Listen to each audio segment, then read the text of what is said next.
had seen firsthand the hell of the death camps and the terror of war.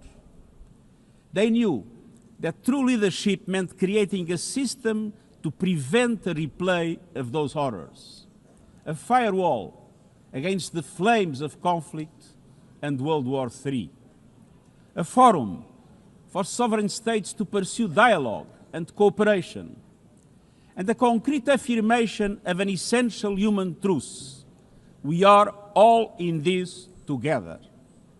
And this General Assembly Hall is the heartbeat of that truth.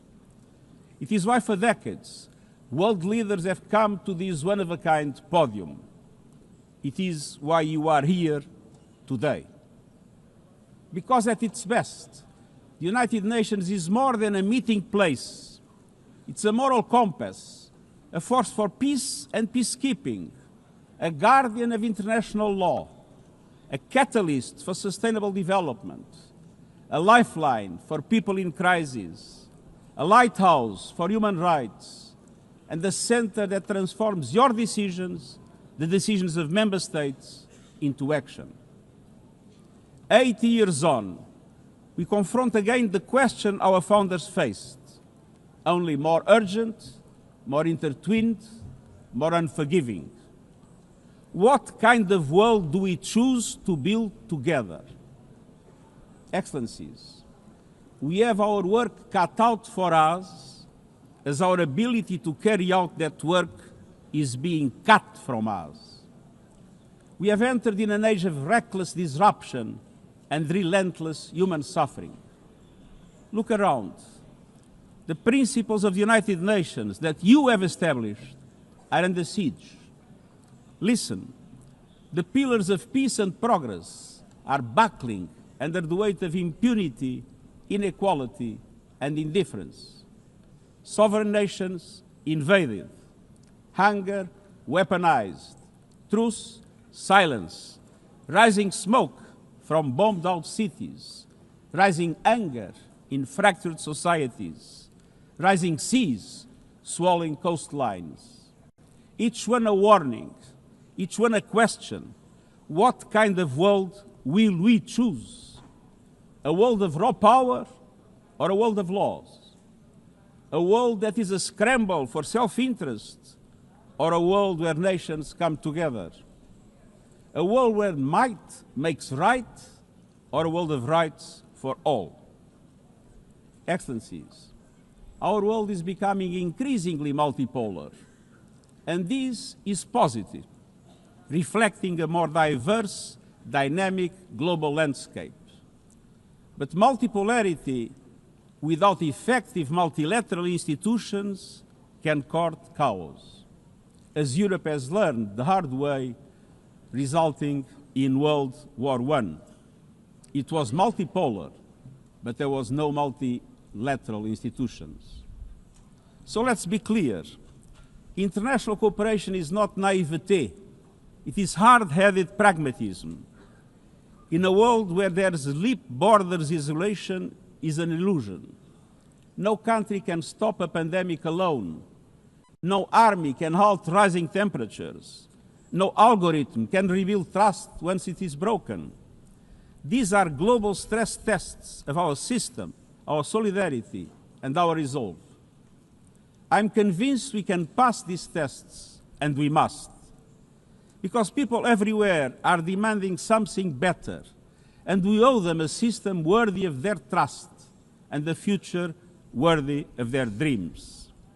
And so we must make the choice, an active choice, to reaffirm the imperative of international law, to reassert the centrality of multilateralism, to reinforce justice and human rights, and to recommit to the principles that gave rise to our organization and to the promise contained in its first words: we, the peoples. Excellencies, the choices we face are not part of an ideological debate. They are a matter of life and death for millions. As I scan the global landscape, we must make 5 critical choices. First, We must choose peace rooted in international law. Peace is our first obligation. Yet today, wars rage with a barbarity we vowed never to allow. Too often, the Charter is brandished when convenient and trampled when not. But the Charter is not optional. It is our foundation. And when the foundation cracks, everything built upon fractures. Around the world, we see countries acting as if the rules don't apply to them. We see humans treated as less than human, and we must call it out. Impunity is the mother of chaos, and it has spawned some of the most atrocious conflicts of our times. In Sudan, civilians are being slaughtered, starved, and silenced. Women and girls face unspeakable violence. There is no military solution. I urge all parties, including those in this hall, end the external support that is fueling this bloodshed. Push to protect civilians, because the Sudanese people deserve peace, dignity, and hope. In Ukraine, relentless violence continues to kill civilians, destroy civilian infrastructure, and threaten global peace and security. I commend recent diplomatic efforts by the United States and others. We must work for a full ceasefire and a just, lasting peace in accordance with the Charter, UN resolutions, and international law. In Gaza, the horrors are approaching a third monstrous year. They are the result of decisions that defy basic humanity. The scale of death and destruction are beyond any other conflict in my years as Secretary General. The International Court of Justice has issued legally binding provisional measures in the case named Application of the Convention on the Prevention and Punishment of the Crime of Genocide in the Gaza Strip. Since then, a famine has been declared and the killing has intensified. The measures stipulated by the ICJ must be implemented fully and immediately.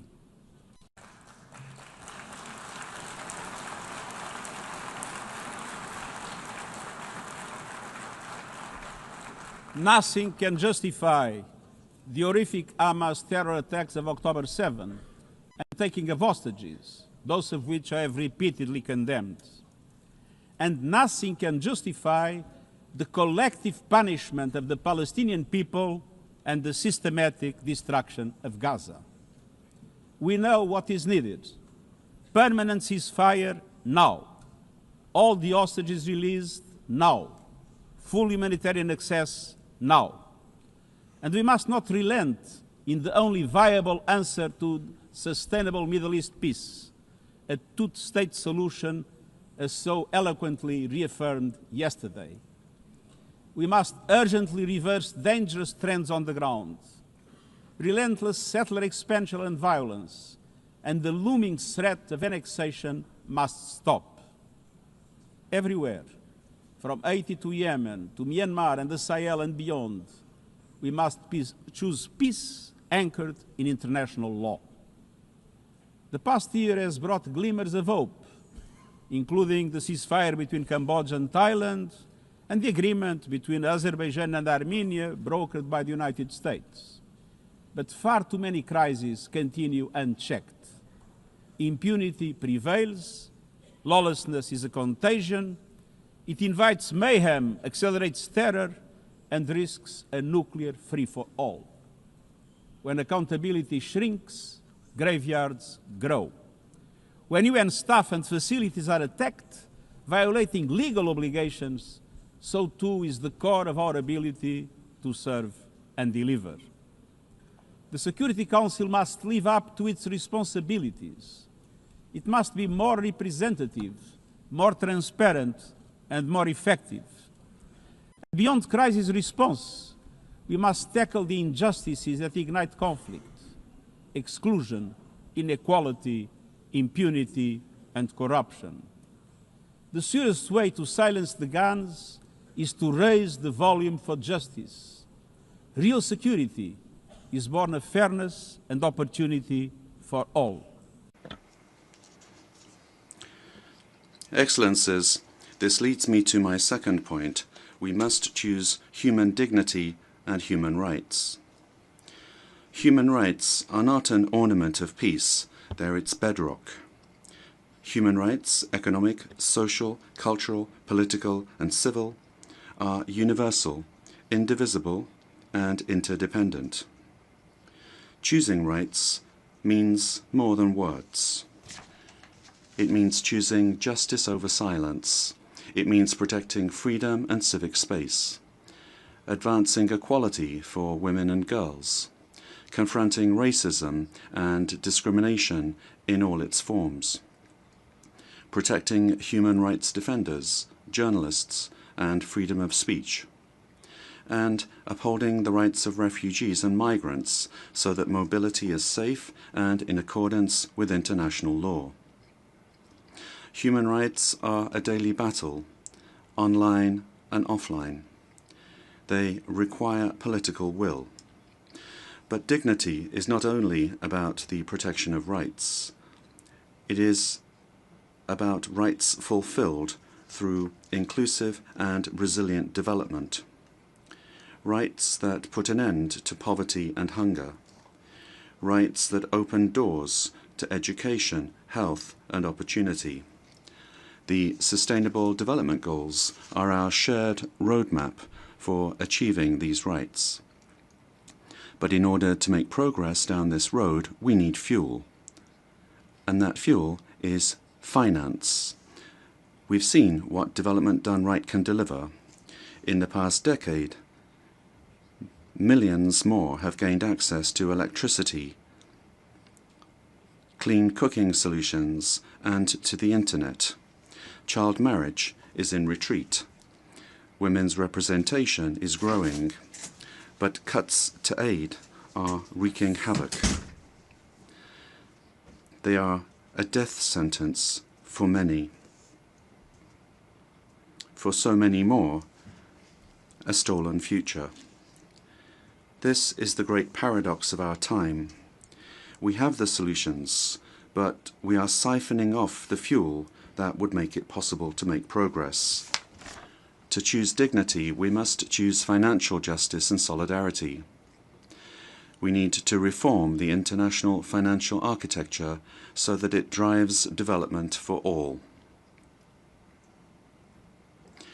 With bigger and bolder multilateral development banks, lending more, and mobilizing more private capital for developing countries, with faster and fairer debt relief mechanisms, helping every country in crisis, including middle-income countries. Protecting natural resources by tackling illicit financial flows and abusive tax practices that rob societies of their future. And global financial institutions that represent today's world, with far greater participation of developing countries in terms of their composition and their decision-making. So let us choose a global economy that works for everyone, men and women. Let us choose human rights and dignity. And let us equip ourselves with the means to ensure a transition for people and the planet. Excellencies, this brings me to the third choice. We must choose climate justice. The climate crisis is accelerating, but so are the solutions. The clean energy future is no longer a distant promise. It's already here. No government, industry, or special interest can stop it. But some are trying, hurting economies, locking in higher prices, and squandering a historic opportunity. Fossil fuels are a losing bet.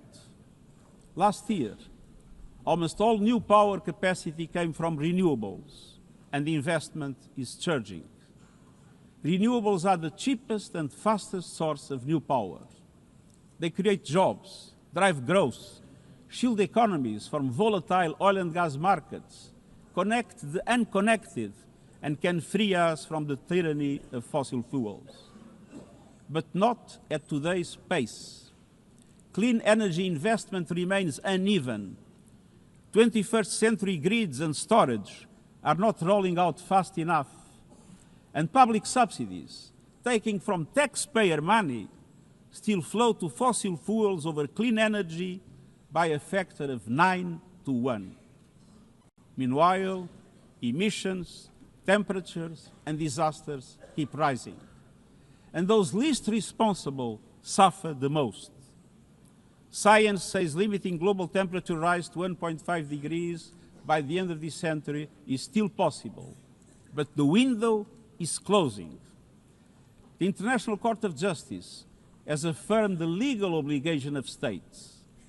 We must step up action and ambition, especially through strengthened national climate plans. Tomorrow, I will welcome leaders to announce new targets. The G20, the biggest emitters, must lead, guided by common but differentiated responsibilities. But all countries must step up and do more as we head to the UN Climate Conference in Brazil. By accelerating action in energy, forests, methane, and industrial decarbonization. By defining a credible roadmap to mobilize $1.3 trillion annually in climate finance by 2035 for developing countries. By supporting just transitions, by doubling finance for adaptation to at least $40 billion this year, and rapidly deploying proven tools to unlock billions more in concessional finance. And by capitalizing the Loss and Damage Fund with significant contributions. All of these requires government, international financial institutions, philanthropies, civil society, and the private sector to work together. To provide fiscal space to developing countries and unlock new innovative sources of finance at scale, including solidarity levies on high-emitting sectors and debt swaps. We have the solutions and tools, but we must choose climate justice and climate action. First, we must choose to put technology at the service of humanity. Artificial intelligence is rewriting human existence in real time, transforming how we learn, work, communicate, and what we can trust. And the question is not how to stop it, but how to steer it for the greater good. Technology must be our servant, not our master. It must promote human rights, human dignity, and human agency. Yet today, AI's advancement in outpacing regulation and responsibility and is concentrated in a few hands.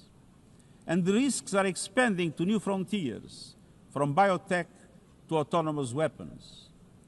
We are witnessing the rise of tools for mass surveillance, mass social control, mass disruption, and even mass destruction. Tools that can drain energy, strain ecosystems, and intensify the race for critical minerals, potentially stoking instability and conflict. Yet, these technologies remain largely ungoverned. We need universal guardrails and common standards across platforms. No company should be above the law. No machines should decide who lives or dies. No system should be deployed without transparency, safety, and accountability. Last month, this Assembly took a historic step, establishing an independent international scientific panel on AI and an annual global dialogue on AI governance.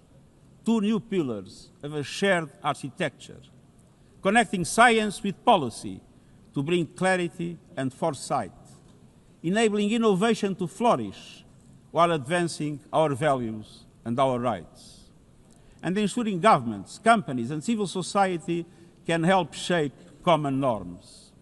We must build on these mechanisms and close the capacity gap. All countries must be able to design and develop AI not just to consume it. I have proposed voluntary financing options to build AI computing power, data and skills in developing nations.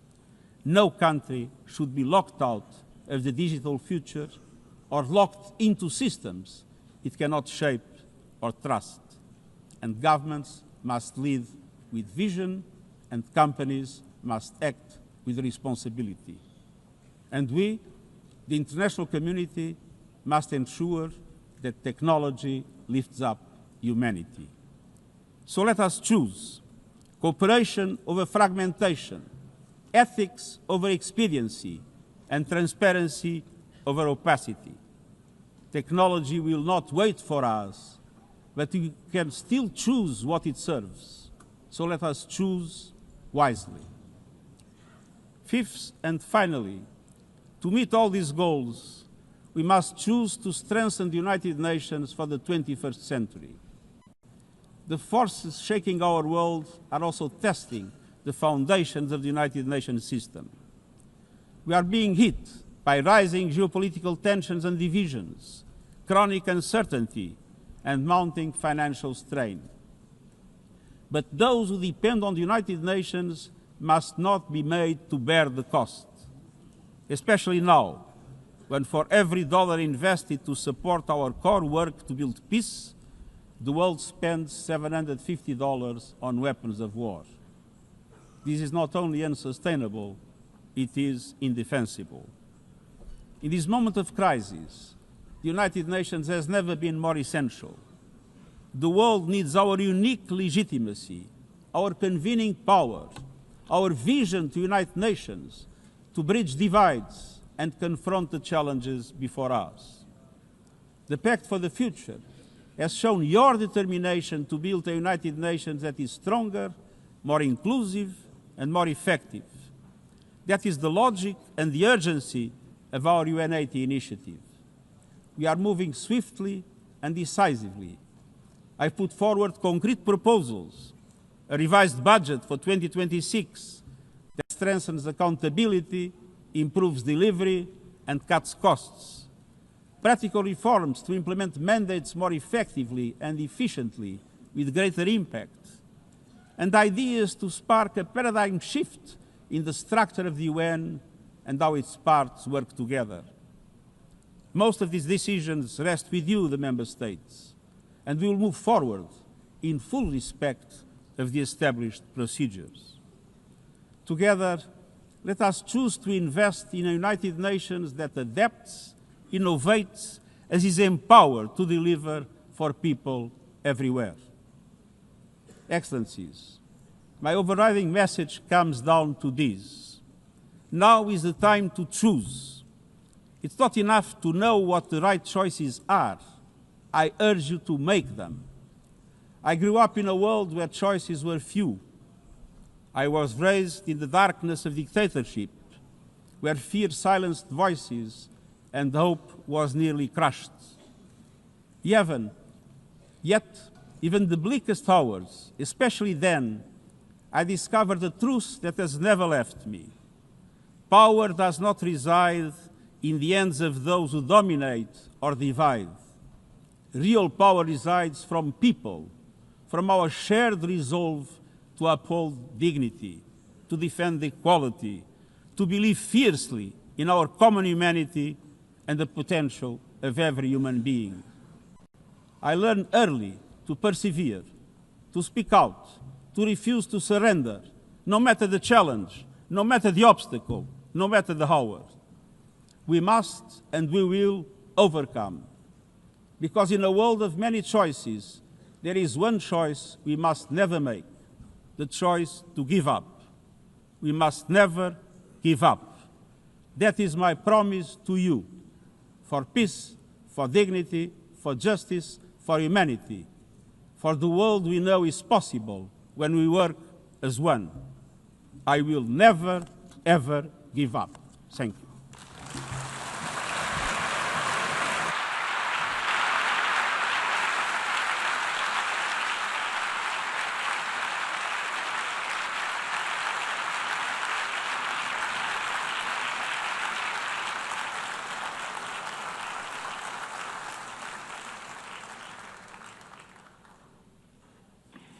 I thank the Secretary General. The Assembly will now turn to agenda item 8, entitled General Debate.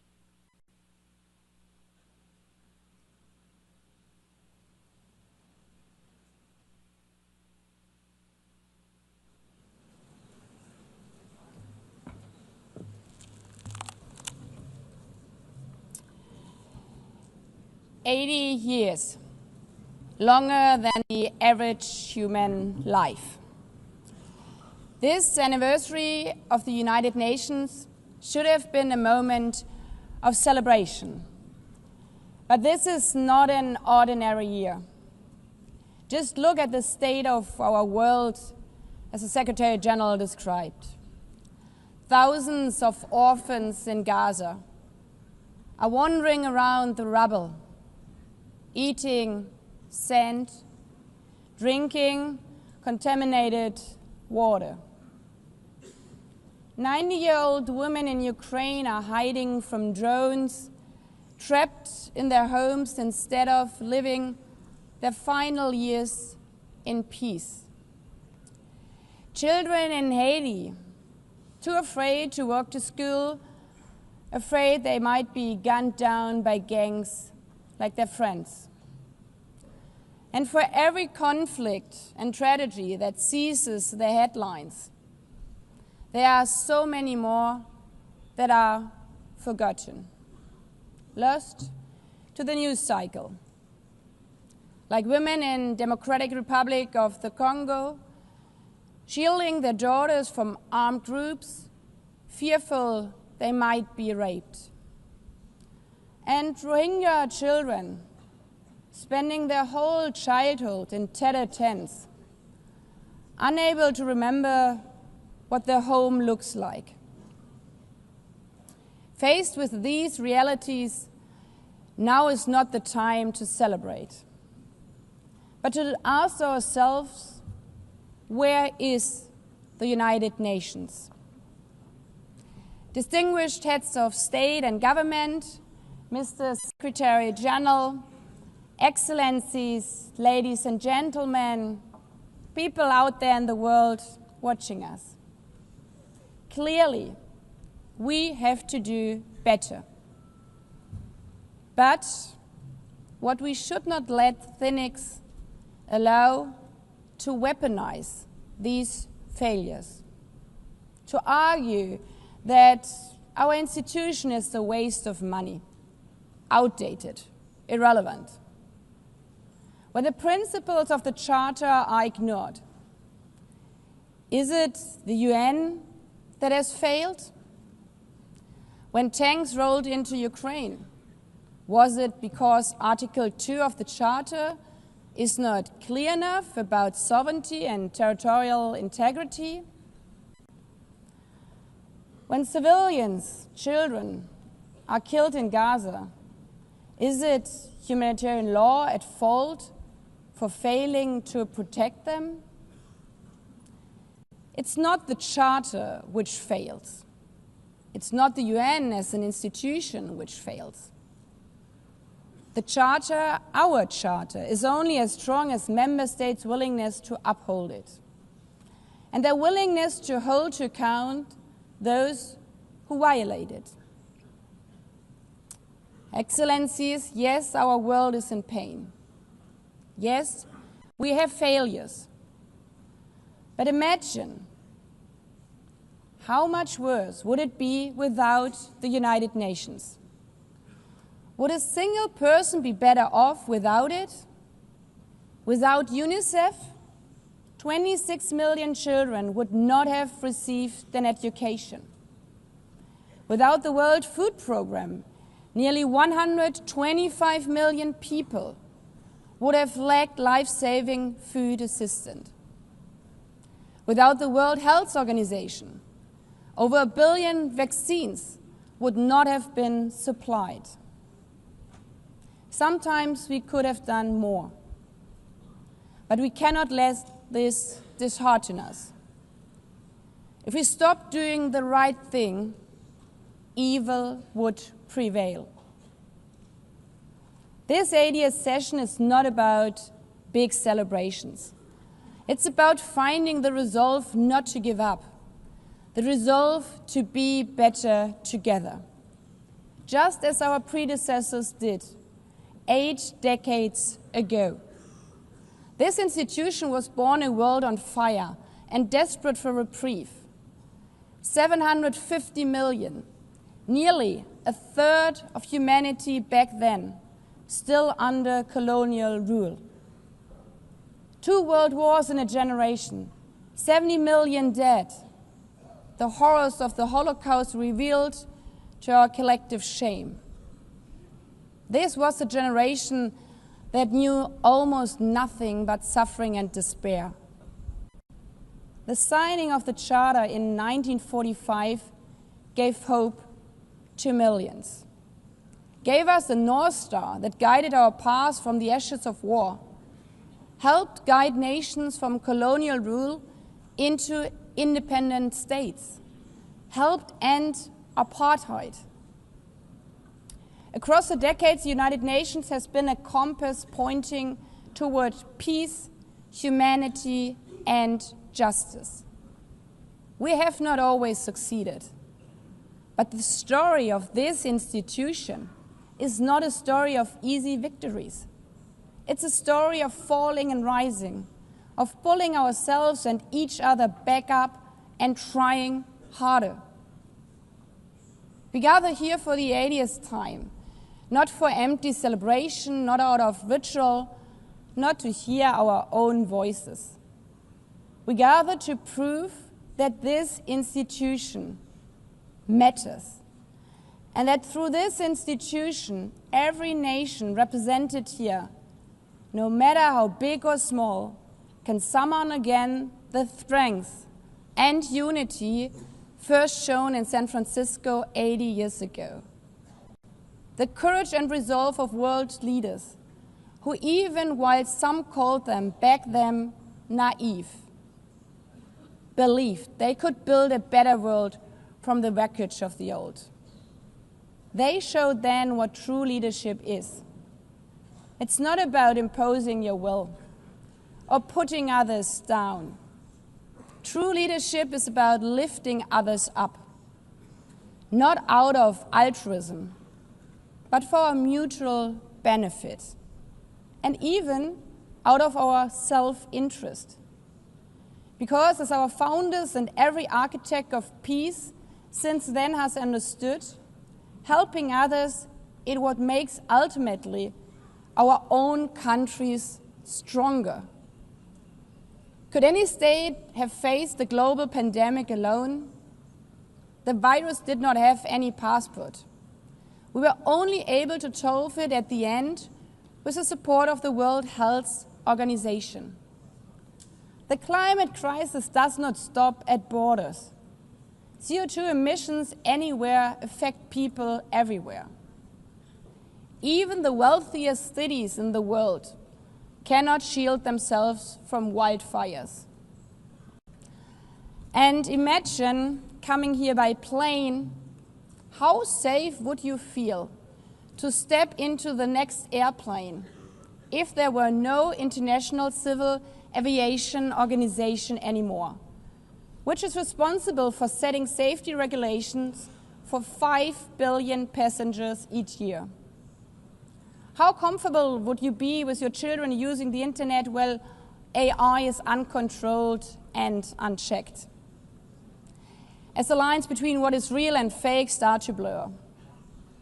In this globalized, digitalized world, we work together or we suffer alone. Excellencies, the theme of this milestone session and the high-level week is therefore better together.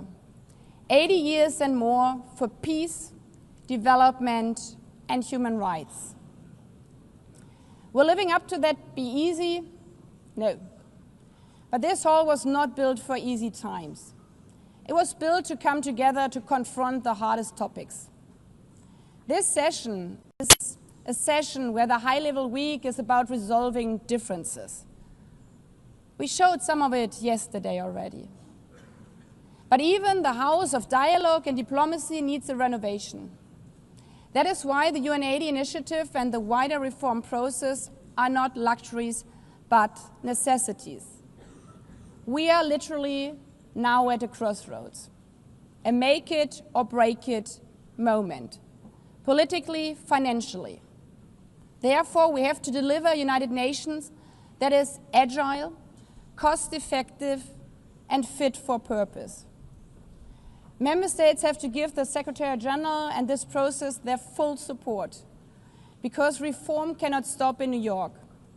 It must carry through to every capital. That includes delivering the Pact for the Future and accelerating progress on the Sustainable Development Goals. Again, this is not about charity. It's about addressing the core purposes of this institution, about strengthening our foundations across all three pillars: peace and security, human rights, and sustainable development. They are inseparable. Leaving hundreds of millions trapped in extreme poverty, vulnerable to crisis, and denied their human rights is not only a moral failure, it's a recipe for global unrest, terrorism, and a tragic waste of humanity's greatest resource, its people. Put it simply, without the SDGs, there cannot be lasting peace. Excellencies, our future as an institution will also be shaped by the selection of the next Secretary General. And here we must pause and reflect. In nearly 80 years, this organization has never chosen a woman for that role. One might wonder how out of 4 billion potential candidates, there could not be found a single one. Of course,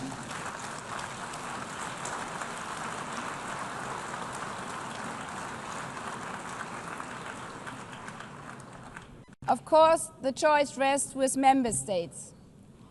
But those of you having been there yesterday celebrating Beijing, one strong female leader after the other from all our continents.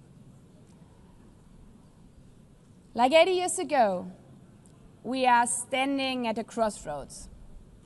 And it's up to us, to every single member state, to live up to the same leadership as your predecessors did, to act when action is needed, to uphold the principles of our Charter, to be better together, to show the people around the world that this United Nation is there, today, tomorrow, and for the next 8 decades. Because, after all, it's the life insurance for every country.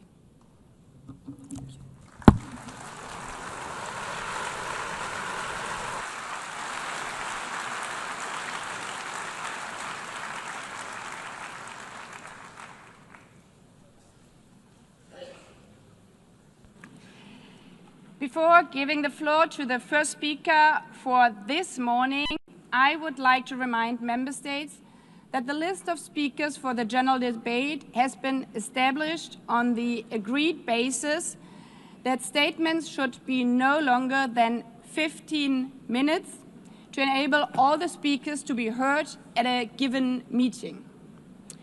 Within this time frame, I would like to appeal to speakers to deliver their statements at a reasonable pace so that interpretation into the other official languages may be provided properly.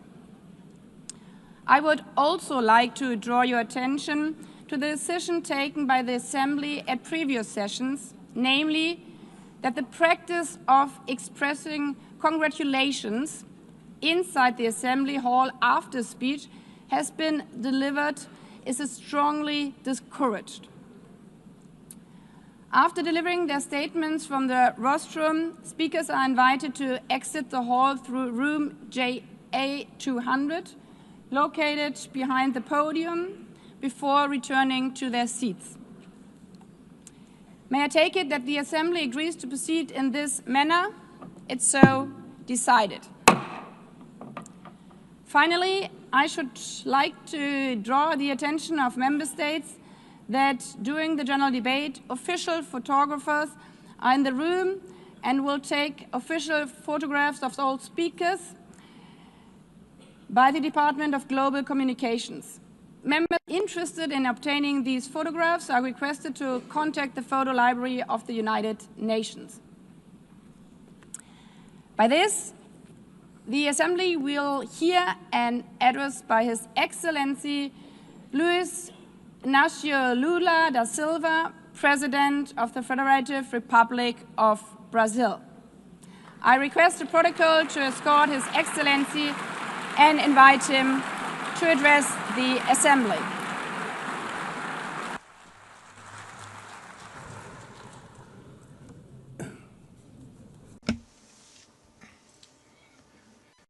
Madam President of the General Assembly, Annalena Baerbock, Mr. Secretary General Antonio Guterres, dear heads of state and government, and representatives of the member states gathered here.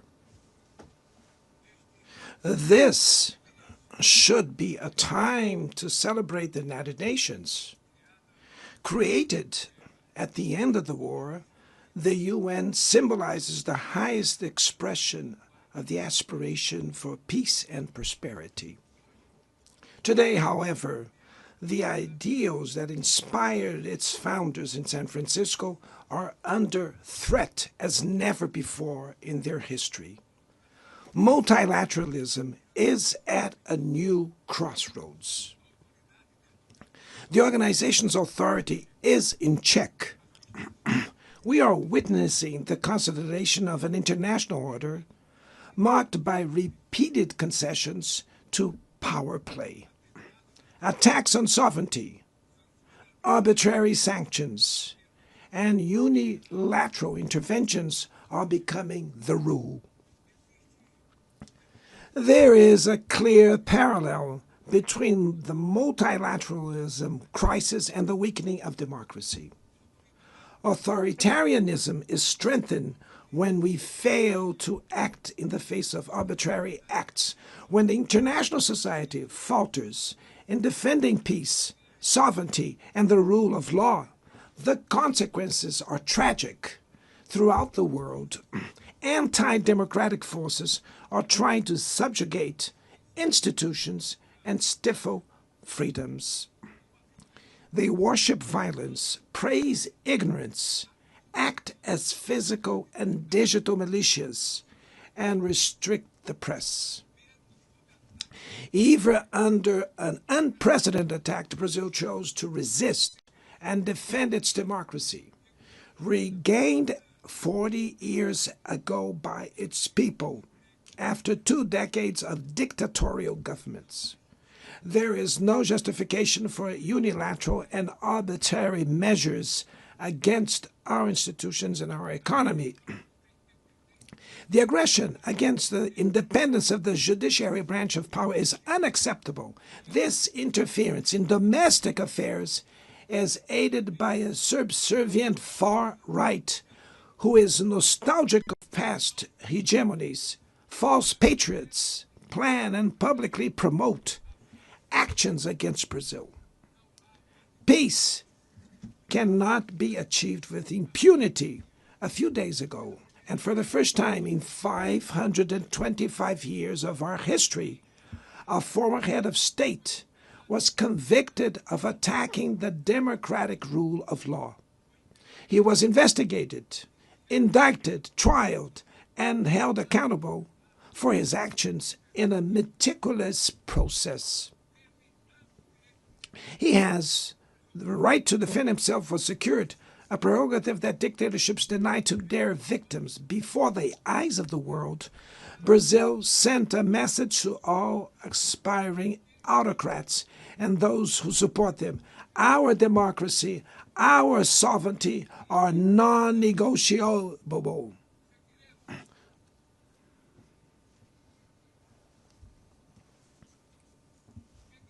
We will continue as an independent nation and as a people free from any type of guardianship. Sound democracies go beyond the electoral ritual. Its strength presupposes the reduction of inequalities, the guarantee of the most basic rights: food, safety, work, housing, education, and health. Democracy fails when women earn less than men or die at the hands of partners and family members. It loses when it closes its doors and blames migrants for the world's ills. Poverty is as much an enemy of democracy as extremism. Therefore, we were proud to receive confirmation from FAO that Brazil has once again left the hunger map in this year, 2025. But in the world, there are still 670 million hungry people, and about 2.3 billion face food insecurity. The only war of which everyone can emerge victorious is the one we wage against hunger and poverty. This is the goal of the global alliance we launched at the G20 and which has the support of 103 countries. The international community needs to revise its priorities, reduce arms spending, and increase development aid. Relieve the service of the foreign debt of the poorest countries, above all African nations, and set minimum global tax standards so that the super rich pay more taxes than workers. Democracy is also measured by the ability to protect families and the childhood. Digital platforms offer possibilities for us to come together in ways we never imagined. But they have been used for sowing intolerance, misogyny, xenophobia, and misinformation. The internet cannot be a land of lawlessness. It's up to governments to protect the most vulnerable. Regulating does not mean restraining freedom of expression. It's about ensuring that what is already illegal in the real world is treated the way in the virtual environment. Attacks on regulation serve to cover up hidden interests and provide shelter for crimes such as fraud, human trafficking, pedophilia, and attacks against democracy.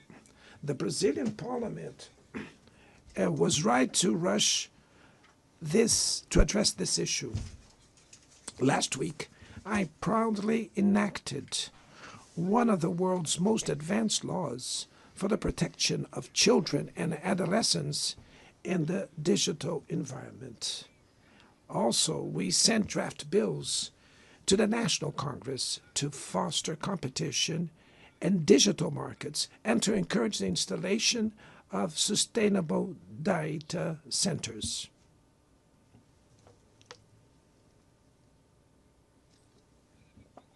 To mitigate the risks of artificial intelligence, we are committed to building multilateral governance in line with the Global Digital Compact that was approved in this plenary last year.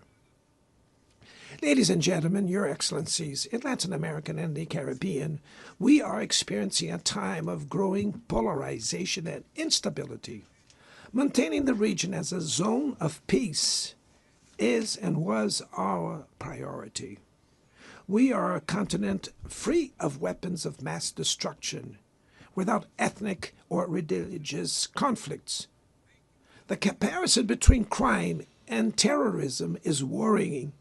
The most effective way to combat drug trafficking is to cooperate to suppress money laundering and limit arms trade. Using lethal force in situations that do not constitute armed conflict is tantamount to executing people without trial. Other parts of the planet have already witnessed interventions that cause greater damage than intended, with serious humanitarian consequences. The path to dialogue must not be closed in Venezuela.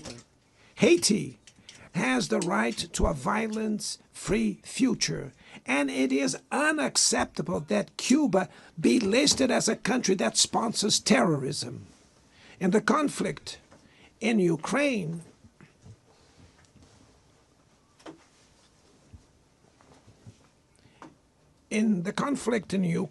we all already know that there will be no military solution.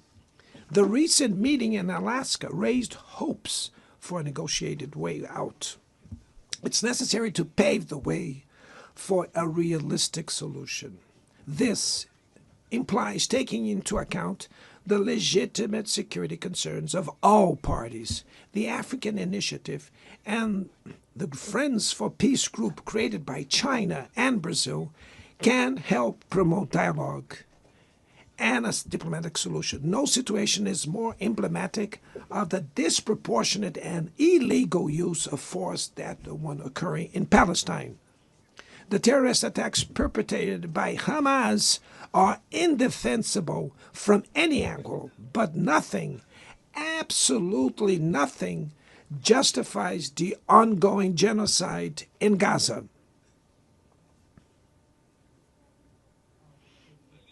There, under tons of rubble, are buried tens of thousands of innocent women and children.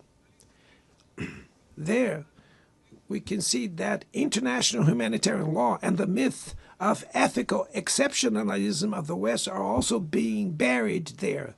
This massacre would not have happened without the complicity of those who could have prevented it. In Gaza, hunger is used as a weapon of war, and the forced displacement of populations goes on unpunished. I express my admirations to the Jews who, inside and outside Israel, oppose this collective punishment. The Palestinian people are at risk of disappearing. They will only survive with an independent state integrated to the international community. This is the solution defended by more than 150 UN members, reaffirmed yesterday here in this very plenary, but bared by a single veto. It is regrettable that President Mahmoud Abbas was prevented by the host country of occupying the Palestinian bench at this historical moment.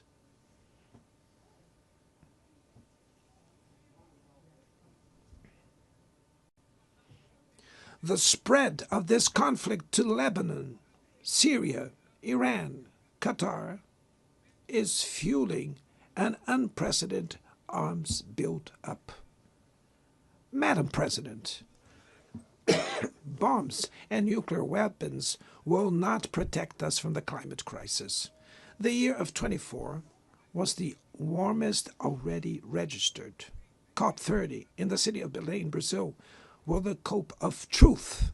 It will be the time for world leaders to prove the seriousness of their commitment to the planet. Without a complete picture of the NDC's nationally determined contributions, we were walking blindfolded towards the abyss. Brazil has committed to reducing its emissions by 59% and 67%, covering all greenhouse gases and all sectors of the economy. Developing nations face climate change while grappling with other challenges. Meanwhile, rich countries enjoy a standard of living reached at the expense of 200 years of greenhouse gas emissions, demanding greater ambition and greater access to resources and technology. It's not a matter of charity, but of justice. The race for critical minerals essential for energy transition cannot reproduce the predatory and asymmetrical logic that has characterized recent centuries. In Belém City, the world will learn about the reality of the Amazon. Brazil has already reduced deforestation by half in the region in the last 2 years. Eradicating it requires ensuring decent living conditions for its millions of inhabitants. Promoting sustainable development is the objective of the Tropical Forest Forever facility, which Brazil intends to launch to compensate countries that keep their forests standing. But the time has come to move from the negotiation phase to the implementation stage. The world owes a lot to the regime created by the Climate Convention. Climate change needs to be brought to the heart of the UN so that it gets the attention it deserves.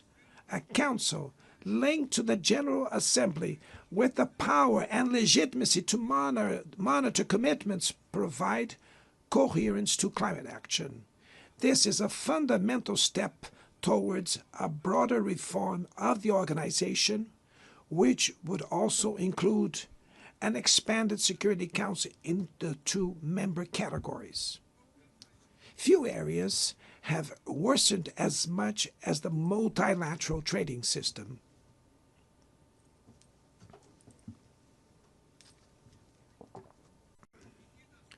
Unilateral measures have rendered fundamental principles, such as the most favored nations clauses, meaningless. They have disrupted value chains and threw the global economy into a pernicious spiral of high prices and stagnation. It is urgent to refound the WTO based on modern and flexible foundations. Your Excellencies, ladies and gentlemen, this year, the world lost 2 exceptional public figures. Former Uruguayan President Pepe Mujica and our dear Pope Francis, both embodied the best humanist values like no other. Their lives were intertwined with the 8 decades of the UN's existence. If they were still among us, they would use this platform to remember that authoritarianism, environmental degradation, and inequality are not relentless, that the only ones defeated are those who stand idly by, resignate, and that we can defeat the false prophets and oligarchs who exploit fear and monetize hate, and that tomorrow is made of daily choices, and it takes courage to act to transform it. In the future that Brazil envisions, there is no room for the reenactment of ideological rivalries or spheres of influence. Confrontation is not inevitable. We need leaders with clear visions who understand that the international order is not a zero-sum game. The 21st century will be increasingly multipolar. For it to remain peaceful, it cannot fall to multilateral. Brazil is giving increasing importance to the European Union, the African Union, ASEAN, CELAC, BRICS, and the G20. The voice of the Global South must be heard. The UN has today almost 4 times more members than the 51 who were at its foundation. Our historic mission is to make it once again a barrier of hope and a promoter of equality, peace, sustainable development, diversity, and tolerance. May God bless us all. And thank you very much.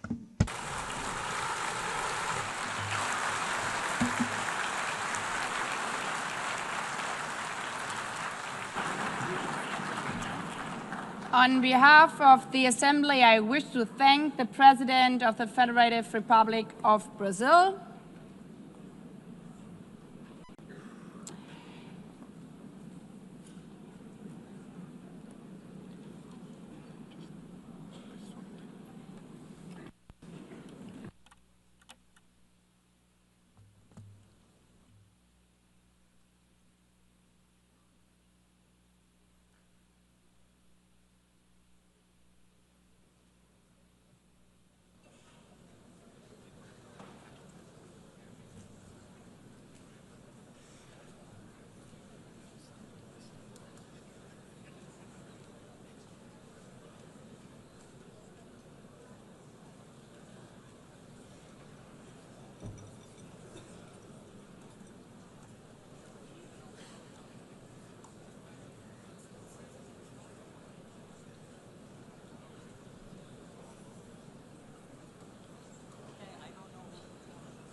The Assembly will hear an address by His Excellency Donald Trump, President of the United States of America.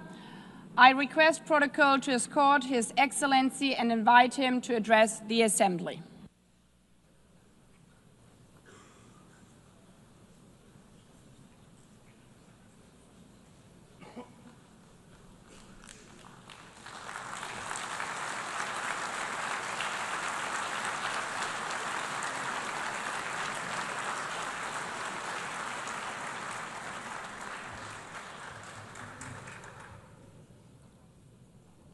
Thank you very much.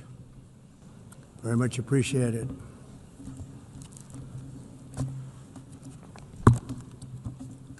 And I don't mind making this speech without a teleprompter, because the teleprompter is not working.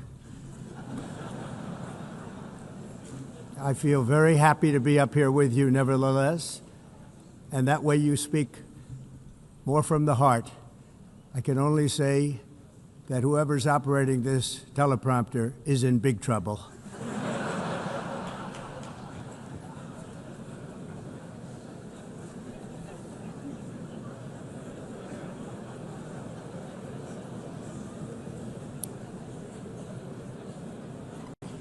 Hello, Madam First Lady. Thank you very much for being here. And Madam President, Mr. Secretary General, First Lady of the United States, distinguished delegates, ambassadors, and world leaders. 6 years have passed since I last stood in this grand hall and addressed a world that was prosperous and at peace in my first term. Since that day, the guns of war have shattered the peace I forged on 2 continents. An era of calm and stability gave way to one of the great crises of our time. And here in the United States, 4 years of weakness, lawlessness, and radicalism under the last administration delivered our nation into a repeated set of disasters. 1 year ago, our country was in deep trouble, but today, just 8 months into my administration, we are the hottest country anywhere in the world, and there is no other country even close. America is blessed with the strongest economy, the strongest borders, the strongest military, the strongest friendships, and the strongest spirit of any nation on the face of the earth. This is indeed the golden age of America. We are rapidly reversing the economic calamity we inherited from the previous administration, including ruinous price increases and record-setting inflation like we've never had before. Under my leadership, energy costs are down, gasoline prices are down, grocery prices are down, mortgage rates are down, and inflation has been defeated. The only thing that's up is the stock market, which just hit a record high. In fact, it hit a record high 48 times in the last short period of time. Growth is surging, manufacturing is booming. The stock market, as I said, is doing better than it's ever done. And all of you in this room benefit by that, almost everybody. And importantly, workers' wages are rising at the fastest pace in more than 60 years. And that's what it's all about, isn't it? In 4 years of President Biden, we had less than $1 trillion of new investment into the United States. In just 8 months since I took office, we have secured commitments and money already paid for $17 trillion. Think of it, 4 years, less than $1 trillion, 8 months, much more than $17 trillion is being invested in the United States, and it's now pouring in from all parts of the world. We've implemented the largest tax cuts in American history and the largest regulation cuts in American history, making this once and again the best country on earth to do business. And many of the people in this room are investing in America, and it's turned out to be an awfully good investment during this 8-month period. In my first term, I built the greatest economy in the history of the world. We had the best economy ever, history of the world. And I'm doing the same thing again, but this time it's actually much bigger and even better. The numbers far surpass my record-setting first term. On our southern border, we have successfully repelled a colossal invasion, and for the last 4 months, and that's 4 months in a row, the number of illegal aliens admitted and entering our country has been 0. Hard to believe, because if you look back just a year ago, it was millions and millions of people pouring in from all over the world, from prisons, from mental institutions, drug dealers. All over the world they came. They just poured into our country with the ridiculous open border policy of the Biden administration. Our message is very simple. If you come illegally into the United States, you're going to jail, or you're going back to where you came from, or perhaps even further than that. You know what that means. I want to thank the country of El Salvador for the successful and professional job they've done in receiving and jailing so many criminals that entered our country. And it was under the previous administration that the number became record-setting, and they're all being taken out. You have no choice.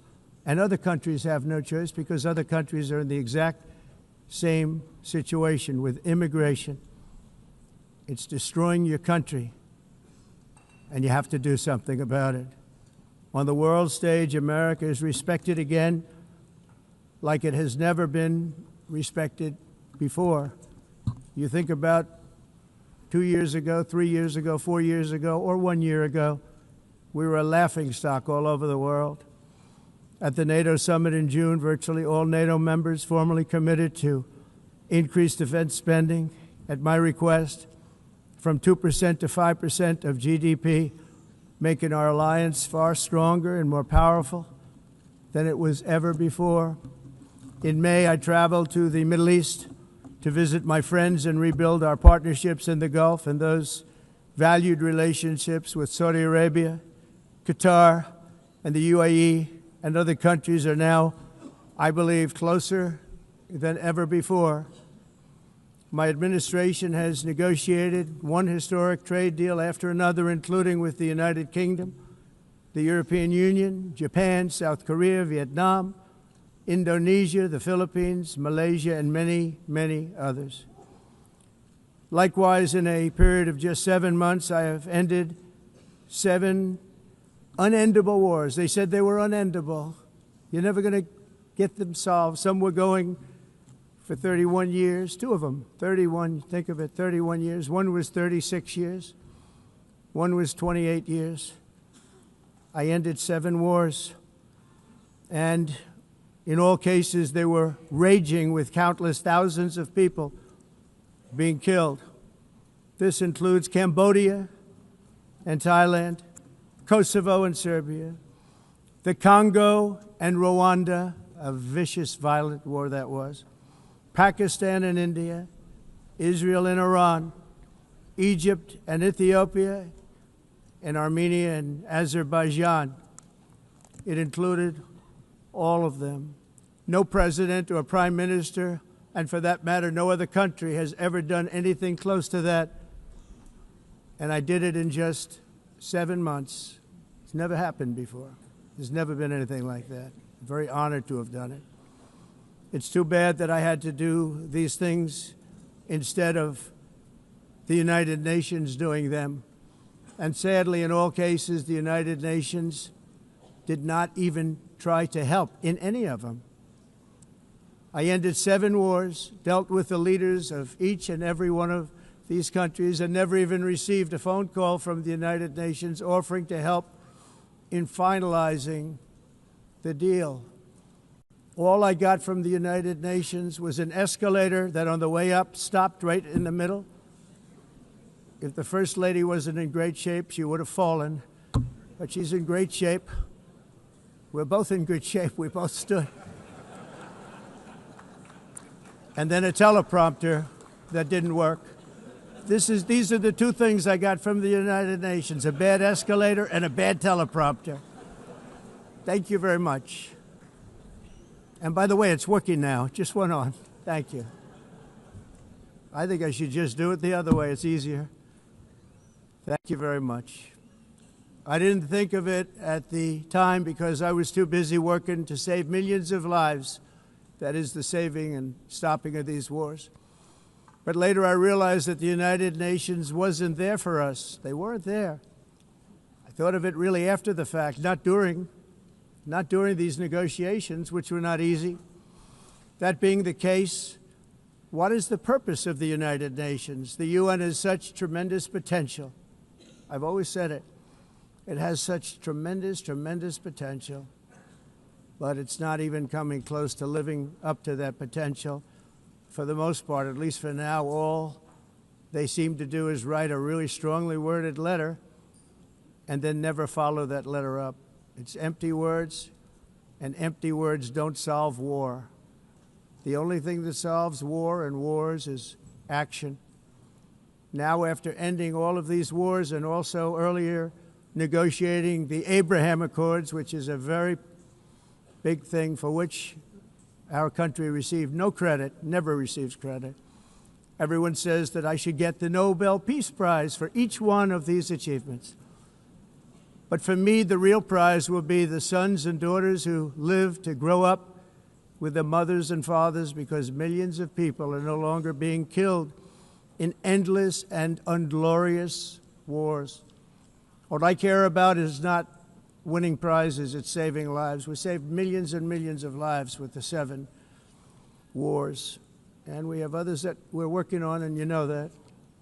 Many years ago, a very successful real estate developer in New York, known as Donald J. Trump, I bid on the renovation and rebuilding of this very United Nations complex. I remember it so well. I said at the time that I would do it for $500 million, rebuilding everything. It would be beautiful. I used to talk about, I'm going to give you marble floors. They're going to give you terrazzo. I'm going to give you the best of everything. You're going to have mahogany walls. They're going to give you plastic. But they decided to go in another direction, which was much more expensive at the time, and which actually produced a far inferior product. And I realized that they did not know what they were doing when it came to construction, and that their building concepts were so wrong, and the product that they were proposing to build was so bad and so costly. It was going to cost them a fortune. And I said, and wait till you see the overruns. Well, I turned out to be right. They had massive cost overruns and spent between $2 and $4 billion on the building and did not even get the marble floors that I promised them. You walk on terrazzo. Do you notice that? As far as I'm concerned, frankly, looking at the building and getting stuck on the escalator, they still haven't finished the job. They still haven't finished. That was years ago. The project was so corrupt that Congress actually asked me to testify before them on the tremendous waste of money, because it turned out that they had no idea what it was, but they knew it was anywhere between $2 and $4 billion as opposed to $500 million with a guarantee. But they had no idea, and I said it cost much more than $5 billion. Unfortunately, many things in the United Nations are happening just like that, but on an even much bigger scale, much, much bigger. Very sad to see. Whether the UN can manage to play a productive role, I've come here today to offer the hand of American leadership and friendship to any nation in this assembly that is willing to join us in forging a safer, more prosperous world. And it's a world that we'll be much happier with. A dramatically better future is within our reach. But to get there, we must reject the failed approaches of the past and work together to confront some of the greatest threats in history. There is no more serious danger to our planet today than the most powerful and destructive weapons ever devised by man, of which the United States, as you know, has many. Just as I did in my first term, I've made containing these threats a top priority, starting with the nation of Iran. My position is very simple. The world's #1 sponsor of terror can never be allowed to possess the most dangerous weapon. That's why, shortly after taking office, I sent the so-called Supreme Leader a letter making a generous offer. I extended a pledge of full cooperation in exchange for a suspension of Iran's nuclear program. The regime's answer was to continue their constant threats to their neighbors and U.S. interests throughout the region and some great countries that are right nearby. Today, many of Iran's former military commanders, in fact, I can say almost all of them, are no longer with us. They're dead. And 3 months ago, in Operation Midnight Hammer, 7 American B-2 bombers dropped the 14 30,000-pound each bombs on Iran's key nuclear facilities, totally obliterating everything. No other country on earth could have done what we did. No other country has the equipment to do what we did. We have the greatest weapons on earth. We hate to use them. But we did something that for 22 years people wanted to do. With Iran's nuclear enrichment capacity demolished, I immediately brokered an end to the 12-day war, as it's called, between Israel and Iran, with both sides agreeing to fight no longer. As everyone knows, I have also been deeply engaged in seeking a ceasefire in Gaza. Have to get that done. Have to get it done. Unfortunately, Hamas has repeatedly rejected reasonable offers to make peace. We can't forget October 7th, can we? Now, as if to encourage continued conflict, some of this body is seeking to unilaterally recognize a Palestinian state. The rewards would be too great for Hamas terrorists for their atrocities. This would be a reward for these horrible atrocities, including October 7th, even while they refuse to release the hostages or accept a ceasefire. Instead of giving to Hamas and giving so much, because they've taken so much, they have taken so much. This could have been solved so long ago. But instead of giving in to Hamas's ransom demands, those who want peace should be united with one message: release the hostages now. Just release the hostages now. Thank you.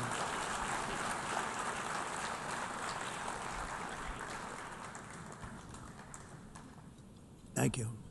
As we have got to come together, and we will come together, get it done, we have to stop the war in Gaza immediately. We have to stop it. We have to get it done. We have to negotiate, immediately have to negotiate peace. We got to get the hostages back. We want all 20 back. We don't want 2 and 4. As you know, I got, along with Steve Witkoff and others that helped us, Marco Rubio, we got most of them back. We were involved in all of them. But I always said the last 20 are going to be the hardest, and that's exactly what happened. We have to get them back now. We don't want to get back 2, and then another 2, and then 1, and then 3, have this process. No, we want them all back, and we want the actually 38 dead bodies back, too. Those parents came to me, and they want them back, and they want them back very quickly and very badly. As though they were alive, they want them. They want them every bit as much as if their son or daughter were alive. I've also been working relentlessly, stopping the killing in Ukraine. I thought that would be, of the 7 wars that I stopped, I thought that would be the easiest because of my relationship with President Putin, which had always been a good one. I thought that was going to be the easiest one. But you know, in war, you never know what's going to happen. There are always lots of surprises, both good and bad. Everyone thought Russia would win this war in 3 days, but it didn't work out that way. It was supposed to be just a quick little skirmish. It's not making Russia look good. It's making them look bad. No matter what happens from here on out, this was something that should have taken a matter of days, certainly less than a week, and they've been fighting for 3.5 years and killing anywhere from 5,000 to 7,000 young soldiers, mostly soldiers, on both sides every single week, from 5,000 to 7,000 dead young people, and some in cities, much smaller numbers, where rockets are shot, where drones are dropped. This war would never have started if I were president. This was a war that should have never happened. It shows you what leadership is, what bad leadership can do to a country. Look what happened to the United States, and look where we are right now in just a short period of time. The only question now is how many more lives will be needlessly lost on both sides. China and India are the primary funders of the ongoing war by continuing to purchase Russian oil. But inexcusably, even NATO countries have not cut off much Russian energy and Russian energy products, which, as you know, I found out about 2 weeks ago, and I wasn't happy. Think of it. They're funding the war against themselves. Who the hell ever heard of that one? In the event that Russia is not ready to make a deal to end the war, then the United States is fully prepared to impose a very strong round of powerful tariffs, which would stop the bloodshed, I believe, very quickly. But for those tariffs to be effective, European nations, all of you are gathered here right now, would have to join us in adopting the exact same measures. I mean, you're much closer to this. We have an ocean in between. You're right there. And Europe has to step it up. They can't be doing what they're doing. They're buying oil and gas from Russia while they're fighting Russia. It's embarrassing to them, and it was very embarrassing to them when I found out about it, I can tell you that. They have to immediately cease all energy purchases from Russia. Otherwise, we're all wasting a lot of time. So I'm ready to discuss this. We're going to discuss it today with the European nations, all gathered here. I'm sure they're thrilled to hear me speak about it, but that's the way it is. I like to speak my mind and speak the truth. As we seek to reduce the threat of dangerous weapons today, I'm also calling on every nation to join us in ending the development of biological weapons once and for all. And biological is terrible, and nuclear is even beyond, and we include nuclear in that. We want to have a cessation of the development of nuclear weapons. We know, and I get to view it all the time. Sir, would you like to see? And I look at weapons that are so powerful that we just can't ever use them. If we ever use them, the world literally might come to an end. There would be no United Nations to be talking about. There would be no nothing. Just a few years ago, reckless experiments overseas gave us a devastating global pandemic. Yet despite that worldwide catastrophe, many countries are continuing extremely risky research into bioweapons and man-made pathogens. This is unbelievably dangerous. To prevent potential disasters, I'm announcing today that my administration will lead an international effort to enforce biological weapons convention, which is going to be meeting with the top leaders of the world by pioneering an AI verification system that everyone can trust. Hopefully the UN can play a constructive role, and it will also be one of the early projects under AI. Let's see how good it is, because a lot of people are saying it could be one of the great things ever, but it also can be dangerous, but it can be put to tremendous use and tremendous good, and this would be an example of that. Not only is the UN not solving the problems it should, too often, it's actually creating new problems for us to solve. The best example is the #1 political issue of our time, the crisis of uncontrolled migration. It's uncontrolled. Your countries are being ruined. The United Nations is funding an assault on Western countries and their borders. In 2024, the UN budgeted $372 million in cash assistance to support an estimated 624,000 migrants journeying into the United States. Think of that. The UN is supporting people that are illegally coming into the United States, and then we have to get them out. The UN also provided food, shelter, transportation, and debit cards to illegal aliens. Can you believe that? On the way to infiltrate our southern border. Millions of people came through that southern border. Just a year ago, millions and millions of people were pouring in, 25 million altogether over the 4 years of the incompetent Biden administration. And now we have it stopped, totally stopped. In fact, they're not even coming anymore because they know they can't get through.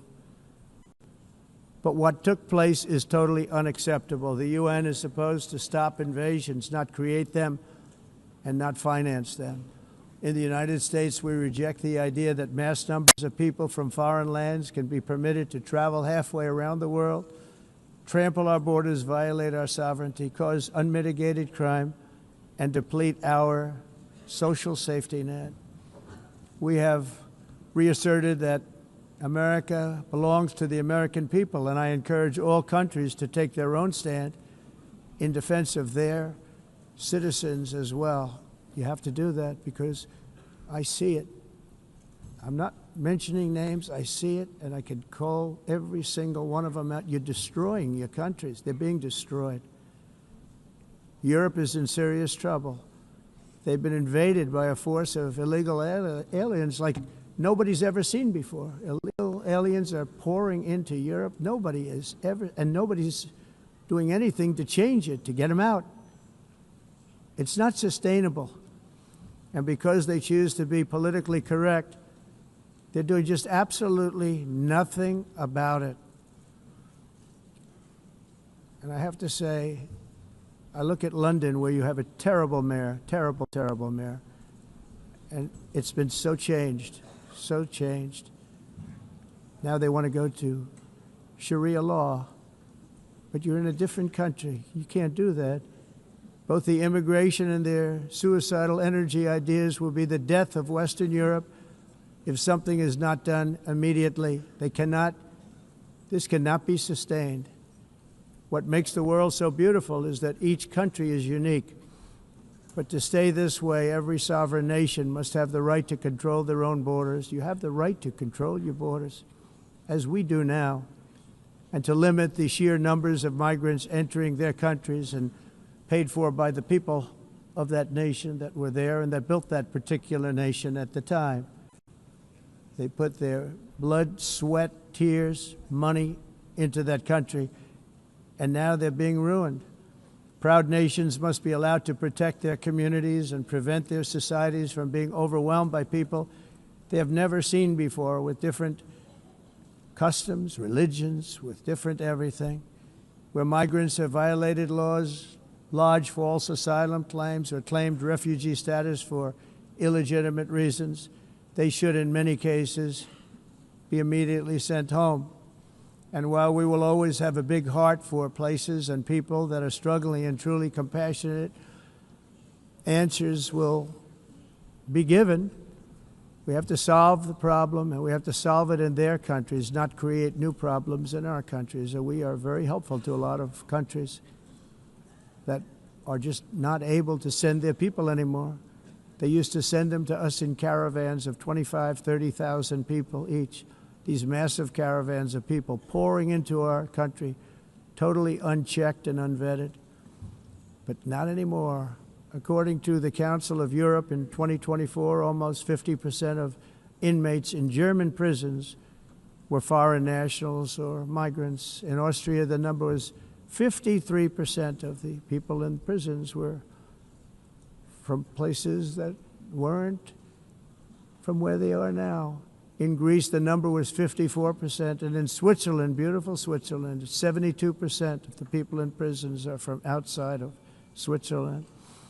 When your prisons are filled with so-called asylum seekers who repaid kindness, and that's what they did, they repaid kindness with crime, it's time to end the failed experiment of open borders. You have to end it now. See, I can tell you, I'm really good at this stuff.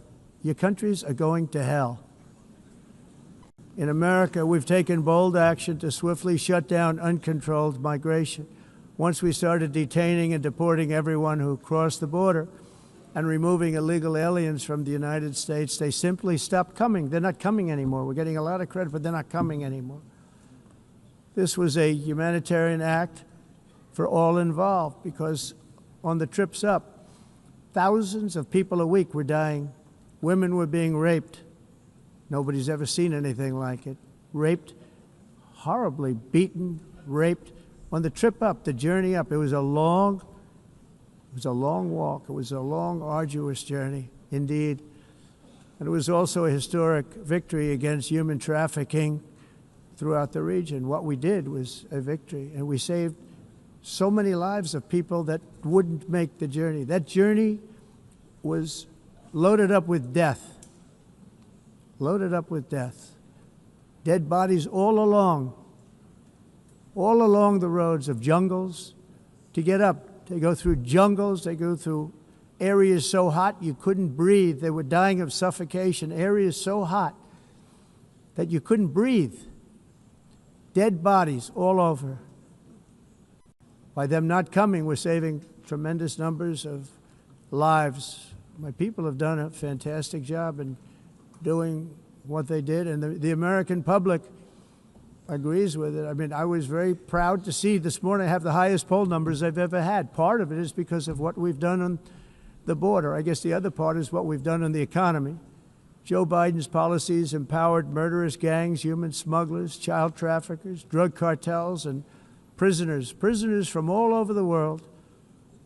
The previous administration also lost nearly 300,000 children. Think of that. They lost more than 300,000 children, little children, who were trafficked into the United States on the Biden watch, many of whom have been raped, exploited, and abused, and sold. Sold. Nobody talks about that. The fake news doesn't write about it. With many others, young children who are missing or dead. And we found a lot of these children, and we're sending them back, and we've been sending them back to their parents. They said, nobody knows who they are. They said, where do you come from? And they'll give us a country, and we'll find out, and we'll figure it out, and we'll bring them back to their homes. And the mother and father rush to the door, and their tears in their eyes. They can't believe that they're seeing their son or daughter, their little son or daughter again. We've done almost 30,000 of them so far. Any system that results in the mass trafficking of children is inherently evil. Yet that is exactly what the globalist migration agenda has done, and it's what it's all about. In America, those days, as you know, are over. The Trump administration is working, and we are continuing to work to track down the villains that are causing this problem, and also, as I said, to get back the 30,000 we've already returned. Now I think we're going to have another. We're going to find a lot.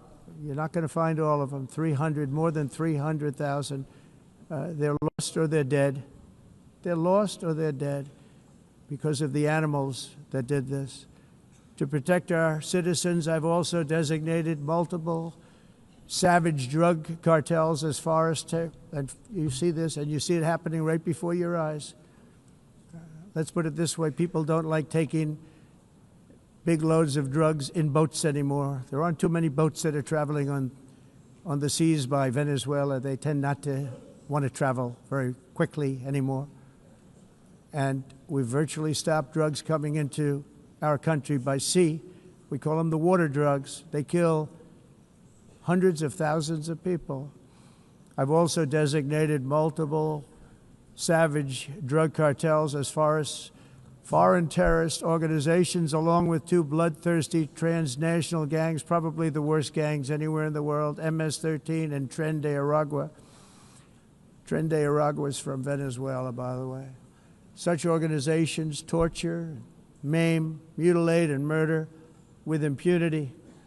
They're the enemies of all humanity. And for this reason, we've recently begun using the supreme power of the United States military to destroy Venezuelan terrorists and trafficking networks led by Nicolas Maduro. To every terrorist thug smuggling poisonous drugs into the United States of America, please be warned that we will blow you out of existence. That's what we're doing. We have no choice. Can't let it happen. They're destroying I believe we lost 300,000 people last year to drugs, 300,000. Fentanyl and other drugs. Each boat that we sink carries drugs that would kill more than 25,000 Americans. We will not let that happen. Energy is another area where the United States is now thriving like never before. We're getting rid of the falsely named renewables. By the way, they're a joke. They don't work. They're too expensive. They're not strong enough to fire up the plants that you need to make your country great. The wind doesn't blow. Those big windmills are so pathetic and so bad, so expensive to operate. Then they have to be rebuilt all the time, and they start to rust and rot. Most expensive energy ever conceived, and it's actually energy. You're supposed to make money with energy, not lose money. You lose money, the governments have to subsidize. You can't put them out without massive subsidies. And most of them are built in China, and I give China a lot of credit. They build them, but they have very few wind farms. So why is it that they build them and they send them all over the world, but they barely use them? You know what they use? Coal. They use gas. They use almost anything, but they don't like wind. But they sure as hell like selling the windmills. Europe, on the other hand, has a long way to go, with many countries being on the brink of destruction because of the green energy agenda. And I give a lot of credit to Germany. Germany was being led down a very sick path, both on immigration, by the way, and on energy. They were going green, and they were going bankrupt. And the new leadership came in, and they went back to where they were, with fossil fuel and with nuclear, which is good. It's now safe, and you can do it properly. But they went back to where they were, and they opened up a lot of different plants, energy-producing plants, and they're doing well. I give Germany a lot of credit for that. They've said this is a disaster, what's happening. They were going all green. All green is all bankrupt. That's what it represents. And it's not politically correct. I'll be very badly criticized for saying it, but I'm here to tell the truth. I don't care. It doesn't matter to me. I'm in New York City. I'm feeling a lot safer. Crime, we're getting crime down. And by the way, speaking of crime, Washington, D.C. Washington, D.C. was the crime capital of America. Now it's a totally, after 12 days, it's a totally safe city. Everyone's going out to dinner. They're going out to restaurants. Your wife can walk down the middle of the street with or without you. Nothing's going to happen. My people have done a fantastic job. And yes, I called in the National Guard, and the National Guard took care of business. And they weren't politically correct, but they took care of business. We got 1,700 career criminals out, brought them back to where they came from, the countries where they came from, or put them in jails. Washington, D.C. is now a totally safe city again, and I welcome you to come. In fact, we'll have dinner together at a local restaurant, and we'll be able to walk. We don't have to go by an armor-plated vehicle. We'll walk right over there from the White House. They've given up their powerful edge, a lot of the countries that we're talking about, in oil and gas, such as essentially closing the great North Sea oil. Oh, the North Sea, I know it so well. Aberdeen was the oil capital of Europe, and there's tremendous oil that hasn't been found in the North Sea, tremendous oil. And I was with the Prime Minister I respect and like a lot, and I said, you're sitting with the greatest asset. They essentially closed it by making it so highly taxed that no developer, no oil company can go there. They have tremendous oil left, and more importantly, they have tremendous oil that hasn't even been found yet. And what a tremendous asset for the United Kingdom. And I hope the Prime Minister is listening, because I told it to him 3 days in a row. That's all he heard. North Sea oil, North Sea, because I want to see them do well. I want to stop seeing them ruining that beautiful Scottish and English countryside with windmills and massive solar panels that go 7 miles by 7 miles, taking away farmland. But we're not letting this happen in America. In 1982, the executive director of the United Nations Environmental Program predicted that by the year 2000, climate change would cause a global catastrophe. He said that it will be irreversible. as any nuclear holocaust would be. This is what they said at the United Nations. What happened? Here we are. Another UN official stated in 1989 that within a decade, entire nations could be wiped off the map by global warming. Not happening. You know, it used to be global cooling. If you look back years ago in the 1920s and the 1930s, they said, global cooling will kill the world. We have to do something. Then they said global warming will kill the world. But then it started getting cooler, so now they could just call it climate change, because that way they can't miss. It's climate change. Because if it goes higher or lower, whatever the hell happens, there's climate change. It's the greatest con job ever perpetrated on the world, in my opinion. Climate change, no matter what happens, you're involved in that. No more global warming, no more global cooling. All of these predictions made by the United Nations and many others, often for bad reasons, were wrong. They were made by stupid people that have cost their countries fortunes and given those same countries no chance for success. If you don't get away from this green scam, your country is going to fail. And I'm really good at predicting things, you know. They actually said during the campaign they had a hat, the best-selling hat. Trump was right about everything. And I don't say that in a braggadocious way, but it's true. I've been right about everything. And I'm telling you that if you don't get away from the green energy scam, your country is going to fail. And if you don't stop people that you've never seen before, that you have nothing in common with, your country is going to fail. I'm the President of the United States, but I worry about Europe. I love Europe. I love the people of Europe. And I hate to see it being devastated by energy and immigration. This double-tailed monster destroys everything in its wake, and they cannot let that happen any longer. You're doing it because you want to be nice. You want to be politically correct, and you're destroying your heritage. They must take control strongly and immediately of the unmitigated immigration disaster and the fake energy catastrophe before it's too late.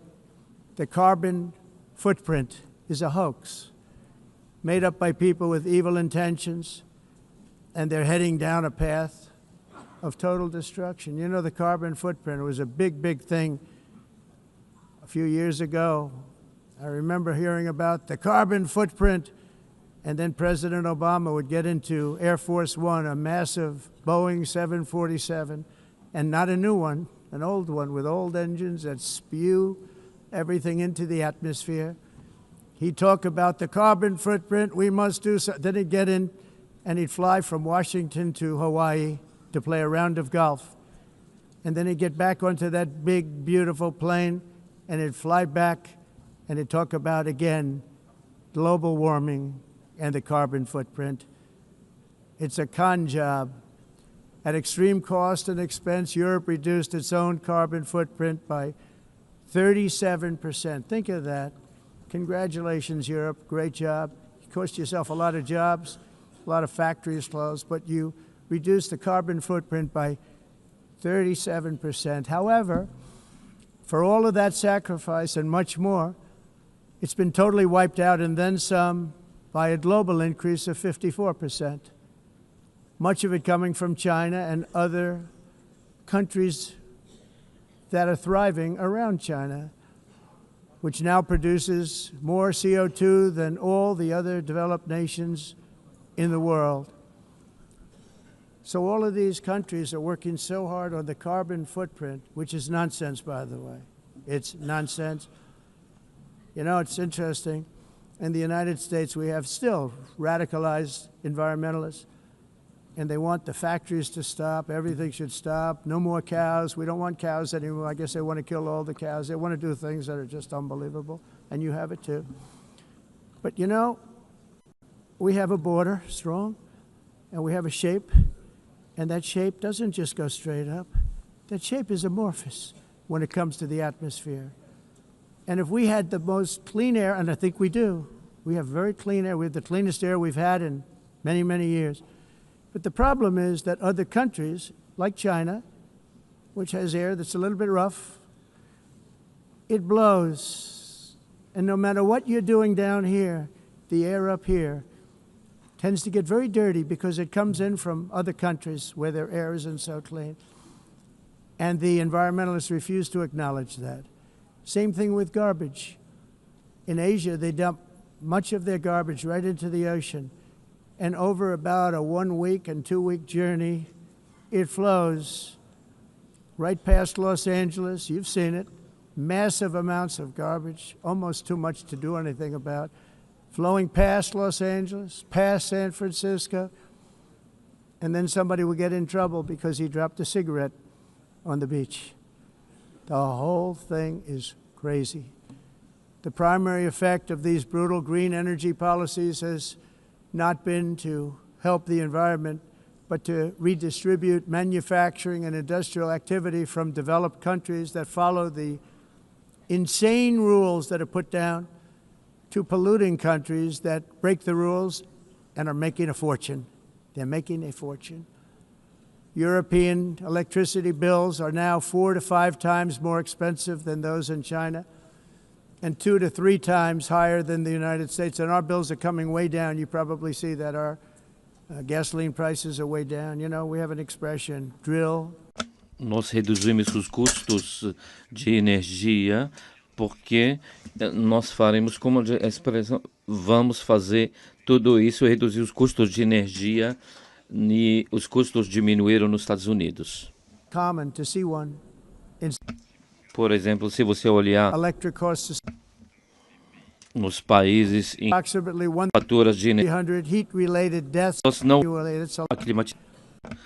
Mas nós, nos Estados Unidos, conseguimos usar eles e evitar aumento da temperatura, porque é muito caro também usar nada e ninguém usa. Tudo isso como a mudança. Essa agenda mundialista não tem nenhum sentido. Entire societies must be rejected País and it must be immediate. That's why in America I withdrew from the fake Paris Climate Accord, where, by the way, America was paying so much more than every country. Others weren't paying. China didn't have to pay until 2030. Russia was given an old standard that was easy to meet, a 1990 standard. For the United States, we're supposed to pay like $1 trillion. And I said, this is another scam. The fact is, the United States has been taken advantage of by the world for many, many years, but not any longer, as you probably noticed. I unleashed massive energy production and signed historic executive orders to hunt for oil, but we don't have to do much hunting because we have the most oil of any nation anywhere, oil and gas in the world. And if you add coal, we have the most of any nation in the world. Clean, I call it clean, beautiful coal. You can do things today with coal that you couldn't have done 10 years ago, 15 years. So I have a little standing order in the White House. Never use the word coal, only use the words clean, beautiful coal. Sounds much better, doesn't it? But we stand ready to provide any country with abundant, affordable energy supplies if you need them, when most of you do. We're proudly exporting energy all over the world. We're now the largest exporter. In the United States, we want trade and robust commerce with all nations, everybody. We want to help nations. We're going to help nations. But it must also be fair and reciprocal. The challenge with trade is much the same with climate. The countries that followed the rules, all their factories have been plundered. It's really sad to watch. They've been broken. They've been broken by countries that broke the rules. That's why the United States is now applying tariffs to other countries, and much as these tariffs were for many years applied to us, uncontrollably applied to us. We've used tariffs as a defense mechanism under the Trump administration, including my first term, where hundreds of billions of dollars in tariffs were taken in. And by the way, we had the lowest inflation, and now we have very low inflation. The only thing different is that we have hundreds of billions of dollars flowing into our country. But this is how we will ensure that the system works for everyone and is sustainable into the future. We're also using tariffs to defend our sovereignty and security throughout the world, including against nations that have taken advantage of former U.S. administrations for decades, including the most corrupt, incompetent administration in history, the sleepy Joe Biden administration. Brazil now faces major tariffs in response to its unprecedented efforts to interfere in the rights and freedoms of our American citizens and others, with censorship, repression, weaponization, judicial corruption, and targeting of political critics in the United States.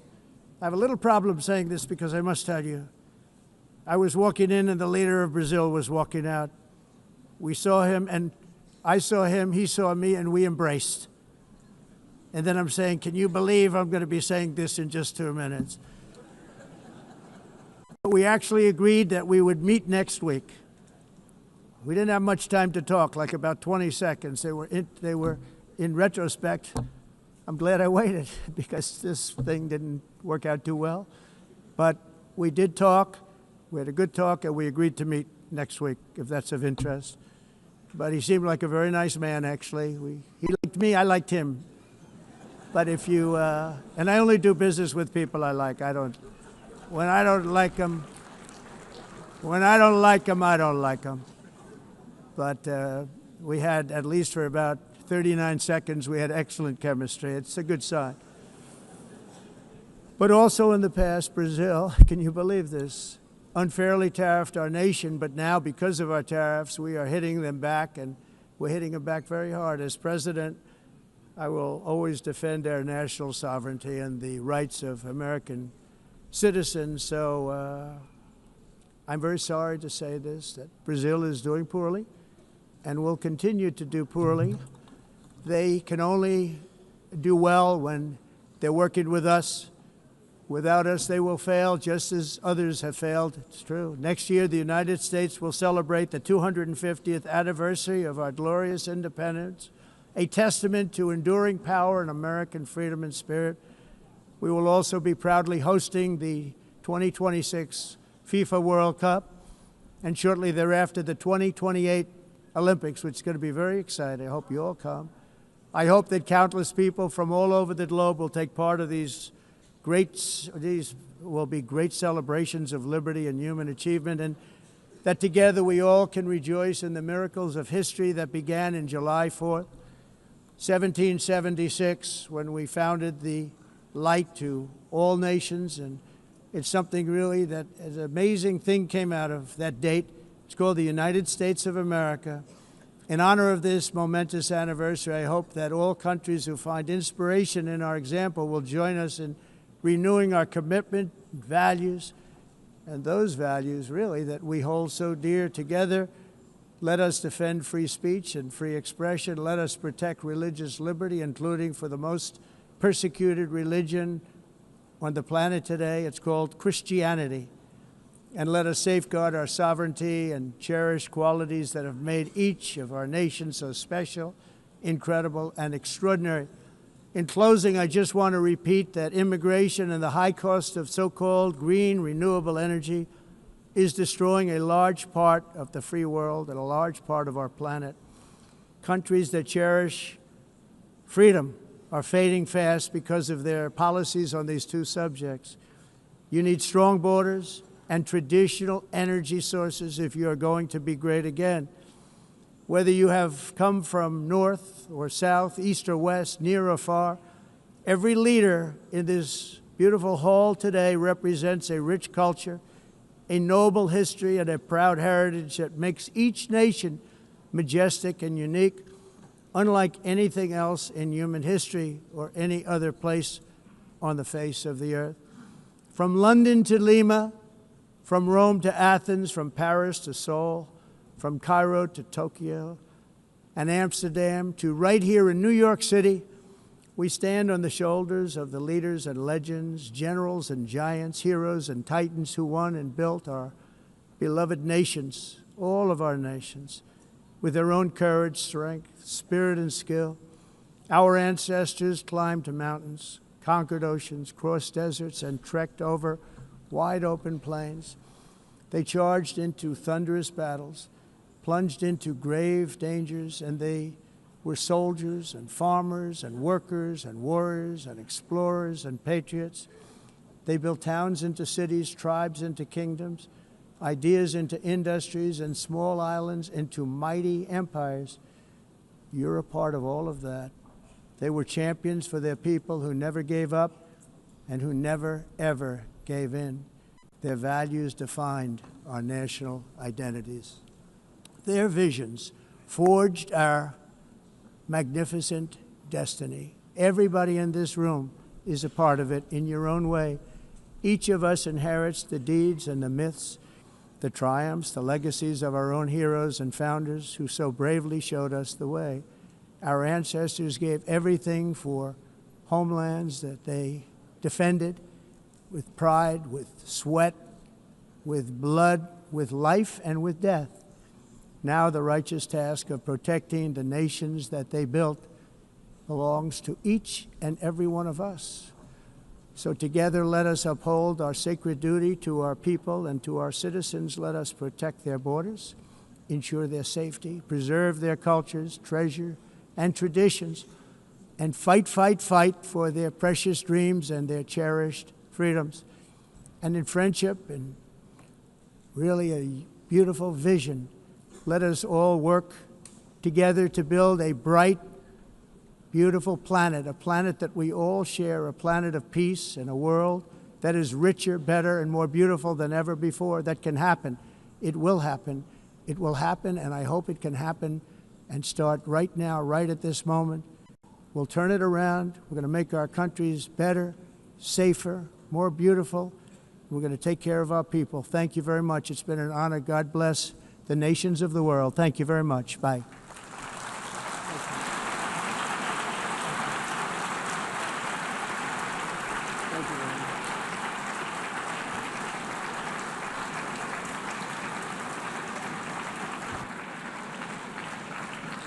On behalf of the Assembly, I wish to thank the President of the United States,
Please be seated.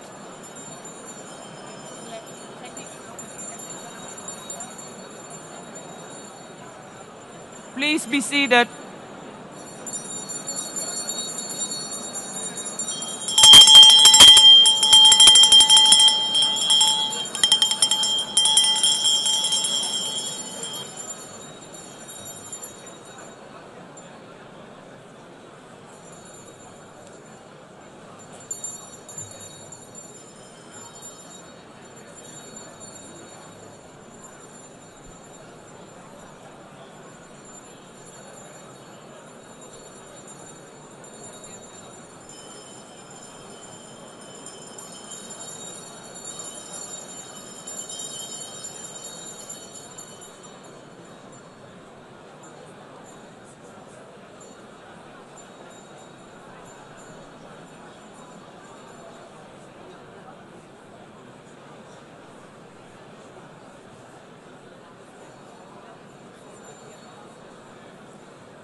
Excellencies, could you please take your seats in due respect to the next speakers?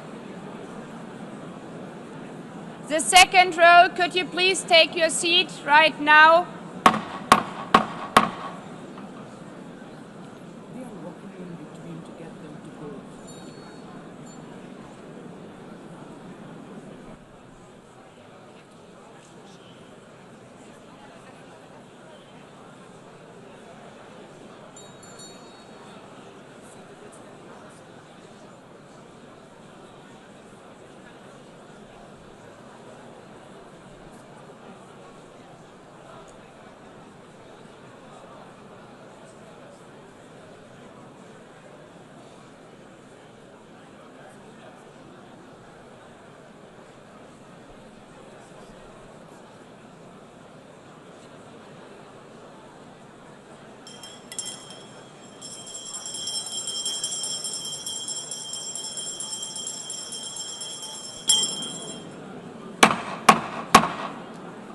Please take a seat now. With due respect to the next speakers, I would kindly ask you, gentlemen in the left row, please take your seats. We will continue.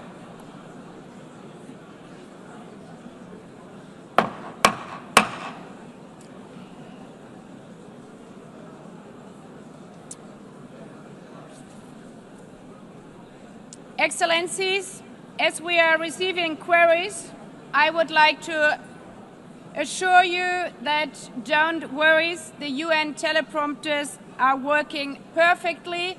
And by this technical note, I would like to call on the next speaker. The Assembly will hear an address by His Excellency Prabowo Subianto, President of the Republic of Indonesia. I request protocol to escort His Excellency and invite him to address the Assembly.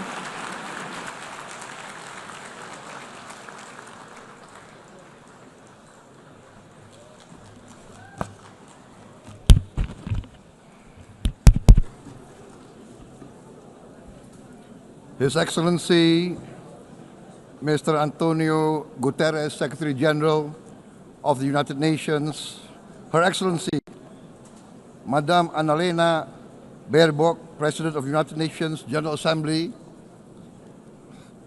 His Excellency Mr. Moses Abelian, Under-Secretary General for General Assembly and Management, Excellencies, Heads of States, Heads of Governments, distinguished delegates, ladies and gentlemen.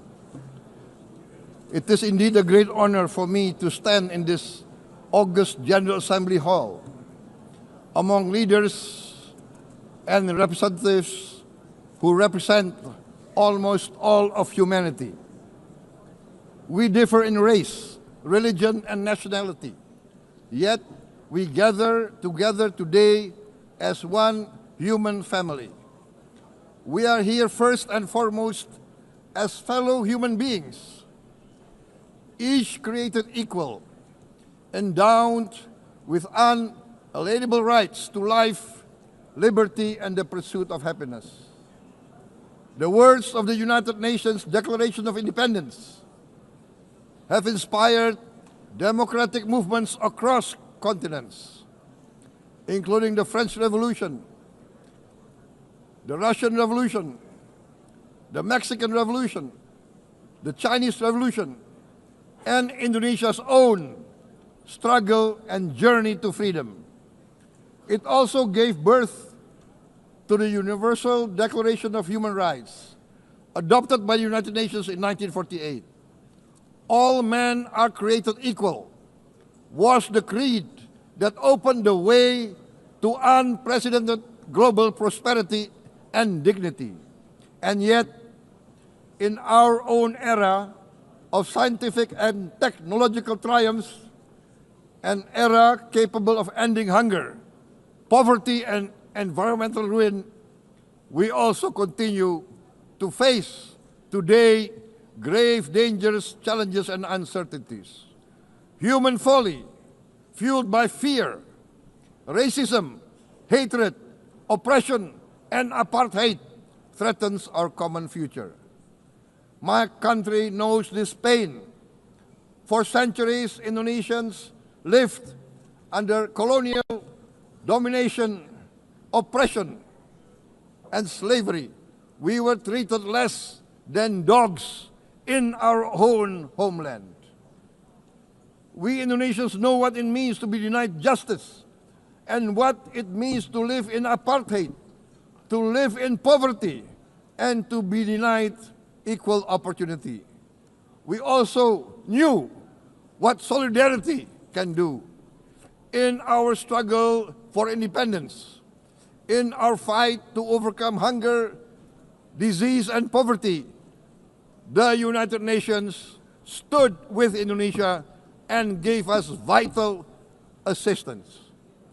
Decisions made here based on human solidarity by the Security Council and this Assembly gave Indonesia independence, international legitimacy, opened doors, and supported our early development through the efforts of the United Nations Children Fund, the United Nations Food and Agriculture Organization, the FAO, the World Health Organization, and many, many other United Nations institutions. And because of that, Indonesia today stands on the cusp of shared prosperity and greater equality and dignity. Madam President, Excellencies, our world today is driven by conflict, injustice, and deepening uncertainty. Every day we witness suffering, genocide, and blatant disregard for international law and human decency. In the face of these challenges, we must not give up. As the United Nations Secretary General said, we cannot give up. We cannot surrender our hopes or our ideals. We must draw closer, not drift apart. Together we must strive to achieve our hopes, our dreams. The United Nations was born from the ashes of the Second World War that claimed scores of millions of lives. It was created to secure peace, security, justice, and freedom for all. We remain committed to internationalism, to multilateralism, and to every effort that strengthens this great institution. Today, Indonesia is nearer than ever before to meeting the sustainable development goals of ending extreme poverty and hunger. Because years ago, this very chamber chose to listen and uphold social and economic justice, we will never forget. And today, we must never be silent while Palestinians are denied that same justice and legitimacy in this very hall. Excellencies, Thucydides warned, the strong do what they can, the weak suffer what they must. We must reject this doctrine. The United Nations exist to reject this doctrine. We must stand for all, the strong and the weak. Might cannot be right. Right must be right. Indonesia today is one of the largest contributors to United Peacekeeping Forces. We believe in the United Nations. We will continue to serve where peace needs guardians, not with just words, but with boots on the ground. If and when the United Nations Security Council and this great assembly decide Indonesia is prepared to deploy 20,000 or even more of our sons and daughters to help secure peace in Gaza or elsewhere, in Ukraine, in Sudan, in Libya, everywhere when the peace needs to be enforced, peace needs to be guarded, we are ready.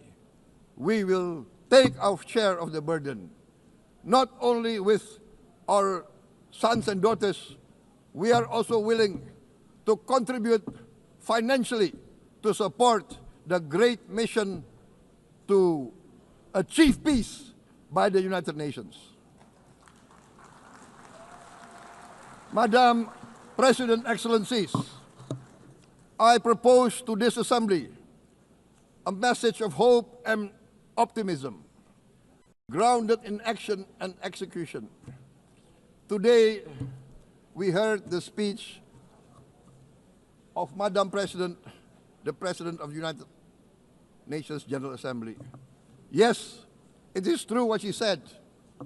Without the International Civil Aviation Organization, will we be here today? Will we sit in this great hall? Without the United Nations, we cannot be safe. No country can feel secure. We need the United Nations, and Indonesia will continue to support the United Nations, even though we still struggle, but we know the world needs a strong United Nations. The world's population is growing. Our planet is under strain. Food, energy, and water insecurity haunt many nations.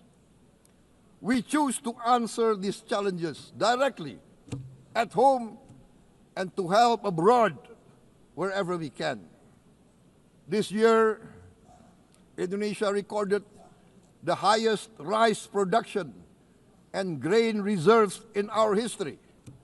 We are now self-sufficient in rice, and we are starting now to export rice to other nations in need, including providing rice for Palestine. We are building resilient food supply chains, strengthening farmer productivity, investing in climate-smart agriculture to ensure food security for our children and for the children of the world. We are confident in a few years' time, Indonesia will be the granary of the world. As the world's largest island state, we testify before you that we are already experiencing the direct consequences of climate change, particularly the threat of rising sea levels. The sea level on the north coast of our capital city is increasing by 5 centimeters every year. Can you imagine in 10 years? Can you imagine in 20 years? For this, we are forced to build a giant seawall, 480 kilometers in length. It will take us maybe 20 years, but we have no choice.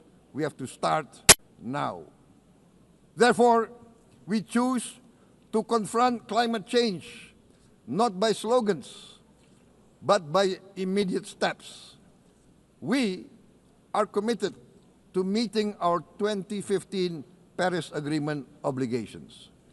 We aim to achieve net zero emission by 2060, and we are very confident we can achieve net zero emission much earlier. We aim to reforest more than 12 million hectares of degraded forest, to reduce forest degradation, to empower local communities with quality green jobs for the future. Indonesia is shifting decisively from fossil fuel-based development towards renewable-based development. From next year, most of our additional power generation capacity will come from renewables. Our goal is clear: to lift all of our citizens out of poverty and make Indonesia a hub for solutions to food, energy, and water security. Madam President, Excellencies, we live in a time when hatred and violence can seem to be the loudest voices. But beneath this loud noise lies a quieter truth, that every person longs to be safe, to be respected, to be loved, and to leave a better world to their children. Our children are watching.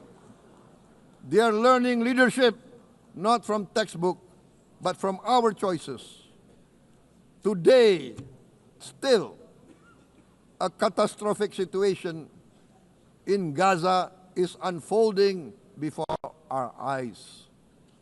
At this very moment, the innocent are crying for help, are crying to be saved.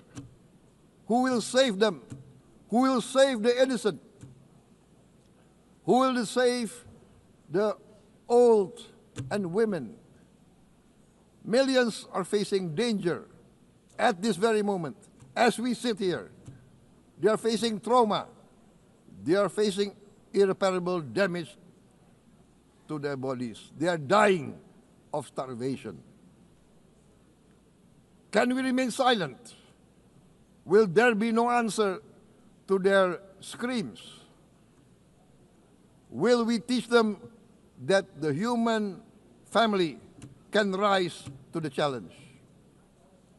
Madam President, we must act now. Many speakers said that. We must stand for a multilateral order where peace, prosperity, and progress are not the privilege of a few, but the right of all. With a strong United Nations, we can build a world where the weak do not suffer what they must, but live the justice that they deserve. Let us continue humanity's great journey of ideals, the selfless aspirations that created the United Nations. Let us use science to uplift, not use science to destroy. Let rising nations help others to lift themselves. I am convinced that the leaders of the great world civilizations, civilizations of the West, of the East, of the North, of the South, leaders of America, Europe, of India, China, the Islamic world, the whole world, I am convinced they will rise to their role demanded by history. We are all hopeful that the leaders of the world will show great statesmanship, great wisdom, restraint, humility, overcome hate, overcome suspicion. Madam President, distinguished delegates, we are greatly heartened by the events of the last few days, where significant leading countries of the world have chosen to side with history, to choose the right side of history, the path of the moral high ground, the path of rectitude, the path of justice, the path of humanity, to shun hatred, to overcome suspicion, and to avoid the use of violence. The use of violence will beget violence.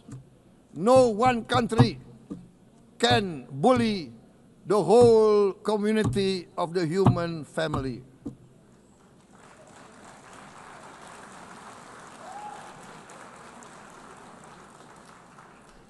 We may be weak individually, but the sense of oppression, the sense of injustice has proven in the history of mankind that this sense of injustice, this sense of oppression will unite into a strong force that will overcome this oppression, that will overcome this injustice. To close, I would like to reiterate again Indonesia's complete support for the two-state solution in Palestine. We must have an independent Palestine, but we must also recognize, we must also respect, and we must also guarantee the safety and security of Israel. Only then we can have real peace, and no longer hate and no longer suspicion. The only solution is this two-state solution. Two descendants of Abraham must live in reconciliation, peace, and harmony. Arabs, Jews, Muslims, Christians, Hindus, Buddhists, all religions, we must live as one human family. Indonesia is committed to being part of making this vision a reality. Is this a dream? Maybe, but this is the beautiful dream that we must work together towards. Let us work towards this noble goal.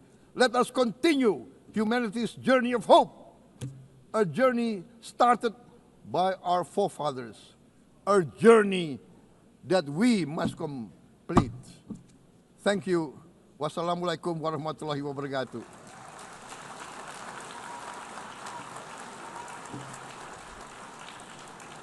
Shalom.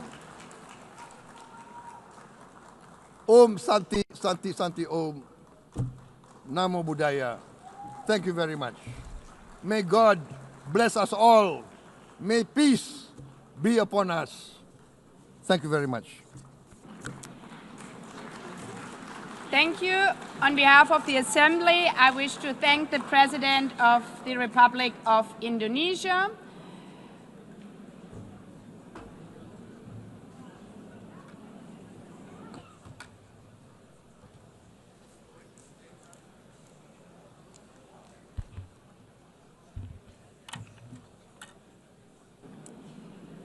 The Assembly will hear an address by His Excellency Recep Tayyip Erdogan, President of the Republic of Turkey. I request protocol to escort His Excellency and invite him to address the Assembly.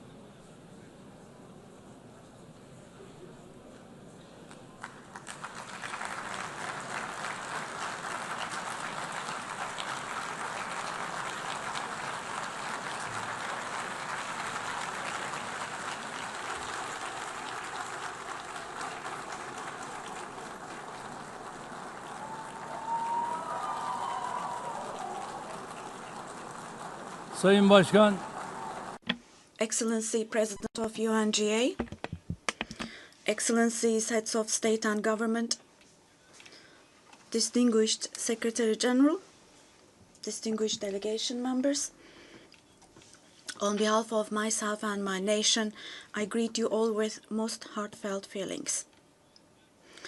I wish for the 80th United Nations General Assembly to bring blessings to all humanity. I am deeply honored to address you once again from this podium, which represents the collective conscience of humanity. I congratulate Mr. Young, who has completed his term as President of the General Assembly, and I wish success to Ms. Baerbock, who has taken over this position. At the outset of my speech, I would like to first express my regret at the absence today of the President of the State of Palestine, Mahmoud Abbas, at a time when Palestine is being recognized by an increasing number of countries. Today, we stand here on this podium. I stand here on this podium alongside my 86 million citizens, also for our Palestinian brothers and sisters whose voices are being silenced. I'd like to thank all the countries who announced that they recognize the state of Palestine, and I call on all the other countries who have not done so yet to do so, to recognize the state of Palestine as soon as possible. Esteemed President, distinguished members, the United Nations Charter was signed in San Francisco 8 years ago, and it entered into force on October the 24th, 1945. I would like to recall here again the first words of the first article of the UN Charter. Quote, "The purpose of the United Nations is to maintain international peace and security," unquote. As we celebrate the 80th anniversary of the UN in this hall, grave events are unfolding in many parts of the world that cast a shadow over the very first words of the UN Charter's opening article.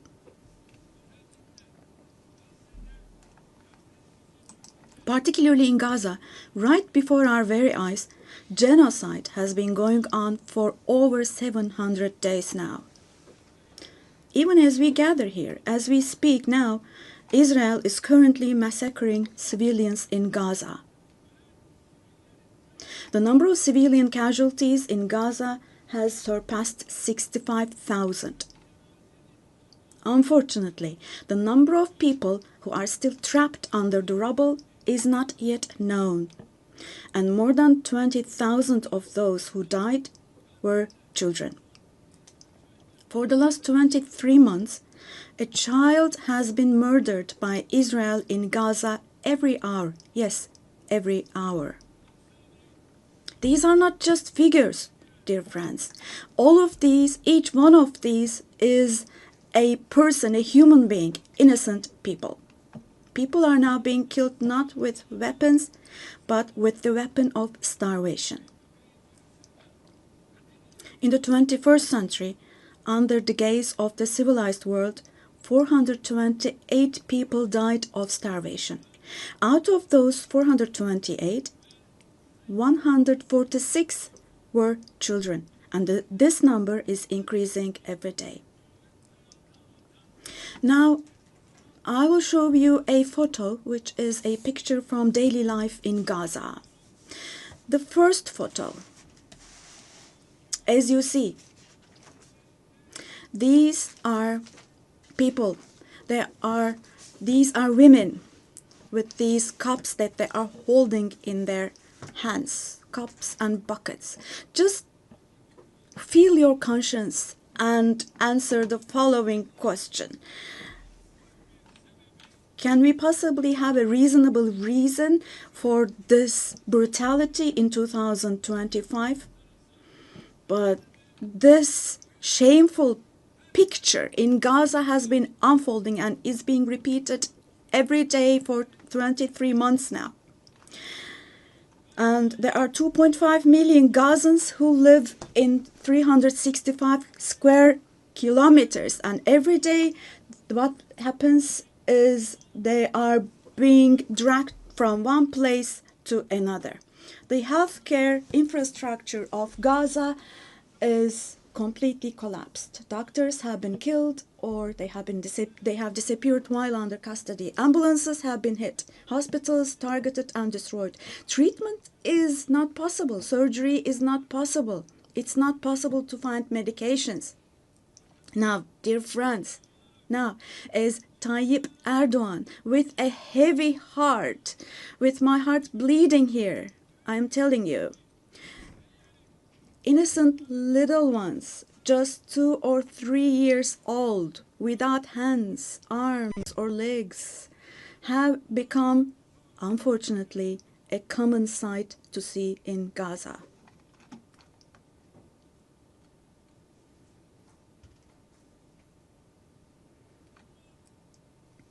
This one. What kind of a human conscience can possibly bear this? Possibly. How can one stay silent vis-à-vis this? In a world where children are dying of starvation and lack of medication, can we possibly have calm and peace? We all are parents. We have children or grandchildren who we dearly cherish. Here, say in America or in Europe, anywhere in the world, when a small rose thorn hurts a child's hand, the hearts of parents break. But in Gaza, children's hands, arms, and legs are being amputated without anesthesia. Now, I'm extremely sorry to say, but this represents the lowest point of humanity. Human history has not witnessed such bloodshed within the last century. All of this is happening before our very eyes. The genocide in Gaza is being broadcast live every moment through the media and social media. So far, Israel has deliberately killed 250 journalists working in national and international media in Gaza.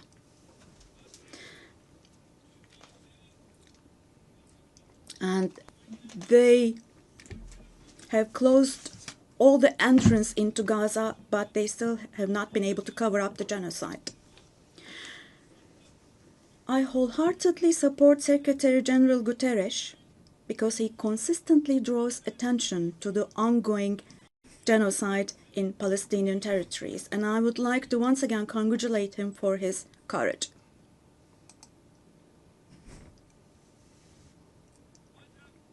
But the United Nations has not even been able to protect its own personnel in Gaza, unfortunately. In Gaza, 500 people rushing to help others have been killed. Out of those 500, 326 were UN staff members. Esteemed President, distinguished members, now, genocide, like the Holocaust, is a shameful concept which refers to the mass extermination of people. It's a barbaric concept. But today, it's not only people who are being killed in Gaza, mind you. Animals are being targeted and killed in Gaza. In Gaza, agricultural land, gardens, trees, grass, century-old olive trees are being destroyed.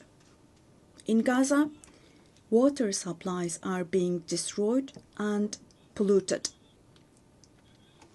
Buildings, homes, libraries, hospitals, schools, mosques, churches, and historical structures in Gaza are being deliberately destroyed.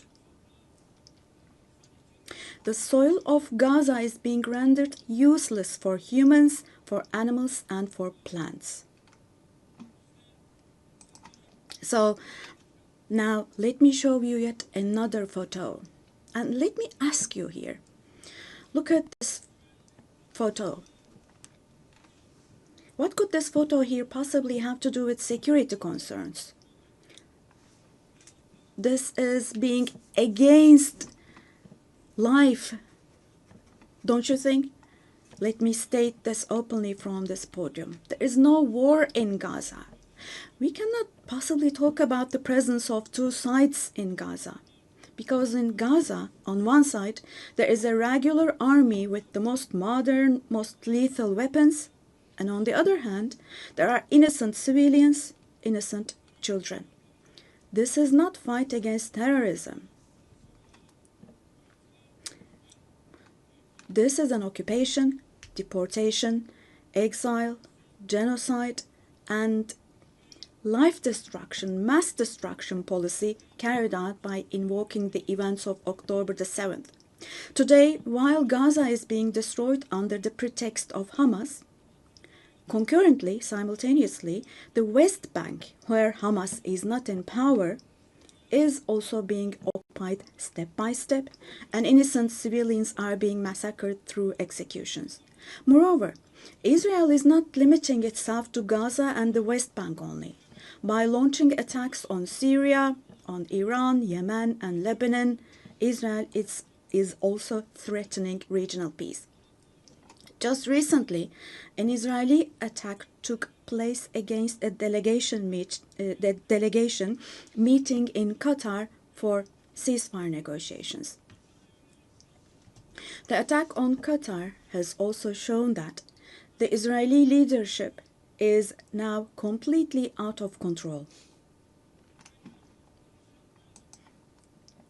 Netanyahu is not obviously interested in forging peace or releasing the hostages. Not only Israel's neighbors, but all countries in the Middle East are subject to the Israeli government's reckless threats. And we must realize the following. Due to the increasing aggression of Israel, in Europe and the West in general, the values that emerged after the Second World War have been eroded.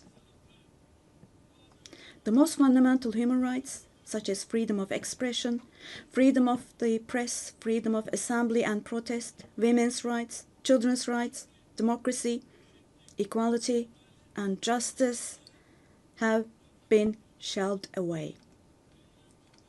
At this point, we all have to see the following truth, my dear friends. The Israeli government, driven by an obsession with the promised lands, is openly threatening regional peace and the shared values of humanity.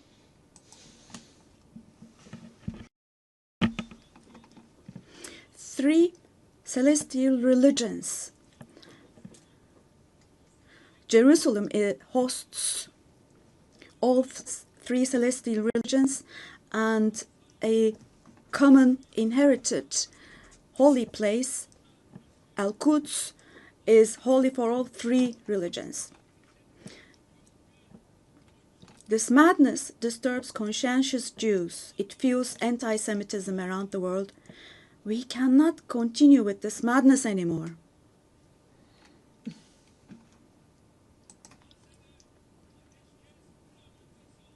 We have to have ceasefire in Gaza as soon as possible. Attacks should stop. Humanitarian aid should be able to enter with no obstacles. The genocide team should be held accountable vis-à-vis international law. And God willing, this will definitely happen.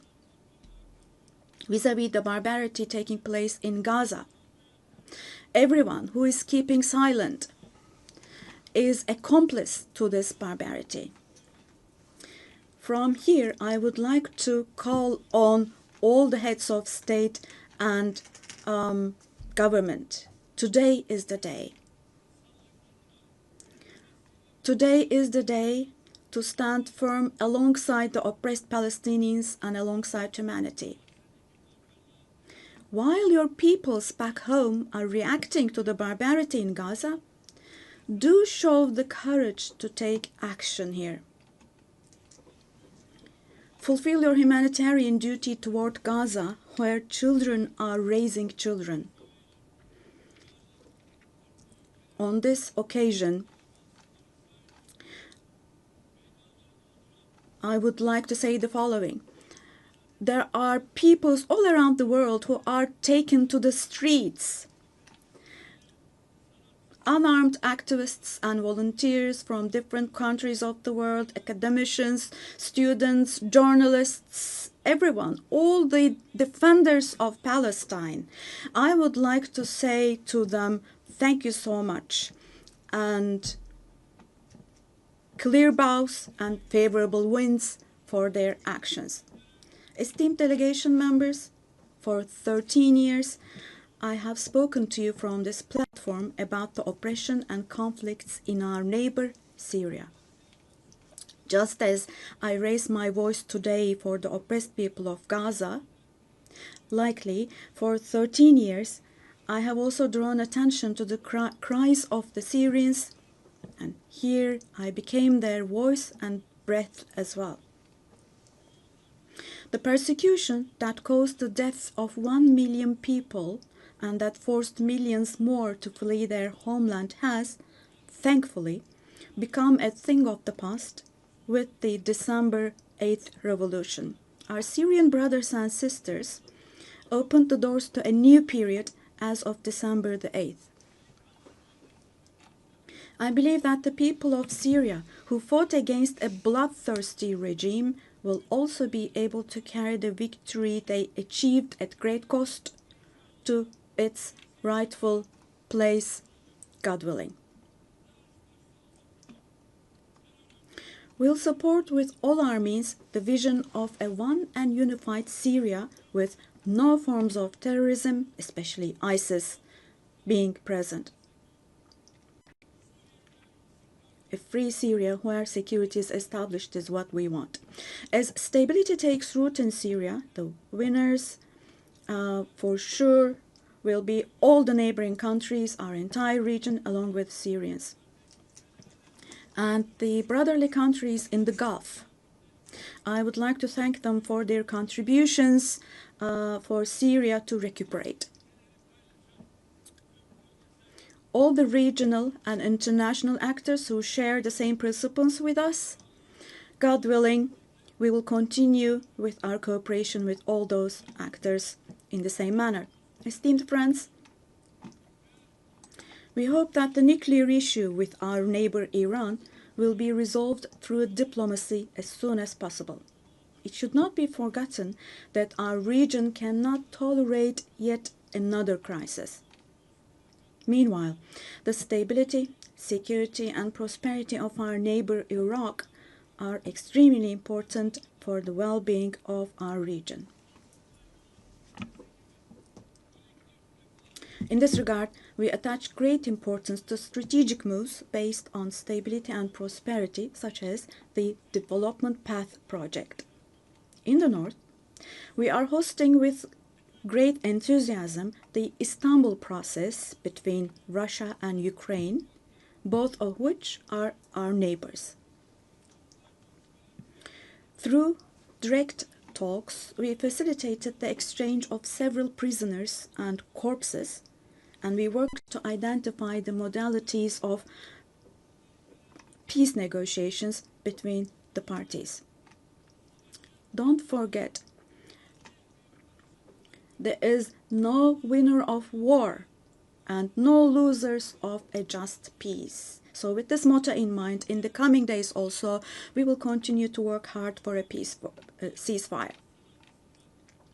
Meanwhile, we have encouraged the parties from the very beginning to establish peace between Azerbaijan and Armenia. We are pleased that steps were taken on August the 8th, steps that will enable the establishment of lasting peace between the two countries. I would like to once again congratulate the President of Azerbaijan, Ilham Aliyev, the Prime Minister of Armenia, Nikol Pashinyan, and the American President Donald Trump, who contributed to this process, and I would like to congratulate them. On this occasion, I would also like to state that the normalization process between our country and Armenia is progressing as planned. Within the scope of the Ankara process, which is another of our mediation activities, we continue our efforts to resolve the conflict between Somalia and Ethiopia. I hope that the parties will successfully conclude this genuine initiative as soon as possible. Distinguished delegation members, we have been implementing the Montreux Convention, which guarantees security in the Black Sea. And we have been implementing this convention impartially and to the letter for exactly 89 years now. We want to see the Aegean Sea and the Eastern Mediterranean as a basin of stability and prosperity where the legitimate interests of all parties involved are respected. We are ready for constructive cooperation on all issues, particularly on energy and the environment, and we expect the same approach from our neighbors. On this occasion, I would like to particularly underline that projects which exclude Turkey and the Turkish Republic of Northern Cyprus in the Eastern Mediterranean, such projects which exclude us will not be successful. Turkey has rights and authority in the western part of the island of Cyprus, while the Turkish Cypriots have legitimate rights in the areas surrounding the island. An Eastern Mediterranean Conference, which we have proposed before, would contribute to finding common ground. Resolving the Cyprus issue has been tried many times before, but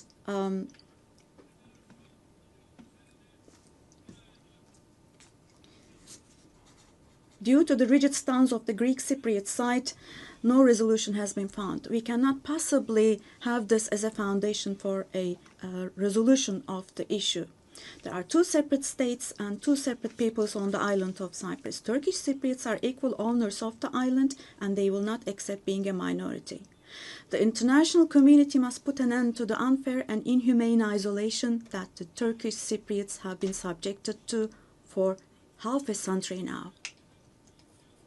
I reiterate the call I made at the last 3 UN General Assemblies. Let me repeat. I call on the international community to recognize the Turkish Republic of Northern Cyprus and to establish diplomatic, political, and economic relations with it. Esteemed President, distinguished members, in the coming period, we desire a new beginning and vision in Turkey-European Union relations. This should not be a vision that just saves the day, but rather a vision that redefines the horizon and shapes our shared future. For this, it is of course important that the European Union is as willing and determined as we are. As a net security provider, we continue to contribute to the operations and missions of the United Nations, NATO, OSCE, and the European Union. The annual NATO summit next year will be held in Turkey, in Ankara. The USA, who is our NATO ally, our relations with them are continuing on trade, investments, energy, defense industry, in addition to other many areas, and we're strengthening our relations with them.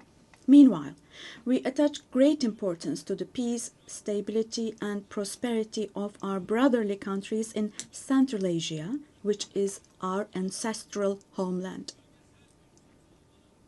Our Organization of Turkic States is moving forward with confidence on the path to becoming a global actor, going beyond being merely a regional umbrella. We are making intensive efforts to ensure the continuation of peace and stability in the Balkans, where we have strong historical, cultural, and people ties. The Balkan Peace Platform, which we established in July, is the newest and most concrete manifestation of our efforts in this direction. And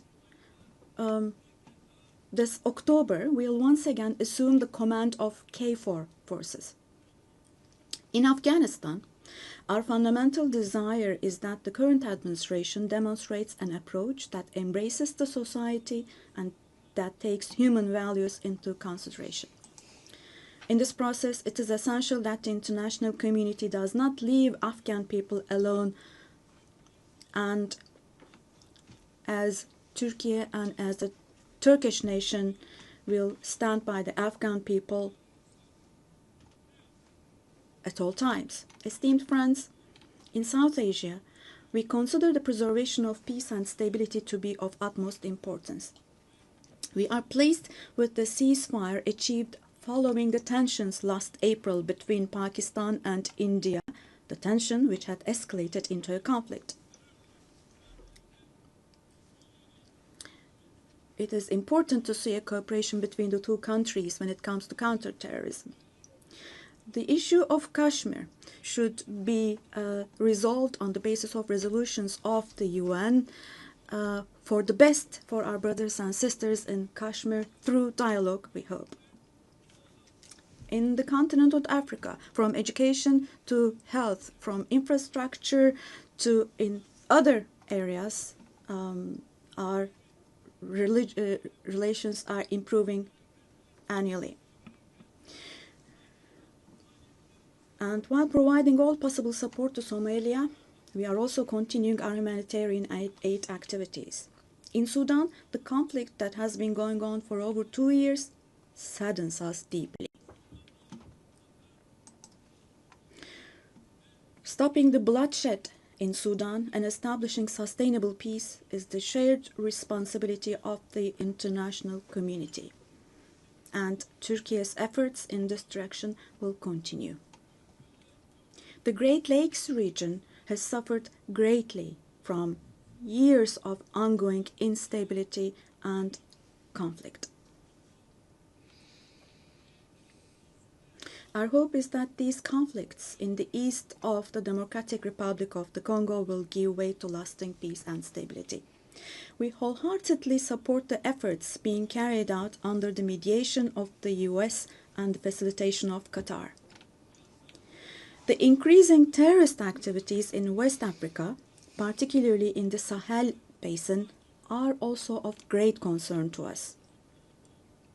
We will continue our unwavering efforts to ensure peace, tranquility, and stability for the peoples of this region with whom we share historical ties. Drawing inspiration from the historical double-headed Turkish Selçuk eagle, I would like to emphasize that our relations with Asian countries in Turkish foreign policy are of great strategic importance. We pursue a 360-degree approach in this policy.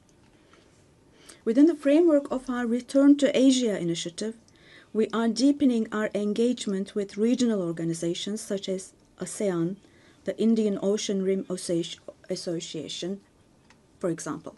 We will continue to develop new partnerships with Asian countries, and we attach great importance to developing our relations with Latin America and the Caribbean region in a spirit of partnership and a win-win approach. We are determined to further strengthen the friendly ties we have established with all the countries in the region. Esteemed delegation members, increasing protectionist trends in international trade and disruptions in supply chains are leading to fundamental changes in the global economy. To successfully address current challenges, we support the reform of rules-based international trade, including the World Trade Organization. I believe access to affordable, safe, and sustainable energy is essential, particularly for developing countries, to be able to achieve their development goals.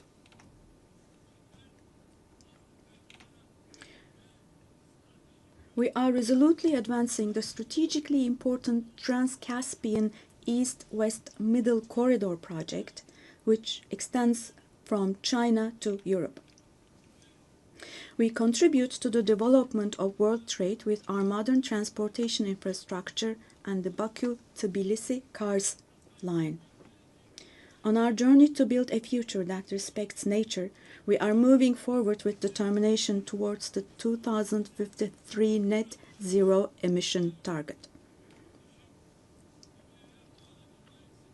We are pleased to observe that the zero waste movement, under the patronage of my wife Emine Erdogan, has grown in waves around the world every year, reaching more people and hearts.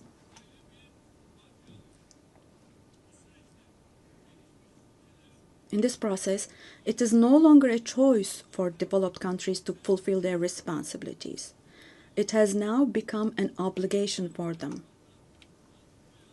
As one of the countries providing the most development aid in the world, we are striving to achieve the UN Sustainable Development Goals.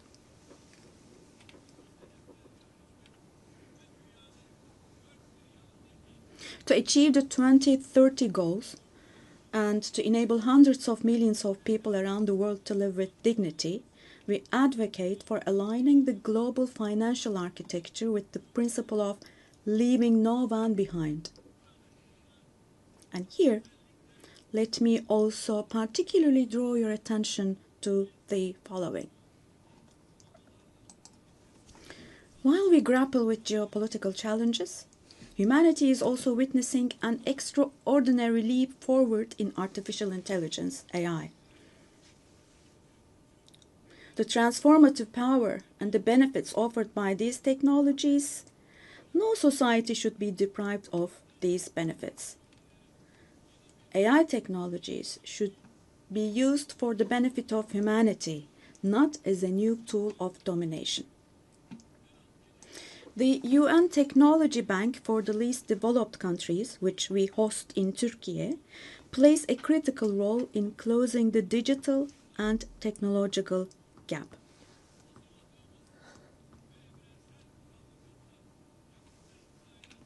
We have prepared a children's rights convention in the digital world, and we will soon open this up for ratification. I'm sure this will create a lot of awareness in this area, and we expect your support for this. On the other hand, in today's world, where racism, xenophobia, and particularly Islamophobia have reached alarming levels, combating these trends that directly threaten the culture of coexistence has now become an essential duty for humanity. It is significant that Mr. Moratinos, High Representative of the Alliance of Civilizations, has also been appointed as the UN Secretary General's Special Envoy on combating Islamophobia. As I stated here last year, the institution of the family is under threat today as never before. Defending the family, consisting of a woman and a man, means defending humanity, defending nature, life, and the future. Turkey will continue to defend the family in the face of ever-increasing attacks. Distinguished delegation members, the roots of the UN, established to prevent humanity from experiencing the disaster of war again, are filled with values that will eliminate the dark era we are in. We fully support the UN APT initiative launched by Secretary General Guterres to make our organization more effective and more efficient. I hope this initiative succeeds as a process that will further strengthen all the activities of the UN. I express our readiness to provide strong support to this process, also driven by our vision of making Istanbul a UN hub. I sincerely believe that it is our shared responsibility to take steps that will restore the founding spirit of the UN in its 80th year. We will continue to say, the world is bigger than five until a system is established where the righteous are powerful, not the powerful are righteous. Our duty is not to abandon the system, but rather to repair it and to make it work again. Without a doubt, a more just, a fairer world is possible. Turkey will patiently continue its fight for the construction of a more just world. So may God help and aid us all. Once again, let me greet you all with kind regards and thank you.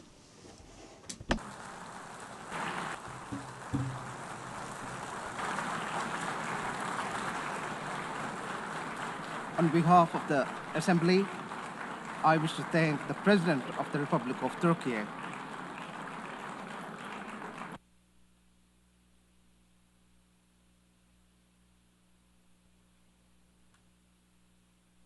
Assembly will hear an address by Her Excellency Dina Ercilia Boluarte Segara, President of the Republic of Peru. I request protocol to escort Her Excellency and invite her to address the Assembly.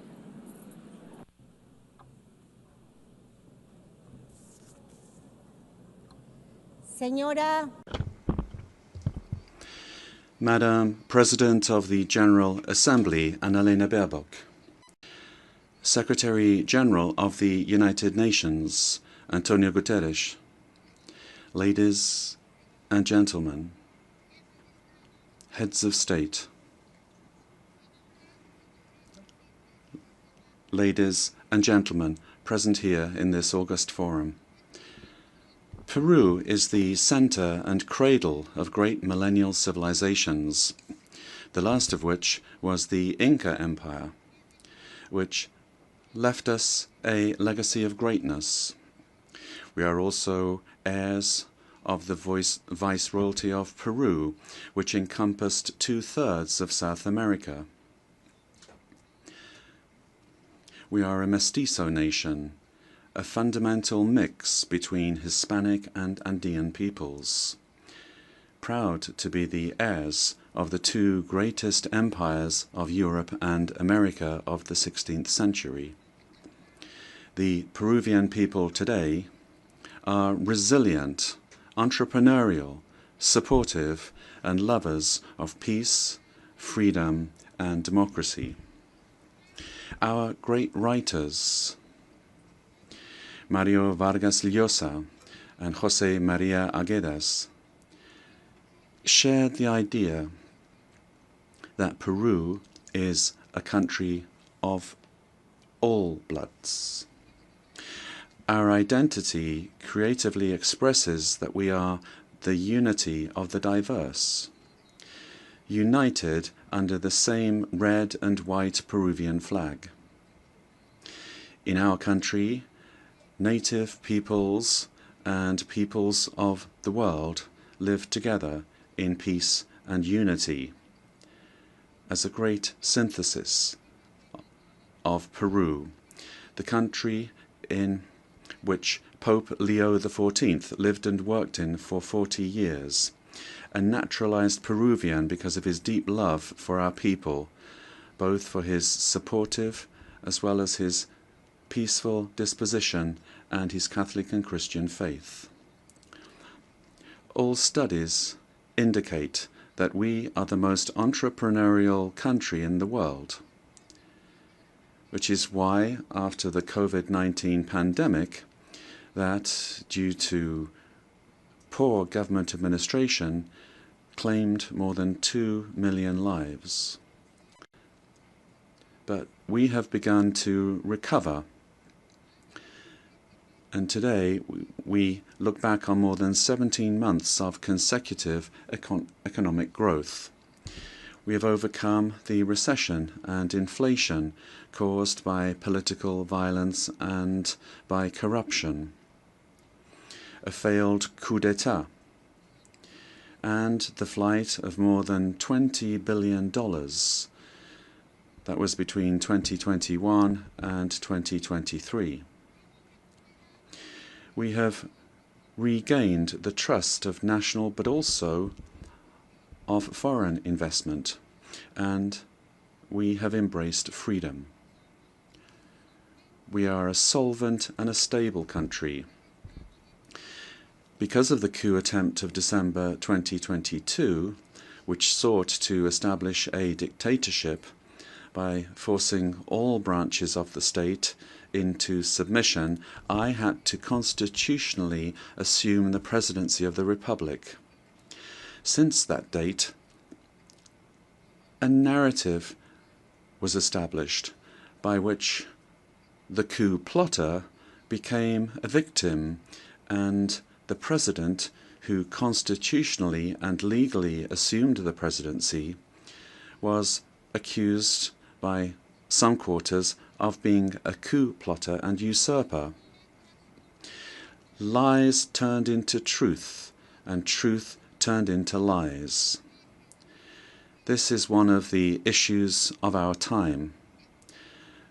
The building of false narratives to attempt to defend anti-democratic political projects.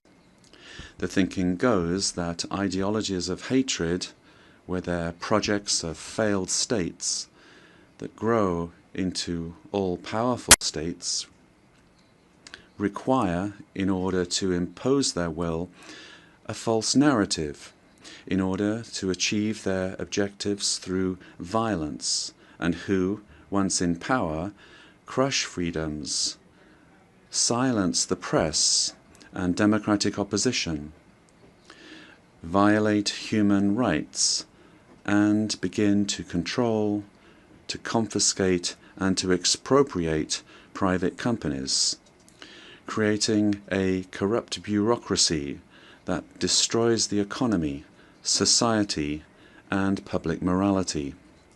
The first step for achieving all of this is to build a narrative in order to lie, to deceive, and to manipulate.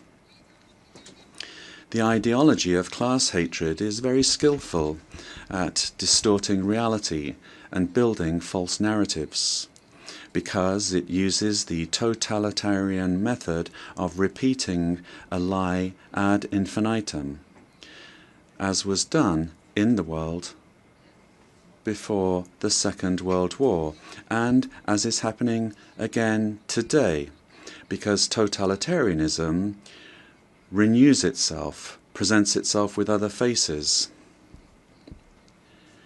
but it remains a serious threat to countries and to the world. The cynical narrative is reinforced by interventionism in the internal affairs of countries, supporting and spreading falsehoods to destroy democracy and eliminate freedom. In Peru, we have overcome strong, organized and persistent political violence that sought the return of the coup plotters' government, and since 2024, progress has been made in restoring stability and confidence. And this is why the Peruvian economy managed to grow this year by 3.3%. And in the current year, 2025, is exceeding 3.5% growth, with forecasts that in 2026 the trend of economic growth will continue. The government guarantees 3 years of economic growth, being the leader in South America. Inflation is below 2% annually. International reserves amount to more than $88 billion, and our currency remains stable, and it's getting stronger every day. Our external debt is less than 32.2% of GDP, one of the lowest in the Americas and in the world. And our fiscal deficit this year will be 2.2% annually. Madam President of this magnificent General Assembly, on October 24th, the UN was created after World War II, when one of the greatest totalitarian political projects built on an ideology of hatred, leading to the most serious genocide in human history, the Holocaust, was defeated. And this is something that we must never, I say never, forget. That dreadful war caused the death of 60 million human beings. All ideologies of hate, class hatred, and its elevation as a principle and driver of history, racial hatred, nationalist hatred, religious hatred, ethnic hatred, hatred against women, amongst others, are the causes for the worst crimes committed in human history. Ideologies of hatred build narratives as absolute truths that instrumentalize people and nations. The political constitution of my homeland, Peru, affirms that the defense of the individual and their dignity is the supreme goal of society and of the state. Peru, therefore, rejects the two principal hate narratives in the world, namely class hatred and religious hatred. These are the origins of wars and inhumane violence. In Peru, we suffered for more than 20 years from a messianic, dogmatic, violent and genocidal terrorism that cost the lives of more than 70,000 Peruvians. The terrorist hates elections and the citizens' right to choose and to stand for election. When they participate, they do so to destroy democracy from within. However, the narrative that they wanted to impose is a flagrant lie. The armed forces and the police, who defended the life and the freedom of Peruvians, are now accused of violating human rights. Thus, the heroes who defended life, democracy, and freedom are turned into victimizers, and the terrorists are turned into victims.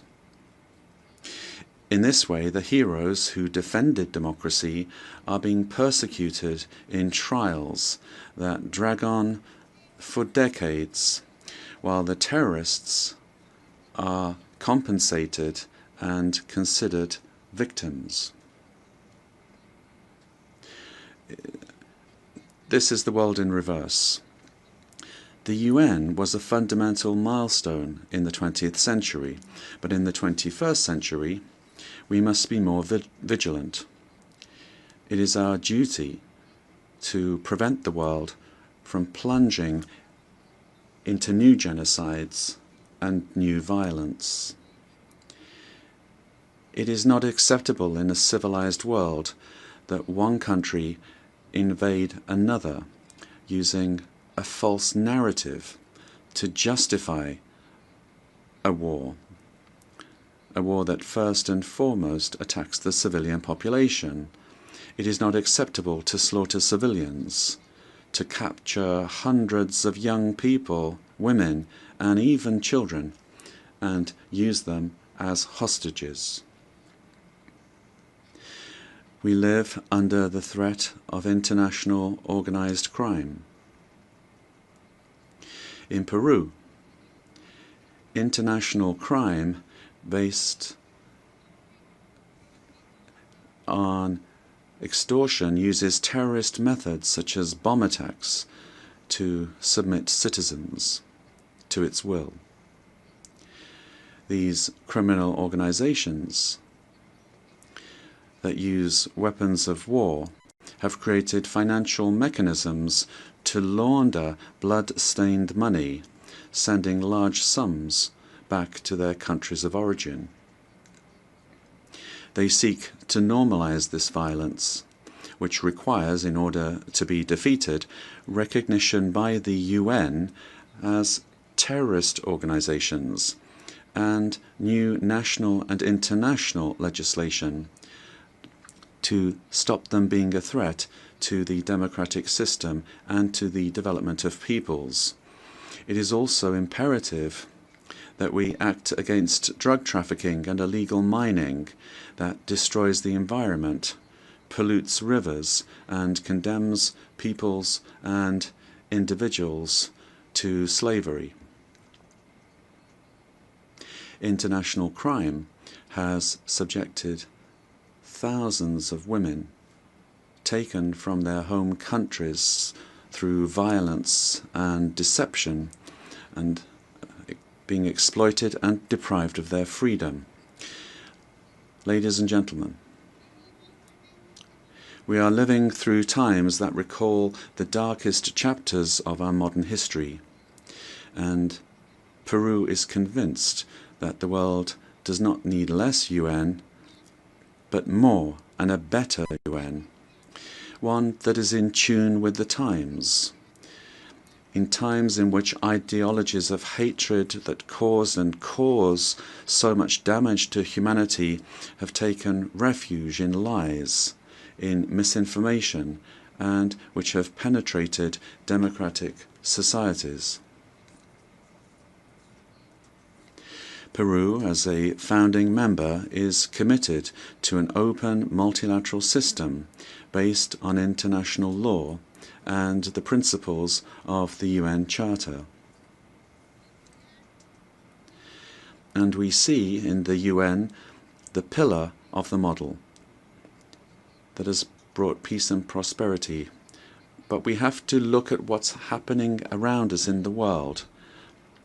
At this time, as we're meeting here, in other parts of the world, they are killing children, girls, boys, innocent people.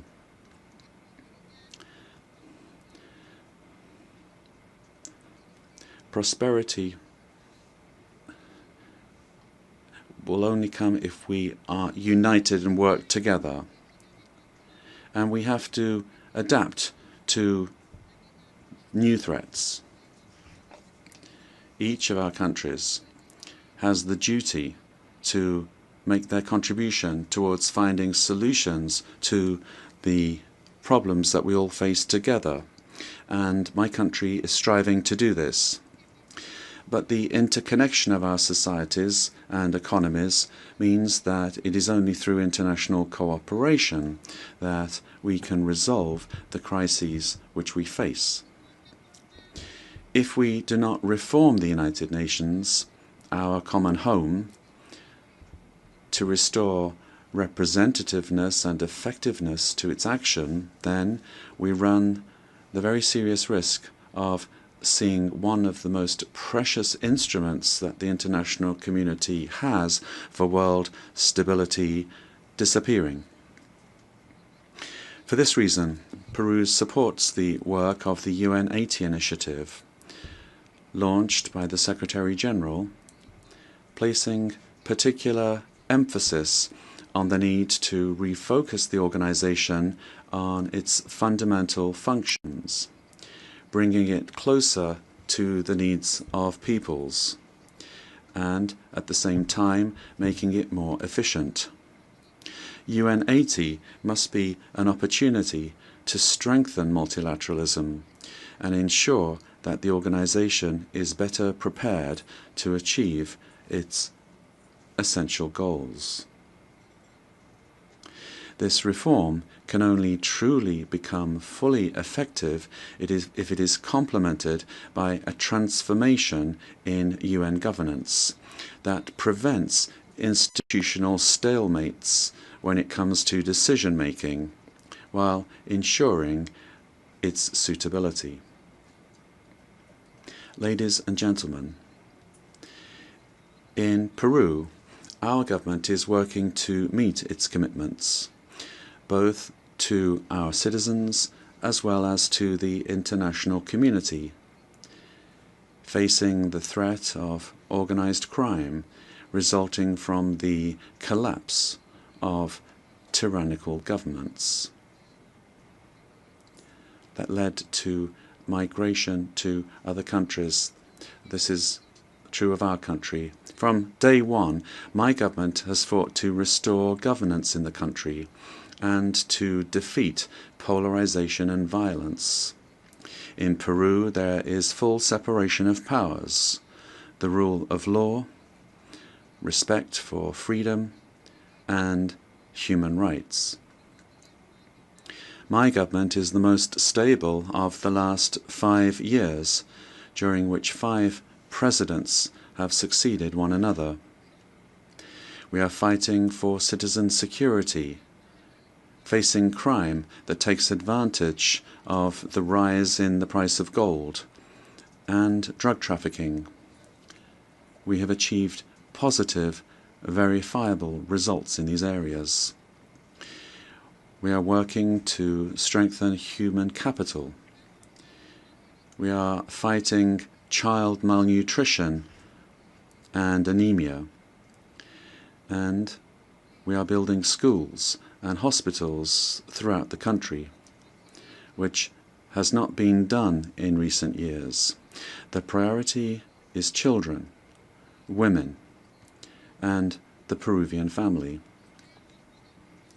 We are modernizing the country's infrastructure, ports, airports, roads, bridges, designing an economy that is better connected to the world, as well as a firm policy for fighting corruption.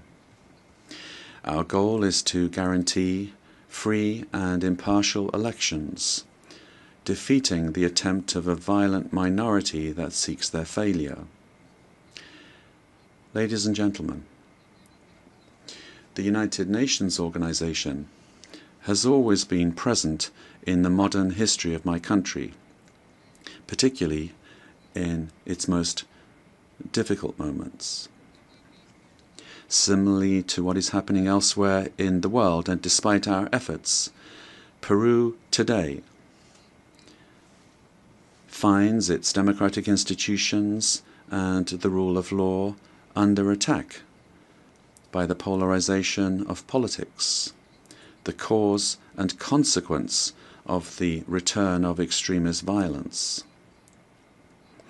We suffer from the scourge of transnational organized terrorist crime, which causes deaths, attacks, insecurity, and drug trafficking that destroys the social fabric. We face the threat of climate change that is destroying our Amazon, causing the melting of our glaciers, and putting our biodiversity at risk. We promote inclusive and sustainable growth in a context of opposing powers. But none of these problems is merely national, but global. This is why we need the United Nations to once again be a forum for dialogue and cooperation. I wish to recall the legacy of Ambassador Javier Pérez de Cuellar, who managed to do relevant work in the organization despite the Cold War. With that example in mind, and in view of our region's adherence to the purposes of the Charter, and in order to ensure better representation, we believe it is time for the next Secretary General to come from Latin America. Ladies and gentlemen,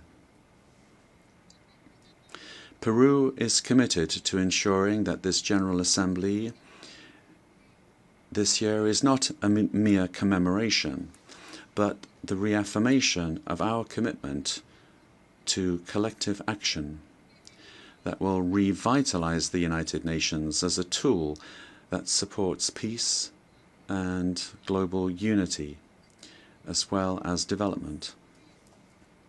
We must stand firm in the truth in the face of narratives that try to conceal it, pervert it, or openly lie in order to hide agendas that do not correspond to our time, much less to the destiny of humanity.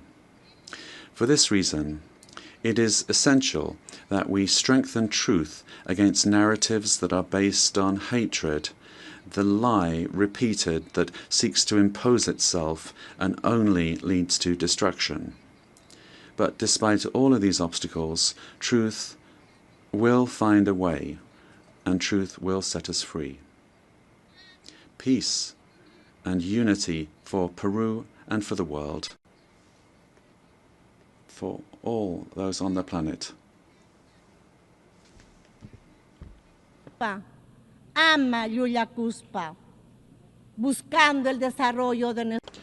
Let us seek the development of our peoples, presidents of the world. Together, let us work together without hating one another. Let us work for the development of our peoples. Yes to life, no to violence, and no to war. Thank you very much.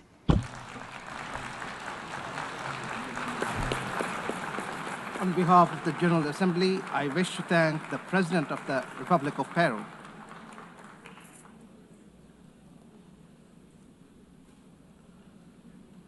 The Assembly will hear an address by His Majesty King Abdullah II Ibn al-Hussein, King of the Hashemite Kingdom of Jordan. I request protocol to escort His Majesty and invite him to address the Assembly.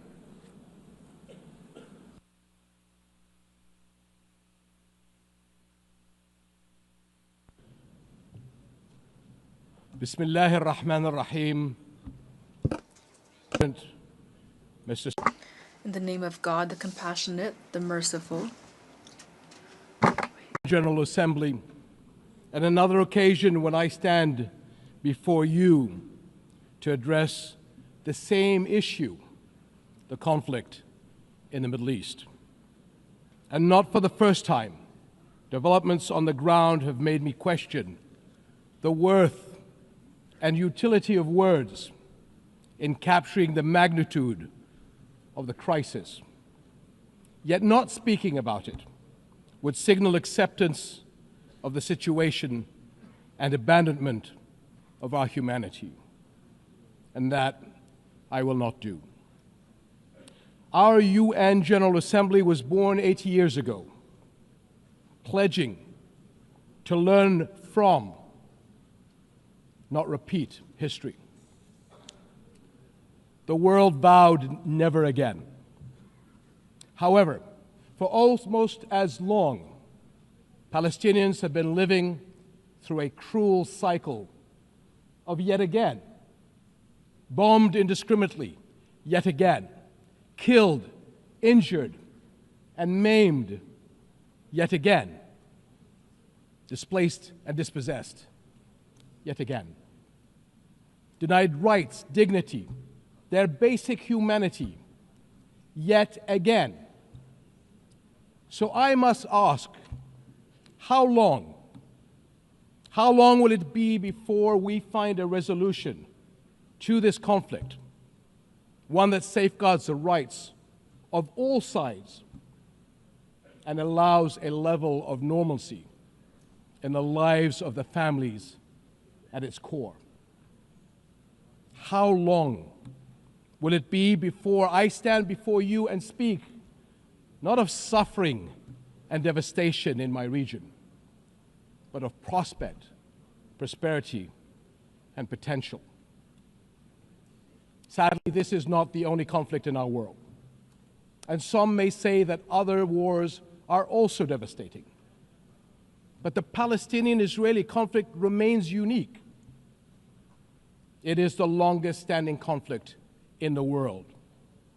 An illegal occupation of a helpless population by a self-declared democratic nation and a flagrant violation of repeated UN resolutions, international law, and human rights conventions.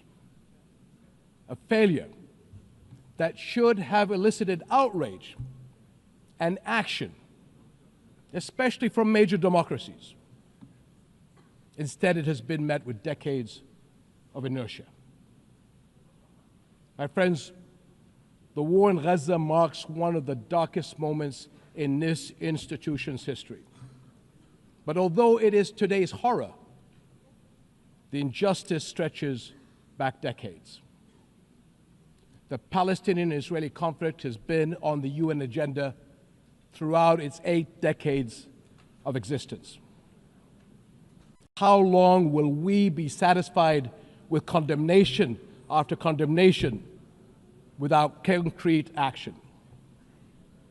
When it comes to the Palestinian-Israeli conflict, it seems that what unfolds in the halls of power is theory. The struggles and suffering on the ground is reality. For decades, we have seen several attempts to achieve a solution by interim agreements and temporary stopgaps, none that delivered on the end game. In fact, many would argue these processes served as a distraction as Israel grabbed more land, expanded illegal settlements, demolished homes, and displaced entire neighborhoods. Muslim and Christian holy sites in Jerusalem have been vandalized and desecrated by those under government protection. And throughout all these years, Israeli families, too, have not been able to live in true security because military action cannot bring the safety they need. Nowhere is that more evident than in Gaza. More than 60,000 Palestinians killed, 50,000 children injured or killed, miles of burnt out rubble, neighborhoods, hospitals, schools, farms, even mosques and churches in ruins, widespread starvation. And what we are seeing is only a glimpse, because never in our modern history has the lenses of international media been obstructed like this from capturing the reality on the ground. Almost 2 years in, and the cruelty of this military campaign continues unabated. Furthermore, the current Israeli government's provocative calls for a so-called Greater Israel can only be realized through the blatant violation of the sovereignty and territorial integrity of its neighbors. And there is nothing great about that. I can't help but wonder if a similar outrageous call were made by an Arab leader, would it be met with the same global apathy? The international community must stop entertaining the illusion that this government is a willing partner for peace. Far from it. Its actions on the ground are dismantling the very foundations on which peace could stand, and intentionally burying the very idea of a Palestinian state. It has shown how little it respects the sovereignty of other countries, as we have seen in flagrant violations in Lebanon, Iran, Syria, Tunisia, and most recently, Qatar. And its hostile rhetoric calling for the targeting of Al-Aqsa Mosque will incite a religious war that would reach far beyond the region and lead to an all-out clash that no nation would be able to escape.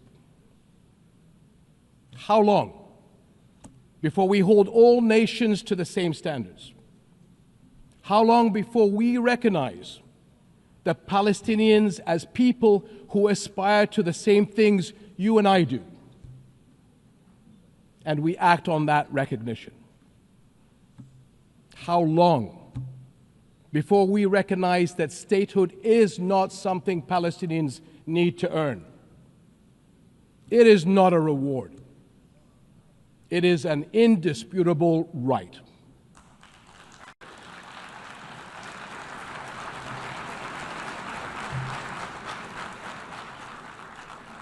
In Jordan, we are determined to work for a world in which people are secure in their homes, are safe to practice their faiths, and are able to live and thrive in dignity. As custodians of Muslim and Christian holy sites in Jerusalem, we safeguard these holy places against actions that violate the city's legal and historical status quo. Compromising the delicate balance in the holy city will turn it into a tinderbox that ignites global conflict. And Jordan is serving as the main base for international humanitarian response in Gaza, working by all possible means to provide critical supplies of aid and food. And we appreciate our regional and international partners. I'm also immensely proud of the many Jordanians, including men and women of Jordan Armed Forces, who are at the heart of this effort. Ground convoys, aircraft crews, doctors, nurses, and mobile medical staff who work even under fire to provide relief. These and countless others carry forward Jordan's deep heritage of compassion and generosity to people in grave need. My friends, amid such darkness, there is a glimmer on the horizon. We are seeing more nations stepping up on behalf of a permanent ceasefire in Gaza, one that ensures the release of all hostages, unhindered humanitarian aid, and support for the Palestinian people as they rebuild. We all know that force is no foundation for security. It is a prelude for greater violence. Repeated wars are teaching generations of Israelis and Palestinians that their only recourse is the gun. Security will only come when Palestine and Israel begin to coexist. Seems I have the same problem as President Trump. Begin to coexist side by side. This is the two-state solution, in line with international law and UN resolutions. An independent and viable Palestinian state with East Jerusalem as its capital, alongside a secure Israel living in peace with its neighbors. For almost a quarter of a century, this has been the promise of the Arab Peace Initiative, in which Arab and Muslim partners around the globe extended their hand. My friends, for the past 2 years, we have finally seen the world's conscience stirring in the courage of ordinary people from every walk of life and every corner of the globe, raising their voices as one and declaring, it has been too long.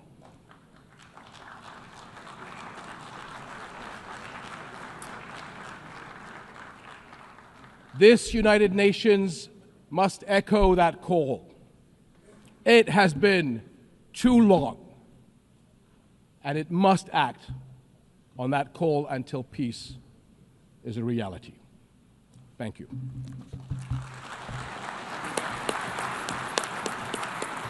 On behalf of the Assembly, I wish to thank the King of the Hashemite Kingdom of Jordan. The Assembly will hear an address by His Excellency Lee Jae-myung, President of the Republic of Korea, I request protocol to escort His Excellency and invite him to address the Assembly.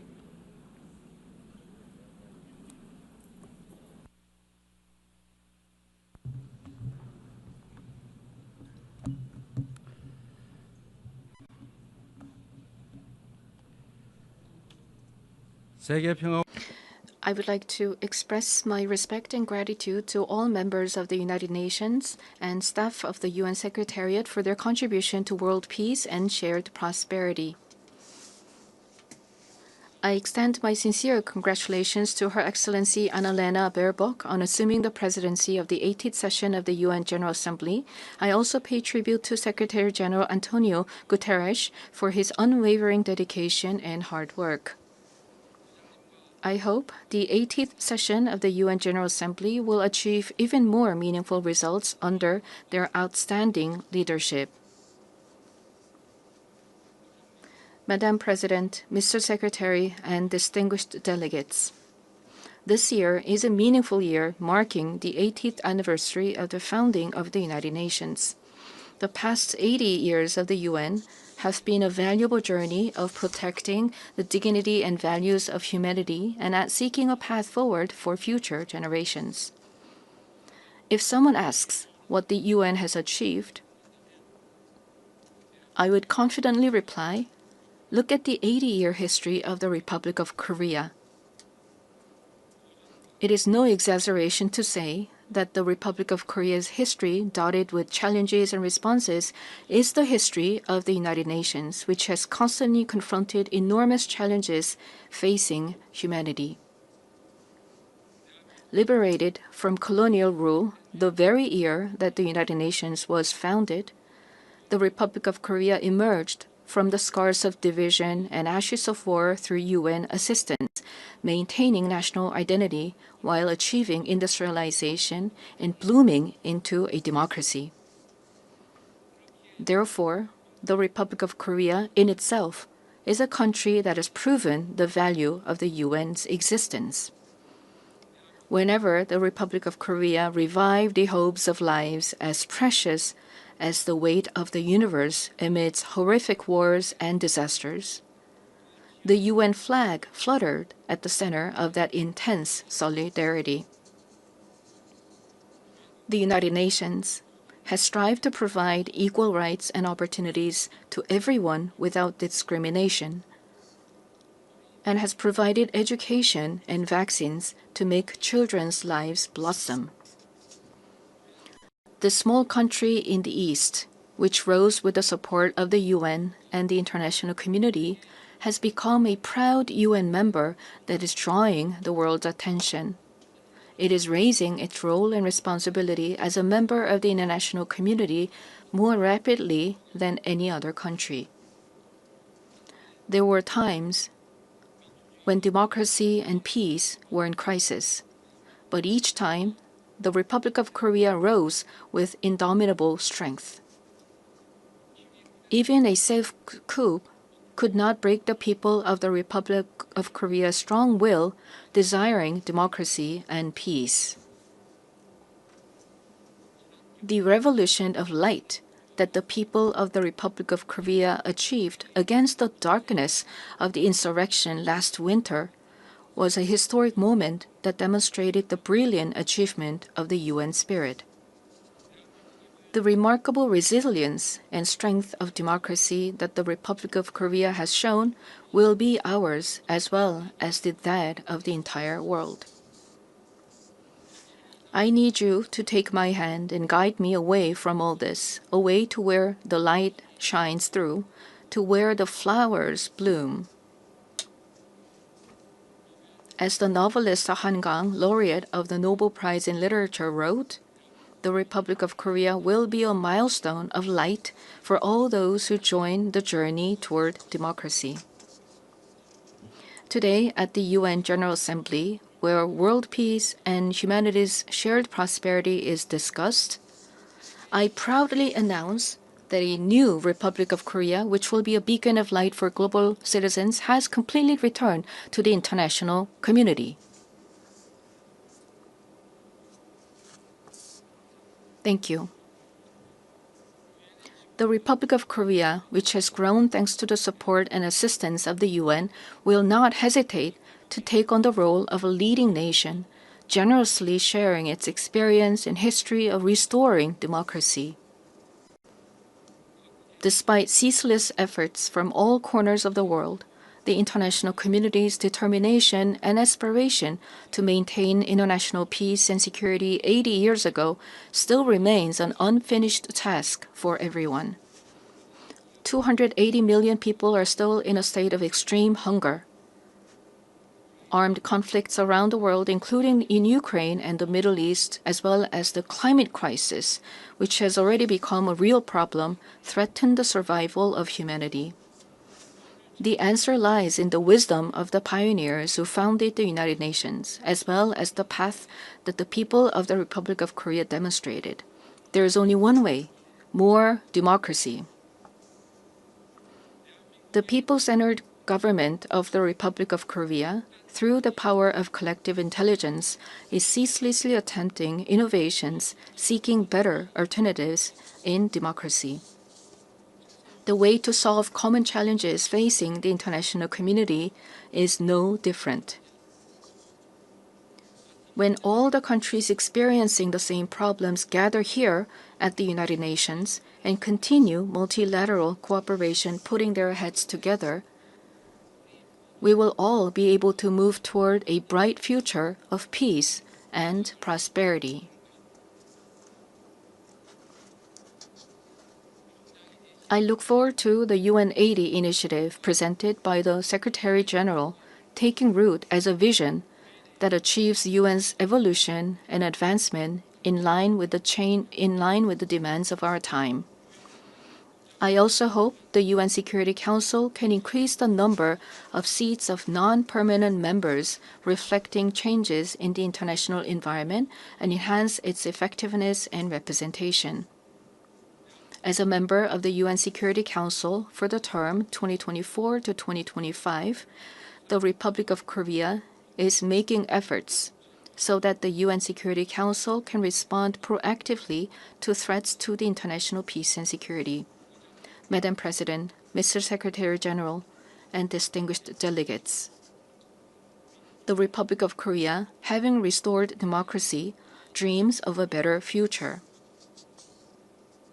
The Republic of Korea will fulfill its responsibility as a responsible global power that steadfastly upholds the values of freedom, human rights, inclusiveness, and solidarity championed by the United Nations. We will further develop our institutions and cultures so that everyone residing in the Republic of Korea, both nationals and foreigners, can be respected as an equal member of society in all fields of life. The Republic of Korea will strengthen and lead cooperation with the international community while realizing the value of respect for human rights. In a time of crisis where immediate survival is urgent, words like solidarity, coexistence, and cooperation may feel somewhat distant. However, humanity has always dreamed of hopes as high as its deep despair, and has achieved the progress we see today through a passion for a better tomorrow. The more difficult the times are, the more we must return to the basic spirit of the UN, which is trust in universal values of humankind. Just as the determination to not pass down the devastation of wars led to the founding of the UN and has prevented conflicts and preserved peace, we today must cooperate more, trust more, and join hands more firmly in order to build a better future, a better world for future generations. Democratic Korea will lead the way in multilateral cooperation toward a sustainable future. Peace is a value that is more important than anything else. In the Republic of Korea, as well as elsewhere in the world, peace is the basic foundation for democracy and economic development. The disputes and conflicts we are currently facing vividly show how easily the ideals of human dignity and sustainable development can crumble without peace. Today, the Republic of Korea is fulfilling its responsibility as a key contributor to the United Nations peacekeeping and peacebuilding activities. Our brave soldiers, who have steadfastly defended the Republic of Korea, a divided nation, are helping to pave the way towards sustainable peace led by the UN. Threats to peace are not only physical elements.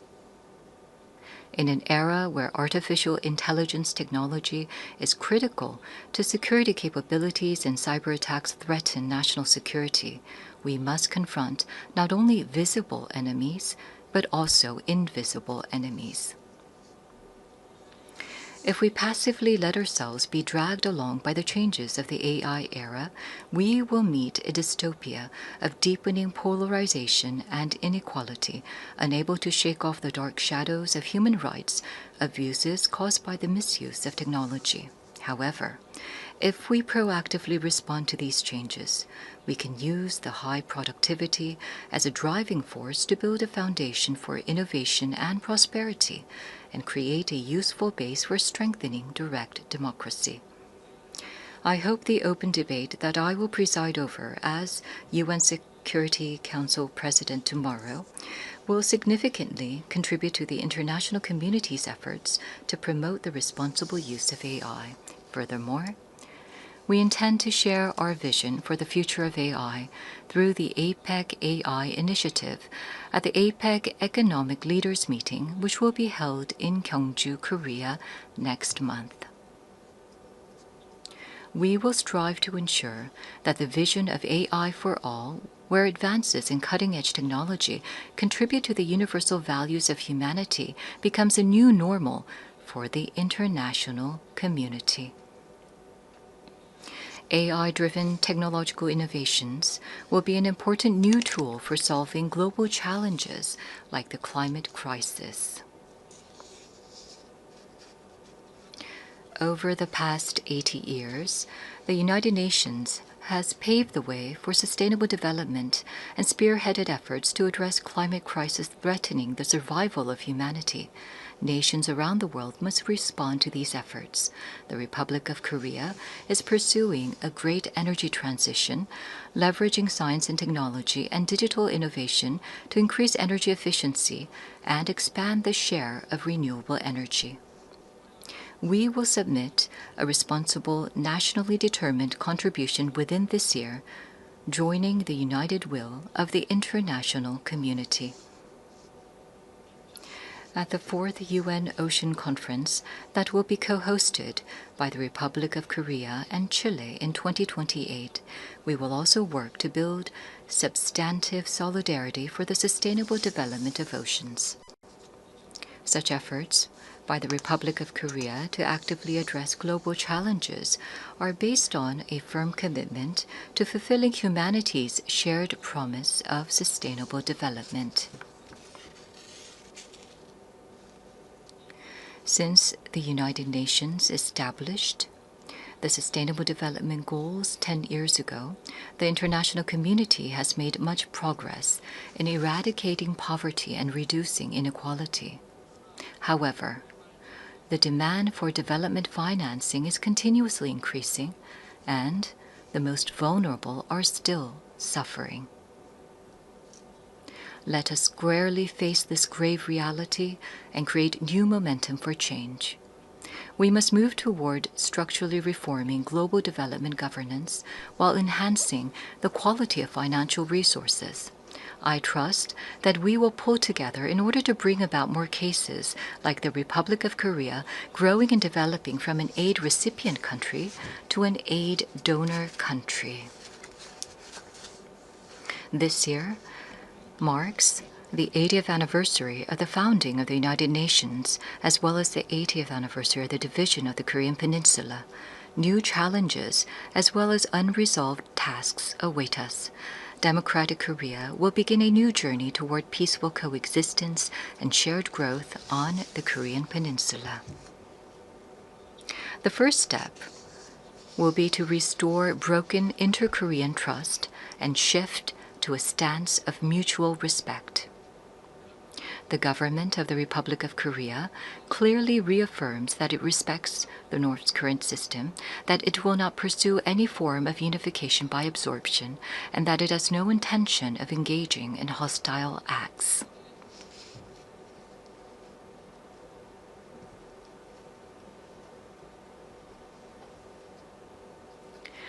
Based on these three principles, we intend to end the vicious cycle of unnecessary inter-Korean military tension and hostile acts.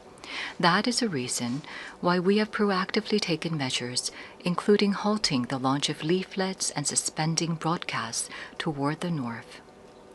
Going forward, the government of the Republic of Korea will consistently seek a path to reduce military tensions and restore inter-Korean trust. The most certain peace is a state where there is no need to fight. Through comprehensive dialogue centered on exchange, normalization, and denuclearization, in other words, END, we must end the era of hostility and confrontation on the Korean Peninsula and usher in a new era of peaceful coexistence and shared growth. The fact that exchanges and cooperation are a shortcut to peace is a timeless lesson demonstrated by the history of fraught inter-Korean relations. By gradually expanding inter-Korean exchanges and cooperation, we will pave the way for sustainable peace on the Korean Peninsula. It is crucial for both the ROK and the DPRK, as well as the international community, to work together to establish peace on the Korean Peninsula. While striving to advance inter-Korean relations, we will provide our active support and cooperation for efforts to normalize relations with the international community, including between the United States and the DPRK. Denuclearization is undoubtedly a grave task, but it is time to seek realistic and rational solutions based on a cool-headed perception that denuclearization cannot be achieved in the short term. The international community must gather its wisdom in a pragmatic and phased solution, beginning with a stop in the sophistication of nuclear and missile capabilities, going through a reduction process, and reaching dismantlement. Realizing lasting peace on the Korean Peninsula would present new hope and possibility to humanity suffering from conflict. The Republic of Korea will end the Cold War on the Korean Peninsula through the END initiative and fulfill its responsibility and role to contribute to world peace and prosperity. A future where people from different nations cooperate and overcome global challenges together may sound like a rosy, dream-like vision. However, this is by no means an impossible dream. Peace is not merely the absence of armed conflict, but the realization of a community where differences are respected and people coexist. As long as respect and aspiration for diversity is inside us, we can always unite and embrace one another. K-culture is connecting people all over the world beyond borders, language, and cultural differences.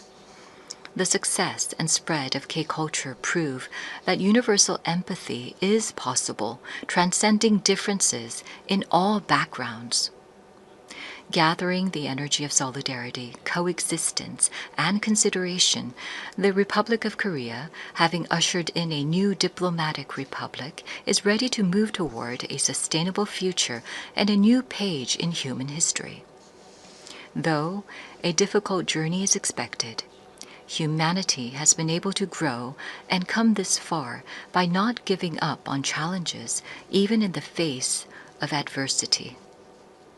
As the people of the Republic of Korea raised colorful cheering sticks in the face of a crisis in democracy, I call on the international community and the United Nations to lift the lantern of hope that will light the future of humanity. the Republic of Korea will boldly lead the way toward a new era of peaceful coexistence and shared growth on the Korean Peninsula toward a better future together. Thank you very much for your attention. On behalf of the Assembly, I wish to thank the President of the Republic of Korea.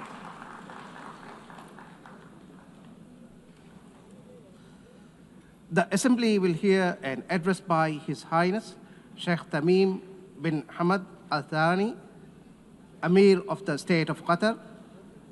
I request protocol to escort His Highness and invite him to address the Assembly.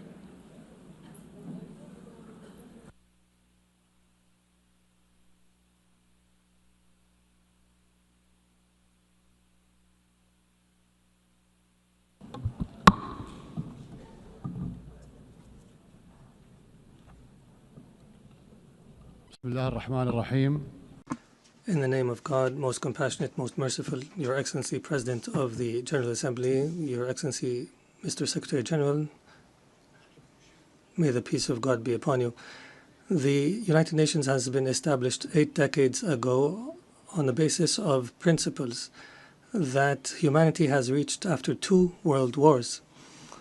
These rules are based on the maintenance of international peace and security and the respect for human dignity and state sovereignty and a non-interference in internal affairs, and to cooperate for the benefit of our peoples.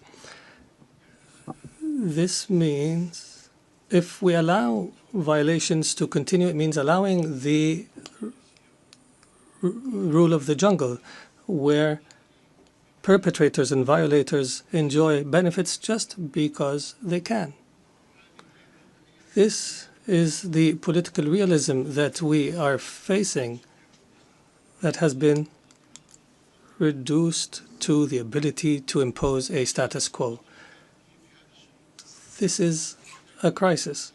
Such conduct finds that violators consider that tolerating them is a weakness. What must prioritize the discussion in the international community now is how to restore collective security as per the UN Charter, and how to restore the legitimacy of the international system. Your Excellencies, as you know, Doha on the 9th of September has suffered a treacherous attack that targeted the negotiating delegation of Hamas in a residential neighborhood that includes schools and diplomatic missions. As a result of this attack, 6 martyrs have fallen, including a Qatari national who serves in the internal security forces, and 18 people have been injured.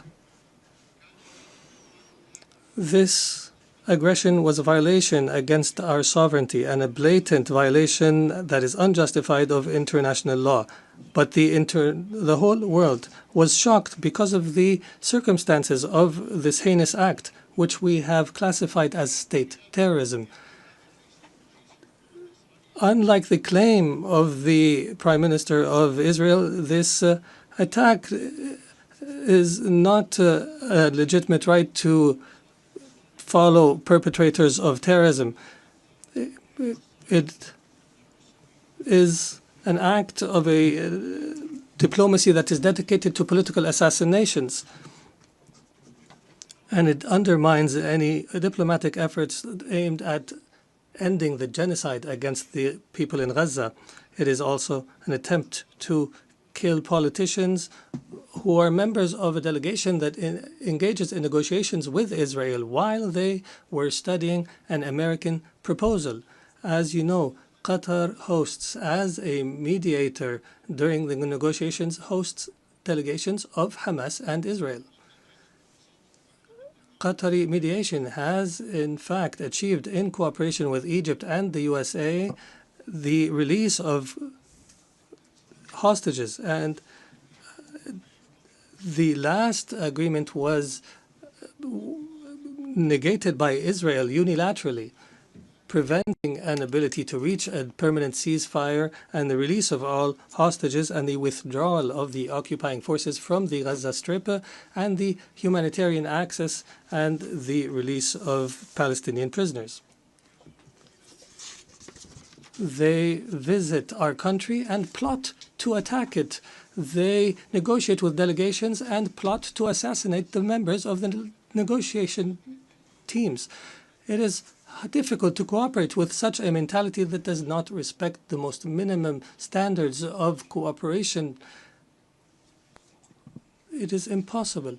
Is this not the definition of a rote government? The delegation,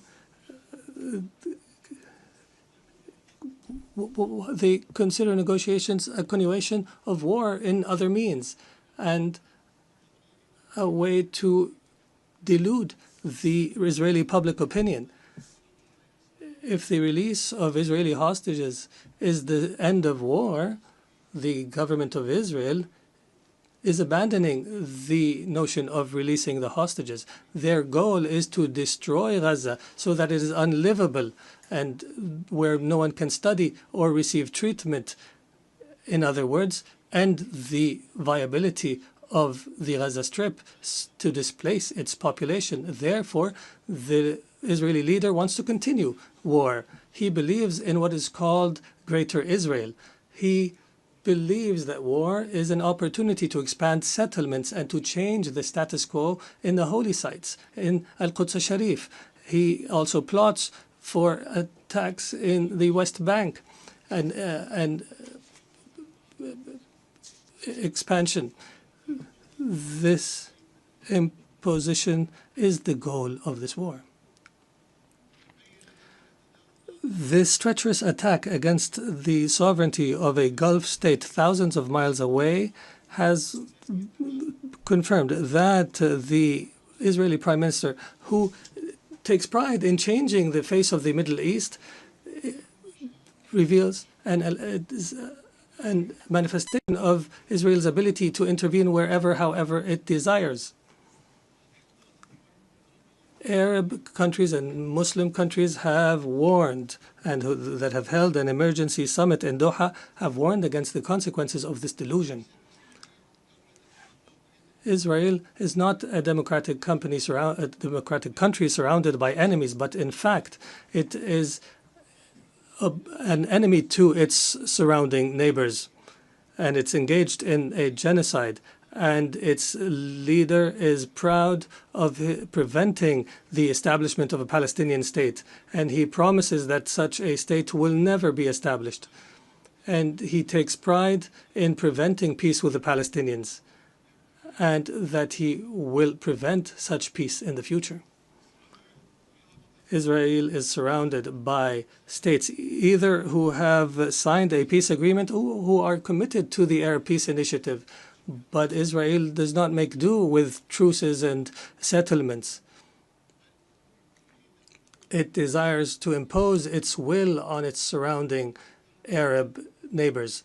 And everyone who believes so is, and everyone who opposes its will is either anti-Semitic or a terrorist. Even Israel's allies realize this fact and reject it.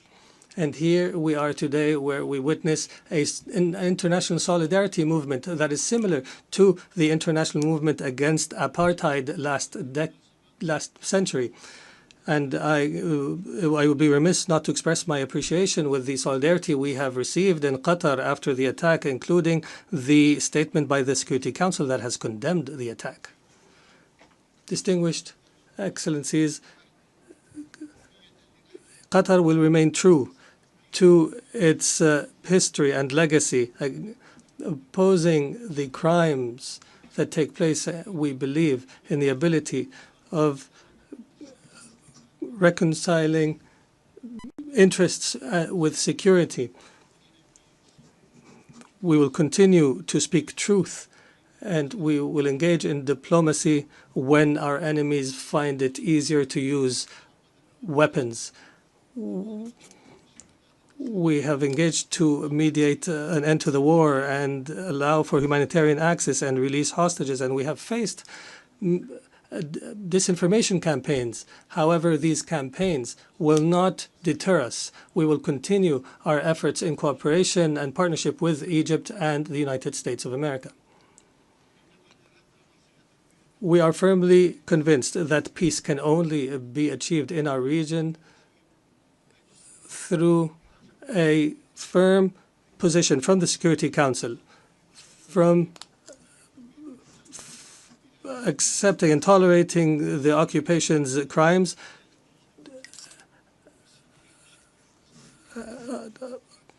until allowing to the Palestinian people to enjoy their right to self-determination and establish their state with East Jerusalem as its capital on the borders of 1967 as per UN resolutions and the two-state solution that has been the consensus of the international community.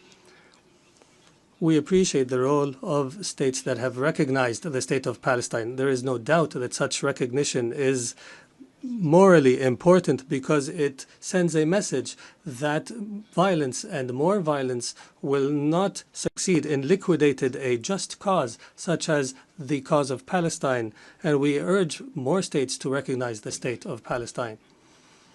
We believe that instability knows no border and that humanity's destiny is intertwined. Therefore, Qatar has continued its diplomatic efforts to contribute to the settlement of other crises, such as in Ukraine and wars in Africa. And our persistence have continued with partners in Africa in order to draft peace agreements. Most importantly was the signing of a declaration of principles in Doha between the DRC and the Congo River Alliance in March. Our efforts support the leadership of the U.S. to achieve a peace agreement in the east of the country, and Qatar will continue to engage as an international partner in order to achieve the peaceful settlement of conflicts and to seize opportunities to establish global peace. Your Excellencies, some states in our region still suffer the lack of security and stability. However, there is hope through some positive developments. In our dear Syria, since the end of last year, is going through a new phase that we hope will be a path towards achieving the aspirations of the Syrian people towards stability, development, and the rule of law after the end of a dark phase of the country's history. Egypt has stood by the Syrian people throughout the previous years. I recalled and urged to support Syria from this podium, even when it seemed to fall off the international agenda. The international community is called upon to assist Syria now in order to succeed through the transition phase after decades of suffering. Our experience in other Arab countries has taught us that building state institutions and establishing relations between a state and others is based on equality, and internal stability on the basis of respect for diversity are paramount issues at this stage. Qatar will not spare an effort to provide the necessary support to our brothers and sisters in Syria, and we have no doubt that the Syrians will be able to overcome this phase and to reject sectarianism in all its forms, and that they will reject external interference, especially the Israeli attempts to divide Syria and the conduct of Israel that is as though all areas south of Damascus are areas of Israeli influence. The Middle East has also witnessed positive developments through the election of President Ahmed Joseph Aoun in Lebanon and the appointment of Mr. Nawaf Salam as a prime minister, which is a step towards stability in the country. Qatar will continue to support Lebanon government and people and institutions, and will continue to support the Lebanese army. We emphasize the need to implement Security Council Resolution 1701 and the withdrawal of Israeli forces from the areas it occupied during the last war, and to end Israeli interference in internal Lebanese affairs. For Sudan, the people in Sudan continue to suffer an unprecedented humanitarian crisis because of the continued violence. We call once again on all parties to prioritize the national interest and to engage in a comprehensive dialogue that leads to a permanent peace and that preserves the unity of Sudan and its territorial integrity and independence, and that achieves development and stability. We declare our support for all international efforts that aim to achieve this goal. Distinguished Excellencies, Doha has always been a global capital that hosts major events in all spheres, and an area where leaders convene and decision makers from around the world to engage in negotiations and the formulation of solutions. Doha will host the Second World Summit for Social Development from the 4th to 6th November this year, and we look forward to welcoming you all during this conference. There is no doubt that the trust of the international community in Qatar is based on our successes in the past throughout the years. And accordingly, based on this legacy, we have submitted our application to host the Olympics, believing that sports is not just competition, but a bridge between cultures and a means to promote peace and understanding. And as such, we have also organized and hosted the FIFA World Cup, proving that we are able of hosting sporting events of this magnitude. In conclusion, the state of Qatar, realizing the seriousness of the challenges facing the international community, commits to our partnership in seeking truth, peace, and justice in international relations. Thank you, and may the peace of God be upon you.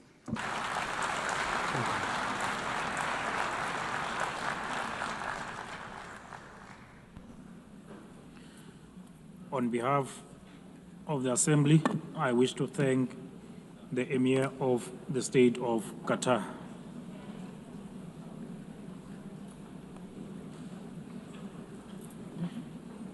The Assembly will now hear an address by Her Excellency Jennifer Gillings-Simons, the President of the Republic of Suriname. I request the protocol to escort Her Excellency and invite her to address the Assembly.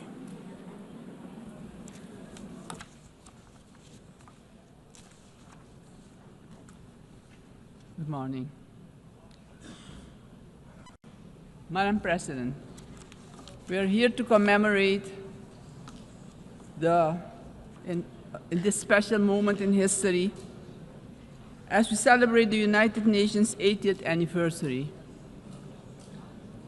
And this 80th anniversary of the General Assembly coincides with the 50th anniversary of the independence of the Republic of Suriname and our membership of this organization.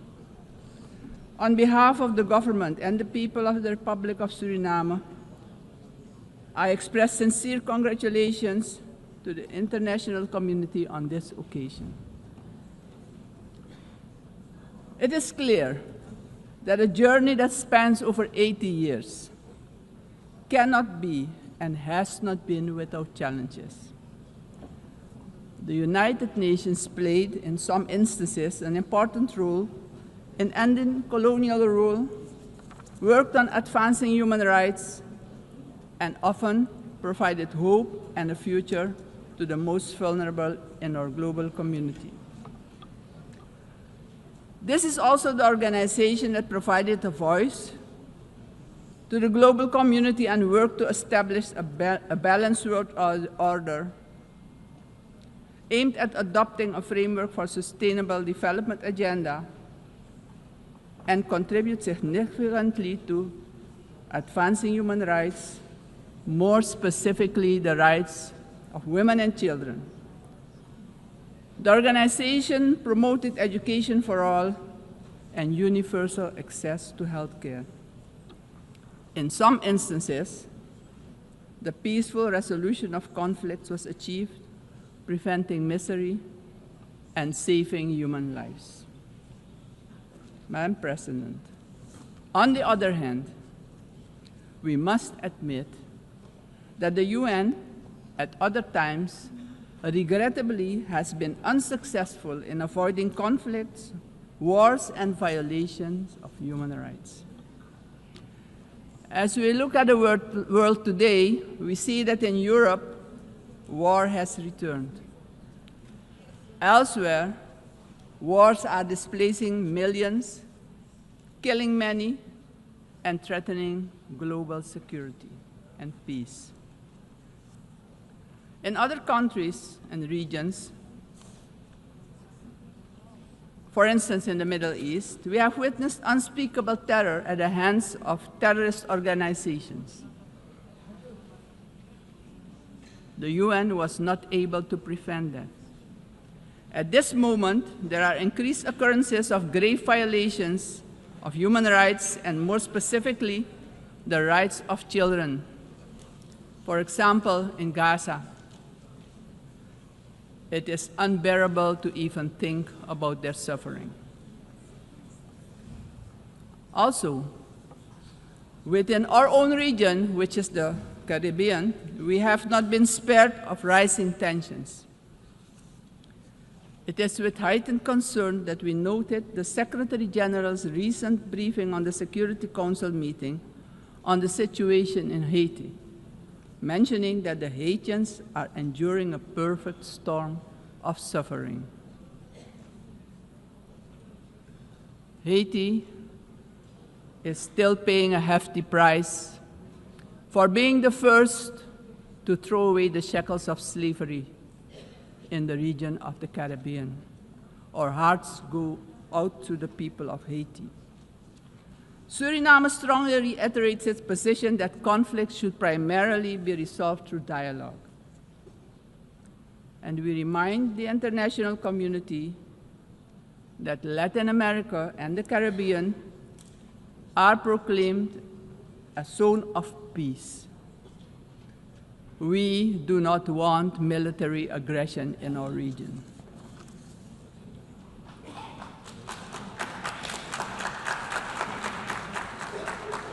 Madam President, this is the moment, on the 80th anniversary, we should reflect and ponder on the next 80 years.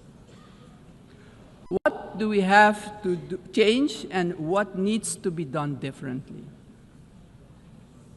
We all must underscore and repeat it ceaselessly today that the United Nations will only be successful if all nations, without exception, adhere to the resolutions we adopt.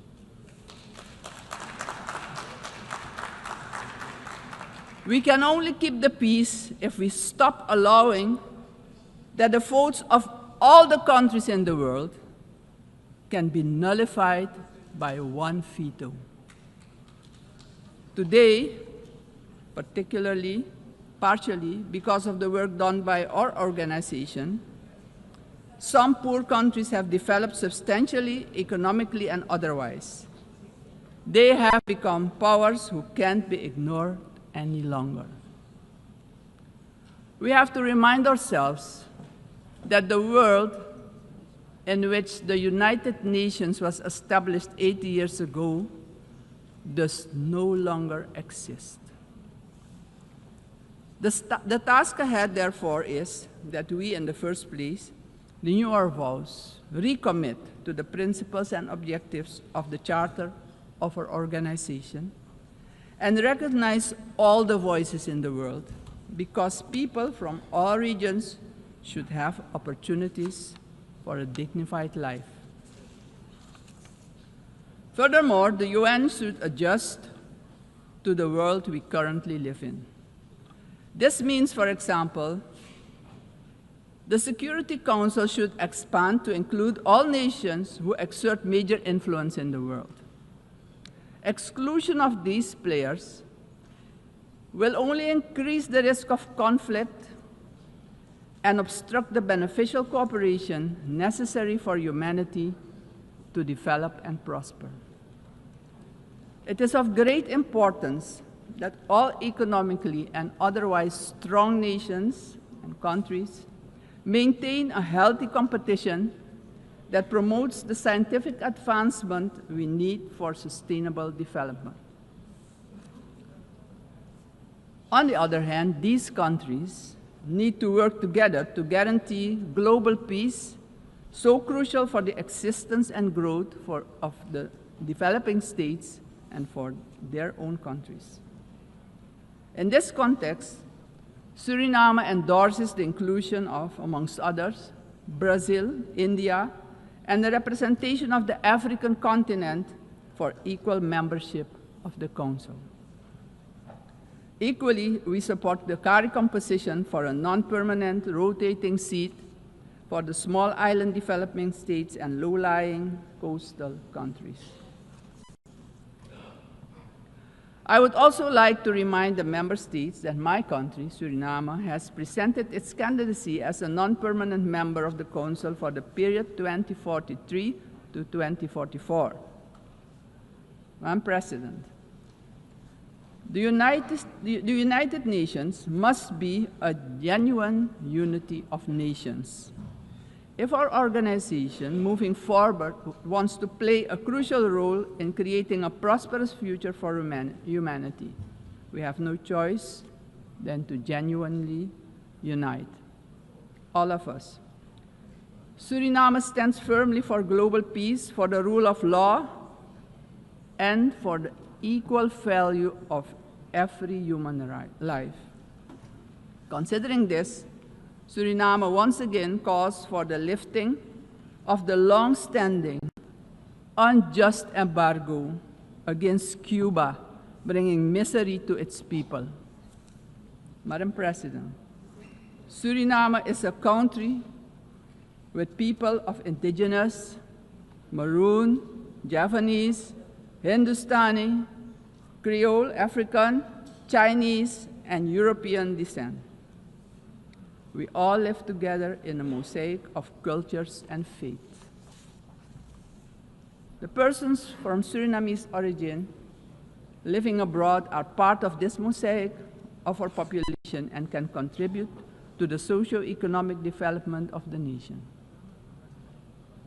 We consider this diversity a great asset.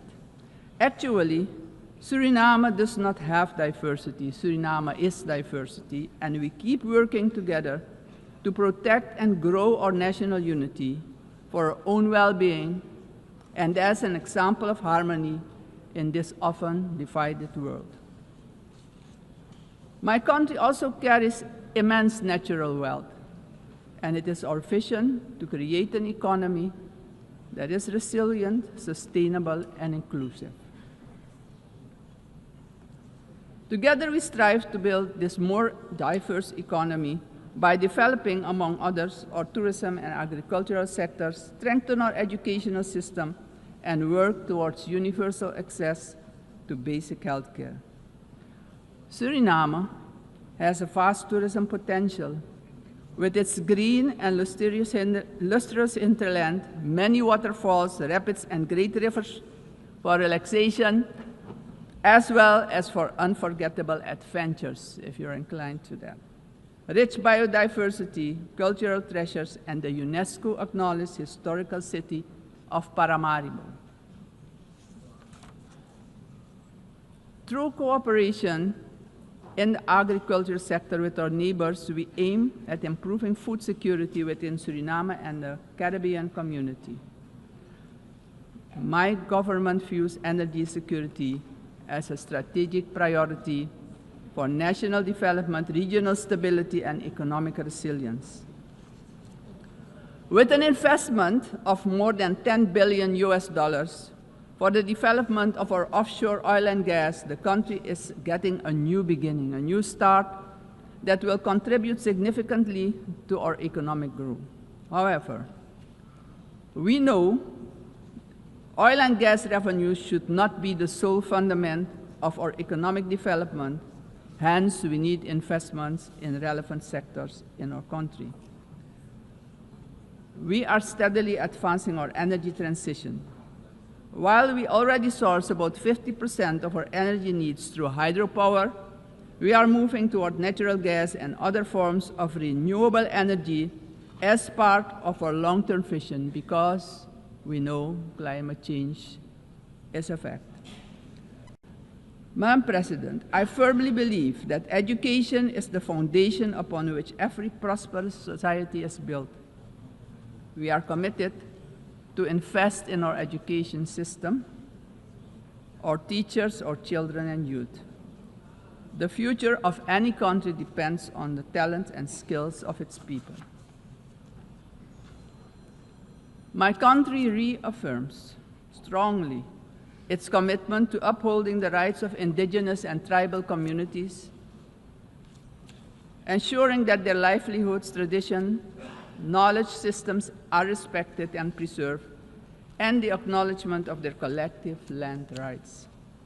Strengthening our institutions is high on our agenda.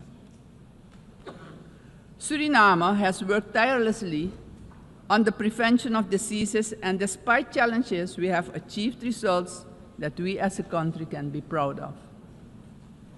As of June 30, 2025, Suriname has officially been declared malaria-free by the World Health Organization after 30 years of continuous fight against this disease, the first in the Amazon region to receive such a recognition. We're aware of the responsibility to remain vigilant as government as well as a community to ensure that these gains are sustained. Suriname's example showcases that we too can surely make a valuable contribution in combating infectious diseases. Madam President, the Caribbean community is expanding its outreach. And in this light, Suriname also welcomes the recently concluded Second Africa CARICOM Summit held in the Republic of Ethiopia. This, Madam President, honors the historic, cultural, and human bonds between the regions of the Caribbean and Africa. Suriname also acknowledges the CARICOM 10-point plan for reparatory justice, which has our full and strong endorsement. Slavery was a crime, is a crime against humanity, and we're talking about reparations, yes. We will furthermore continue to contribute with CARICOM, aiming at enhancing the organization's geopolitical influence. Despite our commitment as a country to the Paris Agreement 10 years ago, we see that the climate crisis is worsening. It's worse than we feared. Our countries have least contributed to climate change and carbon emissions, but are hit the hardest by its effects, directly impacting the livelihood and economic growth of our peoples. Suriname calls for the urgent attention of the international community to address the detrimental impact of climate change facing the small island developing states and countries with low-lying coastal areas. Our forests stand strong.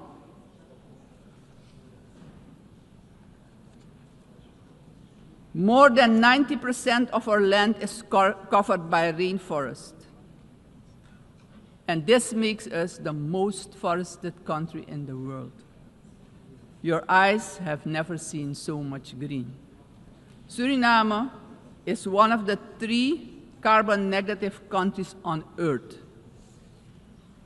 Since 1992, our forest has absorbed nearly 290 million tons of carbon, and each year we capture more than we emit, and we want to keep it that way. The protection and conservation of our forest has been a priority. It doesn't stand by default, but by design. We have been logging sustainably for decades, and did so with the Sustainable Tropical Rainforest Management System developed in Suriname, an ecological approach to forestry. Also, the indigenous and tribal communities protect the forest by their continued stewardship. We are proud of the way we did it, but pride alone does not pay the bills and does not develop the indigenous and tribal communities. Madam President, we must not forget that these forests, our forests, are in competition with vast resources such as gold, diamond, bauxite, and more. We will need to make difficult choices. We want to keep our forest coverage at a minimum of 90%. But we cannot do it alone. The time has come for the world's largest emitters to share this responsibility, not only with words, but with action, justice, and finance. Suriname strongly calls for global action, predictable climate finance for high forested, low deforestation countries, fair recognition of real carbon removals, and direct support for the communities who live in and protect these forests. Suriname, Madam President, therefore endorses the initiative of the COP30 presidency to launch the Tropical Forest Forever facility and calls upon the international community to contribute to its success. Suriname, as mentioned previously, takes pride in being an example of peaceful coexistence, having different cultures, religions, and the traditions to live together in respect and solidarity. This is our gift to the world. The second gift, because we also have a forest that is delivering services to the whole world. This gift proves that harmony can prevail. As stated upon our admission to the United Nations in 1975, our republic indicated our willingness to engage with the international community. My country reiterates its strong commitment to multilateralism, one of humanity's most important achievements, which needs our protection in this time of change.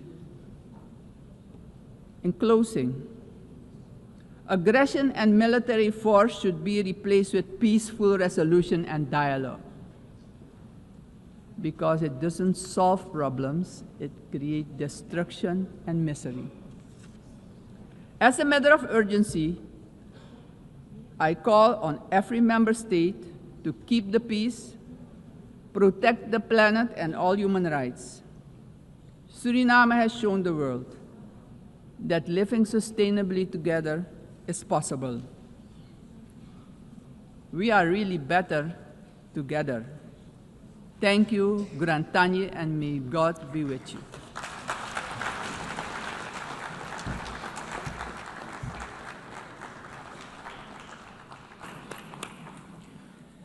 On behalf of the Assembly, I wish to thank the President of the Republic of Suriname.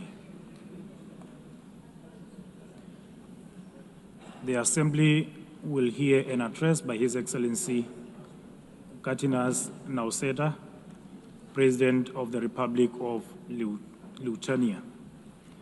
I request protocol to escort His Excellency and invite him to address the Assembly.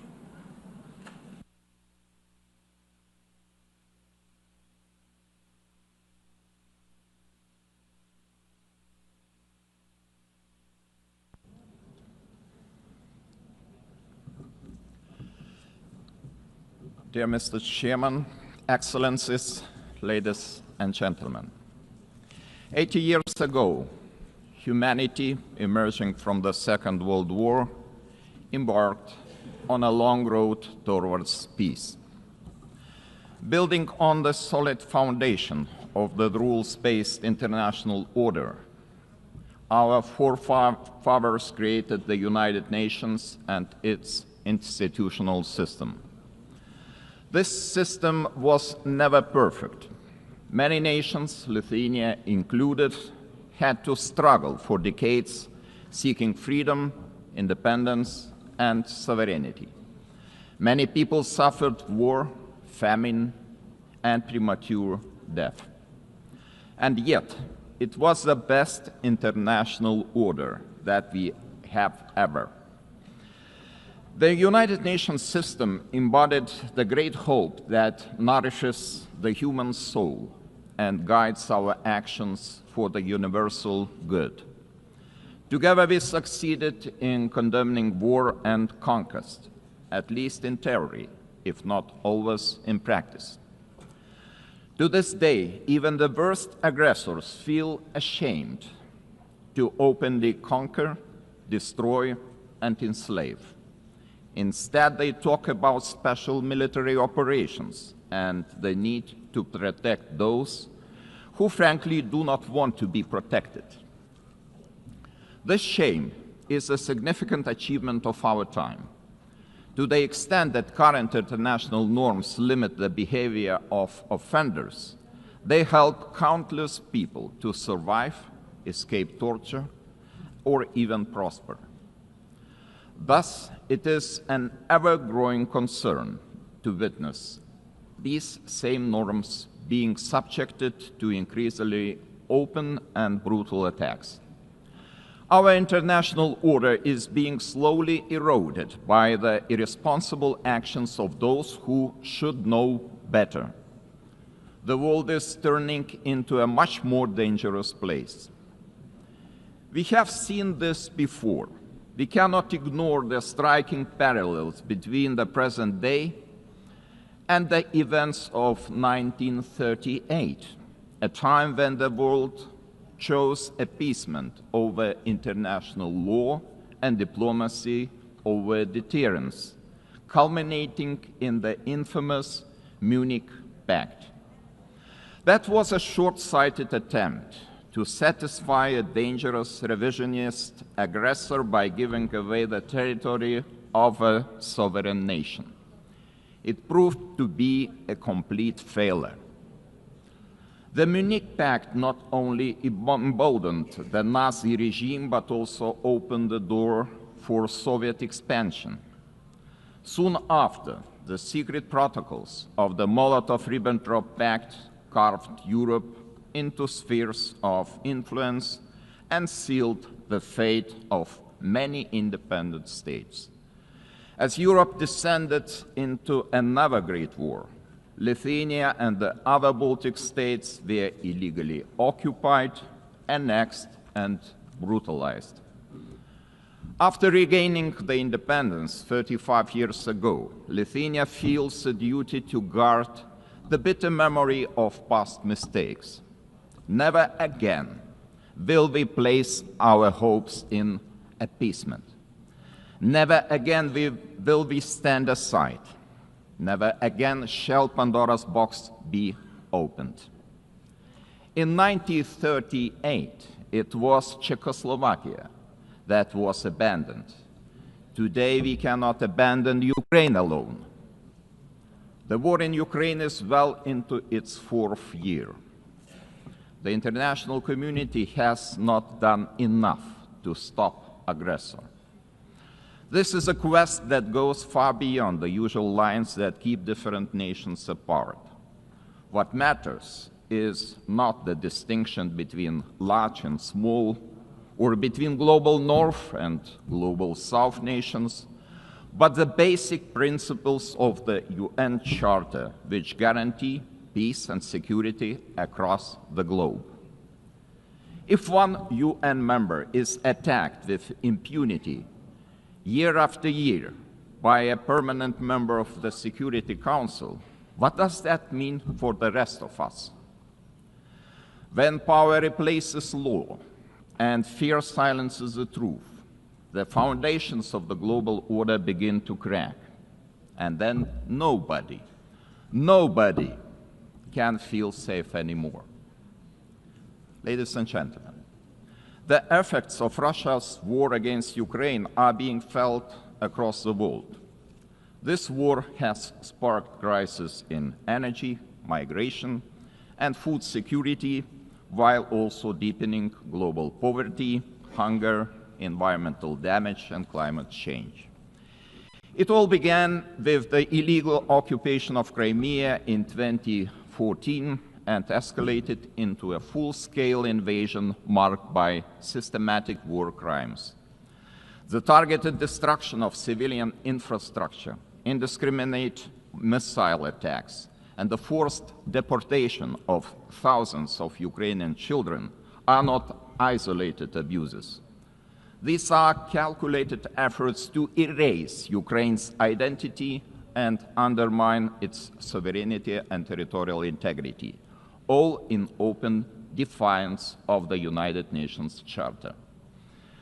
Let me be clear, Lithuania will never recognize Russia's illegal occupation and annexation of Ukrainian lands. Ukraine's borders are not up for negotiation. Attempts to redraw them by force are unacceptable. The United Nations Charter is not a menu to pick from. It is a binding foundation of international order. Ukraine is also not the only target. Russia continues to occupy two Georgian regions, destabilizes Moldova, and uses proxies and mercenaries to spread instability across the Sahel, the Middle East, and beyond. These are not isolated episodes. They are part of a calculated policy to undermine international norms and export chaos for strategic gain. Russia is not acting alone. The countries enabling Russia's war against Ukraine also violate international law. They prolong the war and deepen unnecessary suffering. Their actions damage us all, every sovereign nation. Lithuania therefore calls on the international community to maintain strong political, military, humanitarian, and economic support for Ukraine. Having already provided more than 1 billion euros in assistance, half of which for reconstruction and long-term recovery, we are setting an example to follow. It is equally vital that the international community stop buying Russia's energy resources. Without all that oil and gas money, Moscow's war machine would finally stop. If history is any indicator, Russia will never stop using energy for its geopolitical goals. Wherever Russian energy resources flow, corruption, blackmail, and sabotage will follow. Let me remind you, this is a country that understands only the language of force. Ukraine's ability to deter aggression will be the decisive factor in the future. Moreover, peace will never be sustainable without justice. Russia's numerous war crimes, from mass killings and attacks on hospitals to the abduction, deportation, and indoctrination of children, demand accountability. My country strongly supports the Special Tribunal for the Crime of Aggression under the auspices of the Council of Europe. We call on all states to endorse this initiative. Accountability must have real consequences, legal, political, and financial. As a co-founder of Register of Damage for Ukraine, Lithuania calls on all eligible states to join this vital effort. Russia's frozen assets must eventually be used to help Ukraine defend itself and rebuild. I also cannot stress strongly enough that the return of all deported Ukrainian children and illegally detained civilians must be a global priority. we urge all states and institutions to strengthen international efforts and to ensure their safe homecoming. Ladies and gentlemen, as crucial as Russia's war of aggression against Ukraine is, it is only part of the broader global upheaval. Lithuania watches the current situation in the Middle East with deep concern. We join the international community in calling for the full and immediate implementation of the ceasefire in the Gaza Strip. To prevent starvation, humanitarian aid must be allowed to reach those in need without obstruction. At the same time, the unconditional release of all remaining Israeli hostages remains a crucial step towards ending hostilities. Lithuania is firmly committed to a just and lasting peace in the Middle East. We condemn all the actions that undermine this goal. The ongoing mediation efforts led by the United States, Qatar, and Egypt deserve our full support. There is no alternative but to revitalize a credible political process towards a two-state solution, ensuring that the State of Israel and an independent, democratic, contiguous, sovereign and viable State of Palestine can live side by side in peace, security and mutual recognition, with Jerusalem as the future capital of both states. Sadly, many states remain trapped in cycles of conflict, crisis and long-term fragility. It is our shared responsibility to support those in need as destabilization spreads far and wide across international borders, regions, and continents. Our attention must also focus on the growing challenge of disinformation, which is increasingly being used to undermine democratic institutions and destabilize entire nations and societies. Lithuania calls on all members of the international community to defend truth as the supreme value and to fight attempts to rewrite history. Historical memory must be preserved. Ladies and gentlemen, as we face high global uncertainty, one choice remains entirely clear. Either we will repeat the mistakes of history, or we will find the resolve to defend the core principles of the United Nations. Today, Lithuania chooses to act. We call on the international community to respond to today's challenges with unity and determination. We call on the United Nations to return to its founding purpose, to prevent the scourge of war, to protect human dignity, and to uphold the rights of nations large and small. Together, we must ensure that no permanent seat on the Security Council grants any state permanent impunity. We must support those who defend the very principles of the UN Charter. In this spirit, I welcome the Secretary General's UNAT reform agenda, a timely blueprint for adapting this institution to the realities of today's world. His call for a more inclusive, effective, and accountable United Nations deserves our broad support. Lithuania stands firmly behind these efforts to reimagine multilateralism. We call on all states to strengthen our collective ability to act across all three pillars: peace and security, human rights, and development. Our message must be simple and straightforward. Aggression cannot win, and the principles of the UN Charter must prevail. Let us rise to the demands of this moment. Thank you very much.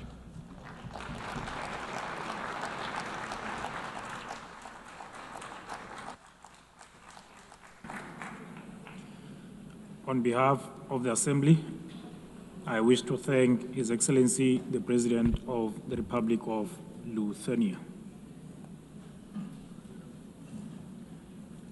The Assembly will hear an address by His Excellency Marcelo Rebelo da Sousa, the President of the Portuguese Republic. I request protocol to escort His Excellency and invite him to address the Assembly.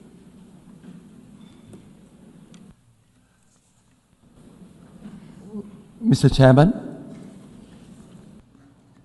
Excellencies, symbolic moment this one for United Nations, the celebration of 80 years, and for us, Portuguese, 70 years of membership. The time of judgment, of compromise, of renewal, multilateral ambition. Portugal is today what always aspired to be, an open country to the world, listening, dialoguing, building bridges, deeply multilateralist and guided by the Charter of United Nations. A world with more cooperation and respect for international law is safer, more predictable, stable, peaceful, prosperous, plural, representative, and able to respond collectively to global challenges.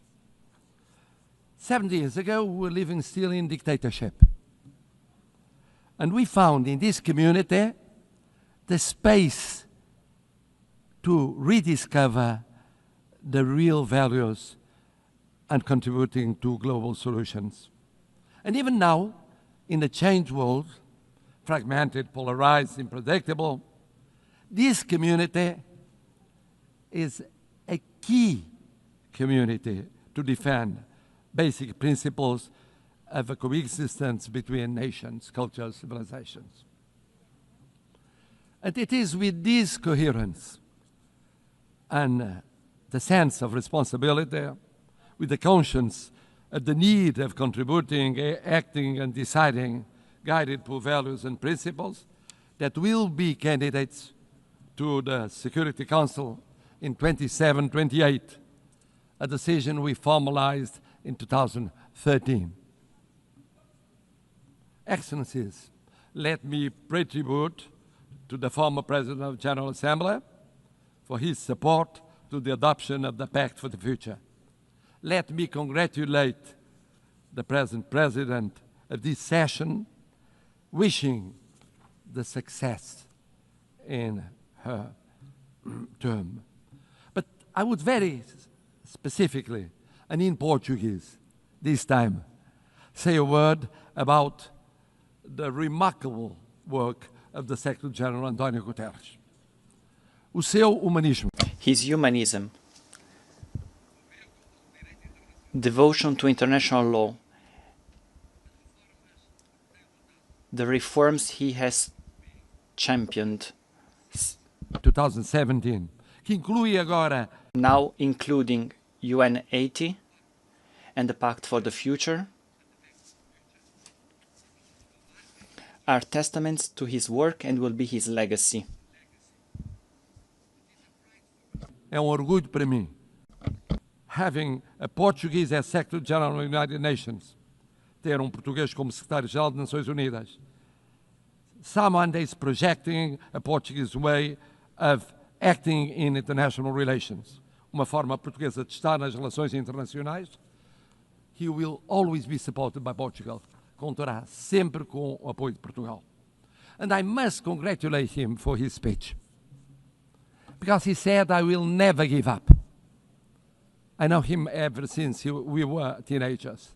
He never gave up, ever. And he's right. It's true we live at a time of multiple crises and persistent crises. Division, polarization, violations of international law, cleavage between power exercise and responsibility, technology and ethics, urgency of crisis and capacity of response and action. United Nations faces an existential moment. Without change, without renewal, the United Nations will be marginalized, and we could be left to the law of force. No G1, no G2, no G3, no G1+1 1+2 or 2+1 will be an alternative. No absence of multilateralism will avoid the need of multilateralism. The world is multipolar, will be multipolar. Just think of the situation in Ukraine or the situation in Middle East. In Ukraine, for years, and now for months, for 8 months, one is waiting the mediation of the most powerful in the world. Do we have a ceasefire? No, we don't. In the case of Middle East, we waited and waited for the intervention of the most powerful in the world.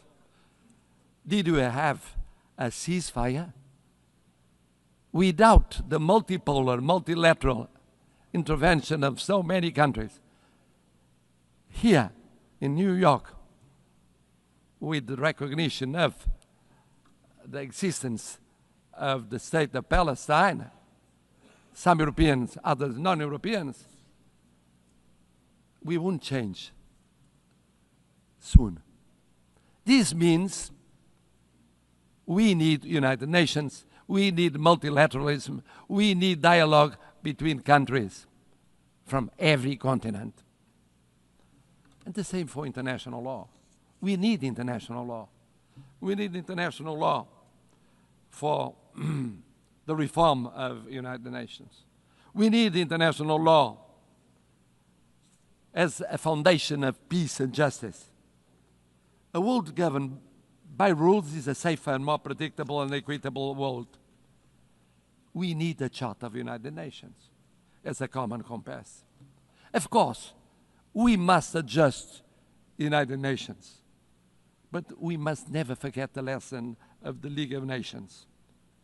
When one forgets the principles, when one abandons the principles on account of pure realpolitik, I mean the power or the powers of the moment, one forgets that no power is eternal. No personality is eternal. Empires went up and went down. We know by experience it. Colonial empires, European empires inside Europe, all kinds of empires went up and went down. We believe that in the reform of United Nations, we have 3 pillars: prevention, partnership, and protection. Preemptive action before the conflict, not just afterwards. Mediation, preventive diplomacy, intervention of the Secretary General and of the PBC, avoiding distraction and institution collapse, building peace, fighting against the deep causes of violence, promoting resilient and peaceful societies. But development, peace building without development, preventive action without development doesn't work. We co-presided, together with an African partner, Burundi, the preparation of the 4th conference on financing of development. Ideas, dialogue, determination, results. Without sustainable development, no lasting peace is possible. Never forget to implement the 2030 agenda and the reform of the international financial architecture. It's a priority involving the digital, the space, the artificial intelligence technologies as force for peace, not tools for domination. Bridging the digital and technological divides as central to build resilient societies.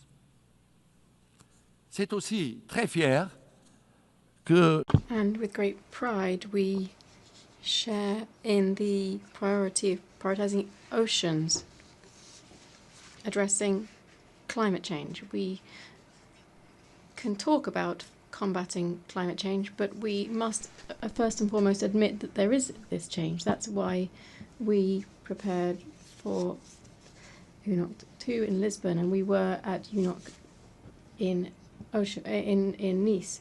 We were one of the first European states to ratify the BBNJ Treaty. We project 27% of our marine surface area. That is 3% of the objective for 2030.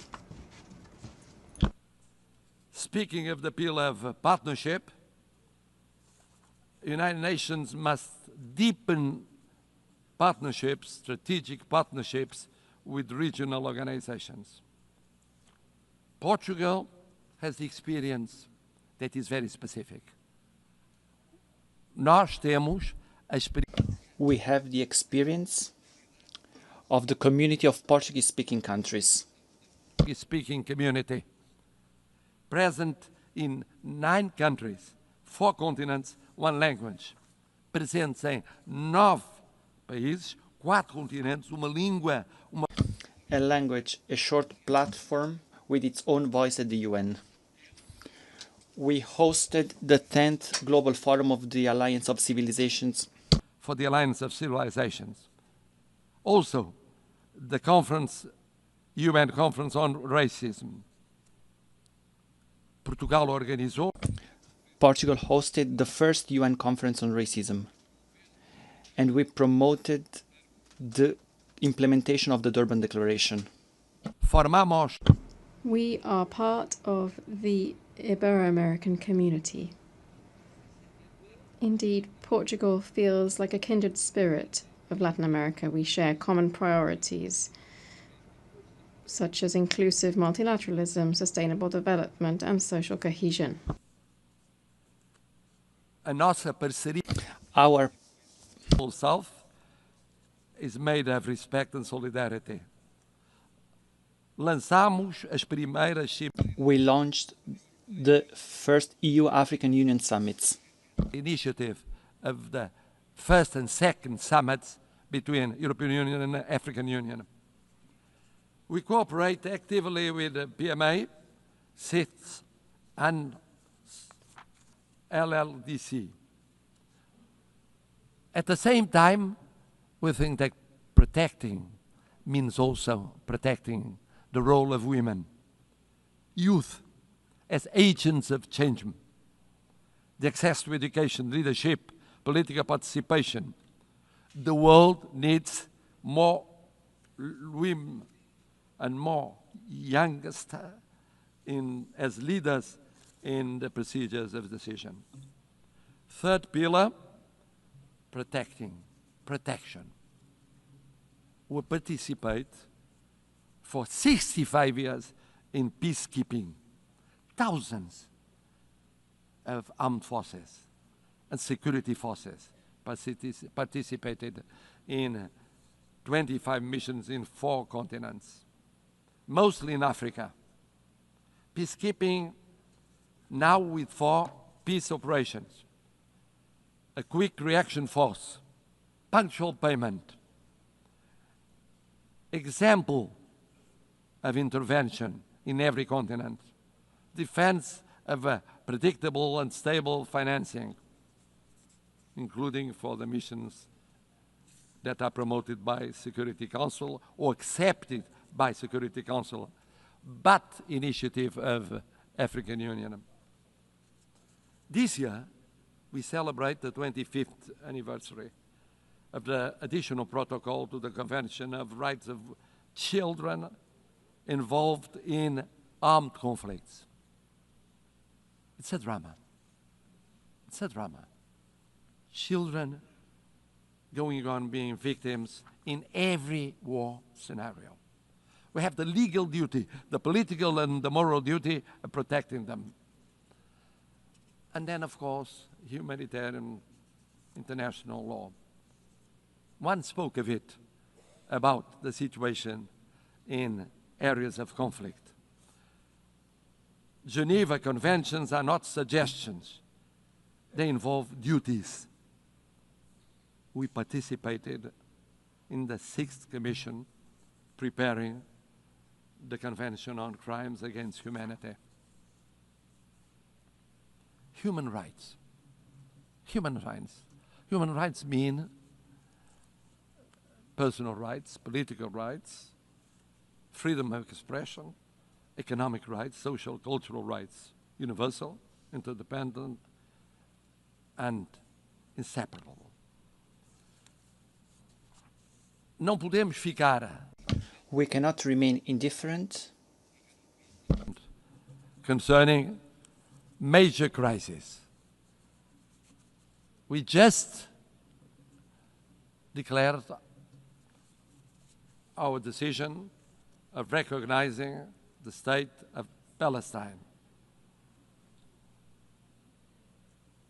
In the Middle East, now we think that the following step is creating conditions for a ceasefire, immediately releasing the hostages, humanitarian assistance, but also creating political, economic, and social conditions to strengthen the solution of 2 sovereign states, rebuilding economies and societies, giving an opportunity to peace, to the daily life of Israelis and Palestinians, so that they can live, not die.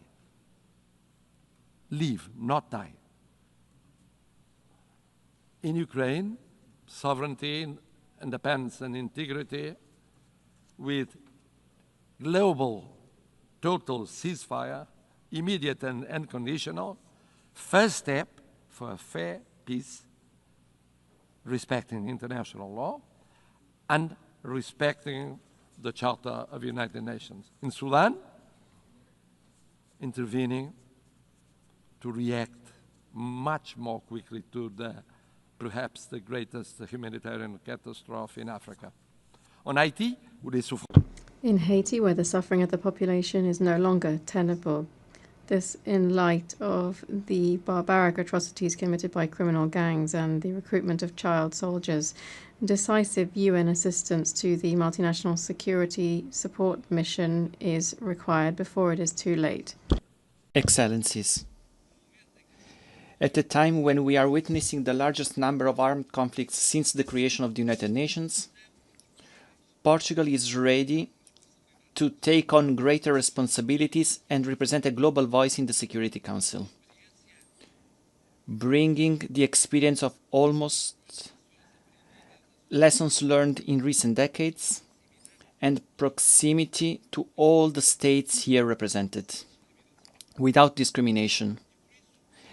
And for that, our vision for the Security Council will act to prevent and creating partnership and protection, and with the reform of the Security Council to make it more representative and effective, to reflect the geopolitics of the 21st century and doesn't remain stuck in 1945, with representation of the African continent, with seats represented, and recognition of major emerging powers such as Brazil and India, with more transparent, a council that is more plural and consistent with the content and the spirit of the Charter. A Security Council which in 2024 met frequently since 1989. But it met frequently with less resolutions adopted and the highest number of vetoes casted. It's unacceptable that the use of veto continues to paralyze essential decisions. It is therefore unacceptable in the face of human suffering. The Charter is clear. A party to a conflict shall not be the judge of its own case.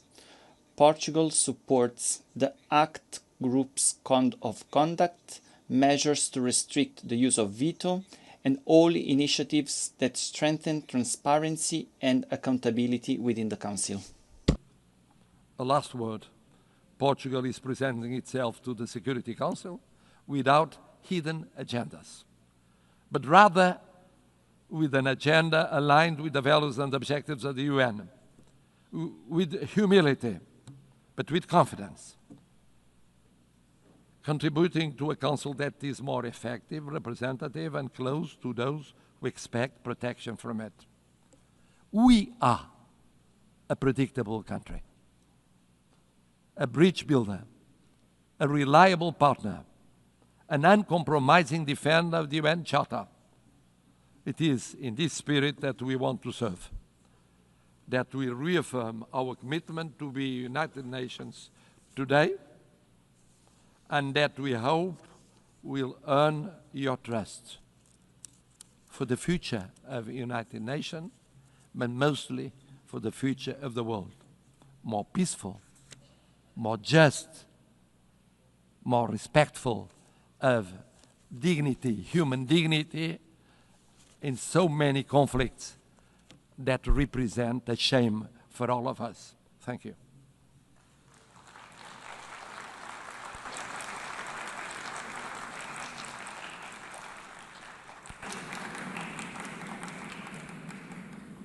On behalf of the Assembly, I wish to thank His Excellency, the President of the Portuguese Republic.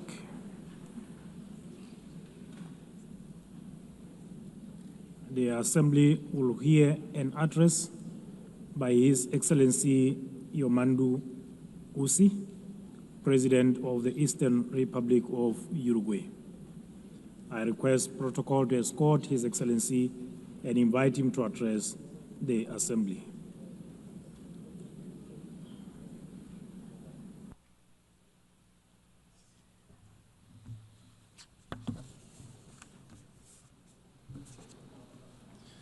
Señora Presidenta.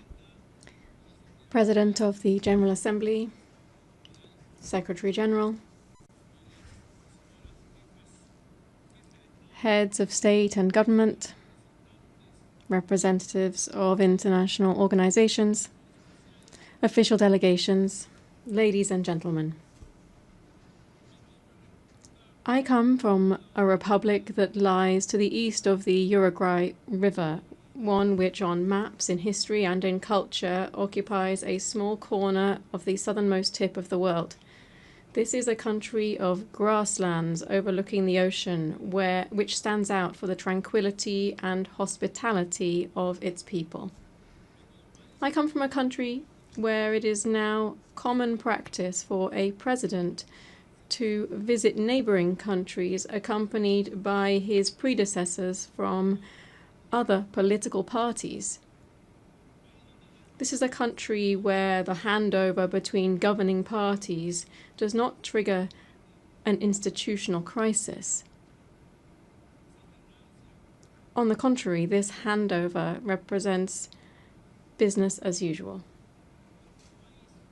I come from a country whose president can walk among the people without security, can enjoy a football match standing in the stands like any other supporter. I come from a country whose political parties, almost all of them, more than half a century old, are always willing to agree on national solutions to national emergencies. Uruguayan solutions, as we call them. In saying this, I'm trying to express how Uruguay lives its profound vocation for peace and respect every day. I live in a country, of course, that does not stand on the threshold of paradise, since we are also facing fresh challenges in child poverty, public security, and social inequality. And on these issues also, there is, generally speaking, national consensus. Our historically robust institutions and political system have allowed Uruguay to continue to stand out in the region for its high level of human development and its income distribution policies. It has allowed us to be a country with stable rules, where contracts are honored, where international commitments are respected, and where macroeconomic stability is a state policy. But this impressive record can also be seen beyond our borders, because Uruguay is recognized worldwide for its commitment to peace. its tireless pursuit of the peaceful resolution of conflicts, its unfettered respect for international law as the greatest guarantee of the sovereignty of peoples, and for being a fraternal and hospitable land for migrants from all latitudes. From that small country which breeds tolerance, dialogue, and agreement as the historical key to coexistence, and which lies on a continent free of conflict and interstate wars, we come to this assembly to join efforts to contribute to stability and peace in an increasingly tumultuous and challenging world. The growing geopolitical tension and increase in conflicts, together with the underfunding of efforts for a peaceful and rules-based global order, are posing enormous challenges on a planetary scale. A few facts suffice to illustrate this. According to the 2025 Global Peace Index, in 2023 there were 59 interstate conflicts. This is the highest number since the end of the Second World War. In 2024, global military expenditure rose by almost 10% in real terms when compared to 2023. This represents the largest annual increase since the end of the Cold War. We're talking about military expenditure of $2.7 trillion. We're not only talking about increased conflict between nations, nor of rapidly growing military expenditure to sustain this, but we're also talking about new forms of cruelty and death that wars now bear. We are well aware that since the very birth of civilization, the absence of violence or war has perhaps been nothing more than a pipe dream. But in our time, technological progress has unleashed other, much more perverse means of waging war, such as the use of military practices aimed at sowing fear, terror, and death among the civilian population. Let it be very clear. We condemn all forms of terrorism, since it constitutes, among other things, a despicable act of cowardice. There is another perspective, a current perspective, one that leads us to believe that the main objective of current wars seems to be the systematic practice of extermination. The end has never justified the means. We must banish that old precept that war is the continuation of politics by other means. All war is criminal, irrespective of where it occurs, irrespective of the God invoked to justify it, and it will always deserve our most visceral condemnation. It is true that every nation has the right to its own territory and government. It's true that they have the right to establish a level of self-determination that allows a nation to coexist with other peoples. And the value of the United Nations is precisely to ensure that these principles are realized in a peaceful and civilized manner. No state that claims to be democratic and to live under the rule of international law can, even under the legitimate right to defend itself against terrorism, exercise barbarity against any civilian population, least of all against especially vulnerable and defenseless persons. Since 1948, Uruguay has maintained a consistent and steadfast position in line with the principles of self-determination and peaceful coexistence. Our historic stances on the main global conflicts, especially that currently underway in the Middle East, are well known. In this regard, Uruguay has always maintained the position of two states, two peoples. The Uruguayan government hence takes very seriously the reports produced by the international community concerning the Palestinian territories and urges the implementation of the recommendations made by the United Nations. At the same time, we urge the immediate suspension of military operations of death. We urge the suspension of death of innocent civilians. And we request the release of the hostages.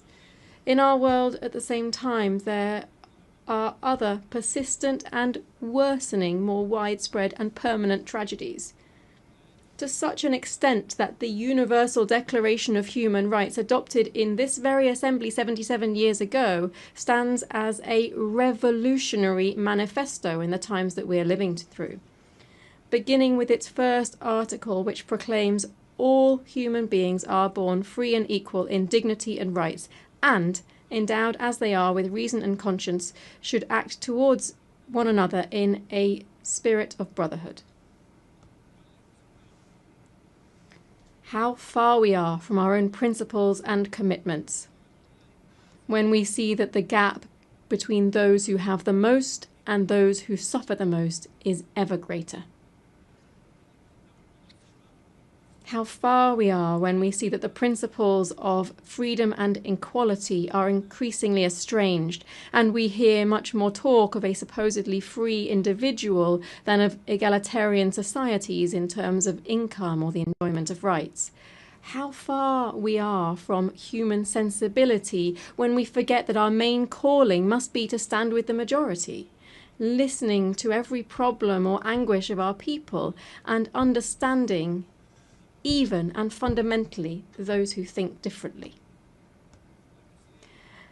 Madam President, I come from a country with a long, faithfully documented tradition in international politics.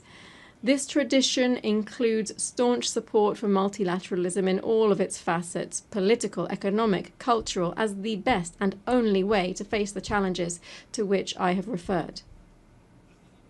It also, of course, includes a permanent commitment to international law, a commitment to dialogue and to the building of peace as one of our greatest contributions in the context of a fragmented and polarized world. My country's entire political system is proud to contribute decisively to global tasks such as the maintenance of international peace and security, the consolidation and development of international law through participation in normative bodies and in international courts, through our support for disarmament, food security, global health, and commitment to addressing climate change. In this context, I wish to highlight my country's historic commitment to the multilateral peacekeeping system. In the last 35 years, and without interruption, Uruguay has deployed battalions to various United Nations peace operations. We've taken on this role to such an extent that we've become the leading country in Latin America and the second per capita worldwide in contributing to this type of missions.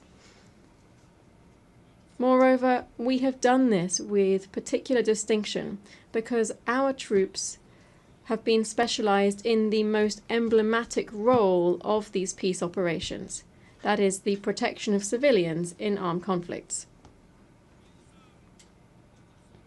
The nations represented in this assembly are well aware that my small country is very far from standing out for its military might or its economic dominance.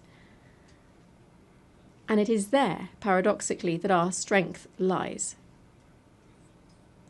Because we are incapable of standing in anyone's way.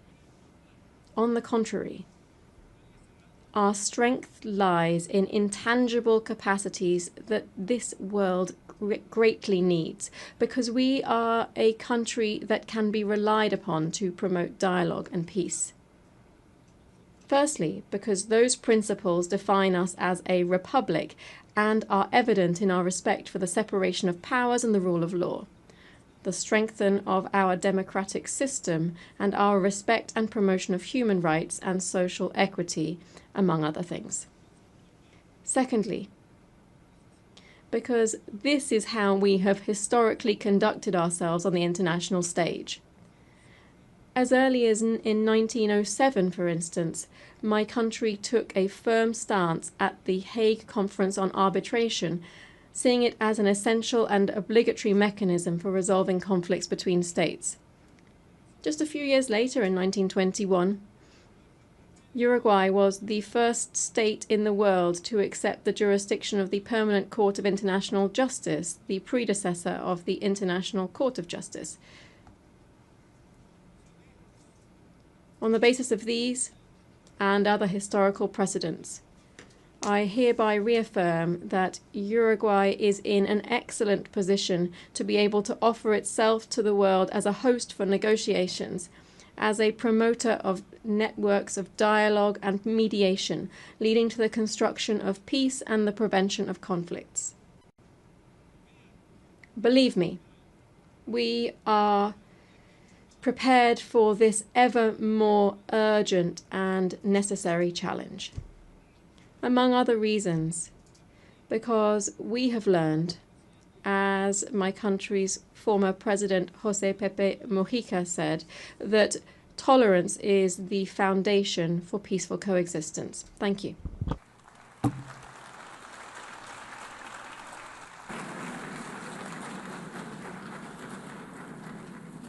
On behalf of the Assembly, I wish to thank the President of the Eastern Republic of Uruguay.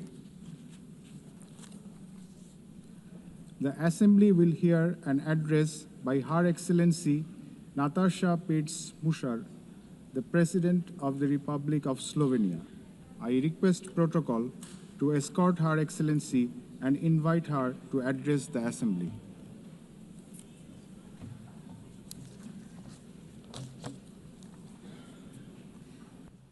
Madam President, please accept my warmest congratulations on your election at this historic 80th anniversary of the United Nations.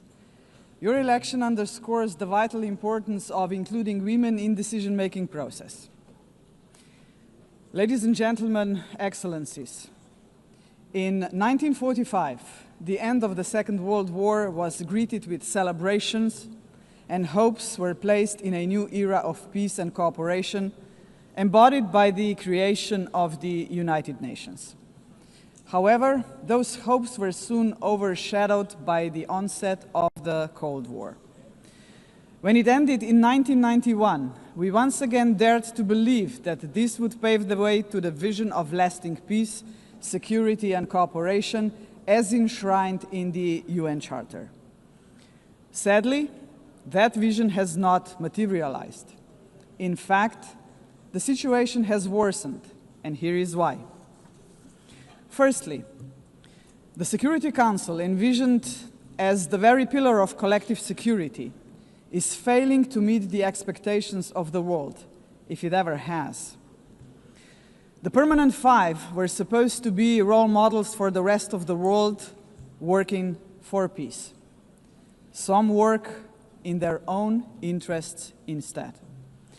Secondly, the promise of the Sustainable Development Goals is faltering. Progress is lagging, and with cuts in development assistance, millions of the world's poorest are pushed further away from the access to even the most basic services. Thirdly, international law appears to stand at the precipice of irrelevance. The independence of elected international judges, the integrity of human rights institutions, personal security of human rights defenders, and the authority of this organization are under siege. Fourthly, the Genocide Convention risks becoming a relic of the past. Some states have put the International Criminal Court to its greatest challenge ever. Its prosecutors, whose only duty is the pursuit of justice, and its judges, whose responsibility is to uphold the law, our international law, now face sanctions and intimidation. as if the states that sanction them would prefer to shield the alleged perpetrators of atrocities rather than confront the truth and help deliver justice. Fifthly, the landmark opinion of the International Court of Justice affirming that international law obliges states to prevent harming the climate already feels obsolete. And finally, states are withdrawing from the Paris Climate Agreement, from the Ottawa Treaty, and from the UN agencies, or simply cutting their finances. Each such act chips away at the support for multilateralism, a system designed not for the powerful few, but for the benefit of all of us. Madam President, how are we to explain these trends to our electorates, to our people, and above all, to our children? Shall we tell them that this is the new normal, that might makes right, that the strong may seize what they want, because they can, that they can kill with impunity, because they can, that they may pollute, wage wars, and trample on international law, just because they can? Are we prepared to look our children in the eyes and say, "This is the world you will inherit and there is nothing we can do about it"? With the adoption of the Pact for the Future last year, we have charted a path toward a stronger, more forward-looking United Nations. But we must now create the conditions to fulfill our commitments. One way forward is to establish a permanent advocacy network to give the Pact unconditional, sustained political support. To this end, I propose the creation of a global forum for the future, an inclusive movement of states committed to multilateralism, mutual respect, and the defense of our shared vision. A movement determined to stand up for the Pact and drive its implementation at every level. As states consider how to implement the Pact for the Future, some solutions may be seen as inconvenient today, but in the long run, ladies and gentlemen, they are not optional. They are systemically necessary. The first example is the reform of the Security Council. We all recognize that it is the principal organ entrusted with the maintenance of international peace and security. But what it is not, and must never be, is a body that stands above international law to defend the interests of some at the expense of others. UNGA's norms must be safeguarded as a matter of principle. If the prohibitions against genocide and crimes against humanity are accepted as UNGA's norms, can any permanent member claim a legitimate veto right in such circumstances? Member states have attempted to address this question through many reform proposals, but with minimal progress. This is why we must dare to go further now.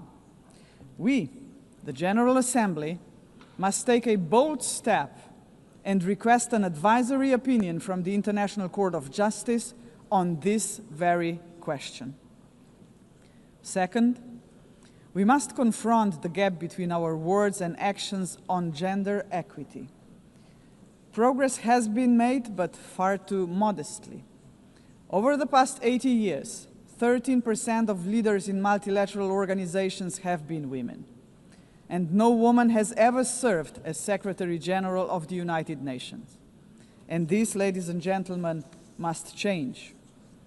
So, Excellencies, ladies and gentlemen, let us make history. Today, the 80th session of the General Assembly is led by only the 5th woman to hold the presidency. By the end of this session, she would be joined by a Madam Secretary General-elect, a living proof to 4 billion women that even the most impossible job is not beyond their reach. But gender representation is not enough. What we must achieve is actual gender equity because it benefits not only women and girls, but entire societies. True equity requires systemic change, And so women's empowerment must remain at the heart of our global agenda. International organizations must weave a gender perspective into every strand of policy making. And that should be a result of effective participation of women and girls themselves. Electing a Madam Secretary General would be historic, but it must only be the beginning of a much deeper transformation. Madam President, the Pact for the Future sets out clearly what must be done to change our world for the better. I have mentioned only two of the many challenges we must confront decisively. But we can only succeed as a community if we accept that there is no future for humanity without a fundamental change. The mandate of the Global Forum for the Future would be to push towards such a change. This is why it must be inclusive. It must not be merely a coalition of countries. It must inspire hundreds of millions of people. For when it comes to human dignity, the constituency of like-minded individuals is vast, diverse, and knows no borders. Human dignity is indivisible. We must fight for it no matter how great the obstacles are. And there are many, we know that. Think of hunger. Time and again, humanity rose across continents to confront the scourge of hunger, to no avail. Worse still, hunger is now being weaponized, turned into a tool of war. We receive reports on a daily basis of how women and children are starved because they are marked as legitimate targets, as enemies. How cruel, how inhumane is that, ladies and gentlemen? We cannot allow this to happen any longer. 40 years ago, musicians stood against hunger. Instead of guns, they, the Band Aid, used music. The world heard them, but they were not loud enough, as hunger has not been eradicated. Today, we have science. We can address on a scale beyond imagination not only hunger, but every act of violence against human beings and all human fears. Granted, science, technology, and global connectivity are too often twisted by cynical leaders and warmongering regimes. But they can also be harnessed for the common good. Artists, influencers, and visionaries with audiences of millions can join forces with the governments of like-minded nations. Together, their voice in defense of humanity could become irresistible. Together, we can demand real action by all governments, all world and community leaders on the Pact for the Future, and hold to account those who betray human dignity to its very core, through wars of aggression, genocidal policies, and crimes against humanity. If we join forces and make ourselves heard, nobody can ignore us, not even the most arrogant governments and individual politicians. Of course, such initiatives cannot emerge out of thin air. They require leadership, strong, inclusive, and fearless leadership. We, the leaders of today, are only transient custodians of power. Some of us may not be here after the next election, but that is precisely why we must act now. Our responsibility and destiny will be judged by how we treat our planet and its people today. We simply cannot afford silence, ignorance, or passivity, not while we hold power and possess the power of the word. Hesitation is not an option, Madam President. For most of us, members of the UN, is not might that makes right. It is the opposite. We must not allow the powerful few to ignore us. We must not surrender to a world where power alone prevails. We, the majority of United Nations members, must be role models. We must work for a different world. The Global Forum for the Future can be a platform for the much-needed transformation in which partnerships with non-state actors and companies are indispensable. Profits must finally serve development for all. Innovation and sustainability must drive tolerance, mutual respect, and inclusive dialogue. Is that too much to ask? If we, the leaders of this planet, can offer nothing but terror, conflict, pollution, fear, inequalities, and war to 8 billion people, then we must confront the truth. We are complicit in crimes against our civilization and our planet. And not just us, heads of states, but leaders of international institutions, CEOs, and every individual with the power to make a difference share this responsibility. None of us can claim ignorance of what is at stake. If we believe in human dignity for all, we must deliver more. A world that fulfills lives, not threatens them. We must say yes to inclusive multilateralism and a resounding no to multipolarism. Let us show that this General Assembly can and will make a difference, as it has often done before. Let us demonstrate that we reject arrogance, hatred, and willful blindness to a lack of equality and justice, to wars of aggression, crimes against humanity, and genocide, because they tear us apart for generations. And let us proclaim in all seriousness and sincerity that we embrace personal and collective responsibility to uphold humanity, sustainable development, and international law, because this will keep us together as a civilization for generations. And Madam President, let me end on a personal note. For the sake of future generations, to fulfill our responsibility as human beings, to ensure that we are on the right side of the history, we should do the right thing.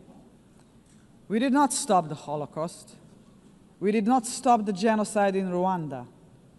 We did not stop the genocide in Srebrenica. We must stop the genocide in Gaza. There are no excuses anymore. None. Ladies and gentlemen, thank you very much. On behalf of the Assembly, I wish to thank the President of the Republic of Slovenia. The Assembly will hear an address by His Excellency Kasim Jomart Tokayev, the President of the Republic of Kazakhstan. I request protocol to escort His Excellency and invite him to address the Assembly.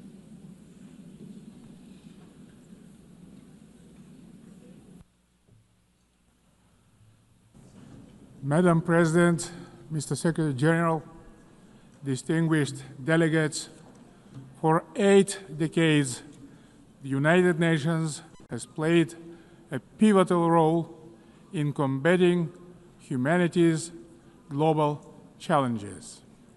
Over that time, it has led our common efforts on collective security, nuclear non-proliferation, peacekeeping, development, poverty reduction, sustainability, and human rights. But we must also face the truth. The world around us has changed profoundly and, unfortunately, not for the better. That's why the United Nations remains today a symbol of hope for millions around the globe. This historic meeting is a unique opportunity to recommit ourselves to the founding principles and goals of our universal and truly indispensable organization. However, we cannot turn a blind eye to the real crisis thrust in multilateral institutions. Serious violations of international law have become new normality, which undermines global stability and erodes confidence between peoples, between political leaders, and between states.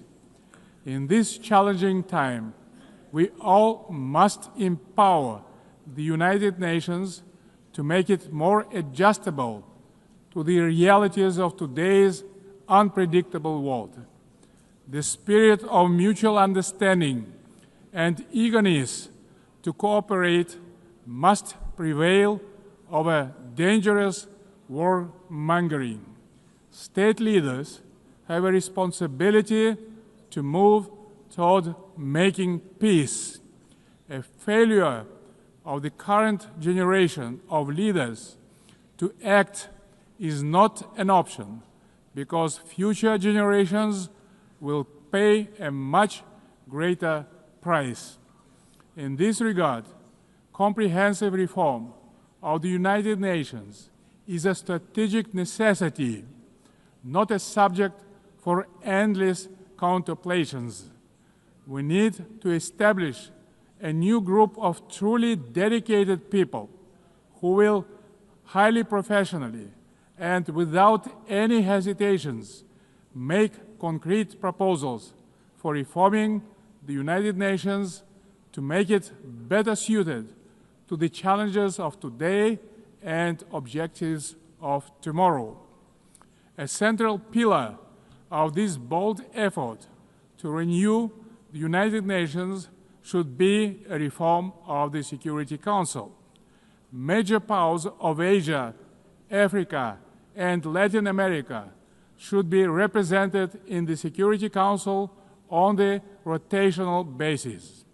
In addition, Kazakhstan strongly believes that the voices of responsible middle powers also need to be seriously amplified in the Security Council.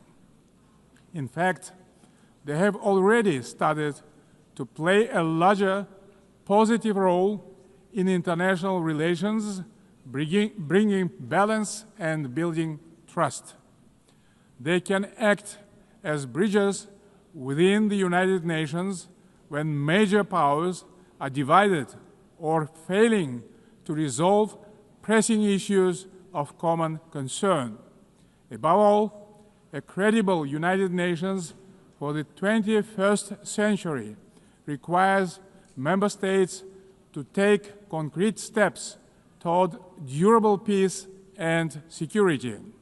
Otherwise, the United Nations is doomed to forever mitigate consequences while root causes forever proliferate.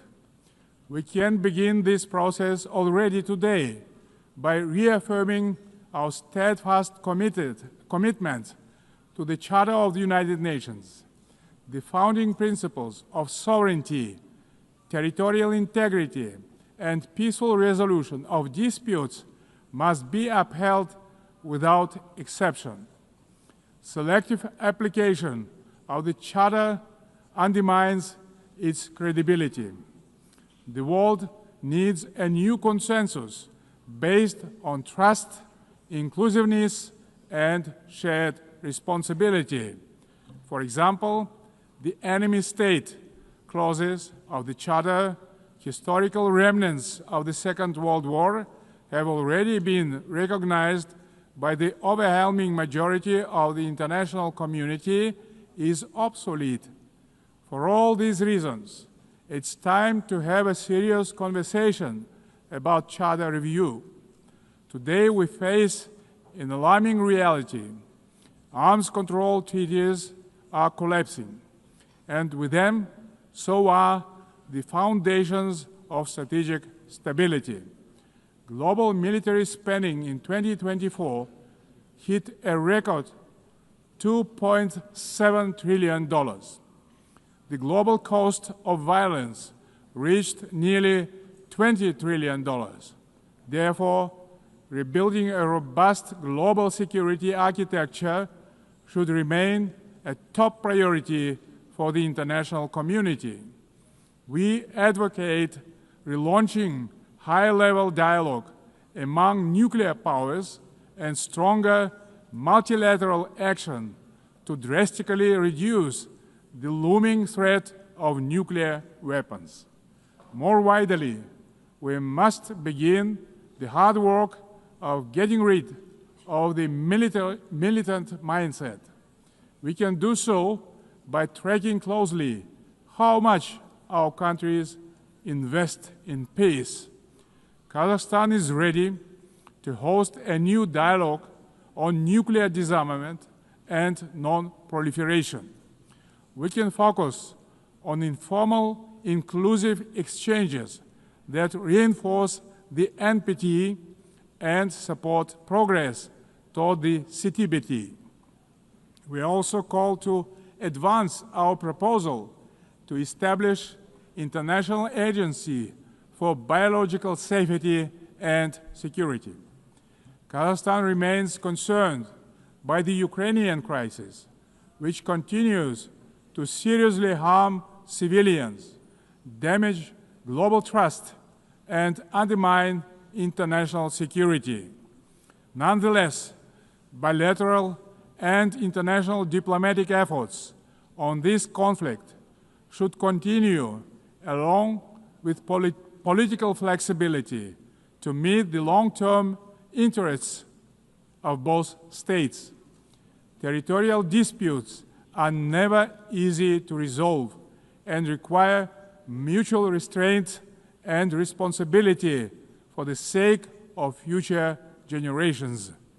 The psychology of animosity drags all involved in conflicts to the abyss, leaving no chance to reach peace.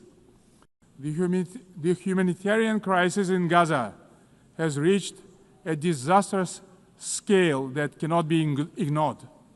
This conflict stems from a complex historical background. We cannot ignore the root cause of this belligerence. Kazakhstan calls for full protection of all civilians and unhindered humanitarian access in strict compliance with international humanitarian law. We reaffirm our support of the two-state solution, with the United Nations playing a central role. Kazakhstan acknowledges diplomatic initiatives aimed at regional reconciliation in the Middle East, including the Arab Peace Initiative, the New York Declaration, and the Abraham Accords, and others. They demonstrate that leadership and political will can turn division into cooperation and shared benefit. We also welcome the normalization of relations between Azerbaijan and Armenia under the mediation of the United States President. It shows that even entrenched conflicts can be settled through diplomacy and common sense. Guided by this principle, Kazakhstan consistently favors diplomacy over escalation and dialogue over force. Current geopolitical tensions sometimes tempt some leaders to claim that a clash of civilizations is inevitable. Yet, these divisions are not fact or fate. They are political choices. Global public goods, such as science, medicine, sports, religion, and culture, should not become subjects of geopolitical divisions and sanctions. These spheres of human activity bind us together under a humanitarian umbrella. When political leaders make irresponsible statements or take reckless decisions, manipulating religion and identity for political gain, they in fact seriously damage the trust and goodwill in striving for peace. Political leadership must be rooted in mutual understanding and respect, not mutual suspicion and arrogance. Tolerance and wisdom are the foundation of lasting peace and must be upheld through the rule of law. Dear friends and colleagues, we observe a growing fragmentation and political bias of investment flows. As a result, global FDI fell to $1.5 trillion last year. Kazakhstan strongly advocates for greater international investment cooperation. More than $400 billion have been attracted to our economy within 30 years of independence. Our commitment to open market principles is absolutely firm and will remain a cornerstone of our state policy. Located in the very center of Eurasia, Kazakhstan is poised to play a crucial role as a logistic hub, handling 80% of all overland transit between Asia and Europe. We are investing tens of billions of dollars in our transport and transit infrastructure, including the Belt and Road Initiative, the North-South and Trans-Caspian transit corridors.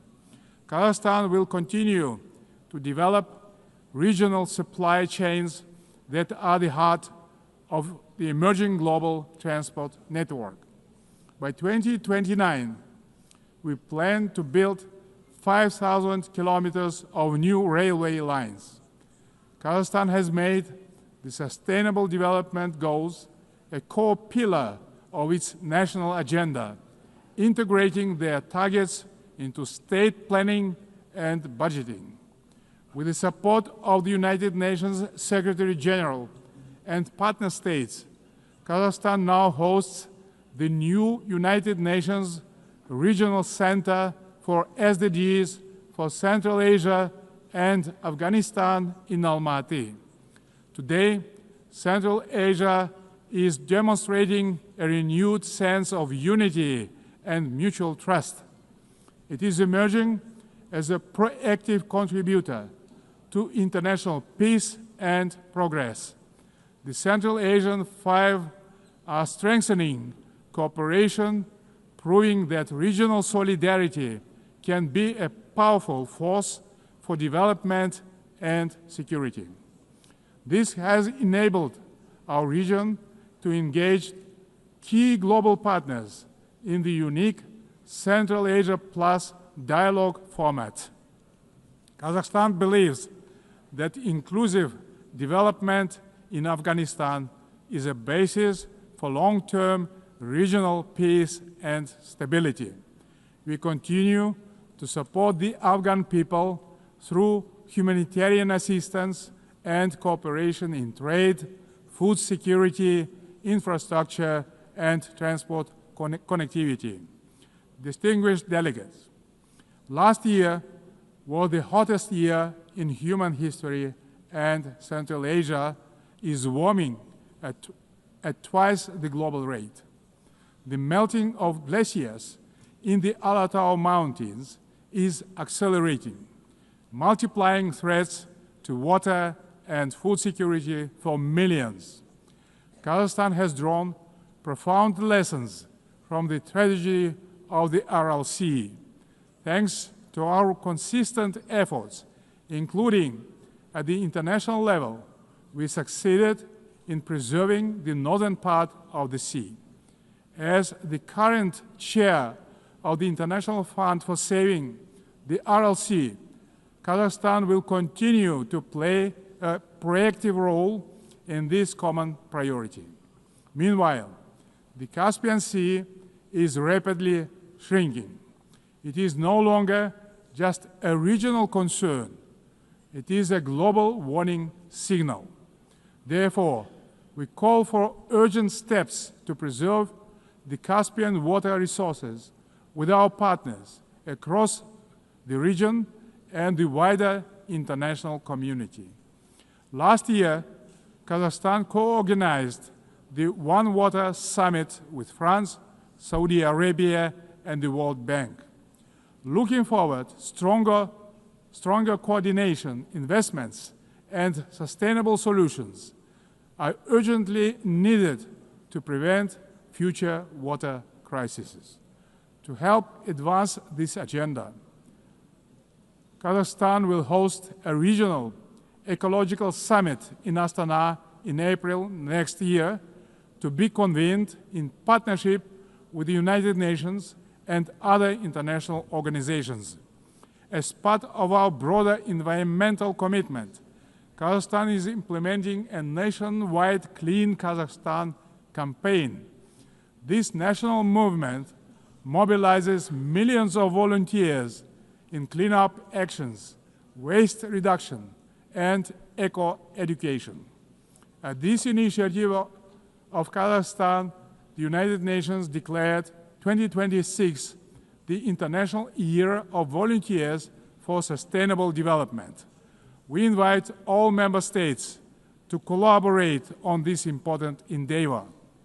In this spirit, I propose that the General Assembly adopt a resolution proclaiming April 22 as the International Day of Greening the Planet. Dear friends, Kazakhstan views artificial intelligence not as one more technological advancement, but as a major breakthrough that can be a true engine of human progress. Yet, as artificial intelligence accelerates, so do the related risks, specifically deepening technological, economic, and geopolitical divides. At the same time, we should not let ethical norms fall behind this rapid evolution. Pressing questions of fairness, accountability, and individual rights must be addressed with clarity and urgency. We must act collectively to ensure that every country can benefit from AI. Kazakhstan welcomes the establishment under UN auspices of the Global Dialogue on AI Governance. We stand ready to actively contribute to this platform to help ensure that AI remains safe, inclusive, and human-centered. In Kazakhstan, artificial intelligence will be integrated across all sectors of economy and public services. The basic infrastructure to deliver this plan is being built, and our bright young people are getting ready to turn this vision into reality. Our strategic goal is to transform Kazakhstan into a fully digital power within the next 3 years. Large-scale digitalization and widespread use of AI have become a national priority in Kazakhstan. E-government is an important pillar of our national development strategy. Around 90% of public services are already digitalized. Kazakhstan has recently launched its fastest national supercomputer ever. But AI and automation are expected to threaten jobs in many countries. That's why digital progress must go hand in hand with professional education. Therefore, Kazakhstan believes it is imperative not just to increase employment, but to valorize the technical professions. Ladies and gentlemen, amid global turbulence, Kazakhstan is pursuing a bold national renewal to build a truly just and fair state. Over the last 3 years, we have carried out large-scale political and economic reforms that are unprecedented in our part of the world. Through a national referendum, we introduced a single 7-year presidential term, thereby strengthening democratic accountability. We remain committed to the formula of strong president, influential parliament, and accountable government. Guided by strong wish to modernize Kazakhstan, I have proposed a single-chamber parliament for a national referendum to consider. Our objective is to continuously embrace the political system to make it more transparent effective, and reflective of people's aspirations.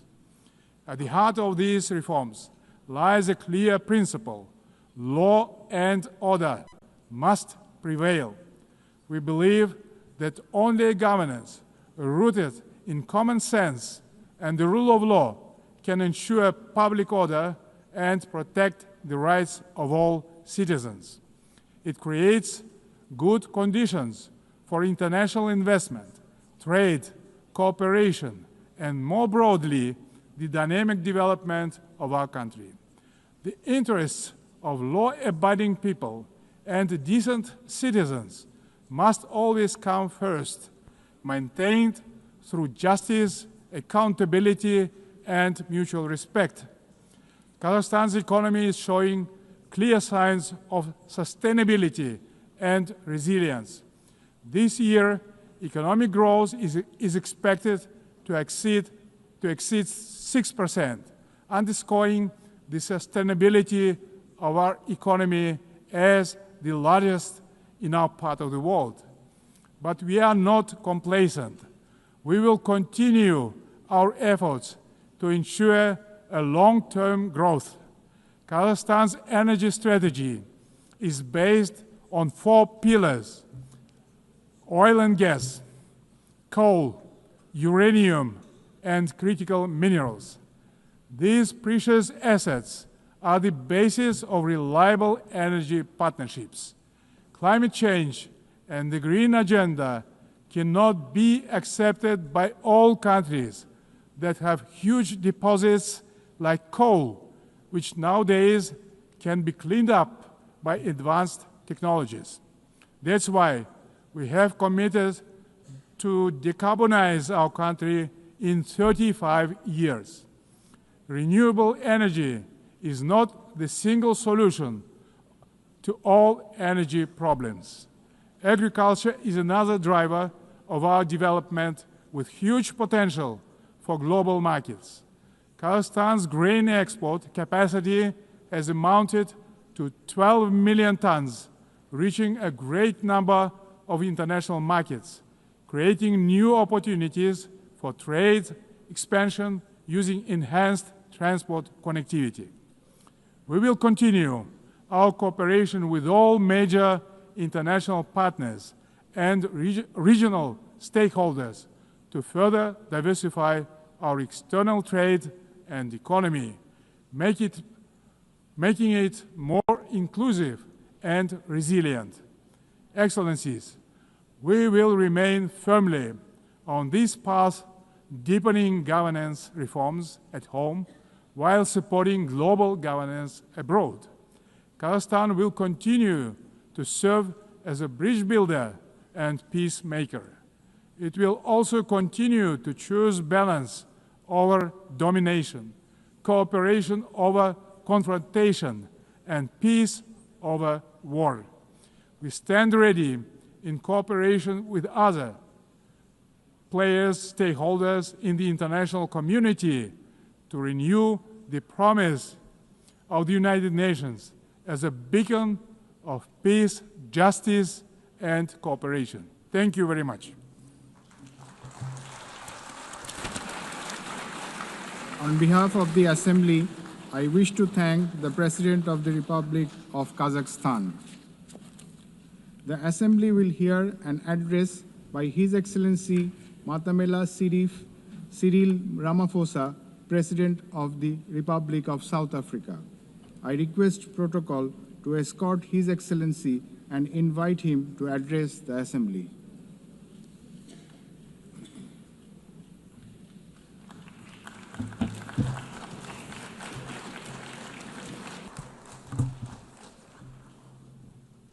Thank you, President of the 80th session of the UN General Assembly, United Nations Secretary General, Excellencies, Heads of State and Government, and ladies and gentlemen. 80 years ago, the United Nations was established to save succeeding generations of humanity from the scourge of war and to build a peaceful, prosperous, and just world arising from the devastation brought about by global conflict. Through the UN Charter, the nations of the world pledge to uphold peace, development, and human rights, which would be underpinned by international law. Now more than ever, we are called upon to uphold the values and advance the purpose of the United Nations. We are also called upon to advance cooperation and solidarity between nations. We are called upon to promote multilateralism and safeguard the institutions that enable it. South Africa's engagement in the international sphere echoes our domestic imperatives of eradicating poverty, reducing unemployment, and addressing the root causes of inequality. Our foreign policy is guided not only by the needs of our people, but also those of the continent of Africa and the global South. Inspired by our own history, South Africa strives to maintain world peace and also the settlement of all international disputes through negotiation and dialogue and not through war. We therefore welcome the strong partnership between the African Union and the United Nations in promoting peace, security, and stability on the African continent. This year, South Africa is honored to preside over the G20. This is the first time that G20 Leaders Summit will be held on the African continent, the cradle of humanity. South Africa's G20 presidency is guided by the theme equality, solidarity, and sustainability. To give full meaning to our theme of equality, solidarity, and sustainability, we have invited the G20 countries to join us in prioritizing the following areas. Firstly, in discussion to strengthen disaster resilience and response by addressing the increasing frequency and impact of climate-induced natural disasters. Secondly, to ensure that we have debt sustainability for low-income countries by crafting innovative ways to support countries to have low levels of debt to maintain economic stability. Thirdly, to discuss how to mobilize finance for a just energy transition by encouraging investments in renewable energy and sustainable technologies without foregoing what we would call baseload energy sources. Fourthly, by harnessing critical minerals for inclusive growth and sustainable development through the value addition processes, that is, beneficiation of these minerals at the source where the minerals are extracted to foster the development of communities where these minerals are found. These priorities reflect South Africa's commitment to addressing global challenges and promoting inclusive growth and sustainable development. Our country's G20 presidency is a significant opportunity for South Africa to advocate for Africa's development agenda and to amplify African voices in global economic governance for a continent that is irreversibly on the rise. As member states of the United Nations, we have all adopted the Sustainable Development Goals. However, many of these goals remain elusive. There are many reasons that hold many countries back from fulfilling and implementing these development goals. Some of these reasons are lack of sufficient financial resources that can finance the advance that these countries need to make to fulfill those goals. Many countries with developing economies, especially in Africa and the global South, do not have adequate capital to finance their development goals. They are indebted and are paying much more on debt servicing than they do on health and education. In fact, these countries pay much more than countries in the North for their debt. Yet through global solidarity, by having fairer lending rules, especially for several of the global South countries, we can achieve our shared commitment. Through the G20 process, we are working towards building consensus on how this problem can be tackled, including the reform of international financial institutions, particularly multilateral development banks, to better tackle global challenges that many countries face. The multilateral trading system needs to be reformed as we reconfirm that the World Trade Organization remains the only multilateral body that is capable of managing differences and coordinating positions in global trade. Trade is one of the most important instruments to mobilize domestic resources for development. It is concerning that geopolitical shocks and unprecedented trade policy volatility are destabilizing the global economy and jeopardizing a critical source of development finance. In fact, trade is now being used as a weapon against a number of countries in the world. We must redouble our efforts to strengthen the link between trade and development. Unilateral trade practices and economic cohesion have a detrimental impact on many nations. This includes the economic embargo against Cuba, which has caused untold damage to the country's economy over the years.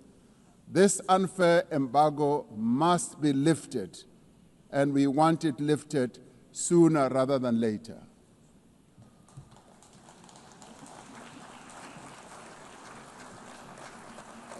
In the midst of global trade uncertainty, the African continent is providing a pragmatic example of constructive collaboration and cooperation by using the African Continental Free Trade Area as an engine for sustainable growth and development. This will, with commitment, become the central pillar of economic cooperation and integration for our continent. As part of the effort to build more inclusive economies, South Africa's G20 presidency has launched an extraordinary committee of independent experts on global wealth inequality. This committee, chaired by Professor Joseph Stiglitz, a Nobel laureate, will deliver the first ever report on global inequality to G20 leaders when they meet in November in Johannesburg in South Africa. Climate change is an existential threat. We are failing future generations by our inability to reduce global warming. Climate change is reversing economic growth and development gains in many countries, especially in the global south. Although Africa carries the least responsibility for climate change, many countries on the continent of Africa experience much of its harshest effects.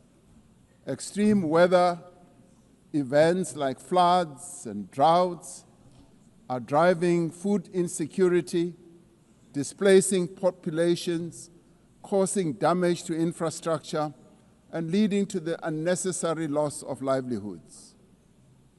Member states must honor their undertakings and commitments in line with the guiding principle of common but differentiated responsibilities and respective capabilities.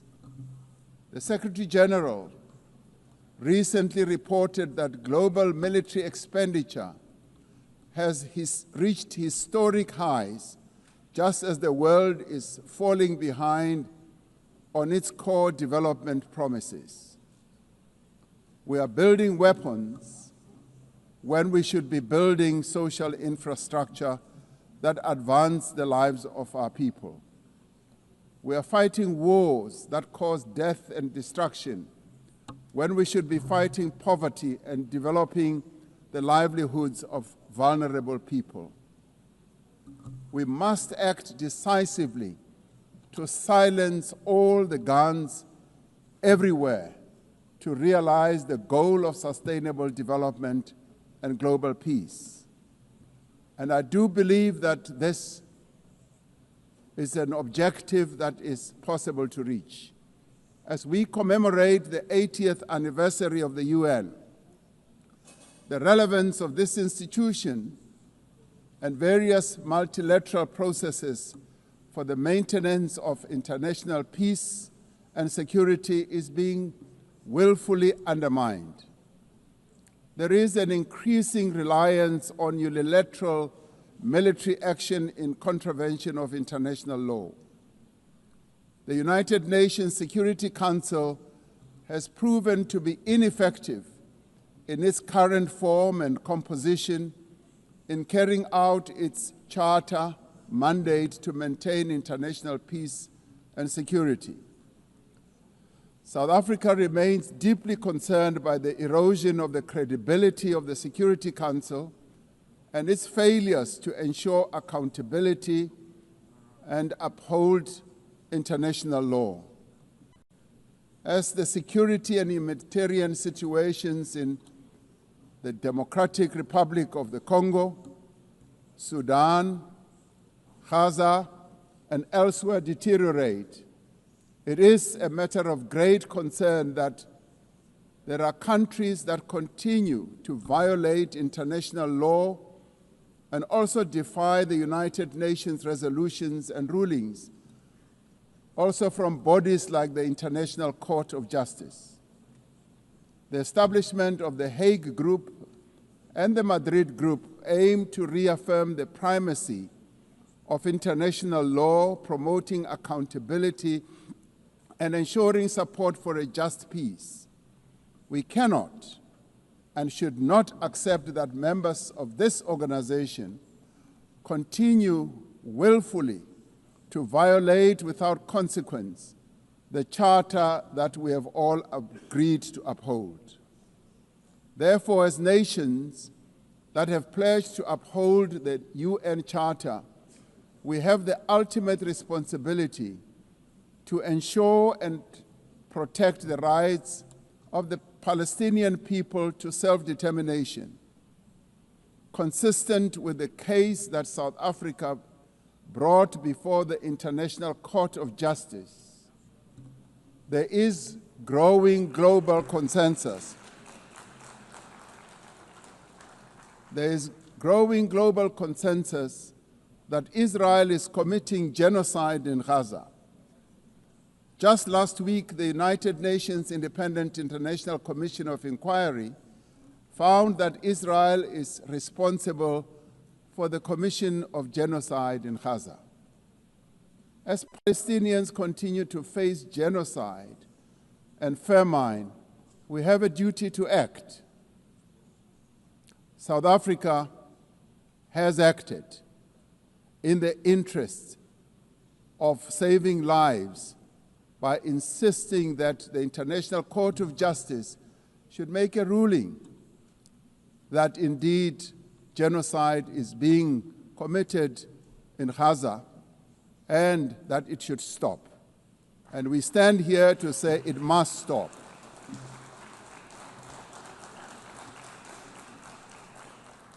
We welcome the historic high-level meeting held yesterday on the two-state solution yesterday in this very chamber.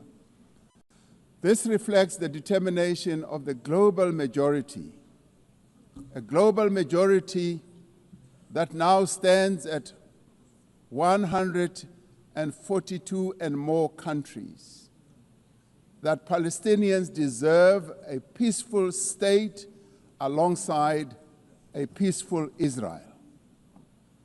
Many nations in the world are calling for that, and that is the voice that we believe that Israel should heed, and those powerful nations that can make a two-state solution viable and possible and implementable should act in that regard. The long overdue announcement by increasing number of countries to recognize the state of Palestine is testament to this determination. We have a responsibility as the member states of the United Nations to reaffirm the right also of self-determination of the people of Western Sahara.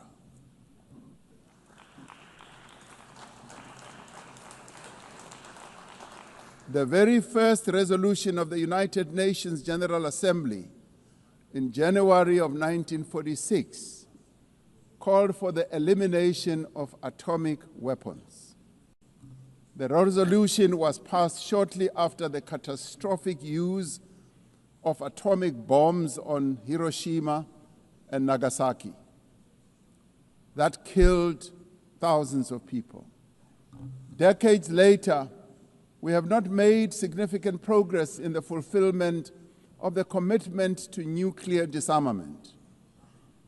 In 2026, next year, South Africa will be presiding over the first review conference of the Treaty on the Prohibition of Nuclear Weapons.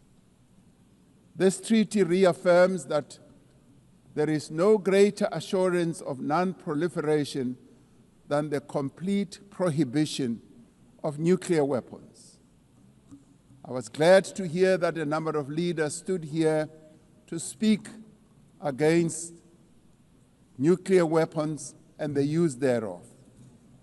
This year we celebrate the 30th anniversary of the Beijing Declaration and Platform for Action as a roadmap for the achievement of gender equality, the empowerment of the women and girls of the world.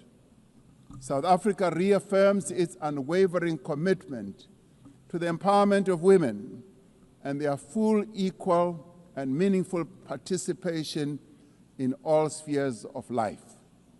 Yes, we would support also the election of a female Secretary General of the United Nations. The Beijing conference milestone reminds us of our shared responsibility to advance human rights, dignity, and justice for all. We are all equal, men and women, and there is no reason that we continue to hold the women of the world backwards. The right to development must be central to the policies and operational activities of the United Nations and its specialized agencies, programs, as well as funds. It must be at the core of the policies and strategies of the international financial and multilateral trading systems. As we celebrate 80 years of the United Nations, we must seize the opportunity to build a better United Nations for the next 80 years. What is needed now is a stronger and more capable United Nations, a United Nations that is based on the renewed commitment to its founding principles. We must invigorate the negotiations on the Security Council reform at the intergovernmental negotiations in the General Assembly, including by initiating text-based negotiations. The Security Council must be accountable. It must also be representative. It must be democratic and effective in executing its mandate. We can no longer accept that a large portion of the world's population is not represented in the United Nations Security Council.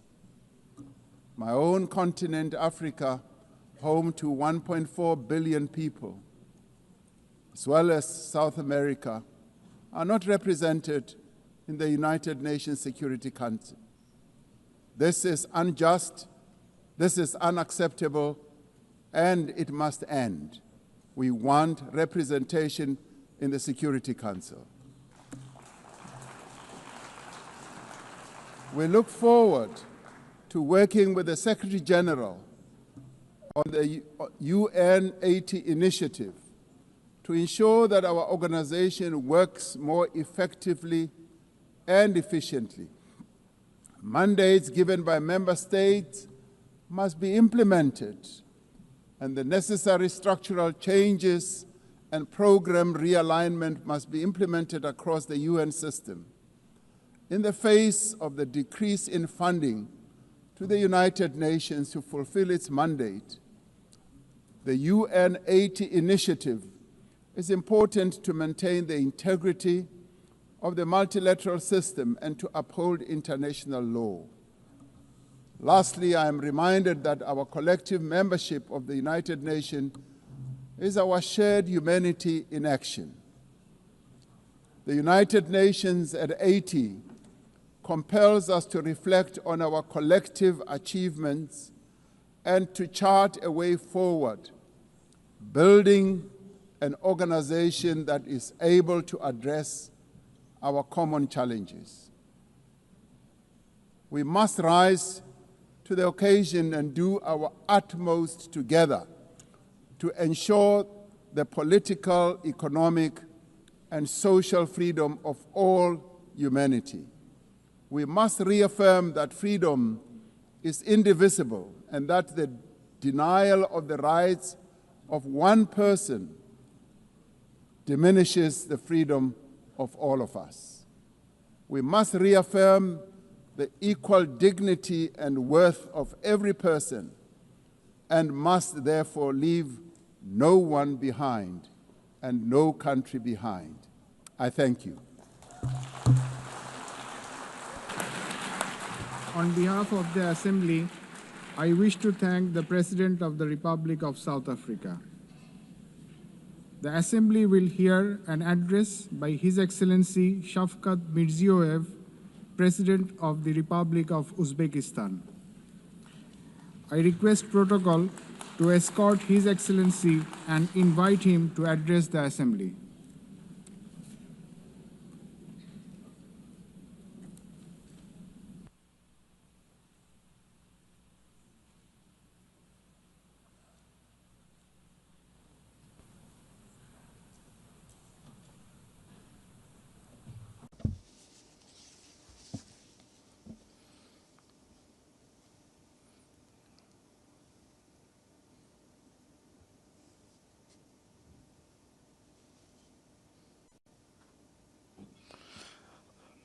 Distinguished Madam President, distinguished Secretary General, heads of delegations, ladies and gentlemen. I am truly delighted to extend my congratulations to you with the 80th anniversary session of the United Nations General Assembly. Our meeting today is taking place in a complex, rapidly changing global situation that calls for new approaches to the work of our organization and its future. Today, across the world, the role and place of international institutions are weakening. Confrontations, conflicts, and wars are intensifying. Technological and social inequality is increasing. And economic and humanitarian crises are deepening. All of this is creating an entirely new and unsettling geopolitical reality. We highly commend the efforts of His Excellency Secretary General Antonio Guterres aimed at maintaining our organization as the main platform for the peaceful resolution of the most difficult and pressing global issues. In this regard, we fully support the UNAT initiative and reaffirm our strong commitment to the Pact for the Future. We support the transformation of the United Nations Security Council and the expansion of its membership in order to effectively address current threats and challenges and protect the interests of the developing countries. Distinguished participants of the session, we are pursuing a policy to build a democratic, law-governed, social, and secular new Uzbekistan in full alignment with the Sustainable Development Goals. To this end, we are consistently continuing our irreversible reforms. Our top priority goal is to fundamentally transform the lives of each and every family and citizen in our country to enhance human dignity and well-being. In recent years, we have managed to reduce the poverty rate in Uzbekistan from 35% to 6.6%. We have achieved this result primarily through the transformation of the education and science sector, establishment of innovative industries and high-tech manufacturing enterprises, modernization of green energy and transport infrastructure, comprehensive development of small businesses, and as a result, the creation of millions of jobs. In our country, preschool education coverage has increased from 27% to 78%, while the higher education uptake among our youth has risen from 9% to 42%. Most importantly, we consider enhancing the prestige of the teaching profession as a key issue. In order to create a single international platform for the exchange of teachers' experience and knowledge, we propose to hold a World Summit on Professional Education in Uzbekistan. We are also creating an advanced healthcare system in our country. We invite all our foreign partners to participate in a high-level event dedicated to the fight against childhood cancer and other serious diseases, which will be held tomorrow at our initiative at the United Nations headquarters. Another important area is gender policy. We aim to further strengthen the role of women in social, political, and business life of our country. We advocate for holding the Asian Women's Forum on a regular basis in our region, turning it into a permanent platform. I would like to emphasize once again, we remain committed to our obligations in achieving the Sustainable Development Goals.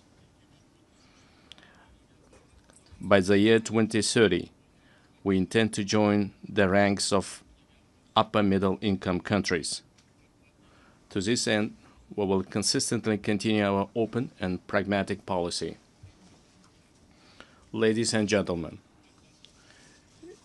8 years ago, from this esteemed podium, we declared our firm determination to transform Central Asia into a region of peace, good neighborliness, and partnership. Today, we can confidently declare that we have achieved this strategic goal. The era of closed borders, unresolved disputes, and conflicts is in the past. In recent years, the volume of mutual trade, investments, and transportation of goods in our region has increased fivefold.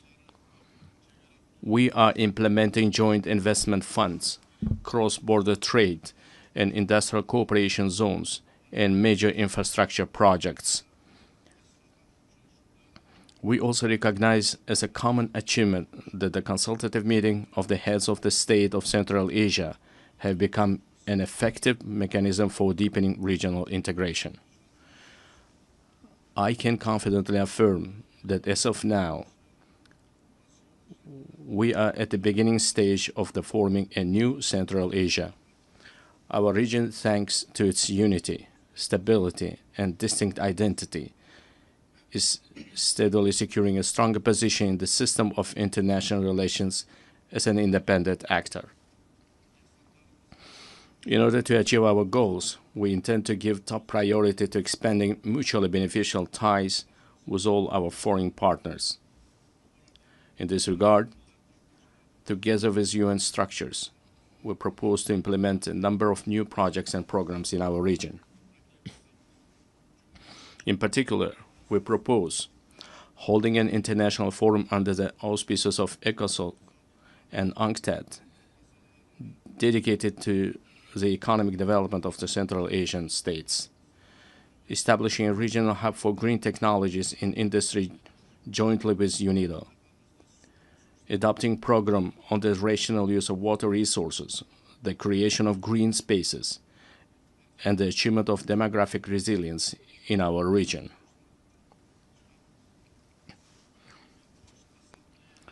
In addition, we propose the adoption of UN General Assembly resolution supporting the efforts of the Central Asian countries aimed at deepening regional partnership and economic integration.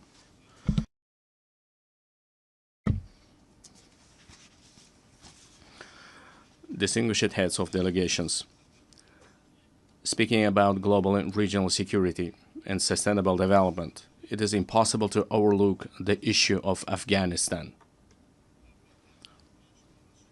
Supporting the aspirations of Afghan people for a peaceful and stable life requires the united efforts of the international community. I would like to emphasize that it is of utmost importance to prevent this country's isolation. We intend to implement large-scale economic and infrastructure projects in that country. We propose to adopt a dedicated UN resolution on the development of transport and energy corridors of international significance through the territory of Afghanistan. At the same time, we cannot turn a blind eye to the deeply worsening humanitarian crisis in the Gaza Strip. We call for an immediate cessation of hostility and the continuation of political negotiations. In line with the UN resolutions, we remain steadfast supporters of the two-state solution principle. We are also deeply concerned by the situation around Ukraine. We welcome the start of the high-level dialogue aimed at resolving the crisis through diplomatic means. Distinguished participants of the event, effective measures are being undertaken to implement the global counterterrorism strategy in Central Asia. In cooperation with the UN Office of Counterterrorism, a regional council on rehabilitation and reintegration was established. We propose to transform this council into an international competence center. This very body will serve as an important platform for exchanging experiences on adapting to peaceful life for those repatriated from conflict zones. Furthermore, we stand ready to provide all the necessary conditions for the establishment of the Regional Office of Counterterrorism in Uzbekistan. Dear ladies and gentlemen, in today's world full of threats, we are witnessing how vulnerable the global transport system is. These challenges primarily have a negative impact on the stability of landlocked developing countries. It is of utmost importance to ensure the security of international transit corridors and to establish efficient logistics networks. In this regard, we believe the time has come to introduce a global mechanism on strengthening transport connectivity to achieve sustainable development goals. I would also like to draw special attention to the increasingly acute challenges of climate change. For instance, the consequences of the RLC desiccation must remain at the constant focus of the international community. We are consistently continuing our work to restore the RLC ecosystem. In recent years, salt-tolerant desert plants have been planted on 2 million hectares of the dried seabed of RLC. By the year 2030, green cover will be created on 80% of this area. Another serious issue is water scarcity. As of now, more than 2 billion people in the world do not have access to clean drinking water. We are planning to hold a World Forum on water saving in our country. The outcomes of this conference are expected to recognize the water crisis as a serious threat to sustainable development. We intend to adopt a special roadmap for the wide introduction of innovation technologies in a global level. Another adverse consequence of climate change is the intensifying trend of climate migration. Unfortunately, clear international mechanisms and the legal framework in this direction have not yet been created. We advocate for the adoption of the Global Pact for a broad international partnership and coordinated policy on this serious issue. Dear participants of the meeting, it is of great importance to prevent inequalities in digital development and the use of artificial intelligence between countries. We propose to create an international cooperation mechanism aimed at the gratis exchange of practical solutions and models of artificial intelligence in healthcare, education, and culture. I would like to emphasize another priority issue. Our future, the destiny, and the prosperity of the world are in the hands of the younger generation. It is our urgent task to instill in the hearts and minds of our sons and daughters the most noble ideas, such as peace, humanism, and friendship, mutual trust, and respect. In this regard, we put forward the proposal to establish the World Youth Movement for Peace and to locate its headquarters in Uzbekistan. We are consistently implementing a policy of tolerance in our society. At the same time, we will actively continue our efforts to deeply study the ideas of Islamic enlightenment and promote them to the world. In the coming months, we will open the Center of Islamic Civilization, which is unique for our wider region. We intend to hold a special presentation at the United Nations of the rich spiritual and scientific heritage of our great ancestors, thinkers and scholars such as Imam Bukhari, Imam Tirmizi, and Imam Maturidi. Dear ladies and gentlemen, the new Uzbekistan is a supporter of mutual solidarity, open dialogue, and close partnership with all countries. We are always ready to contribute to strengthening dialogue among peoples, cultures, and civilizations, and to achieving universal human goals. I thank you very much for your attention. On behalf of the Assembly, I wish to thank the President of Republic of Uzbekistan. We have heard the last speaker in the general debate for this meeting. The next plenary meeting to continue with the general debate will be held immediately following the adjournment of this meeting. The meeting is adjourned.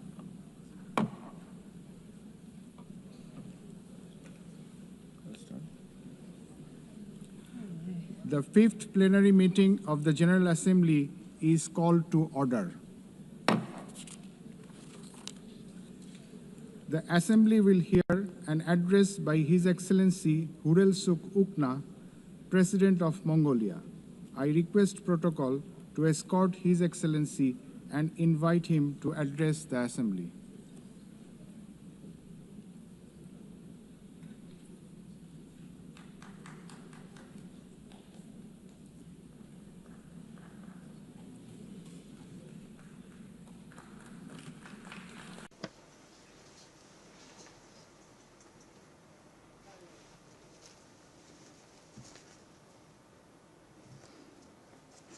Madam President, Mr. Secretary General, distinguished delegates, ladies and gentlemen, at the outset, I wish to extend my sincere congratulations to Ms. Annalena Baerbock on assuming the important role of the President of the General Assembly at this historic moment marking the 80th anniversary of the United Nations, and my best wishes for a successful session. 8 centuries ago, the great Chinggis Khan established the Great Mongolian Empire, bringing together the West and the East under the rule of justice and principled statecraft. Spanning the vast expanse of Eurasia, the Pax Mongolica era heralded a period of remarkable progress and flourishing for humankind. The Pax Mongolica embodied progressive ideals that form the basis of today's collective efforts to maintain global peace and stability.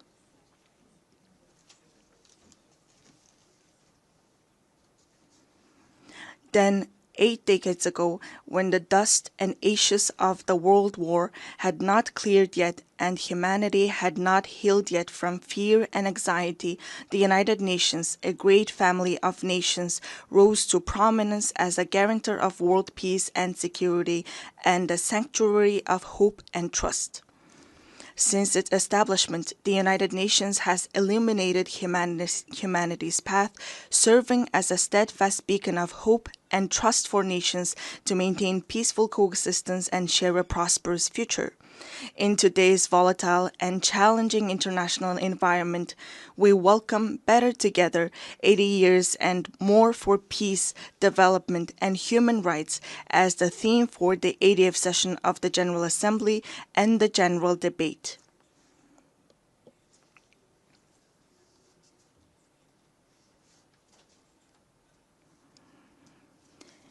Indeed, this theme calls upon us to assess and reflect upon the United Nations' achievements and challenges over the past 80 years, further strengthen its work in accordance with the United Nations Charter and the principles of international law, and combine our collective voices and efforts in pursuit of concrete and tangible outcomes.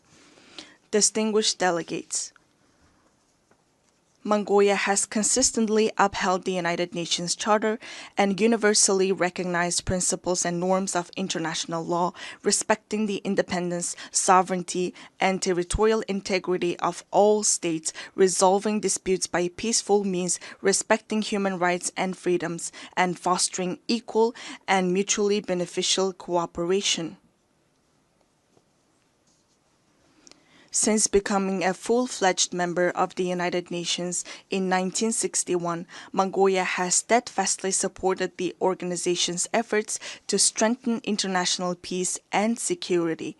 It has demonstrated its enduring commitments to disarmament and non-proliferation and declared its territories nuclear weapon-free status. Furthermore, Mongolia has actively collaborated with the United Nations at all levels, including establishing a dialogue mechanism in Northeast Asia, participating in the United Nations peacekeeping operations, and putting forward various proposals and initiatives in the areas of socio-economic development, environment, and climate change to advance the implementation of development policy and goals. During his visit to Mongolia in 2022, United Nations Secretary General Mr. Antonio Guterres described our nation as a symbol of peace in a troubled world. It is a profound recognition of Mongolia's humble contributions and dedication to the work of the United Nations and its enduring commitment to the cause of peace. Over the past 23 years, Mongolia has continuously deployed personnel from its armed forces to United Nations peacekeeping operations, making a meaningful contribution to global and regional peace and security.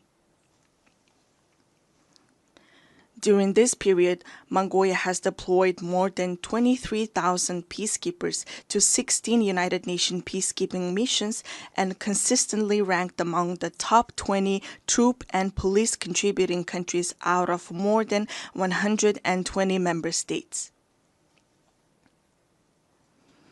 As we mark the 25th anniversary of UN Security Council Resolution 1325 on women, peace, and security, it is a pleasure to announce that through the steady increase in the deployment of female military personnel, the proportion of women peacekeepers from Mongolia has reached 14% in 2025.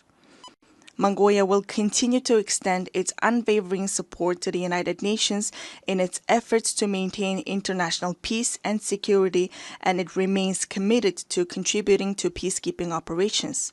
Distinguished delegates, at this critical juncture, with only 5 years remaining until the 2030 agenda deadline, global progress toward achieving the Sustainable Development Goals stands at the mere 17%.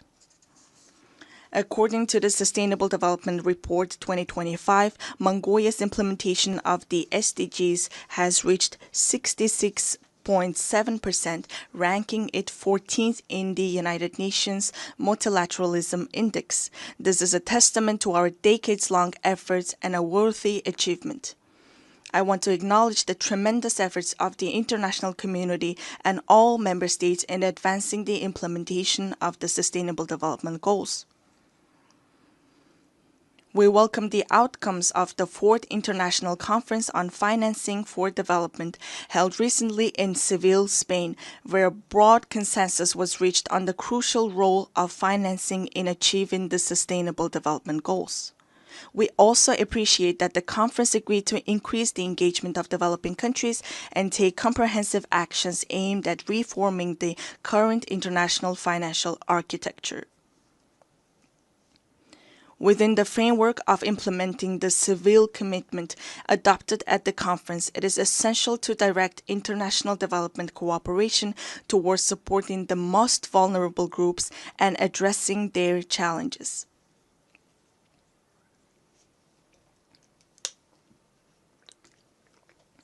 It is my pleasure to note that Mongolia has been playing an active role within the United Nations in advocating the interests of landlocked developing countries, in raising awareness of their special needs and unique circumstances, and closely collaborating with them to ensure their voices are heard on the global stage.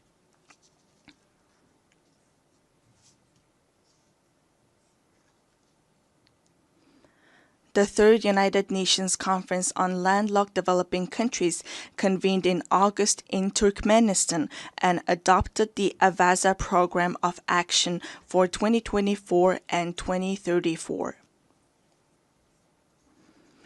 Landlocked developing countries have long faced trade and economic development challenges due to their geographic location. Member states have committed to implementing the program to advance the development of landlocked developing countries over the next decade and bring positive improvements to the livelihoods of more than 600 million people living in these countries. To ensure the effective implementation of the Avaza Program of Action, it is crucial for landlocked developing countries to align their national development plans with the program while mobilizing all available resources to strengthen regional integration and cooperation. Furthermore, we call upon the international community, financial institutions, and development partners to provide concrete support and cooperation with landlocked developing countries. Distinguished delegates, Mother Earth is our one and only home. However, as a result of humanity's careless behavior towards the environment, Mother Earth, with her very existence under threat, is sending a distress call like a patient in critical condition. If we do not take resolute action to preserve our Mother Earth now, she will inevitably find her own way to survive, with or without us. Since ancient times, we Mongols have believed that all beneath the sky is alive. We have revered mountains, rivers, plants, and animals, understanding that the harmony of the earth and the living world is inseparably intertwined with humanity's inner life and conscious actions. 2 millennia ago, the great Han Modon of the Huns, the Mongols' ancestors, proclaimed that the very foundation of the state is the land. Thus, UNESCO recognized this time-honored tradition of revering nature by inscribing the Mongolian traditional ritual of worshipping sacred sites on the last of the intangible cultural heritage in need of urgent safeguarding. We Mongols are a people blessed with the beautiful tradition of living in harmony with Mother Nature, preserving her pristine purity, and nurturing our children from an early age with the mindset and spirit to cherish her. Accordingly, the United Nations General Assembly resolution entitled 800 Years of Mongolian Statehood, adopted in 2005, highly appreciated the contribution of Mongols to humankind's history and recognized the ever-increasing significance and relevance of a culture of living in harmony with nature, which is inherent in nomadic civilization in today's world.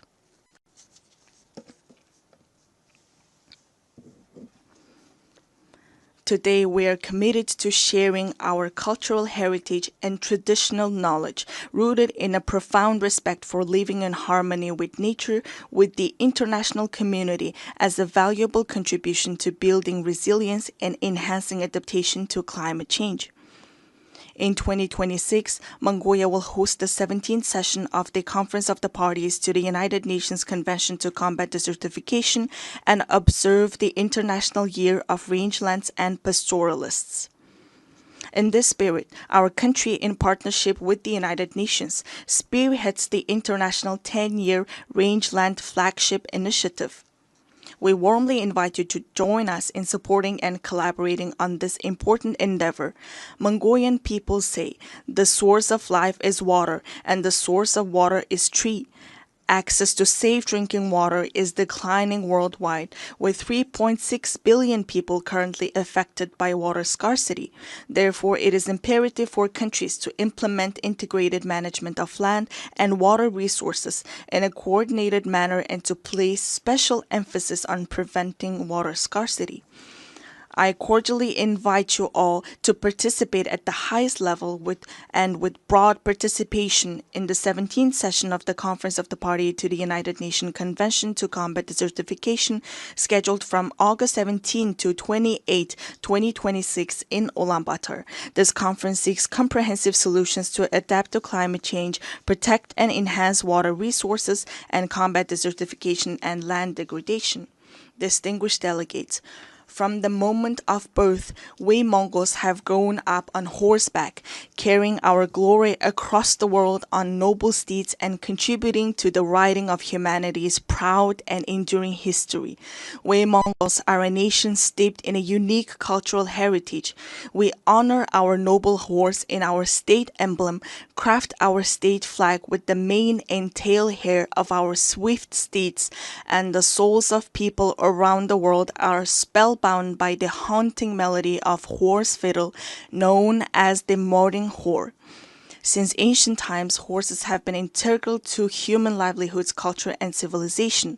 With the goal of preserving and safeguarding cultural heritage and traditions associated with horses and highlighting their enduring role in humankind's livelihoods, Mongolia proposed a resolution to designate July 11th as World Horse Day.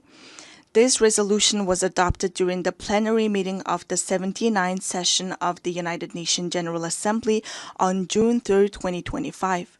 On this occasion, I would like to extend my deepest gratitude on behalf of the horse-loving people of Mongolia to all UN member states for their support in adopting this resolution to designate and observe World Horse Day on the day of Mongolia's National Nadam Festival, which is also inscribed on UNESCO's representative list of the intangible cultural heritage of humanity.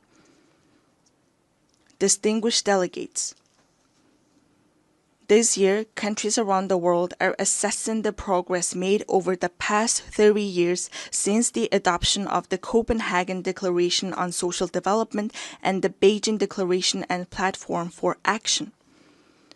Mongolia has undertaken a broad range of policies and activities to advance the social development goals outlined in these milestone documents, related legal frameworks, and the 2030 Agenda for Sustainable Development. These efforts have focused on poverty reduction, promoting social equality and inclusion, supporting families, children, and youth, and protecting the rights of the elderly and persons with disabilities. Among these efforts, the state policy on gender equality aims to ensure equal rights, opportunities, and treatment for both men and women while actively preventing and eliminating gender-based discrimination. Notably, Mongolia has greatly prioritized advancing gender equality and increasing women's participation in decision-making, with women now making up 25% of our parliament.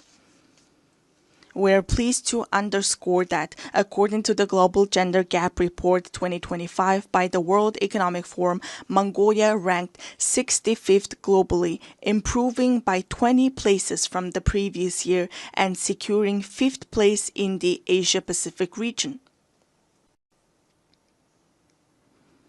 In recent years, Mongolia has regularly hosted international events dedicated to women and gender equality, including the International Conference on Strengthening the Role of Women in Peacekeeping in 2022, the Female Foreign Ministers Meeting in 2023, and the World Women's Forum in 2024 in cooperation with the United Nations. Last month, we successfully hosted the World Women Entrepreneurs Forum under the theme Inspire, Impact, Invest in Ulaanbaatar. I wish to extend my heartfelt gratitude to all countries that supported and participated in the forum. Mongolia will continue to serve as a strong bridge of partnership, cooperation, and solidarity in advancing women's leadership and participation at all levels of social and political life. Distinguished delegates, the ancient Greek philosopher Heraclitus once said, "The only constant in life is change." Supported by its member states, successive UN leadership have consistently pursued reforms to refine the organization's structure and operations across all aspects. In this context, Mongolia welcomes and supports the UN80 initiative that the United Nations Secretary-General Antonio Guterres presented. We are confident that ensuring gender equality in senior leadership positions within the United Nations will undoubtedly have a positive impact on fostering more transparent, balanced, and inclusive decision-making processes.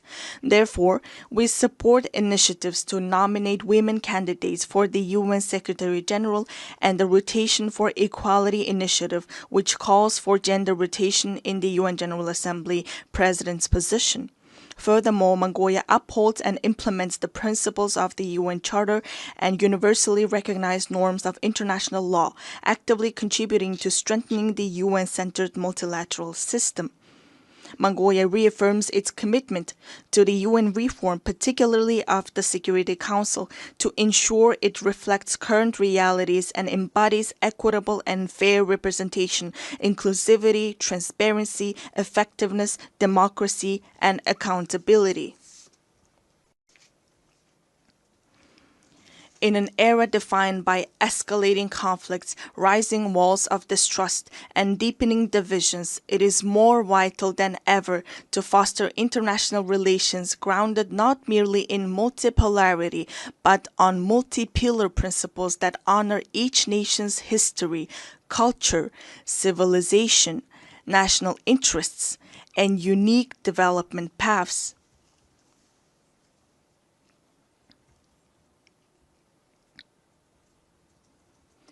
The United Nations was established 80 years ago with the noble goals of saving humanity from the scourge of war and maintaining international peace and security.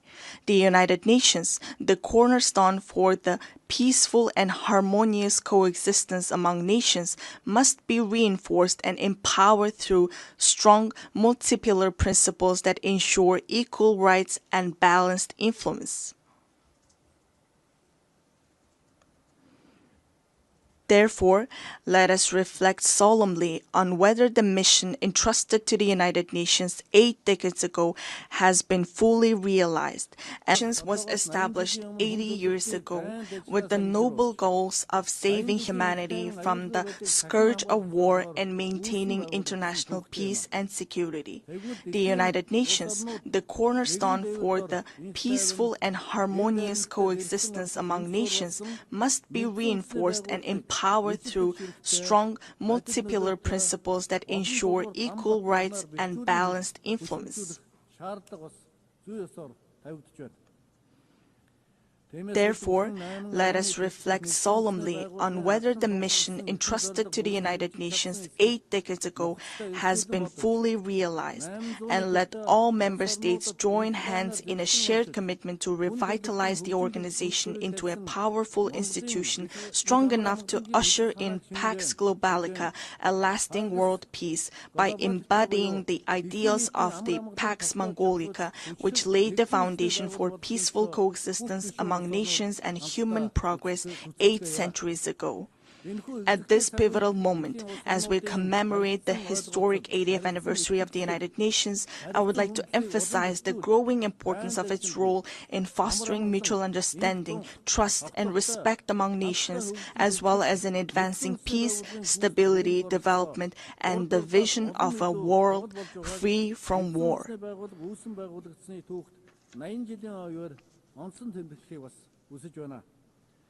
Mongolia has consistently pursued a peace-loving and multi-pillar foreign policy, made tangible contributions to international peace and sustainable development, and remains committed to fulfilling this responsibility with honor. I extend my heartfelt congratulations to you all on the momentous occasion of the 80th anniversary of the United Nations. May the eternal blue sky bless us with peace throughout the world. Thank you for your attention.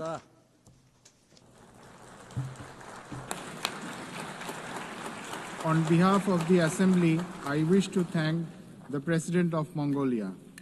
The Assembly will hear an address by His Excellency Sardar Bardi Muhammadov, President of Turkmenistan. I request protocol to escort His Excellency and invite him to address the Assembly.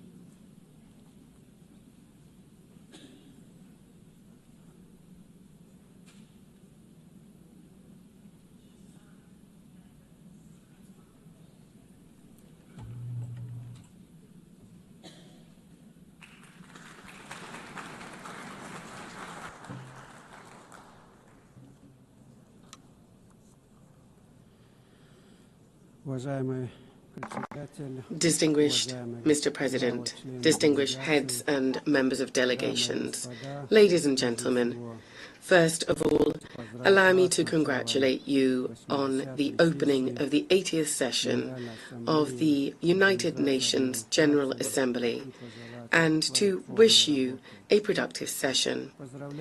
I would like to congratulate Ms. Annalena Baerbock on her election as President of the General Assembly and wish her every success. I would also like to express my sincere appreciation to Ambassador Philemon Yang for his skillful and effective leadership of the General Assembly during the previous session. Distinguished participants, the current state of global affairs, as well as the nature and trends of political, economic and social processes, objectively require a decisive shift towards coordinated interaction among states and international organizations in order to achieve our shared overarching goal, the maintenance of peace and security, the creation of conditions for further progressive development, and the preservation of the legal foundations underpinning the modern world order. It is precisely from this standpoint that Turkmenistan views the main objectives of the 80th session of the General Assembly, placing great hopes in its role in shaping a robust, balanced and secure global architecture. A key area of Turkmenistan's cooperation with the United Nations is ensuring international peace and security. Recognizing its responsibility as a permanently neutral state, Turkmenistan stands ready to take further practical steps to foster an atmosphere of cooperation, mutual understanding and respectful dialogue. These are the principal defining conditions for ensuring stability and sustainable development at the global and regional levels. We are convinced that one of the most effective mechanisms for advancing and achieving these goals today is the practical application of the principle of neutrality. In this regard, Turkmenistan has initiated the inclusion of a separate item on the agenda of the 80th session of the United Nations General Assembly, entitled Neutrality for Peace and Security. We deem this important in light of the growing recognition by the international community of the significance of neutrality, as well as the awareness of its potential and utility in the context of the UN's peace-building strategy. In line with this, during this session, Turkmenistan will propose a draft resolution entitled The Role and Importance of the Policy of Neutrality in Maintaining and Strengthening International Peace, Security and the Process of Sustainable Development. As you are well aware, this year has been proclaimed by the General Assembly the International Year of Peace and Trust on the initiative of Turkmenistan. This landmark event coincides with the anniversary of the establishment of the United Nations. In December this year, Turkmenistan will host a major high-level international forum on the Year of Peace and Trust. We see this as a tangible contribution to achieving the strategic goals of the United Nations, and we look forward to broad and representative international participation. We believe that harmonizing national approaches to global development trends, as well as to establishing and strengthening trust and mutual understanding, should be systematic and consistent. In this regard, Turkmenistan is seeking to initiate the convening of a World Summit on a culture of peace and trust. One of the key objectives of this summit would be to develop a global code of international trust.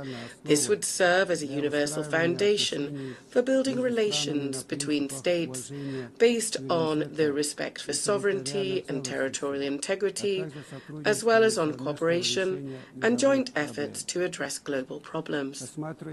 We believe that ensuring universal peace and mutual understanding is inseparable from the civilizational aspects of modern development and from the need to preserve and foster cultural and spiritual ties.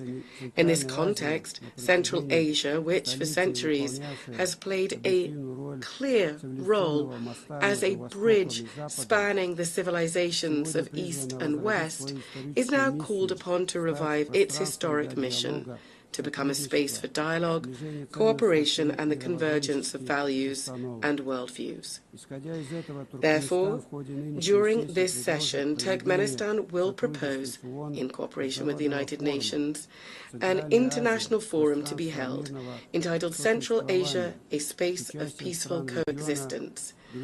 Countries of the region will participate, as well as other interested states and international institutions. Turkmenistan will also submit a draft resolution to the General Assembly on proclaiming an International Day of Mediation. This would emphasize the importance of diplomacy and neutral platforms in preventing and resolving conflicts. One of our country's priorities remains our active involvement in implementing the Sustainable Development Goals and in strengthening cooperation in key areas such as transport and energy. As Turkmenistan is one of the centers of multilateral dialogue on these issues, we will continue to contribute to establishing a fair, balanced, and inclusive international development system.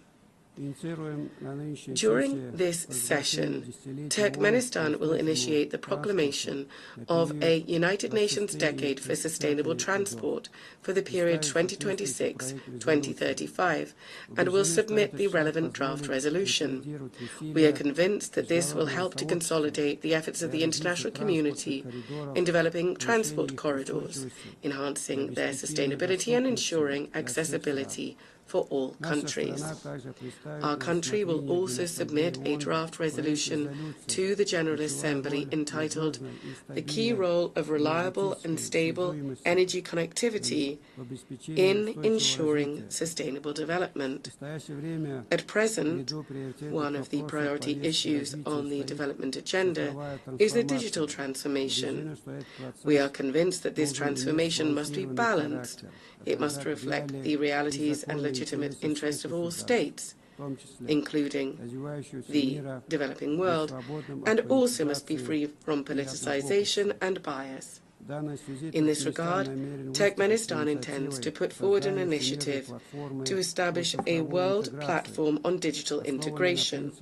This to be based on the principles of equality, trust, and on preventing the use of information and communication technologies to harm peace, security, and sustainable development. During the 80th session, Turkmenistan will continue its work on environmental and climate issues. It will strive for them to be taken into consideration systematically, as they are basic components of ensuring security, and we will advocate for the establishment of multilateral mechanisms to monitor and respond to climate, environmental, and man-made disasters. Turkmenistan will seek to bring about a regional center to combat desertification for Central Asian countries. It is our belief that the establishment of such a center would contribute to building regional capacity, to strengthening cooperation in the field of environmental protection, and would also make a significant contribution to achieving the Sustainable Development Goals, particularly in combating climate change and protecting land-based ecosystems. Our country will promote the Caspian Environmental Initiative, proposed at the 78th session of the United Nations General Assembly, which is intended to become an international platform to preserve the Caspian Sea ecosystem. An important step in this direction is the Caspian Environmental Forum, which we propose holding in 2026. We are convinced that now it is especially important to strengthen the role of the UN in fostering broad humanitarian cooperation, in promoting rapprochement and mutual understanding among peoples, and in overcoming value and spiritual barriers, as well as engaging effective channels of cultural diplomacy. To develop intercultural dialogue and to lend practical support to General Assembly resolutions on multilingualism in international relations, we are proposing proclaiming an International Day of Multilingual Diplomacy as well. Distinguished heads and members of delegations, all of Turkmenistan's international initiatives and actions actions are always measured against and aligned with the UN Charter and its founding documents, as well as with its long-term goals. It is no coincidence that we always emphasize that cooperation with the UN is a strategic priority for Turkmenistan. We say this with a conviction that the UN is the only international organization endowed with universal legitimacy. In this regard, it must remain the guarantor of peace and development and be the backbone of global security and stability. Turkmenistan will continue to advocate consistently for strengthening the central role of the UN in international affairs. We consider strengthening the primacy of international law and in improving the international legal framework and increasing the effectiveness of the implementation of UN conventions, treaties, agreements and other multilateral documents as key factors in this regard. In this context, Turkmenistan is initiating the proclamation of the Year of International Law in 2028. This will become an important step in strengthening the international legal foundations of peace and cooperation. Ladies and gentlemen, this session holds special significance for Turkmenistan. 30 years ago, within these very walls, the United Nations General Assembly unanimously adopted the resolution on the permanent neutrality of Turkmenistan. For our country, this was a momentous, historic event. In essence, it determined the entire subsequent course of Turkmenistan's foreign and international policy. International recognition of our neutrality also contributed to boosting the country's domestic development by providing favorable external conditions for this. I would like to take this opportunity on behalf of the people of Turkmenistan to express my gratitude to the United Nations member states and the entire international community for the decision adopted in December 1995 to recognize the permanent neutrality of Turkmenistan, a decision reaffirmed by two subsequent UN General Assembly resolutions. Turkmenistan will always remember the trust placed in it and will steadfastly and unswervingly uphold its international commitments.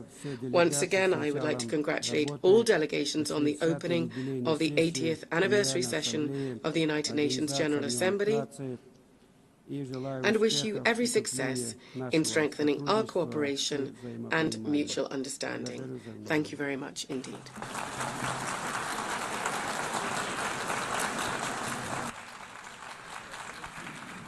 On behalf of the Assembly, I wish to thank the President of Turkmenistan. The Assembly will hear an address by His Excellency Gabriel Boric Font, President of the Republic of Chile. I request protocol to escort His Excellency and invite him to address the Assembly.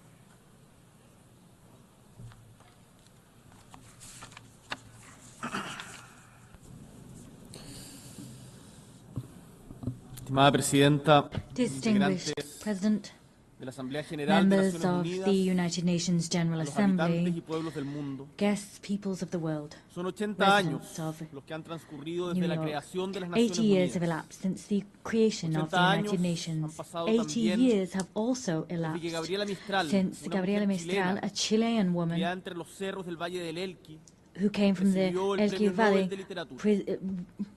won the Nobel Literature Prize. Her voice as a poet, a teacher, as a diplomat continues to ring out in our homeland and across the world. And it was precisely here in New York in 1955 that the Chilean ambassador, José Massa, conveyed a message about human rights that was written by Gabriela Mistral.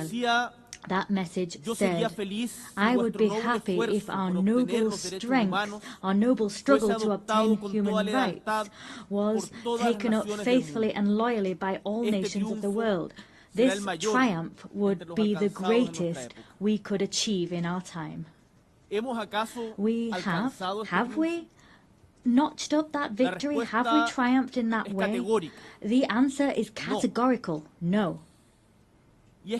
And the fact is, at this stage, I don't really know what to say about Gaza. Because many people have said everything already at this podium and at others.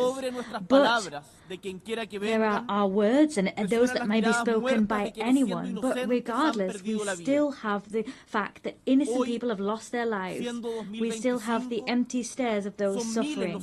In 2025, thousands of innocent people have lost their lives simply on the grounds of being Palestinian. 80 years ago, the same thing happens. Millions lost their lives simply for being Jewish. Instead of talking about figures, issuing condemnations or demands, as we tend to within these walls, instead of that, I want to talk about humankind. Humanity. Gaza is a global crisis because it is a crisis of humanity.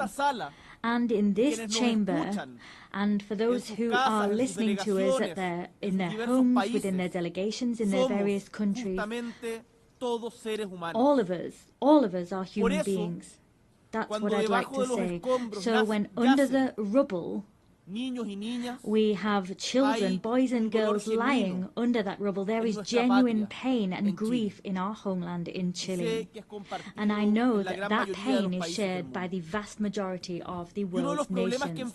And one of the problems we face as humankind is that often pain engenders hatred.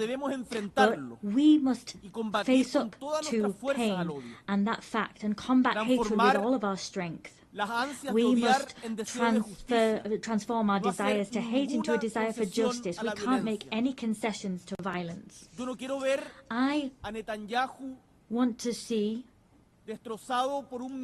I don't want to see, rather, Netanyahu destroyed by a missile side by side with his family. I want to see Netanyahu and those responsible for the genocide against the Palestinian people brought to the ICJ and other international courts.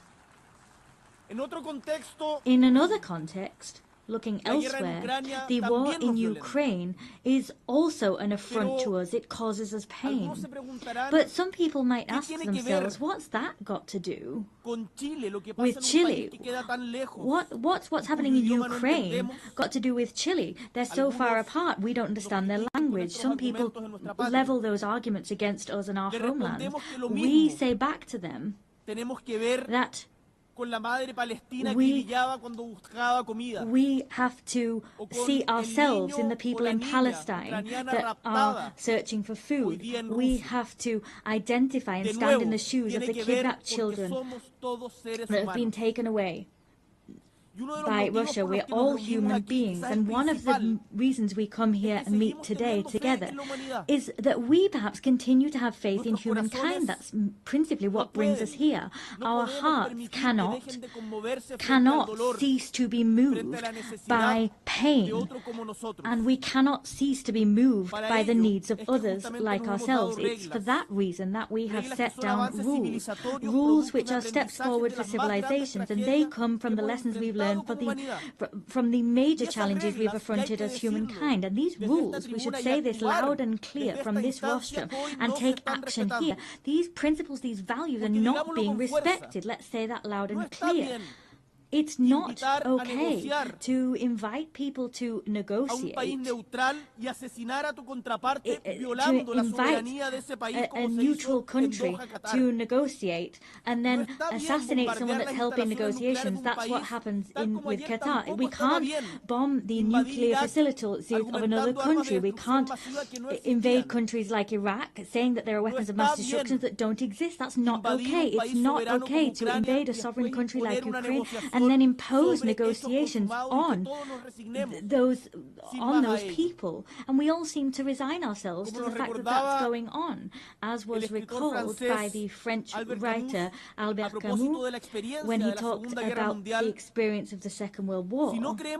If we don't believe in anything, if nothing makes sense, and we can't invoke any values, well, in that case, everything is allowed. There's no good, no evil, and nothing is important. So, if we were to accept that reasoning, we'd have to admit that reason stands on the side of the successful party and no one else, and the rule which we use to assess humankind, the yardstick, would simply be effectiveness. So, in other words, the law of might is right.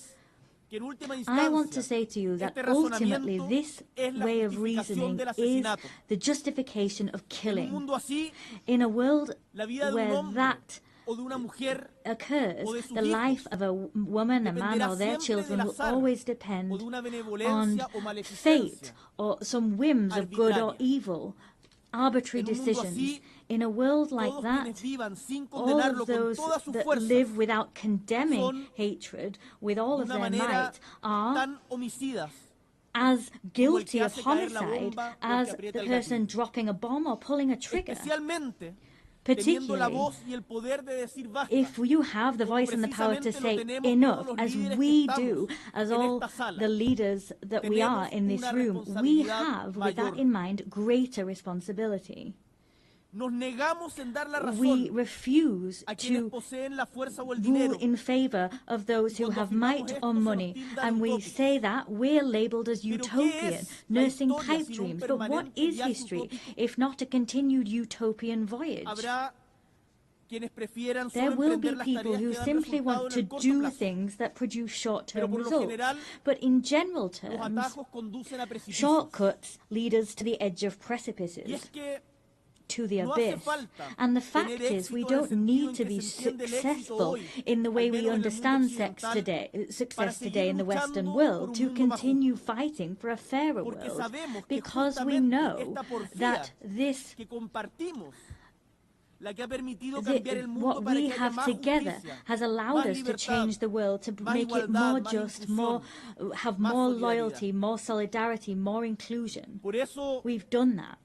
So, distinguished delegates, when we are invited to submit, to bow down, when it is said that intelligence is somehow irrelevant, when people want to show us that you can lie to get an advantage, to get ahead, we want to say no. We're not giving way to cunning trickery, violence or passivity. Let us say no to all of that.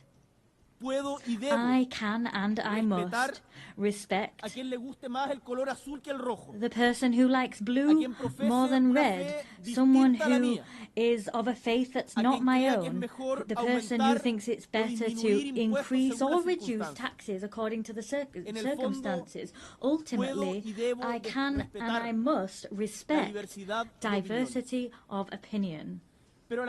But at the same time as I respect different opinions, the opinions of those who think different to me, I face the outrage, the fact that people lie. And what's all the more outrageous is that they're aware that they're lying. For example, it's been said at this very rostrum today that there's no such thing as global warming. This is not an opinion. It's a lie.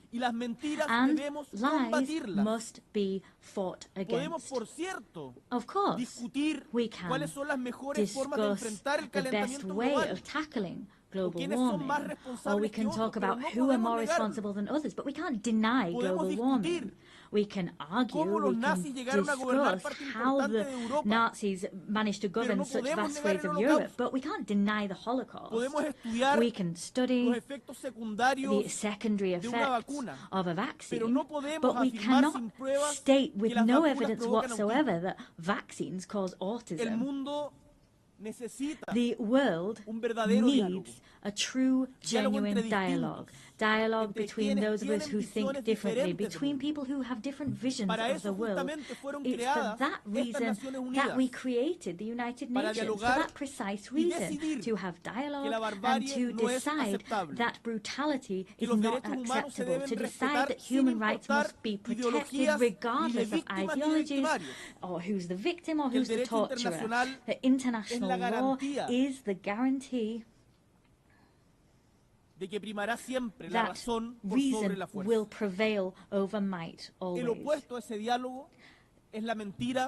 Opposed against this dialogue, the other direction is lies and silence, and both will bring us into the edge of an abyss, into deepest suffering. So what is the task before us today? We have to chart the course that we want as humankind and work with the United Nations who are paving this path. Chile is rallying behind this shared vision, this shared respect for democracy, human rights, social justice, equity, unfettered respect for the freedom of expression, climate action, all of these things that stand as pillars of hope and action to address the difficult changes and weather these current storms. Today we need to say loud and clear that we defend a commitment to democracy always in an unnuanced fashion with no excuses whatsoever. For that reason, this week, together with Brazil, Spain and Uruguay and Colombia, we convened the second meeting for the defense of democracy.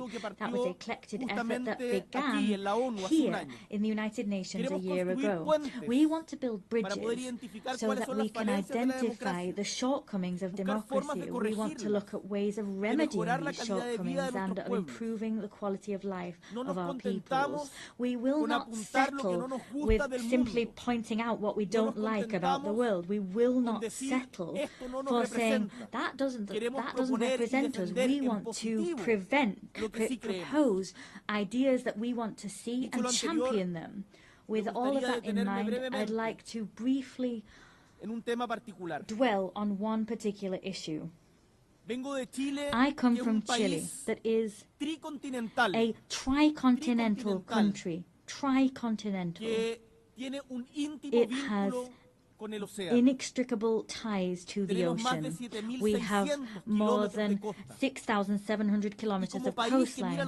We are a country that looks at the ocean, and as such we are proud of having been the first country in America and the second in the world to have ratified the BBNJ agreement to extend governed ocean area beyond areas of national jurisdiction. In recent weeks, we saw the 60th ratification necessary for it to enter into force. As such, the first COP of that agreement will be held next year. We do hope it will be held early next year. Here, I wish to reiterate the fact that we are ready and willing to have its secretariat established in our Pearl of the Pacific in the city of Valparaiso, because we believe that this agreement is an opportunity to make ocean governance closer to the global south. Chile is always also a country that looks towards and has an Antarctic vocation. Our leadership in scientific research is clear. We provide logistical support for research, and we have campaigns for the protection of this area. When you've gone to Antarctic, you will have done so through Chile. In 2 weeks, we'll have another meeting of the Commission for the Preservation of Marine Antarctic Resources. So I call upon states parties now to approve the proposal of the Marine Protected Area for Dominion 1. That was the proposal established by Chile and Argentina. We cannot simply exploit resources if we don't adopt appropriate preservation measures, because ultimately we'll see the destruction of marine life, which we also depend on. Let us not forget that we are part of one single ecosystem. Maintaining biodiversity and sustaining life on Earth is something we must urgently grapple with, and we need to do so with a sense of responsibility towards our ancestors, towards those we share the planet with today, and with a sense of responsibility to future generations. Distinguished delegates, as we have a situation of climate crisis, protracted conflicts and humanitarian crisis. Against that backdrop, the selection and appointment process for the next Secretary General of the United Nations takes on particular significance. I come to this assembly convinced of the fact that always, even in the most difficult circumstances, there is room to take clear-sighted action as a collective body, action which is transformative and imbued with humanity. Human tragedy is never a foregone conclusion. We will not give up on the hope that there will be good in the world and that the United Nations we need can be built, because that conclusion depends on what we do. I want to say to you that regional balance must be respected in the Secretary General appointment process. It's time for Latin America and the Caribbean to have their moment. We are a war-free region with a rich diplomatic tradition. We forge consensus. We are unwaveringly committed to the UN Charter and have been since its very inception. Tackling the historic gender imbalance within the United Nations is important. We've never had a woman Secretary General, and that is something we must remedy. 80 years of history without a woman having been appointed Secretary General. The UN must reflect the progress made by the world and recognise that a woman at the helm is not just a symbol of equity, but also represents and makes it reflects the fact that women are half of the population, and appointing a woman as Secretary General will send out the clear signal that women can occupy all parts of the world and nothing's closed off to them. Chile wants to actively contribute to that collective effort, and for that reason it is for me a great honour to announce from this rostrum that Chile will nominate our former President, Michelle Bachelet as candidate to the post of Secretary General of the United Nations. She is here with us at this session. Michelle Bachelet is not only someone known to all of you on the global stage. She is a woman whose own trajectory is fully in line with the values that inspired this organization. She was head of state of Chile twice. Incidentally, she was also the first female head of state. She was also the Minister for Health and Defense. She was the Executive Director of UN Women and also High Commissioner for Human Rights at the United Nations. Michelle Bachelet has governed, has negotiated, has solved problems and has listened. Her trajectory, what she's done throughout her life, combines empathy with strength and resolve, experience with openness, and she combines all of these with a proven ability to make decisions and to take action. In times of mistrust and fragmentation, I firmly believe, and I know that this conviction is shared by my nation, that Michelle Bachelet is someone able to build bridges between the north and the south, between the east and the west, between urgent needs to find solutions and the urgent need to defend principles. With her leadership, the United Nations will be able to restore credibility, effectiveness and a sense of purpose in the face of current challenges. She will build on the legacy of Antonio Guterres that I can say has given the best of himself from the good of humankind within this institution. With humility and a sense of conviction, Chile presents this candidacy with the conviction, the certainty that Michelle Bachelet will be able to make a decisive contribution to making the United Nations once more a place for meetings, a place for solutions and active hope for the world as a whole. Distinguished delegates, 80 years. Let us look back at those decades and let us take stock of these strides forward seen in international governance. In spite of the challenges we're facing, we can also say that we have made progress. But we are eaten away at by the feeling that that progress is under threat. Who will draw the maps of the future? We want to believe that those cartographers will not be those waging assault reports on multilateral institutions and eroding their credibility. We don't want them to be those who humiliate the weak. We want all peoples together to draw the maps of the future. Together we represent all of those people, and together we will trace out clear maps so that we have not only a possible and viable future, but one that is full of dignity for everyone and respects them. And to achieve that goal, this organization, let us remember the organization that was built on the ashes of the Second World War after the failure of the League of Nations, this organization is crucial. And renewing it, changing it, reforming it is an urgent need. So, as a renewed organization, but one with the same purpose, it will be an organization that everyone works together in. The words of Victor Jara, that great Chilean singer, great Chilean artist, he talked about this great love of earth which has helped us to live. He loved peace, to enjoy life, love and freedom for everybody. He talked about those things so that his children could exist, his city could exist, and his people could exist. Let us, distinguished colleagues, move together, free and equal, similar and different. Let us walk along this shared path of seeking truth, justice, happiness and justice. I thank you.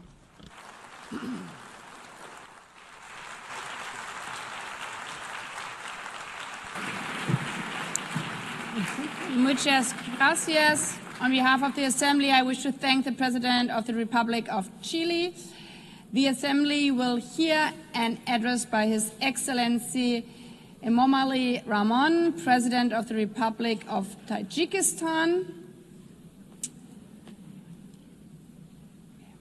I request the protocol to escort His Excellency and invite him to address the Assembly.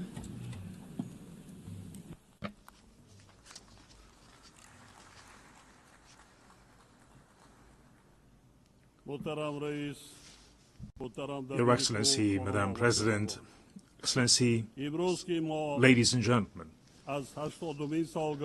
today as we commemorate the 80th anniversary of the adoption of the United Nations Charter, I extend to all member states my heartfelt congratulations and best wishes on this occasion. The contemporary world is undeniably experiencing a period of instability, turbulence, unpredictability, and escalating complexity. Geopolitical tensions, efforts to reshape a framework of international relations, conflicts and confrontations in different parts of the world, along with series of security threats and challenges, have posed significant risks to lasting peace and safety. At the same time, the consequences of climate change and growing social inequality impose restrictions on the process of sustainable development and sustainable global development. In such a complex and turbulent circumstances, the role of the United Nations as a platform for inclusive dialogue, cooperation and the promotion of peace and security worldwide becomes more important than ever. In this regard, our countries should make joint and consistent efforts in international practice to protect this principle, return to full compliance with international law. In this process, strengthening equal cooperation among small and large states is also considered to be an important and timely step. Madam President, Tajikistan's National Development Strategy 2030 is fully aligned with the Sustainable Development Goals, and we support a full and timely implementation of this item of global agenda. Unfortunately, developing countries, particularly those mountainous and landlocked, face multiple challenges and difficulties in achieving these goals. Particularly vulnerable countries feel the need to take serious measures to ensure sustainable development, financing, and improve access to financial resources. Despite significant attempts in this field, the amount of funding for sustainable development offered by the international community continues to be insufficient to address their current need. This situation necessitates timely response, the allocation of additional funds, and a review of approach to the international financial architecture and system. Tajikistan advocates for effective and fair reforms of international financial instruments. At present, we are observing varying degrees of economic progress among nations, and the influence of developed nations and international financial organizations could play a significant role in tackling this issue. Many developing and less developed countries remain vulnerable to the impacts of economic and financial crisis, poverty, infectious diseases, including COVID, natural disasters, and food insecurity. They need to implement effective financial support measures, including debt relief. In our view, now is the high time to seriously consider this important item. Ladies and gentlemen, today climate change-related issues in various countries around the world, including Tajikistan, pose serious obstacles towards achieving the Sustainable Development Goals. Our country, with 93% of its land covered by mountains, is deeply concerned of an adverse effect of this situation. Changes in the hydrological cycle, a series of floods and droughts, and severe dust storms over the past decades have had a direct impact on Tajikistan's water and energy resources and food security.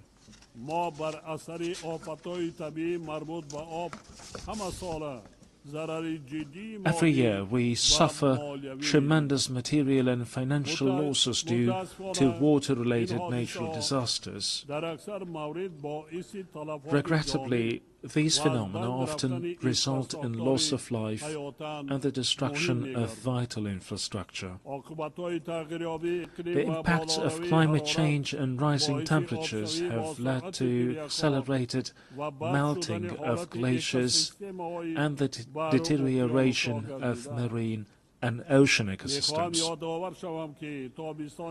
I would like to recall that Tajikistan hosted the high-level International Conference on Glaciers Preservation this summer in Dushanbe. This meeting brought the international community together to intensely deliberate on issues related to the cryosphere.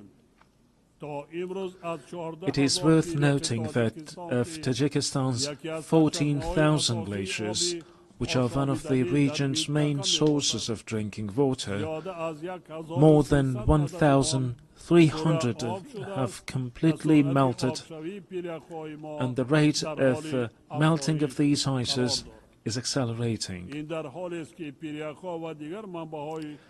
This is even though Tajikistan's glaciers and other water sources account for up to 60% of St. Lucia's water resources.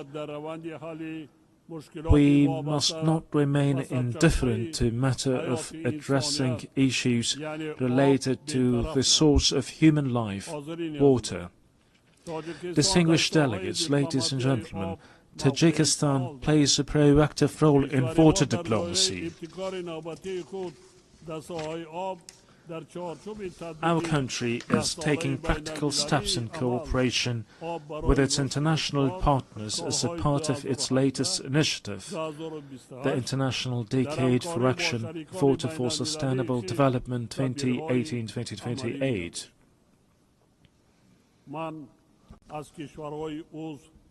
I call on member states and stakeholders to actively participate in the next event within the Dushanbe water process, the high-level international conference which will be held in Tajikistan next year. This event will undoubtedly give a new impetus to our continued joint efforts within the framework of the Water Action Agenda. We are confident that it will also serve as a solid foundation for preparations for the 2028 United Nations Water Conference in Dushanbe. Madam President, strong institutions and legal literacy are the ground of a just and stable society. Today, the international community is witnessing disrespect for and violation of international law, which is the foundation of order, peace and stability throughout the world. We emphasize the need for strict adherence to international law and the resolution of all disputes and disagreements within the framework of the law. Being deeply aware of this reality, Tajikistan proposes that the United Nations General Assembly considers proclaiming an International Year of Legal Literacy. We call on all member states to join this initiative and strengthen the global culture of transparency and justice. Ladies and gentlemen, the rapid adoption of digital technologies and the effective use of artificial intelligence can noticeably contribute to the achievement of the Sustainable Development Goals. I would like to extend my profound gratitude to all member states for their unwavering support of Tajikistan's proposal to adopt a special resolution entitled "The Role of Artificial Intelligence in Creating New Opportunities for Sustainable Development in Central Asia." I am confident that the resolution adopted by the General Assembly on July 25th of this year will serve as a key instrument for the safe and equitable use of artificial intelligence in our region. We, in this context, consider the establishment of a regional Center for Artificial Intelligence in Dushanbe to be favorable. This center would undoubtedly facilitate an implementation of joint initiatives and projects among Central Asian countries in the field of artificial intelligence. It is worth noting that, along with the improvement of digital technologies, a number of new security threats, particularly cybercrime, is also growing. We therefore emphasize that cybersecurity must be an important component of collective security. It is evident that, along with cybercrime, terrorism, extremism, illegal weapons smuggling, drug trafficking, and other forms of transnational organized crime continue to pose a serious threat to the global security. Tajikistan supports the further expansion of international cooperation on global security within the framework of the Dushanbe counter-terrorism process. We are determined and willing to establish constructive interaction within this process with international organizations and the UN member states to even more enhance efforts to counter the aforementioned threats and security risks. We believe that relevant UN agencies, in particular the Office of Counterterrorism, can make an effective contribution to the comprehensive implementation of global counterterrorism strategies and programs and strengthen their support to all member states in this area. Distinguished participants, Tajikistan gives full support of the resolution of all disputes and conflicts through political and diplomatic means.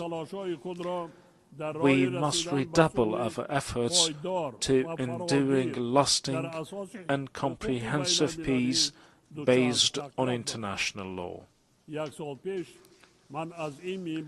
A year ago, from this podium, I proposed considering a special United Nations resolution proclaiming a decade of promotion of peace for future generations. A year later, the adoption of such a resolution has become even more pressing. In today's complex and volatile world, this initiative will create conditions for international cooperation to achieve lasting peace. I call on all UN member states to support this proposal for the sake of our current stability and a better and prosperous life for the generations to come. Ladies and gentlemen, we emphasize our principled, invariable position on the Palestinian issue. We believe that lasting peace in the Middle East is possible only through the implementation of the United Nations resolutions and the principle of the two-state solution. In this regard, we recall the need to resolve this issue exclusively through negotiations and diplomatic means in accordance with the international law, particularly the Charter of the United Nations. We call for a lasting ceasefire in Gaza and access to humanitarian aid. Tajikistan also supports peace and stability, overall security and socio-economic development in neighboring Afghanistan. We are ready to render our full assistance in these processes and in this regard call on the international community to provide humanitarian assistance, especially to regions affected by drought and recent severe earthquakes. Distinguished participants, Tajikistan supports the comprehensive reform of the United Nations system within the framework of the UN-APT initiative, UN 2.0 and the UN Secretary General's vision for a modernized United Nations. At the same time, we welcome the Pact for the Future as an important collective initiative to promote peace and sustainable development. These initiatives embody the shared aspirations and will of the international community to respond to modern threats and challenges and build a solid foundation for future generations. We reiterate the need to strengthen the key and coordinating role of the United Nations in ensuring inclusive peace and security. Only with trust, cooperation and unwavering determination we can build a just, peaceful and sustainable future for all humanity. Tajikistan stands ready to cooperate with partner countries and all United Nations member states in achieving these noble goals and addressing other pressing issues on the global agenda. I thank you for your attention.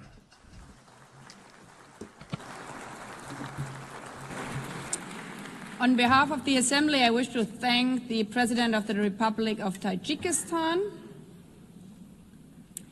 The Assembly will hear an address by His Excellency Joseph Aoun, President of the Lebanese Republic.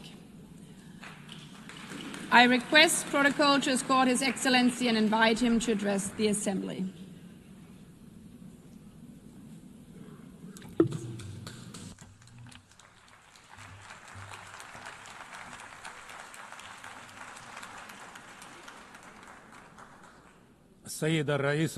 Madam President, Mr. Secretary General, fellow colleagues, heads of state and delegation, I stand before you today to talk about peace, development and human rights. At a time when some of my fellow citizens are facing death, parts of my country are under occupation, and while my homeland and my people live in uncertainty.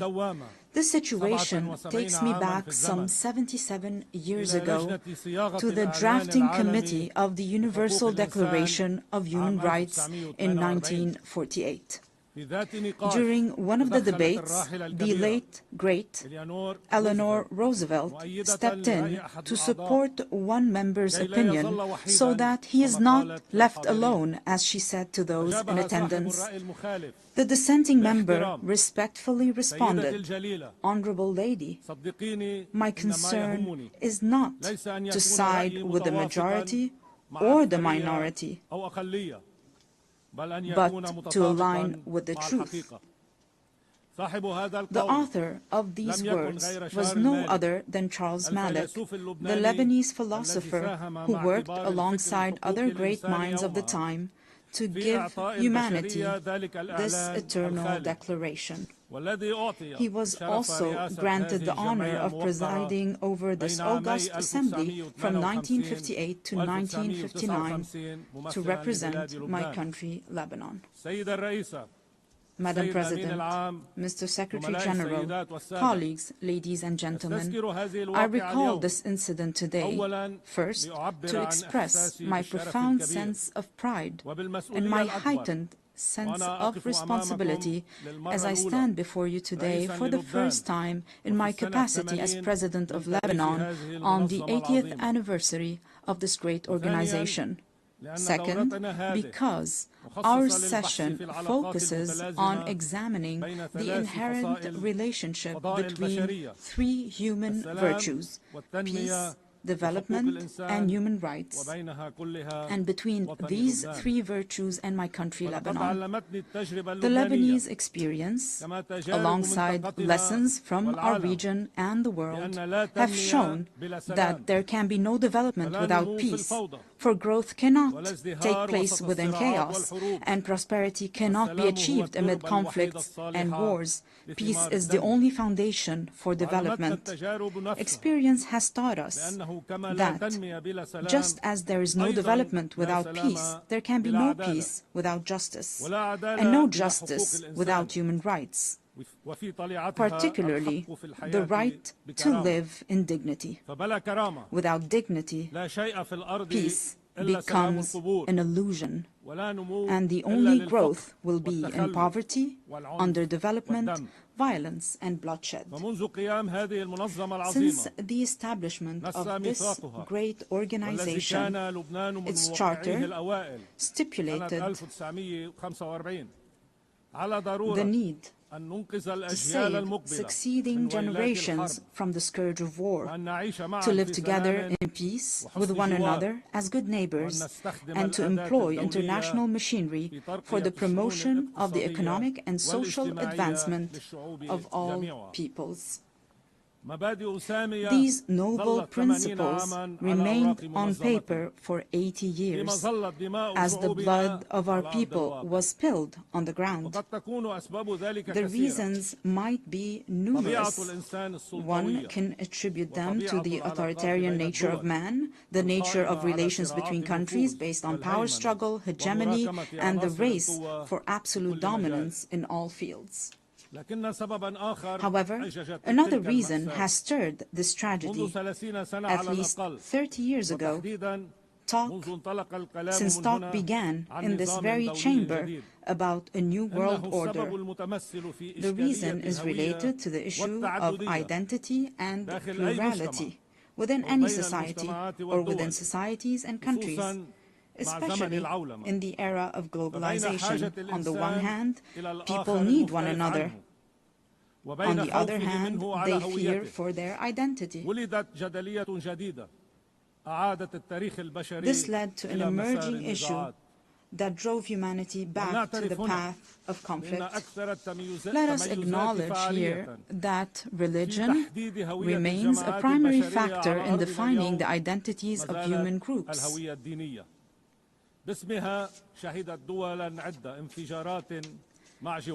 In the name of religion, countries are at war with one another. In the name of religion, many countries have imploded from within. Furthermore, religion continues to shape the world in profound ways. While Islamophobia and xenophobia grow in the West, the East is still haunted by the memory of colonialism and the remnants of old religious wars. Despite remarkable scientific progress, the world finds itself trapped in a bygone era. Madam President, Mr. Secretary General, colleagues, at the heart of this dilemma, Lebanon plays a unique role. This is its raison d'etre.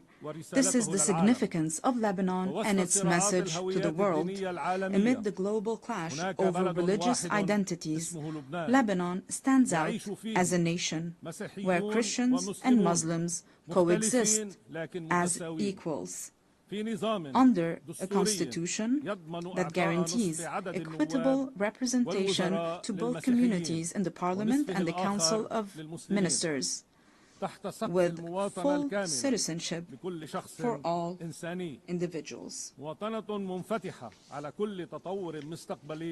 This model is open for progress. This model was criticized by some. However, it offers a unique, evolving approach. As the late Pope John Paul II observed, Lebanon is more than a country. It is a message of freedom and plurality for the East and the West. End of the quote.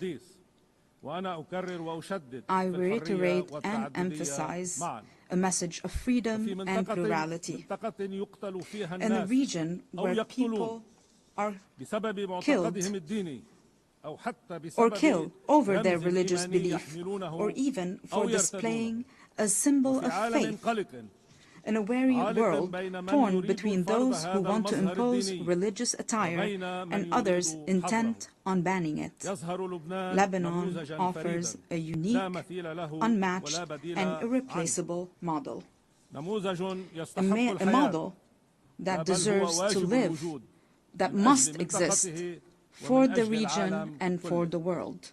A model that allowed me, as an Arab Lebanese, to serve as the only Christian head of state from East Asia to the coast of Europe. My country, Lebanon, the land of human secularism with profound faith, without any imposition or prohibition of any kind. A model that requires all those who are committed to a better future for humanity to ask the following two questions. First, why would there be an international and UN obligation to preserve Lebanon? And second, how can we achieve this goal? First, indeed, there is a human obligation to preserve Lebanon. If this model falls, this model of coexistence between two different religious communities that are completely equal, where else around the world can we replicate this experience? If Christians were to disappear from Lebanon, this equation, this delicate balance will fall, and with it, justice. If the Muslim community in Lebanon no longer exists, this balance will also fall, and this will also undermine justice. The fall of Lebanon, precipitated by the loss of any of its integral components, would foster the rise of extremism, violence, and bloodshed, both in our region and in the world. It is clear to me today that many of the underlying causes of the war on Lebanon, as well as the deeper, more insidious motivations behind it, have been aimed at dismantling Lebanon's unique model. These actions serve to justify an Orient fractured by conflicting identities and perpetual ethnic rivalries, destined to remain in a state of ongoing conflict. While certain may benefit from this situation, however, it is ultimately in the interest of the world and humanity to strive for international peace. Hence, the success of the Lebanese experience will set a benchmark for any country. This model today is a vibrant, steadfast, and energetic country determined to live, resolutely refusing to succumb to adversity. What it takes to save it? Simply a clear and firm stand, in words and action, aimed at liberating all the Lebanese territory and securing the exclusive sovereignty of the Lebanese state, enforced solely by its legitimate and legal armed forces over its land. This is the unanimous will of the Lebanese people since the Declaration of November 27, 2024, which was adopted with the support of the United States and France and this very organization as a mechanism to enforce UN Security Council Resolution 1701. I reaffirmed this commitment in my inaugural address following my election as president in January 2024, and it was also approved by the government in its ministerial statement of February 2024. Throughout our negotiations with President Trump's envoy, Ambassador Tom Barrack, we worked on drafting a paper to guarantee full stability on our land, to which we are still bound and still await the same commitment by other concerned parties on our borders as well. This is what Lebanon seeks. Let me be more frank. Allow me to feel some pride for my country and my people, for they do deserve it. Ladies and gentlemen, we are truly an exceptional country by all measures. We are a country that each year receives people from the Lebanese diaspora, the equivalent of a third of the country's residents. This underlines the unwavering connection between the Lebanese people and their homeland. There is hardly a major project in our region that does not bear the signature of a Lebanese person, nor a cultural or artistic event that lacks a Lebanese imprint. In fact, it is almost certain that Lebanese contributions can be found in every significant endeavor Among the member states of this distinguished organization, one could scarcely find a nation that does not have within its borders a member of the Lebanese diaspora who is engaged, productive, and creative. These individuals integrate harmoniously with their host societies. We, ladies and gentlemen, are a country capable of embracing modernization, and we have started already implementing a gradual program of financial and economic recovery. Together with an independent financial audit, a fair restructuring of the banking sector, and the modernization of the administration, we have also taken on the fight against corruption and organized crime to rebuild the trust of the Lebanese people in their state and the world's confidence in Lebanon. Simultaneously, we have launched legislative and institutional reforms consecrating the independence of the regulatory bodies of the state's productive sectors and enhance the independence of the judiciary aligned with international standards in the fight against money laundering and the financing of terrorism. Our government has also recently joined the United Nations Convention on Biological Diversity, in line with our history of commitment to the principles of international legitimacy. We are also set on advancing public freedom, combating hate speech, and empowering young men and women in the decision-making process. We can only be prosperous if all our citizens live in dignity. Ladies and gentlemen, our country is dedicated to investing in quality education, and we are expanding today this investment to encompass a knowledge economy. Lebanon is also an essential crossroad for global trade corridors.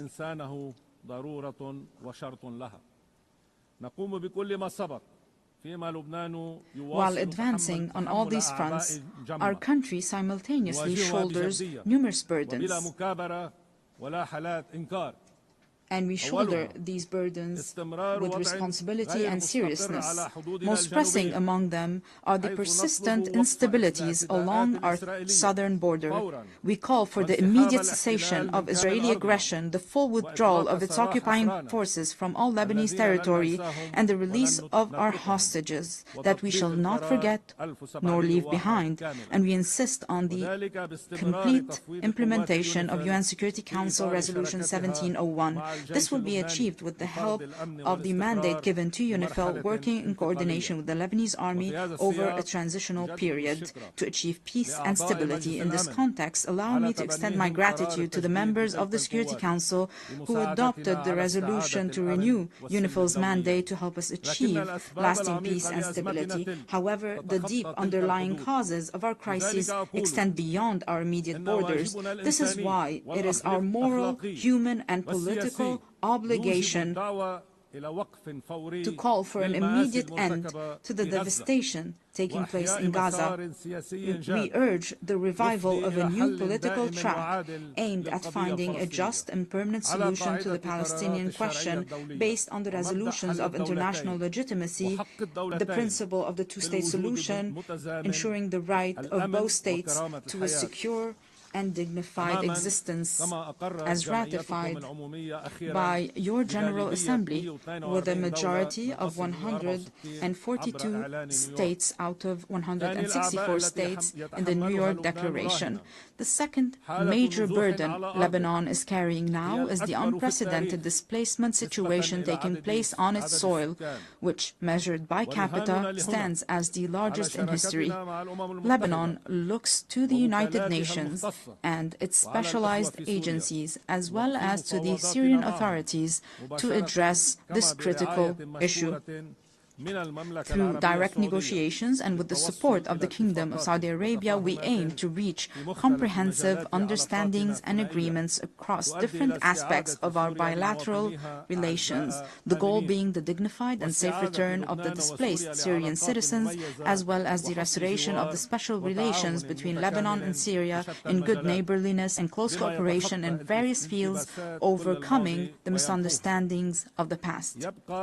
The third burden crippling us today is the reconstruction of Lebanon following the Israeli aggression on our soil, especially with respect to the infrastructure necessary for the return of the Lebanese Authority to the Lebanese border towns and to the rebuilding of homes and villages bulldozed and demolished by the aggression. For there will be no stability if it is not rebuilt and its beauty restored. Furthermore, there's the issue of providing the necessary means to our legal armed forces so that they may take on the task of defending and safekeeping our national integrity. We remain hopeful about the public initiatives to organize international conferences dedicated to that purpose. Ladies and gentlemen, Lebanon does not seek special privileges or favors. Indeed, it calls upon the international community to act with responsibility, fairness, and equality, thereby enabling Lebanon to reclaim its role as a land of freedom and plurality. This very spirit underpinned the Distinguished Assembly's resolution on August 16, 2019, to grant Lebanon's request to establish the Human Academy for Dialogue and Conversions within its borders, a resolution that was for a time overshadowed by the many crises Lebanon has faced in recent years. Today, Lebanon is intent on reviving this vital initiative. Our intention is both to reassure ourselves and to send a message to the world. Lebanon is returning to its rightful place, both within the international community and among the nations gathered at the United Nations, a true platform for human values and the advancement of humanity. In closing, I reiterate the opening theme of my message.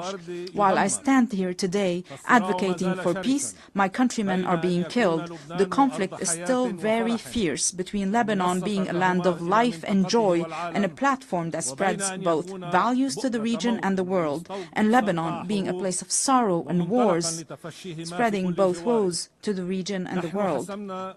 We in Lebanon have made our choice.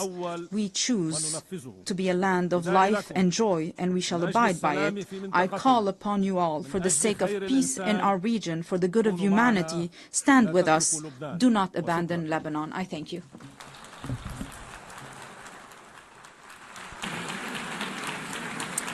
On behalf of the Assembly, I wish to thank the President of the Lebanese Republic. The Assembly will hear an address by His Excellency Emmanuel Macron, President of the French Republic. I request protocol to escort His Excellency and invite him to address the Assembly.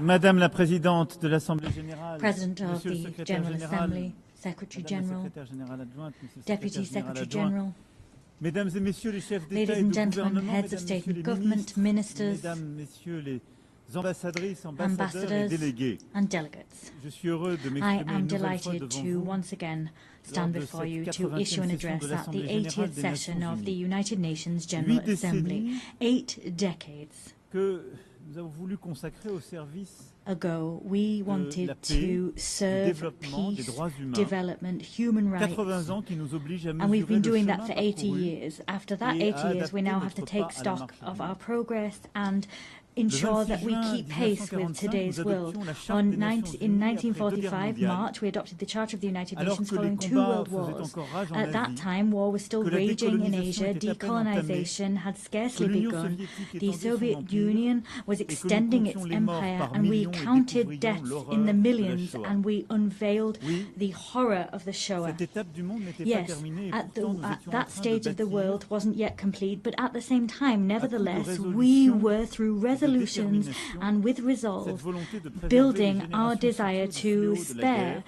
succeeding generations from the scourge of war, and we declared our faith in the fundamental rights of mankind, and we made a commitment to create the conditions for justice, to foster social progress, to practice tolerance, and to live side by side in peace. We were not dreaming, and we invoked our past to help us. And after 80 years, I want to say before you that we were right to dream. We had the right to dream. Our world today deserves the same resolve we had then in terms of working together.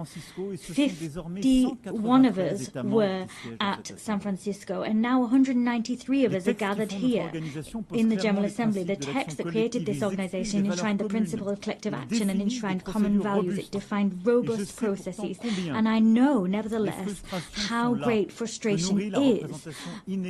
We see that states are unequally represented, particularly on the Security Council, and that fuels frustration, and that's why I unequivocally support its expansion, the reform of the Security Council, particularly its expansion for the African continent. I also know the extent to which political and social balances and states of place have changed, and different actors have taken on more responsibilities. Many people are asking about whether the United Nations promises have been upheld, whether it's in sync with reality, and whether it brings with it any benefits. Let us not kid ourselves. This 80th anniversary is not a fact that we can just accept. Conflicts, international, national, state conflicts are proliferating. Criminal and terrorist activity is proliferating, and people are deliberately trampling on the Geneva Conventions as if war was just about terror, revenge and victory. Haiti, Burma, Ukraine, the Democratic Republic of the Congo. The list is as long as it is unconscionable. There are more and more cases of violence being weathered by people whose nations are at war. Major transformation is also underway for us all across the globe. Climate change is not under control. Biodiversity is collapsing. Efforts that the majority of us are ready to make are coming up against the obstacles of the cynicism of a few that can make a difference but refuse to do just that still. And we see the technology picking up pace. They pave the way to horizons of opportunity, but they also pave the way for dangerous forces because they're dangerous because they're not regulated. Global trade is weathering tariff wars, and that's another form of imbalance, globally speaking. Alarm bells are ringing out loud, but that doesn't extinguish hope. Our divisions do not mean a lack of hope did not mean Syria wasn't able to free itself from war. Ukraine is staying the course, and peace is possible in the Great Lake regions. We've also adopted treaties, ambitious agreements that some people thought were impossible. A treaty on pandemics, a treaty to protect the high seas, another to finance development. The world's complexity is not a reason to throw in the towel on our principles and our ambitions. To a certain extent, ours is a moment of paradox. We need, more than ever before, to restore the spirit of cooperation that prevailed 80 years ago. And, however, in spite of that, we're isolating ourselves. There's more and more divisions, and that's plagued the global order. The world is breaking down, and that's halting our collective capacity to resolve major conflicts of our time and stopping us from addressing global challenges. France is proud to be among the people of the United Nations and pay tribute to all the people that serve them, soldiers wearing blue helmets that maintain peace where no one else wants to go, humanitarian personnel and healthcare workers that come to the aid of the most vulnerable, legal specialists, observers, rapporteurs that bear witness to the reality, ensure that the rule of law can prevail, that arbitrary whims do not rule the day. I'm talking, of course, about our NGOs, our nurses, our journalists, and many other people who bear witness to the fact that this organization cannot be replaced. It is for this reason that those that are its harshest critics are also those that want to change the rule of the game, because they want to exert domination.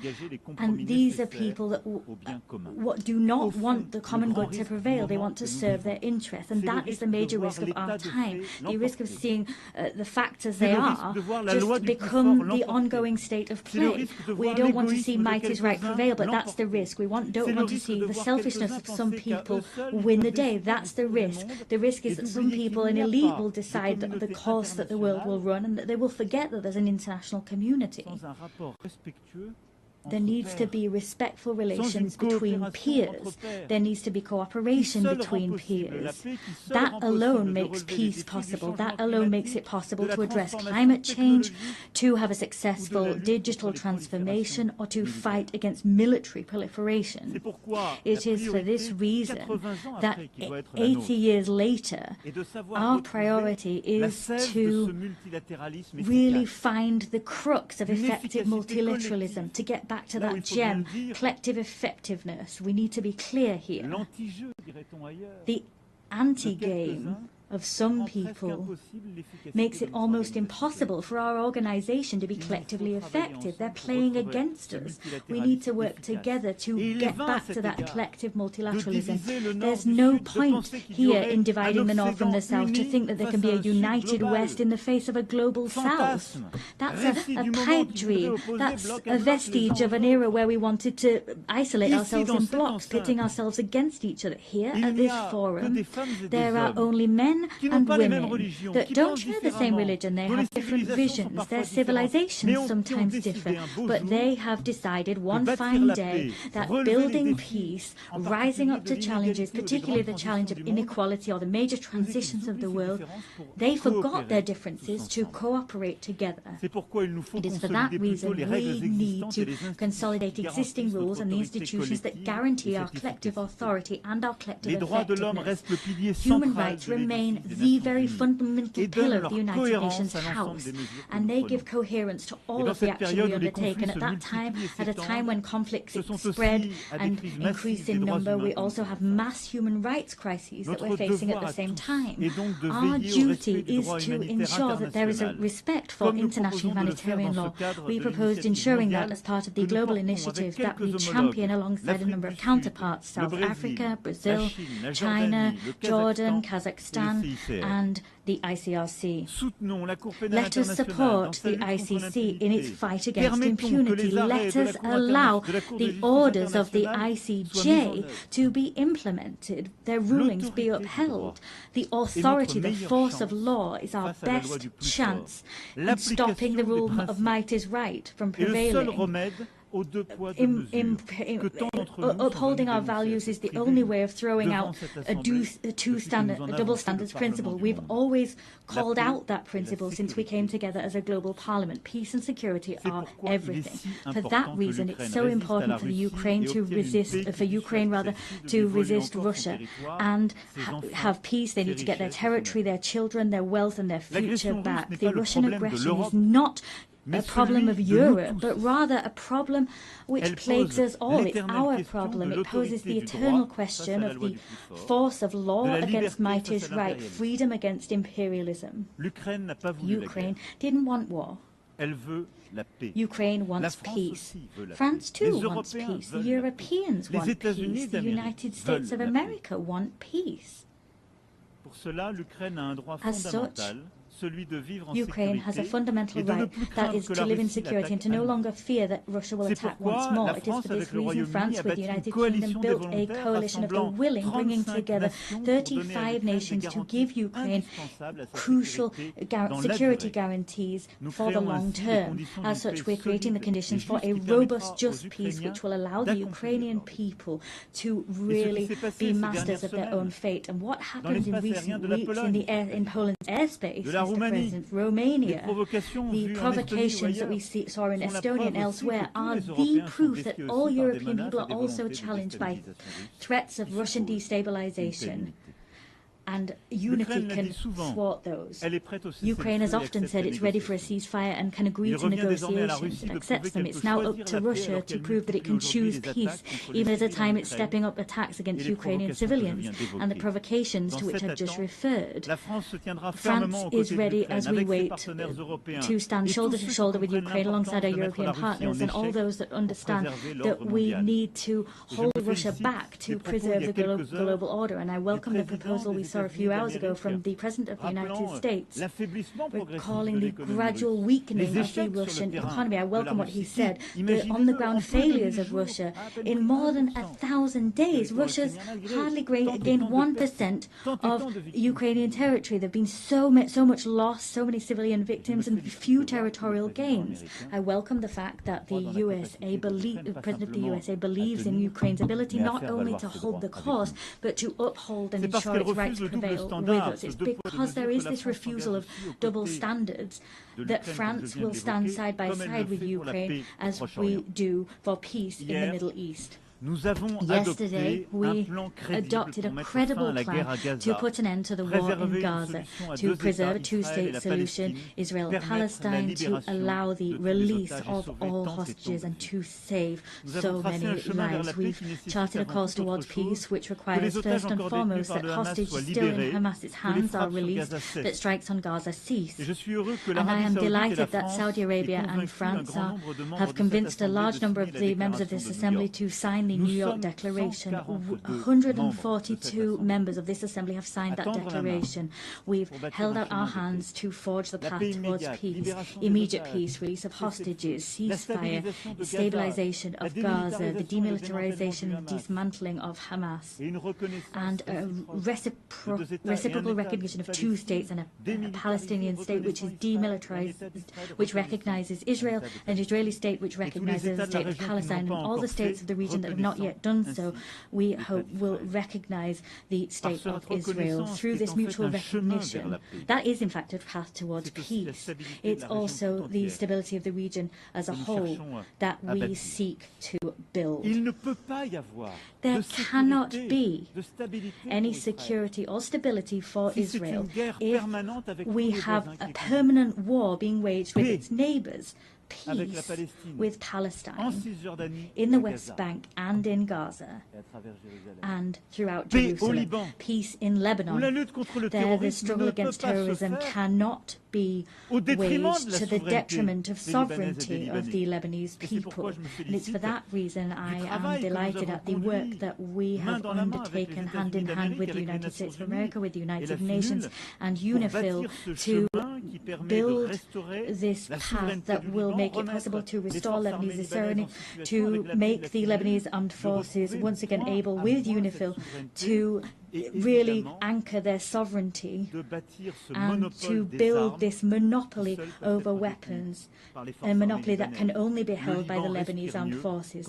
Lebanon breathes easier when Hezbollah is weaker, and the rest of Lebanon will breathe even better when all of armed caches, when all of the arms held by Hezbollah are back in the hands of the Lebanese armed forces. There's no other choice. We'll soon hold a support conference for the reconstruction of Lebanon, and we'll also support the conference that our Saudi friends will hold, supporting the Lebanese armed forces. In the same vein, Syria must recover its unity and its sovereignty. Syria is freer since Assad's regime fell. I received the transitional president in Paris. I welcomed him there. I'll see him again tomorrow. And with several states of the region, we are striving so that Syria can respect all components of its civil society, because that's where its strength lies. At the same time, it's in finding that unity once more, they will be able to also fully recover their sovereignty.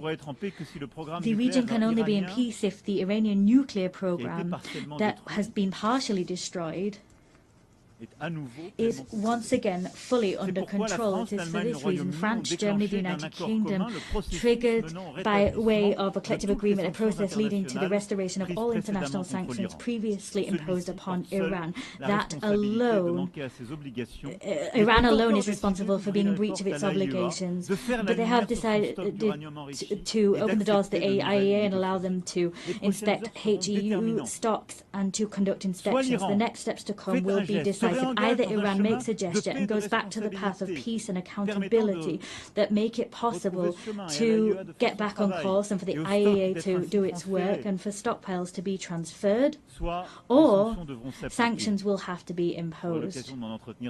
I'll have an occasion to meet with the President, if needs be, tomorrow. On each of these crucial issues, France puts forward concrete proposals, solutions. The plan for the war to stop in Ukraine exists. The plan to make peace in the Middle East is on the table. A plan to put the Iranian nuclear program back under proper control exists. The plan to restore the full sovereignty of Lebanon in the south exists. We always want to be the partner of all of those who share this demand that everyone take effective action. However, there is a risk that we will stop taking action and look away from too much suffering. The humanitarian tragedy currently in Sudan is undoubtedly the biggest of those facing us today. It's up to us collectively to rally, to mobilize, as we did in Paris in 2024. Let us coordinate our efforts to act together so that the warmongers accept negotiations and put power back in civilian hands. In the same way, in the Great Lakes region, the sovereignty and territorial integrity of the Democratic Republic of the Congo must be upheld. We need to return hope to the people of Kivu and to the hundreds of thousands of people that have been displaced. And it is also for that reason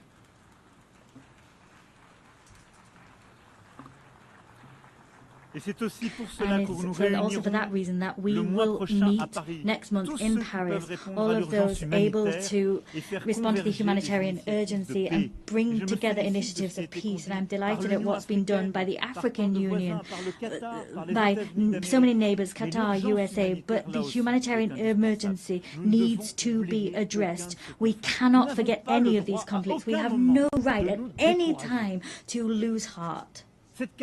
This capacity to take a leap of action is our source of strength. That's what brought us together 80 years ago. We have no right to get tired, to show fatigue. Well, there are so many crises, one after the other. I'm quite clear-sighted alongside you when I look at today's world. Everywhere we see the risks of proliferation once again return, and new threats emerge. There is an urgent need to rebuild a credible framework, a verifiable framework to combat any nuclear proliferation, to rebuild a credible framework to once again contain these threats, ballistic proliferation. I'm not forgetting bacteriological, chemical threats or the new risks that posed by AI, cyber technology, space technology, quantum technology. We have common frameworks, but they've been weakened in all of these domains in recent years, sometimes because some people sort of said they were outdated, and sometimes because the rules for verification weren't properly observed, sometimes because the pace of technological development meant that these frameworks, their capacity to innovate, was not enough. Technological change was going too quick. However, we've got no right to give up. Ours is, we have to build that crucial framework for peace. The same demand for effectiveness, effective multilateralism is one that we need to uphold for our global challenges. The Secretary General attaches great importance to our organization, and he has ambition for it, and that's shown through his initiative UN80, and I share his concerns about our organization. Yes, we need, at this time of disarray that I talked about as a result of these major issues of war and conflict, we can't forget there are so many global challenges that mean that we must all come together. Let us stare straight in the face global imbalances. All economies affected, all economies, and I'm speaking as one of the richest among them, but also middle-income countries, developing countries, and of course the poorest nations among us. All of us, if we can't have organized international debate on major global imbalances, if our response is a fragmented one and we don't work together, we exacerbate these problems. Today, our challenge is to look at how we can help China to develop the internal demand that it really needs? How can we ensure that productive capacities that China's been able to develop in recent years, these technological capacity, sometimes there's technological transfer and that's good, but they need to be conducted hand in hand with harmonious development and respectful of the environment. How can we correct US trade imbalances? How can we do that through corrective measures, not through tariffs that takes the rug out from under international trade? There's Europe that needs to respond to collective needs for collective investment, and we need to shoulder that responsibility. These challenges mean that we need to cooperate. There needs to be cooperation between major economies, but we can't pit the G7 against the BRICS, and that's the very rationale behind our agenda for the French G7 of 2026. Of course, we'll work with the Canadian presidency of G7 and the coming presidents of G20. We need to return to that spirit of cooperation that is vital, because that's what will allow us also to have a common agenda to finance our global challenges. Let's take a look at things today. Everywhere we're reducing, eroding our common ambitions to finance major global challenges. Collective financing for healthcare is plummeting, as is financing for food security, as is financing for education. These challenges are, however, our challenges, even more than they were before the pandemic, the COVID-19 pandemic. And so it is absolutely pivotal that together we prove ourselves able to develop concrete solutions and find new financing to address our challenges. The European Union decided to mobilize. The Commission's President's speech was great in this connection. We are mobilizing financing as Europeans to meet these challenges, but we must do so within a renewed framework. That's what we tried to do together during the pandemic itself with our African partners, during the financing summit which we held in 2021. The work we did there was work we continued at the 4P summit, where we developed this pact for the prosperity of peoples and the planet. Ultimately, the agendas were the same. Together, we need to work together better to address global economic imbalances. We must develop an agenda of growth everywhere, but we must do that to also help countries to finance education, healthcare, stabilization of food security, and help them to address challenges of biodiversity and the climate. Let us come off the horns of a dilemma. We don't need to choose between growth, climate change and biodiversity. We can do everything if we mobilize private and public financing within a framework that brings together, reconciles east, west, north and south. That's the framework we've built. And now what we need to do is expedite the transition that's already underway. And I thank you all. The heads of the World Bank, the IMF have commented on these efforts, but we need to go faster. The frameworks we developed have already become obsolete. We need to mobilize more private financing to accompany transitions in middle-income countries, developing countries and the poorest nations. We must develop guarantee mechanisms that losses will be covered, and we need to mobilize more private financing to help those countries and help them to grow. That is vital if we want to avoid crises, destabilization tomorrow. This agenda is an agenda which brings us together and in some way forces some people to cast aside selfishness and avoids a situation whereby others are alone facing their challenges. It is for that reason we must also continue. Whatever the ill winds that blow, continue to mobilize to stop biodiversity loss and help the climate. As I was saying, together we were able to notch up victories recently. The Nice Treaty that entered into force through collective rallying. We finally have a regulation framework for our oceans. That was something we've been waiting for decades. The same collective mobilization is what we must see on plastic. We need to develop an international treaty that aims to put an end to plastic pollution. The same mobilization is what we need to have to mobilize biodiversity credits and give more consistency to our carbon credits. This same rallying needs to be seen as we move towards the Berlin COP. France and Europe will be at that meeting, and we will be in step with the 2030 goals. We will mobilize all financing necessary to usher in this transition, whether that be public or private financing. We have no right to turn away, stray from the course towards the goals we set ourselves. We have no right to simply crumble and become isolated. As you've seen, all of these global challenges, education, healthcare, agriculture, food security, biodiversity, climate, the fight ultimately against all inequalities that destabilize our global order require the same spirit of cooperation, the same spirit that I talked about, the spirit we showed in the face of war and destabilization. Our challenge is the fact that crises, there's a plethora of them, they're growing in number. My speech was long and quite comprehensive, but I do reassure you I'm coming to an end. But I forcefully say to you once more, in spite of all that, in spite of the long list that sometimes gives the impression that we might be overwhelmed, our duty is to remain on our feet and to continue to act together. 80 years ago, those that preceded us were facing collapse. The war hadn't finished. The worst had just come to pass. A world already divided was kind of stuttering, and it was up to them to build the treasure that is the United Nations. We could overwhelm our assembly, level criticism against it, reproach it for everything. Not all reproaches are fair, some are.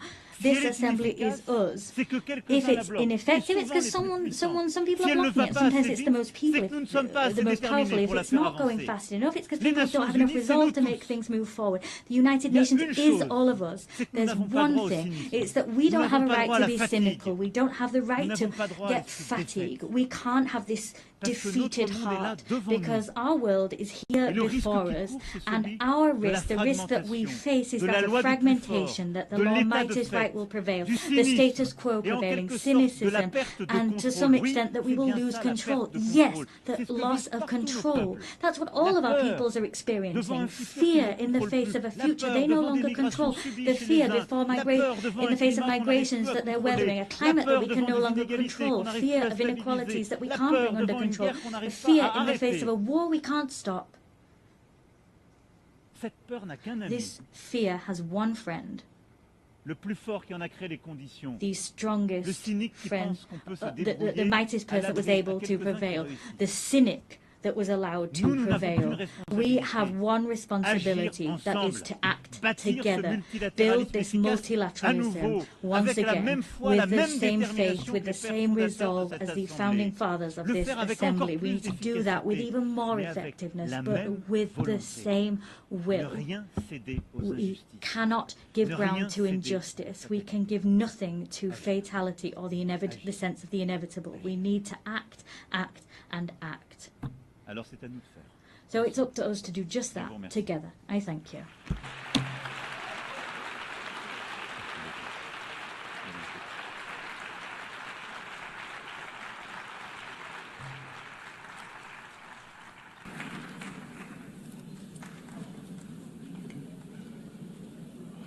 On behalf of the Assembly, I wish to thank the President of the French Republic.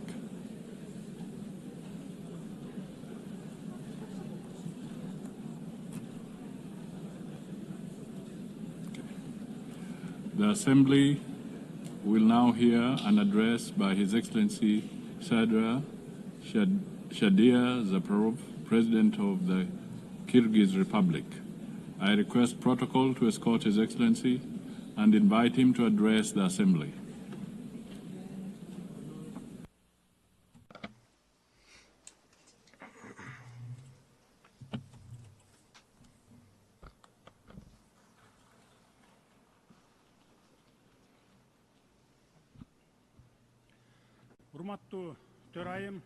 Madam President, Mr. Secretary General, distinguished heads of delegations, ladies and gentlemen, allow me to sincerely congratulate Ms. Annalena Baerbock on her election as the President of the 80th session of the United Nations General Assembly and to wish her every success in her work.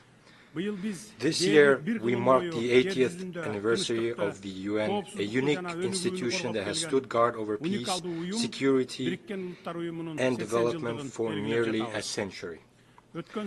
Over these 80 years, despite numerous conflicts, the world has fortunately been spared the outbreak of a third world war.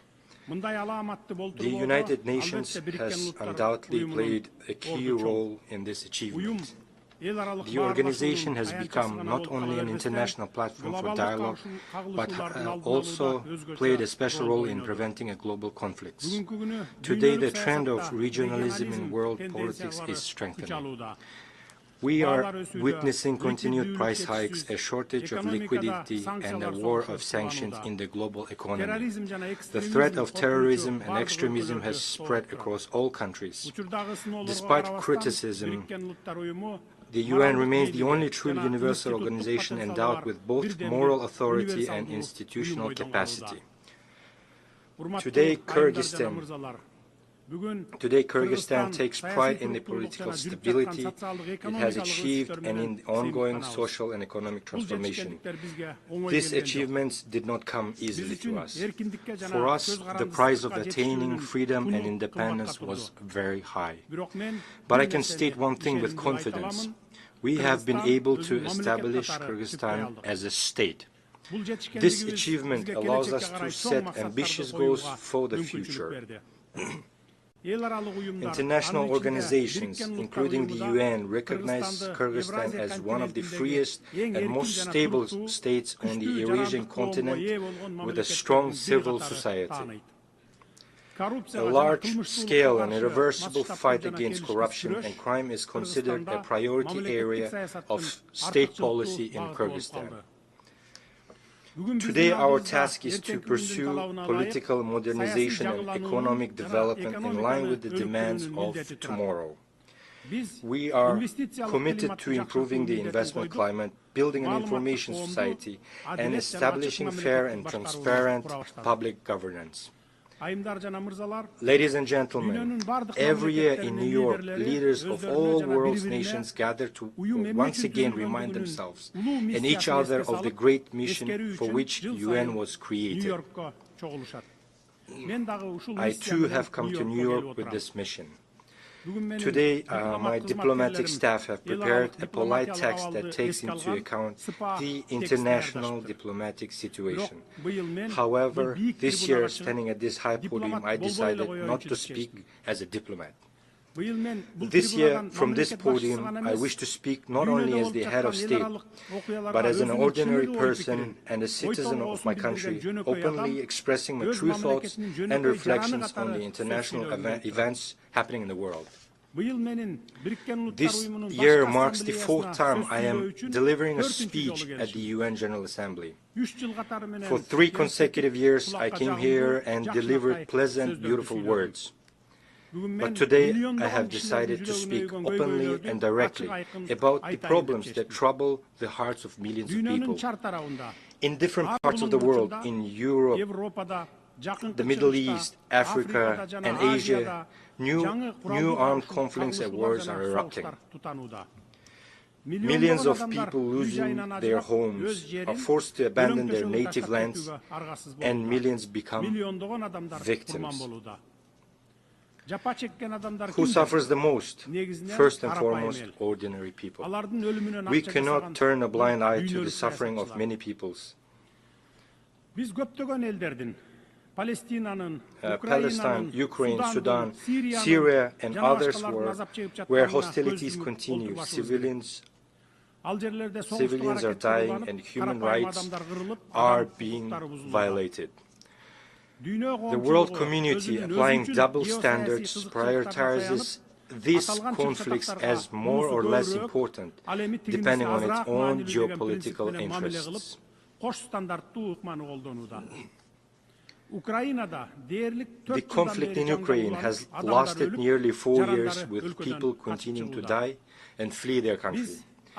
We support the efforts of US President Donald Trump and Russian President Vladimir Putin to seek solutions for a peaceful settlement of conflict in Ukraine. We are interested in this outcome because we too are suffering from the consequences of Russian-Ukraine conflict. Unilateral sanctions negatively affect us as well, a country that is only just getting back on its feet. Kyrgyzstan is making every effort to strengthen its economy independently. Therefore, we view unjustified sanctions as interference in our internal affairs and as pressure that hinders the development of our still-forming economy. I have always said, I will say again, Kyrgyzstan has strictly fulfilled and will continue to fulfill its international obligations. However, we cannot sacrifice the interests of our citizens and the economic development of our country. The sanctions imposed on Kyrgyzstan are based on false information spread by certain non-governmental organizations and dishonest people. We are ready to accept independent international audits to thoroughly review the activities of Kyrgyzstan's banks. In 2024, EU countries traded with Russia to the amount of $141 billion, of which $36 billion was Russian imports. And the UK, which imposed sanctions on 2 of our banks, the same year traded with Russia for $2.2 billion. Frankly speaking, some keep the option of cooperating with Russia in defense of their own interest, but forbid others from doing the same. How should this phenomenon be called? Before demanding something from others, be an example to yourself. You demand from us not to cooperate with Russia, yet you yourselves are cooperating extensively. We, in fact, have far deeper economic relations with Russia than you do. Therefore, economically speaking, we cannot refuse cooperation with Russia. We do not seek confrontation with others. We cooperate with virtually the entire world, pursuing a multi-vector foreign policy. For example, every year we sell gold worth of $1 billion to the UK alone. My foremost duty as the president of the country is to ensure the security of my citizens and my nation, and to improve their economic well-being. We oppose the politicization of economic cooperation and trade. Therefore, we demand the lifting of sanctions against 2 of our banks.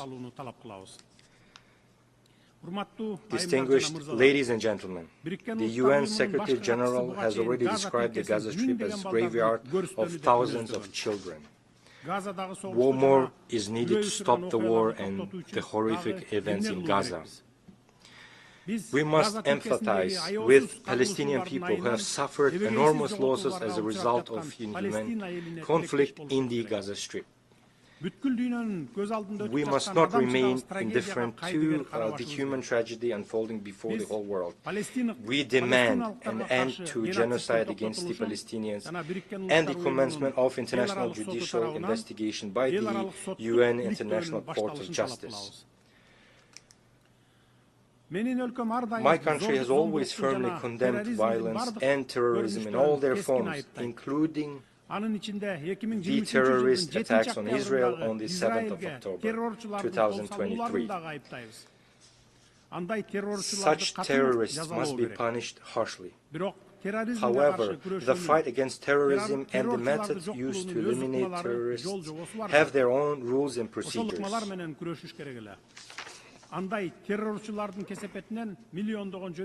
Those methods must be used. Because of actions of such terrorists, millions of ordinary civilians should not perish. Why do we allow the mass deaths of ordinary people and innocent children by the hundreds of thousands? The only way to establish a lasting peace is to implement the principle of 2 states for 2 people. Palestine must gain independence based on 1967 borders. We also condemn the recent rocket strikes on the territories of Qatar and Iran, since such attacks infringe on the sovereignty of independent states, create threats to regional stability and security, and run counter to the norms of international law. The fight against terrorism and modern threats in Gaza, Iran, Lebanon, and other regions must be proportionate to their scale and nature. Civilians, women, and children must not suffer and be sacrificed.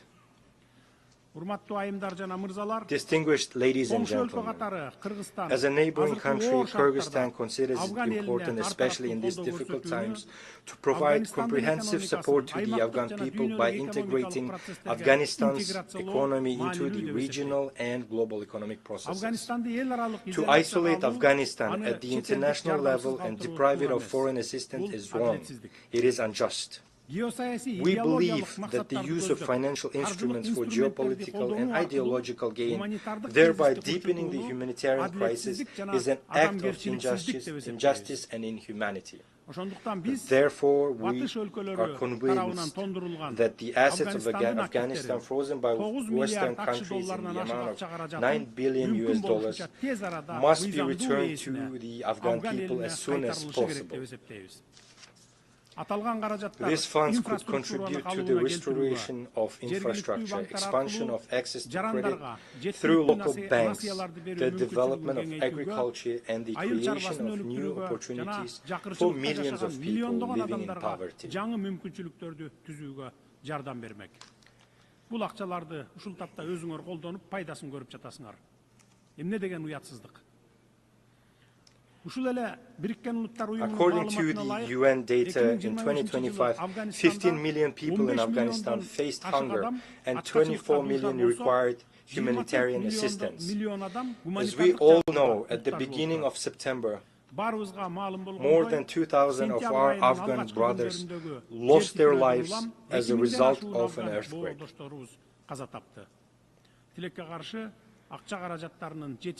Tragically, due to lack of financial resources and weak infrastructure, timely assistance could not be provided to those affected. We call upon the leaders of Western countries to immediately return these assets for the sake of future of the Afghan people. If you truly want the Afghan people to overcome poverty, hunger, as soon as possible, return them without delay. Only then will your words about human rights and interstate obligations correspond to your actions. Distinguished participants, today's challenges in African countries, from conflicts to food insecurity, require not sympathy in words, but solidarity in action. Africa is 54 countries with a population of more than 1.5 billion people. It is the second largest continent after Eurasia. Africa possesses enormous reserves of resources, and we are confident that in the near future Africa's role in the global economy and international politics will multiply several times. Therefore, the continent's colossal natural wealth must serve the accelerated development of Africa itself and the fulfillment of its own interests. The peacekeeping work of the UN must be strengthened. My country began sending its peacekeepers on UN missions at the dawn of its independence in the early 1990s. This once again proves that we are sincerely wish to contribute to the cause of strengthening peace and security in the world. The contribution of a state should not be determined by its size, but by the depth of its commitment and sincere desire for peace and solidarity. We support the strengthening of international treaties, including the Treaty on Non-Proliferation of Nuclear Weapons. It is important to educate the younger generation to perceive a world without nuclear weapons. It is essential to raise awareness among young people about the devastating consequences of weapons of mass destruction. The International Day for Disarmament and Non-Proliferation Awareness, initiated by Kyrgyzstan and supported by the UN member states, is an excellent platform for implementing this concept. Kyrgyzstan is one of the initiators and the depository of Treaty on Nuclear Weapon-Free Zones in Central Asia.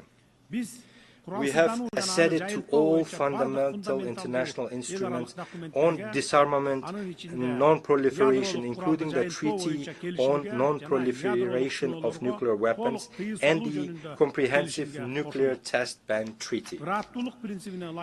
In line with the principles of consistency, this year the Kyrgyz Republic made the political decision to sign the Treaty on Prohibition of Nuclear Weapons. We firmly believe that our planet must exist without nuclear weapons. This human invention must be used solely for peaceful purposes. Ladies and gentlemen, for sustainable development and regional integration, the countries of Central Asia require equal dialogue and active cooperation. Despite complex historical and geographic factors, Kyrgyzstan has peacefully resolved its border issues with neighboring countries, in particular Tajikistan and Uzbekistan. This process involved lengthy negotiations and at high political levels, expert levels, and was resolved with due respect for the interests of all sides. I can state with confidence that today the borders between Kyrgyzstan, Tajikistan, and Uzbekistan are borders of friendship, trade, and cooperation. This experience confirms that peace is possible where there is political will, respect and dialogue, which enabled us to resolve existing contradictions and embark on a path of creation and development. Kyrgyzstan is ready to share this experience of resolving complex issues with the international community. Let us use the more than $3 trillion that are spent annually on armaments worldwide to improve people's lives, eradicate hunger, protect our environment, and clean the air. After all, there are no borders when it comes to breathing air. We all breathe the same air. Therefore, I call on us to live not in a race for who has the most powerful weapons, but in a competition for whose country has the cleanest nature and air. Dear friends, climate change is a reality we are witnessing today. We face threats of drought, melting glaciers, changes in ecosystems, and loss of biodiversity. Kyrgyzstan, as a mountainous country, is particularly vulnerable to these changes.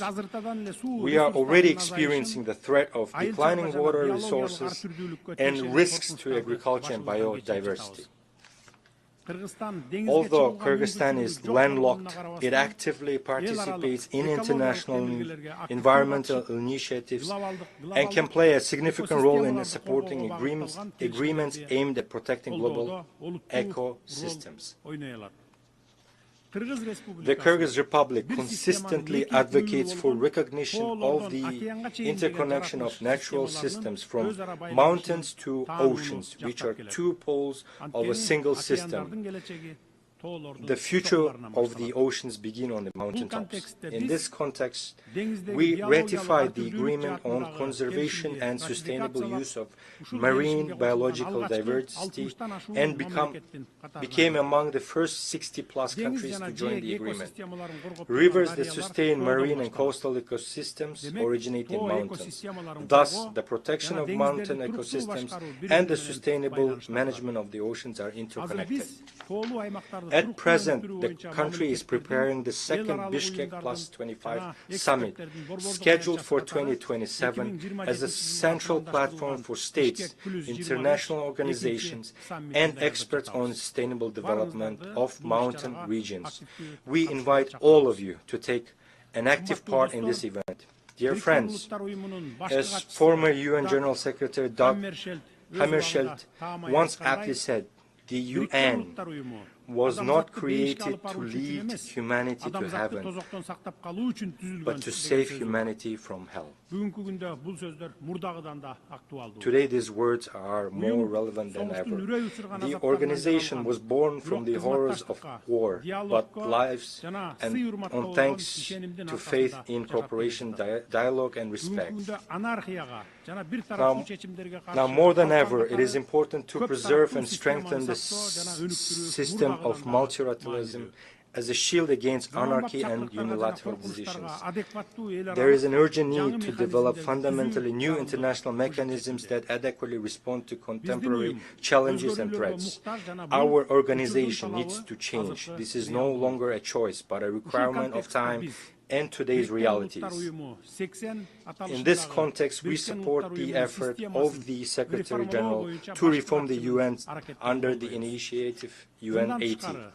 It is also time to improve the reform work of the UN Security Council. At present, 50 members of the Security Council effectively decide the fate of all world's states. Questions of war and peace, security and stability depend on whether they can reach a consolidated position. Moreover, the 5 permanent members of the Security Council can always block any decision. Kyrgyzstan advocates for a necessary measure to improve the UN Security Council in a way that takes into account the interests of majority of states. In this regard, it is important to achieve a compromise on all aspects of Security Council reform as soon as possible. This reform must be based on principles of universality, broad geographical representation, and wide support among UN member states. Kyrgyzstan considers it legitimate and fair to expand the rights of African states to membership in the Security Council and to eliminate historical imbalances. More than 60 member states, including Kyrgyzstan, have never been elected to the Security Council, while some countries have been elected 5 or 6 times. We think it's not fair. Distinguished delegates, Kyrgyzstan strives to make its contribution to peace, global security, and sustainable development. In order to draw the attention of the UN and the world to the challenges faced by small states, Kyrgyzstan has put forward its candidacy for non-permanent membership in the UN Security Council for the period 2027-2028. The support of countries that have never been elected to the Security Council will strengthen confidence in equality among members and thereby raise the authority of organizations and reinforce trust in it. We sincerely believe in the principle of justice, and I ask UN member states to support us in the elections in June next year. Every country should have the opportunity to serve as a member of the Council and contribute to the cause of maintaining peace and security. I can confidently say that Kyrgyzstan is among those states with the experience needed to raise meaningful issues in the Security Council.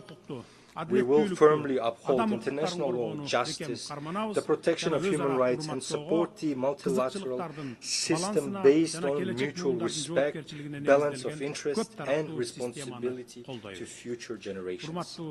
Distinguished ladies and gentlemen, our challenges are shared, and our responses must be united. Our words must match our deeds. We cannot afford inaction. Peace requires effort. The future of our planet is in our shared responsibility.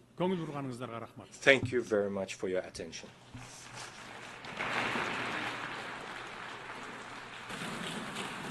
On behalf of the Assembly, I wish to thank the President of the Kyrgyz Republic.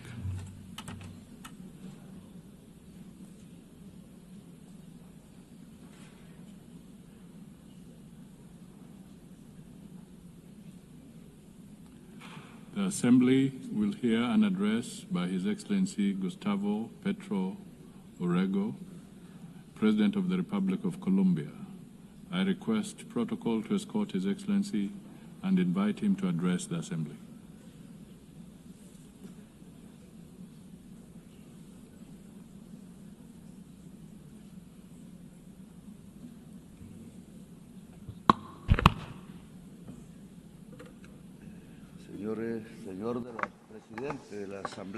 President of the General Assembly, this is my last statement as President here. It's the fourth time. In my first speech, I announced that it was very likely that there would be conflicts in Ukraine and Gaza and Palestine, and that I suggested that there be a peace conference. But those who don't have bombs or large budgets are not heeded here. Well, 4 years later, the horrific situation in Palestine did not lead me to think that almost the same thing could happen in the Colombian Caribbean area, where unarmed young people are being shot at with missiles in the open seas. And now we are in a different situation. Perhaps it's more global, a kind of Stone Age that has descended on all of humankind. Missiles against 17 unarmed young people in the Caribbean Sea, some of them Colombians. The persecution, imprisonment, and expulsion of millions of migrants, missiles that have killed some 70,000 people in Gaza, the lack of action on the climate crisis. All this is linked, and all this has the same cause. Migration is simply an excuse so that a rich society, rich, white, and racist, believes itself to be the superior race and is not realizing that its leaders are leading it to the abyss, to its own distinction, together with the rest of humanity. They said that the missiles in the Caribbean were used to stop drug trafficking. That is a lie. Stated here in this very rostrum. In 2023 and 2024 were years when the largest amount of cocaine was seized, and over 700 drug traffickers were extradited to the United States in Europe. I extradited them, and my government seized, confiscated the cocaine, and we didn't shoot a single missile, nor did we kill any youths. The years where I was able to prove that it's more effective to substitute coca crops than eradicate them, than forced eradication using poison, forcing peasants to use it. The violent war against drugs was a failure, and I replaced it with an effective anti-trafficking policy, not based on a mix-up between an inert substance, that is drugs, with people who actually use it and practice it. But what was necessary is to destroy dialogue and to shoot missiles. Was it really necessary on unarmed, poor young people in the Caribbean? The anti-drug policy is not meant to stop cocaine that is coming to the United States. Anti-drug policy is to dominate the peoples of the South as a whole. You shouldn't look at the drugs, you should look at who has the power and who dominates. This is why I speak to you as a decertified president. I've been decertified by President Trump, without him having any right to do this, a human right or divine right, or any sensible reason. They want to force by violence tens of thousands of peasants to do what the U.S. government wants to do, which are influenced by mafia groups in Colombia. Thousands of peasants are massacred in Colombia by politicians who were senators, who were presidents, who were ministers that were bribed and on the payroll of the drug mafia. And at the same time, they were allies of the extreme right based in Florida of the United States, and now allies of the Trump administration. They've been allied for decades with drug lords, cocaine drug lords in Colombia. They were allies, and so they led this anti-drug policy from Washington. I don't know if Trump even knows that his foreign policy towards Colombia, Venezuela, and towards the Caribbean is based on advice from Colombians who are allies of the cocaine mafia. I myself denounced these politicians, including the paramilitaries, drug traffickers, naming them by their names in the Congress of Colombia when I was senator, and many times they wanted to kill me because of that. And they did not want me to become president. They wanted me to shut up. And now they don't want another progressive government to be reelected. That is why I've been personally decertified, and they have spread calumny against Colombia. Colombia has confiscated the highest amount of cocaine in the history of the country under my government, and I've been decertified. In Colombia, we have managed to stop the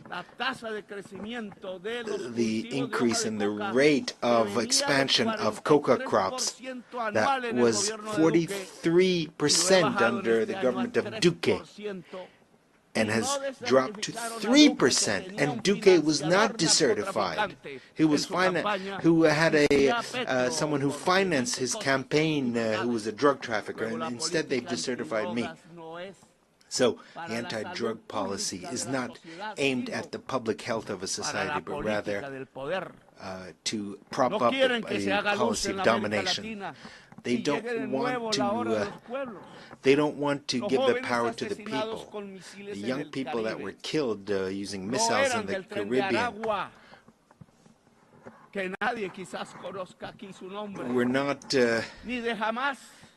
were not from Hamas. They were not from other terrorist groups. They were poor Colombians. And with apologies to those who dominate the United Nations, there should be criminal cases against those officials of the United States for doing this, including the utmost official, President Trump, that allowed the shooting of missiles against these young people who were simply trying to escape poverty. Youths in a speedboat who might have had a certain amount of drugs were not drug traffickers. They were simply poor youth.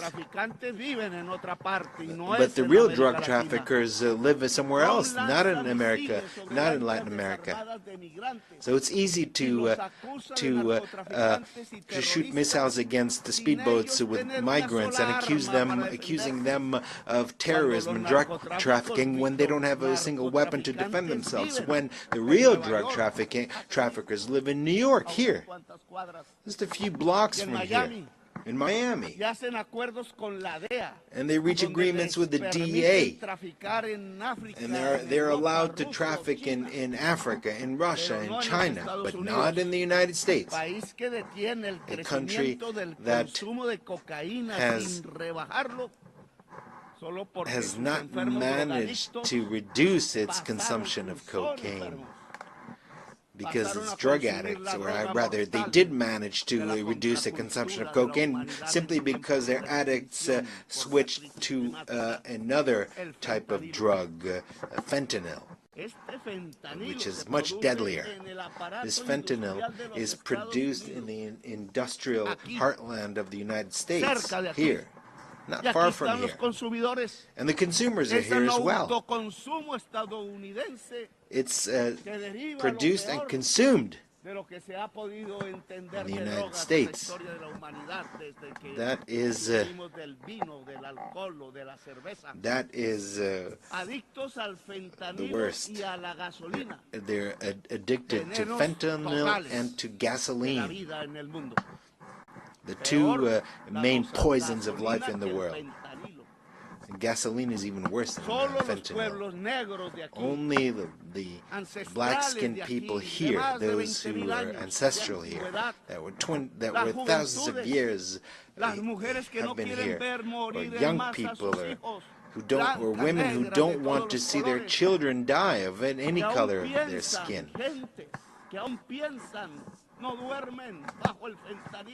People are still hooked on fentanyl or hooked on television. Only they can stop this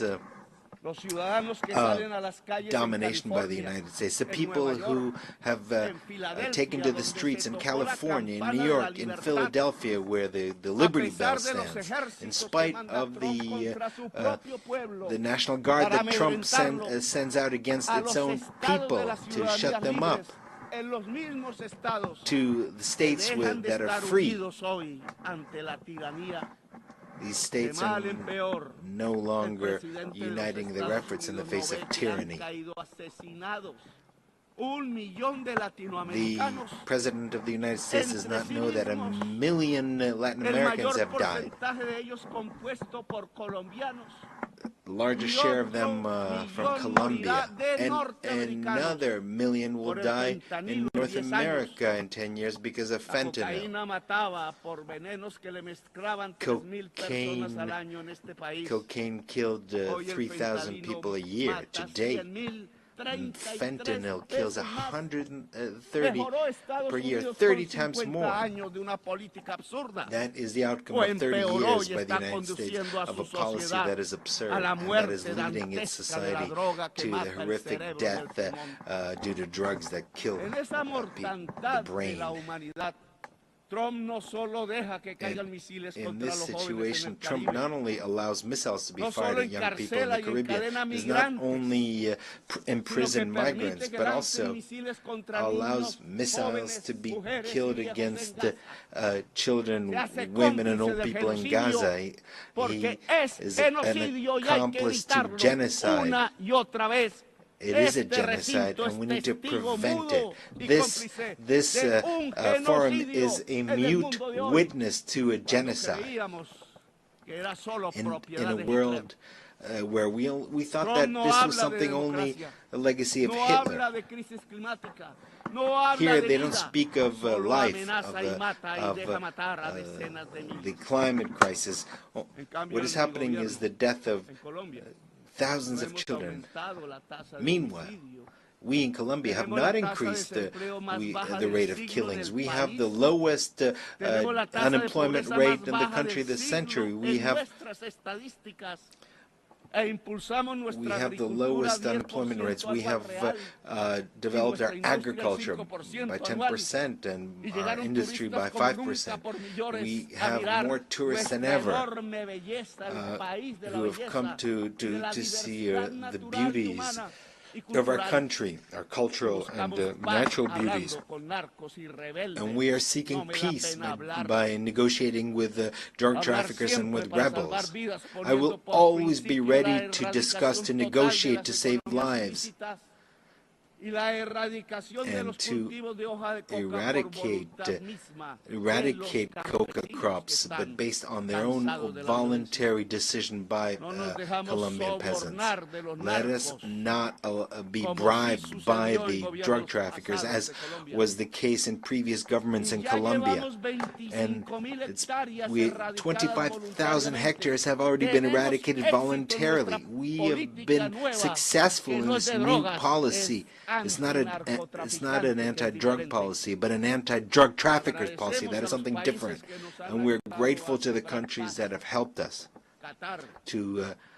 such as Qatar, Cuba, Mexico, Vatican, Norway, Brazil, and Venezuela. We don't want to thank those who want to sow war between us. People of the world, listen. Latin America does not only mean drug trafficking or coke or cocaine. Latin America has a massive potential for clean electrical energy, renewable alternate energy based on wind, water. The United States has a huge demand for energy, and 70% of it is filled by fossil fuels, in other words, based on carbon, coal, gas. Latin America is developing its clean energy potential, and we can satisfy the entire demand of the United States for energy. What is necessary is investment, and we would make the biggest contribution to fighting climate change. Given the huge potential for clean energy and the capacity to absorb by the Amazon, Latin America can make a tremendous contribution to save the life in this planet. All that is necessary is $600 billion to develop this potential. Africa and Europe can do the same. It is this decarbonization would provide us with over $1.3 trillion. This is money that is already in the treasuries of the United States, Europe, and China, but not a dollar is spent because it's not profitable. Or rather, it might be profitable in terms of human life, including life in the United States, in Europe, and China. However, they don't want to depend on Latin America and Africa. They know that to bring together the clean energy of Africa and Latin America would not only decarbonize the planet, save it from the climate collapse, but it would also change the global power, which is discussed here, but that power is spoken in terms of bombs. But this would truly create a global democracy and change the means of production, because life and humanity would become the priorities, and they would edge out greed. Greed is the poison of life. And Mao spoke of this, Chairman Mao. According to science, we have 10 more years until we reach a point of no return in terms of the climate. And once we reach that point, we won't be able to do anything. We will simply observe the disasters, and we'll feel them in our own families and cities. Because It will be irreversible. The extinction of life, extinction of human life will be, there'll be an irreversibility of the process, and no technology, no political or social force will be able to do anything about it to stop this collapse. And we only have 10 years left. That is what science tells us. But here people don't believe in science. The most powerful man in the world does not believe in science. That is the irrationality. And Germany, the country of great philosophers, of Kant, Feuerbach, and others, became prey of irrationalism in 1933, and today it's this country that is becoming irrational. The solution is to stop consuming fossil fuels and to quickly switch to water, wind, hydrogen. But the word decarbonization sounds subversive at the conferences of the most powerful countries, the G7 or G20 or Davos, among the rich. Just as 5 centuries ago, the word democracy sounded subversive here, or in Bogota, and in Paris, in Madrid. These dollars that I mentioned here, 600 billion or 1.3 trillion. This is significant. This is just a little more than what the rich countries pledged at the COP in Paris, and they have not fulfilled their pledges because they're not interested in decarbonization. And what has come is basically loans from multilateral banks, which are just small amounts compared to what is needed. The climate crisis means that in all public budgets, investment in decarbonization and adaptation should be the priority. A global financial policy is necessary that is different. The debt risk premium should be abolished. Which countries are the riskiest? They are the countries that have the highest greenhouse gas emissions, such as this one. These are the riskiest countries. Whereas the countries that absorb CO2, and we have jungles and a lot of water in the south, we absorb the CO2 of the north. But the market does not agree with that. So the debt of the poorest countries must be forgiven.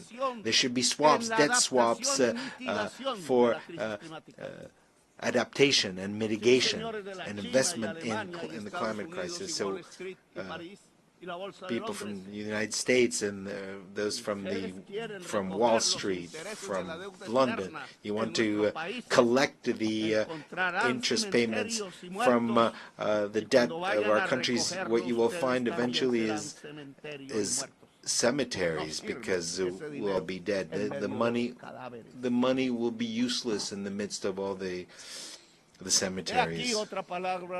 Another subversive word is to plan. A global plan.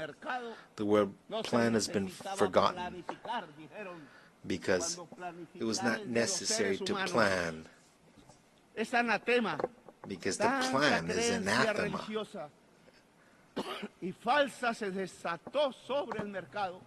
And there was a fundamentalist belief in the markets, thinking that markets would bring happiness. The Swiss economist Arras said this. And in fact, the market leads to an abyss. It leads to death, as we are already witnessing today. Malras, that was his name, was wrong. Neoliberalism was mistaken from the very beginning, and it's been guiding our countries for the past 50 years based on completely erroneous formulas. The plans should be binding on national states. There should be a global democracy supervised by a Security Council that does not have the right to veto. Because we have to understand that the market will not resolve the climate crisis, because it has produced that crisis. It was capital, which is based on unequal relationship between those who own the means that create the carbon and those who work, who are salaried employees. And this is a system that has to produce more and more objects that the boss, the owner, has to sell. And the same thing for the production of fossil fuels. That is what has produced the climate crisis. Produce more, to consume more, to sell more, and thus create more carbon, more oil until we die. But this will not last forever, because carbon and fossil fuels have reached the end, because that is perhaps will mean the end of capital in general, because if it's not the end of capital, it'll be the end of life. The owner of capital is an individual that has power. It's not a thing. It's not some kind of puppet. It is a human being with his greed, a slave to his greed. That is the individual who will seek to make sure that more and more oil is produced in their countries, even if it poisons his life, and continue to dig for more oil, even if it destroys the atmosphere and destroys life. So we have to choose either life or greed, either the Stone Age or local and global democracy. Freedom or death, as Bolivar said, and that was his slogan, his red and black, white and white banner. Freedom red, death black, and possible peace white. That is what is necessary, is a revolution by the peoples of the world to overcome the climate crisis and not to allow this crisis to reach a global collapse. It is a revolution of the united peoples, of civilizations that need to engage in dialogue, more than states themselves. It is a revolution of entire humanity to save life on the planet, and perhaps with the cooperation of certain governments that want to support life.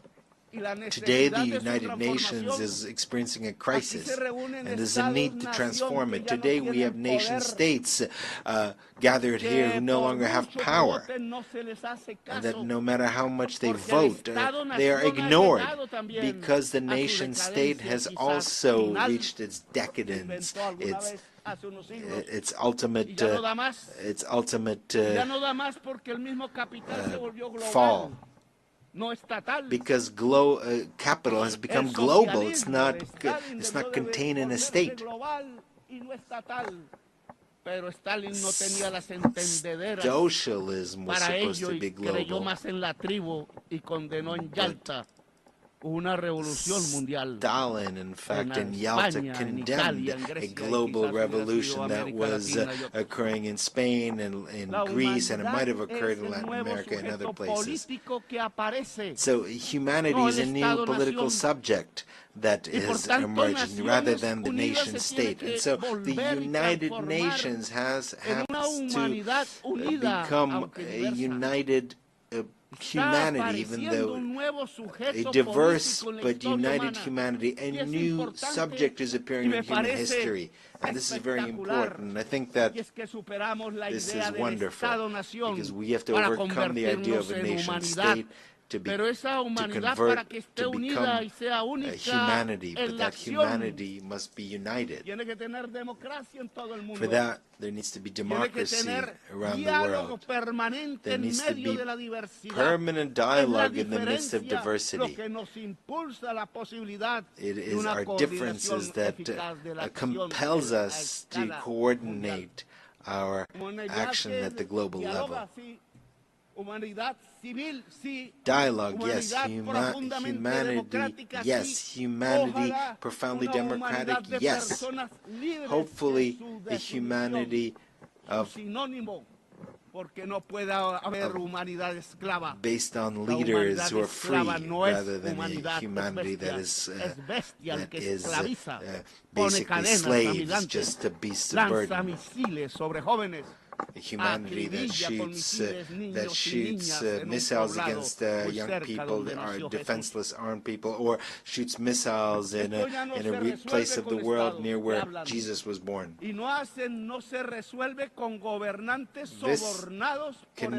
These problems cannot be resolved with governments who are bribed by oil producers, by oil corporations. So a new political subject is emerging. A united and diverse humanity, united despite its diverse cultures. Meanwhile, the old societies of Europe are collapsing, and the United States is applauding its new Hitler. It's not listening to its own young people or its older people who died in Europe in the battlefields of Europe, fighting against Hitler and against his criminal ideology. Today, the same thing is being done as Hitler did, building concentration camps for migrants. And it's stated that migrants are of an inferior race, and they blame them, just like Hitler blamed the Jews. They call them drug traffickers and thieves, whereas the majority of drug traffickers are blonde and have blue eyes, and they keep their fortunes in the largest banks in the world. And they don't live in Bogota or in Gaza. They live in Miami. They are neighbors of President Trump. They live in Dubai or in Paris or London. They don't live where there's poverty, but the missiles are fired against those where there's poverty. Tren de Aragua is a group that is considered a terrorist group, but that is not true. Migrants are not criminals. They should not be put in concentration camps, expelled and chained up. Immigration is not immigration is due to a blockade against countries like Iraq or Cuba. Immigration is a result of the impoverishment of many countries because of their indebtedness, because of wars unleashed by the United States and Europe to grab their oil. Immigration is a consequence of a climate crisis that leaves the tropics without water and destroys the environment. The solution to migration is very different from missiles or prisons or camps. There is no higher race. There's no supreme race.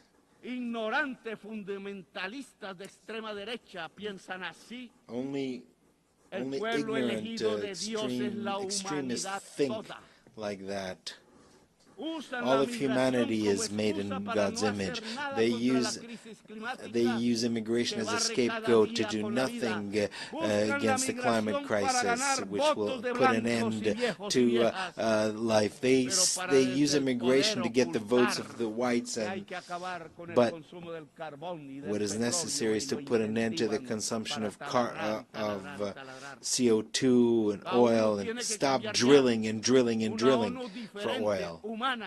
We need a different world, a humane world. And first and foremost, we need to stop the genocide in Gaza. Humanity cannot allow a single day more of this genocide, or for the genocidal Netanyahu and his allies in Europe and the United States to continue. The United Nations must uphold the decisions of the International Court of Justice. International law is the basis of civilization and of its wisdom as distilled in history, and it must make sure that the decisions of international justice are implemented, are applied. Diplomacy has been tried in Gaza. It could not resolve the situation. I'm sorry, and I'm sorry, President Macron. We can keep insisting and insisting, and when every single day, every single minute, a missile is fired and destroys the bodies of babies and children in the Arab state of Palestine. Every day, there are decisions, resolutions that are vetoed in the Security Council. Every day, more and more children die. More and more bombs, more and more dead.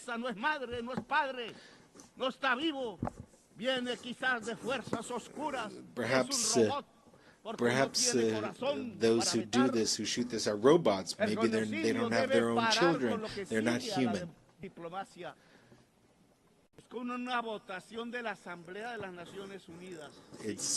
Can we stop the genocide with a vote, the General Assembly? Yes, that's what we should do rather than a vote in the Security Council, because that is vetoed. United for peace for Palestine. We should establish a peacekeeping force to protect.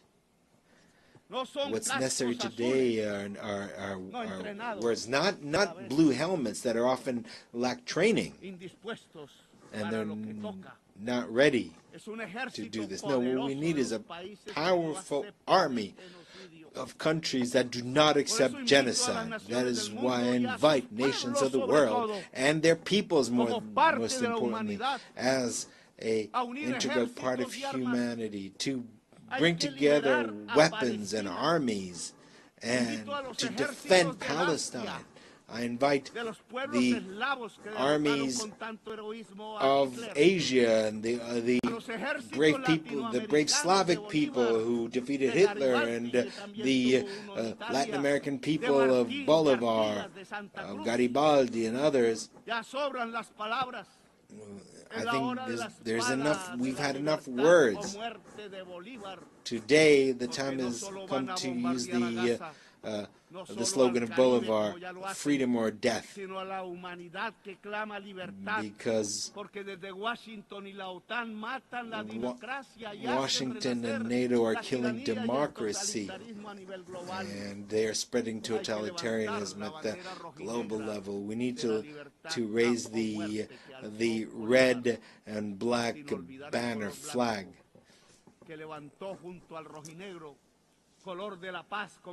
without forgetting the white color, which was the color of peace and the color of hope in the heart of humanity. The United States no longer teach democracy, but rather kill democracy, especially among its immigrants, filled with greed.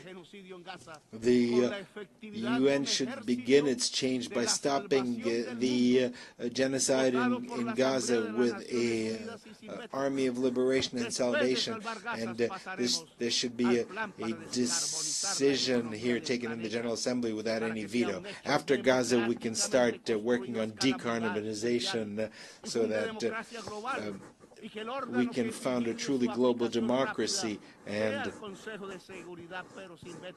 a new Security Council can be established without any vetoes and where its decisions would be binding. And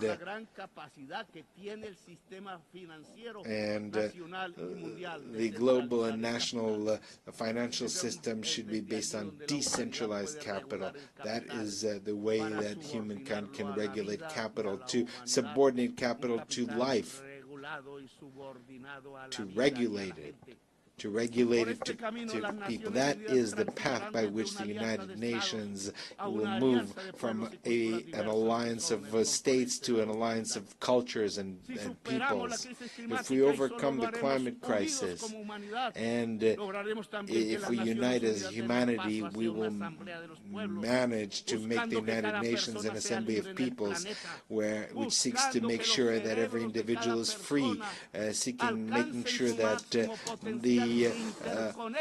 every human being achieves their potential, because the intelligence of human beings, illuminated by science, will make it possible to not only save life, but to fulfill the mission of humanity by expanding life into the stars. A humanity that is united and free can look at the stars and reach the stars, as the Romans, the legionnaires, thought of Judea when they used the word astra, or star. It's the time of freedom or death.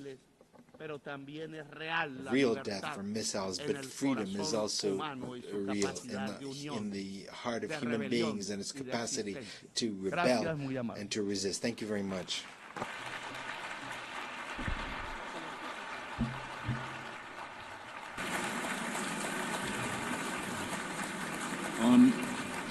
On behalf of the Assembly, I wish to thank the President of the Republic of Colombia.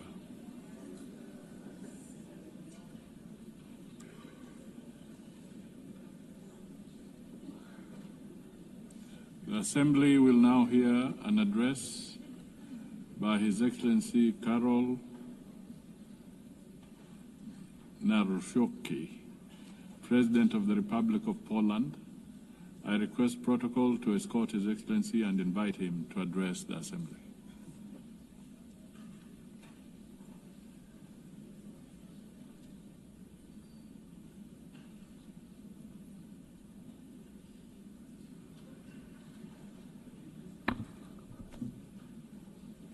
Ladies and gentlemen, excellencies, I like and appreciate a lot English language, but I love Polish language, which epitomizes more than 1,000 years of Polish heritage, Polish culture and Polish history, so I would like to share with you Polish language. Szanowny Panie Przewodniczący, Distinguished Mr. President, Your Excellencies, esteemed delegates, I am standing here for the first time as President of the Republic of Poland.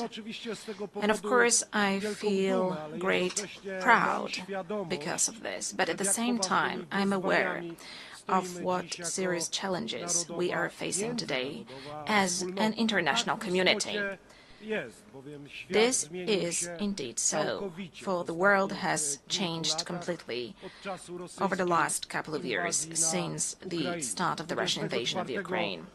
On February the 24th, 2022, we were brutally, all of us, awakened from our blissful dream of a world at the end of history. The history did not finish, and the history will not finish, and we need to be aware of that. So we were awakened from our blissful dream in which we strive for universal peace and respect for the principles of international law.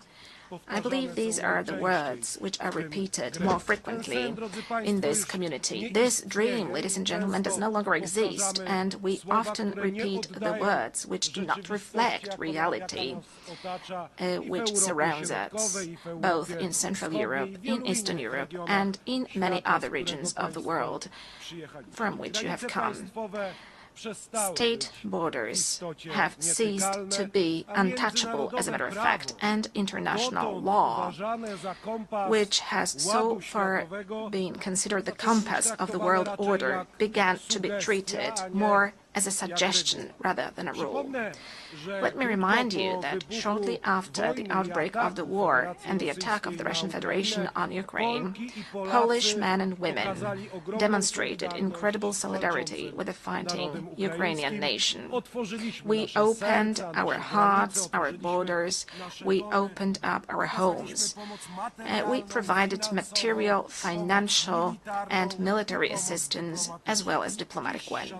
Today, ladies and gentlemen, 1 million Ukrainian refugees live in Poland. Ladies and gentlemen, the Russian invasion of Ukraine is not only the most serious conflict in Europe since World War II, but it is also a turning point. The existing international order is crumbling before our eyes.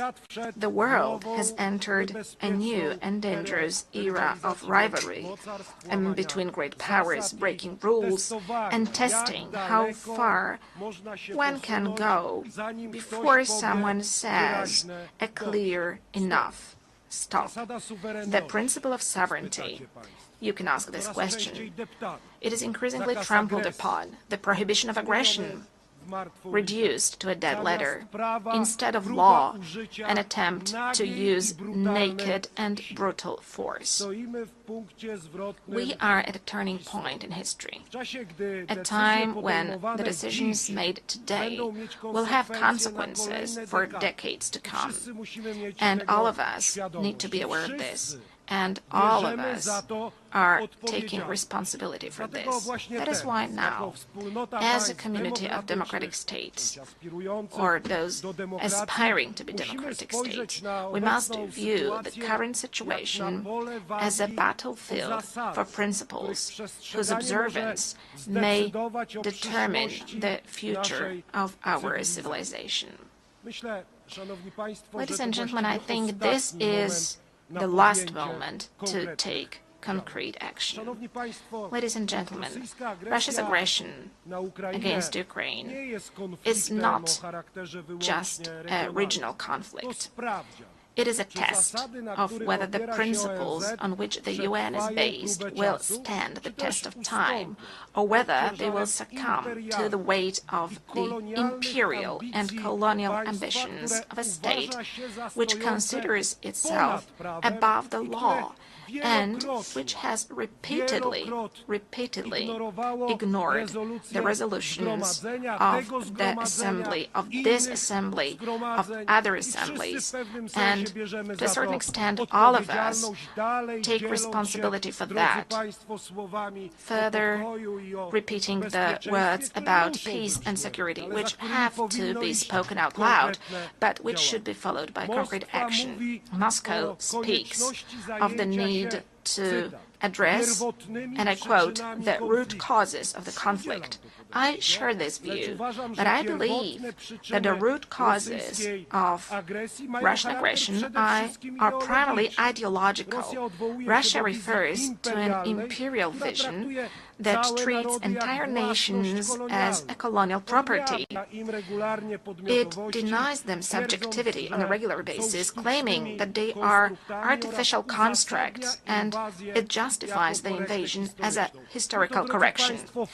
And ladies and gentlemen, in Poland, in Central Europe, in Eastern Europe, we know all of that. We have known it for at least 86 years. It is the same set of notions which appears also in the 21st century during our discussions, plenary sessions, and assemblies. To us in Central Europe and in Eastern Europe, this set of notions is nothing new. Whether we are talking about Poland, the Republic of Poland, in the first half of the 20th century, or whether we are talking about Ukraine today. As a historian, I view the present also through the lens of the past. That is natural. After centuries of conquests, wars, partitions, deportations, rapes, and crimes, in the 20th and in the 21st century, Russia has simply not abandoned its imperial ambitions. One of my great predecessors, the late President Lech Kaczynski, understood this perfectly well when he spoke in front of the Georgian parliament in 2008. His words, spoken at that time, have stood the test of time. President Lech Kaczynski said, ladies and gentlemen, today Georgia, tomorrow Ukraine, the day after tomorrow the Baltic states, and later, perhaps, it will be time for my country, for Poland. When Russia attacked Georgia, it was not clear to everyone that this was only the beginning of the Kremlin's new imperialism. Unfortunately, the wind of history, which we know and understand so well in Poland, is beginning to blow again. Once again, we are experiencing Russian imperialism also on our soil, in Poland. 2 weeks ago, on the night of September 9th to 10th, the Russian drones attacked the territory of a NATO member state. On the territory of Poland, a dozen or so drones violated my country's borders deliberately, because I assure you, ladies and gentlemen, that this was not a coincidence. It happened on orders issued in the capital of a country which is a permanent member of the Security Council. As a result, for the first time since World War II, Poland was forced to open fire on hostile objects over our territory. And rest assured, ladies and gentlemen, as Commander-in-Chief of the Armed Forces and as President of Poland, that Poland will always react adequately and it stands ready to defend its territory. Poles, ladies and gentlemen, were not scared of the Soviets in 1920, and they defended the European civilization. They defended the Soviets in 1920. Polish people and the countries of Central Europe did not give up their spirit of freedom and sovereignty for 45 years of Soviet colonialism after 1945. And Polish people, as well as countries of Central and Eastern Europe, will not be scared of Russian drones either. But, ladies and gentlemen, this is not the point. The point is, how long are we going to agree to such acts of violating our international community? And that is precisely why, ladies and gentlemen, in Poland we're allocating significant amounts to develop our defense capabilities. That is why we are building the resilience of our country, but also of our part of Europe. Since the victims of similar provocations by Russia are also the Baltic states, our friends, the Estonians, for example, as well as Romania. As a leader in the region, we are working to strengthen the close ties among the Bucharest 9 countries. And that is why we are developing cooperation within the 3 Cs initiative. As the voice of the region, we emphasize that we do not consent to Moscow's ruthless acts of provocation against us and other European nations, testing our reactions and intimidating our societies. We do not agree to that. Distinguished delegates, neo-imperial and neo-colonial Russia is attempting to destroy the architecture of international security before our eyes. It violates international law, reinforces divisions, and strives to revive the concert of powers. Many countries present in this hall today are well aware of the tragedy of borders drawn by force and decisions taken over the heads of nations. Historical experiences, often so difficult for my country, shows that lasting peace cannot be built on rewarding aggression. We cannot agree to territorial integrity and sovereignty being violated. Russia's current actions do not indicate a willingness to pursue genuine peace, declarations of dialogue, and this is something we know as well, are accompanied by military offensives and attacks on more attacks, with victims being civilians, including children. Always when Moscow says peace, what it actually means is surrender of the one who it considers its enemy. Russia needs to end the war and accept full responsibility for it. Holding Russia accountable should be our common duty. The perpetrators of all international crimes, must be tried before competent courts. And I hope this is going to be the case soon, and that we are going to meet in the coming years, also during my presidency, and discuss things which should be obvious for all of us. That is why Poland supports the work of the International Court of Justice and the International Criminal Court, and endorses the idea of establishing a special ad hoc tribunal to try the perpetrators of aggression. For no war can be profitable for the aggressors. Wars cannot pay off to the aggressors, also in terms of economy. States and nations deserve full compensation, also from those who started the Second World War.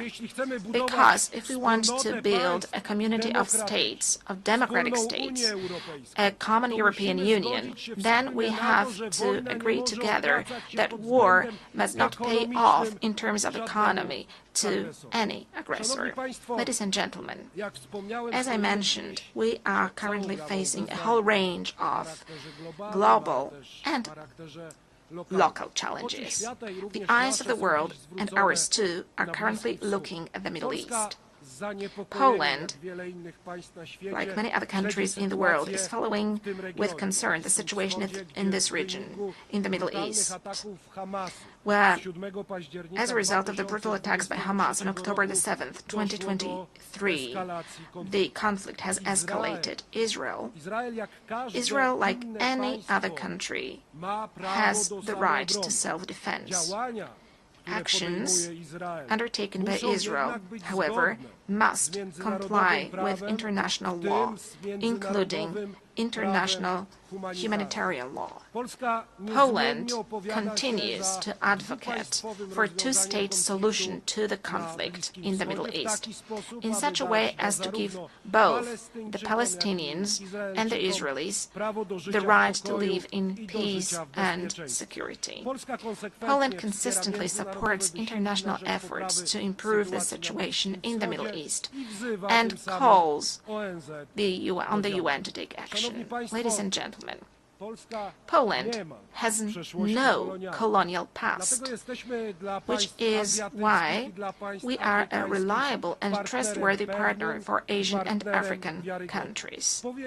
What is more, we ourselves, we Poles, were victims of colonial policies pursued by superpowers, so we understand perfectly well the instruments used by neo-imperial powers, and we do not consent to them destabilizing certain regions of the world.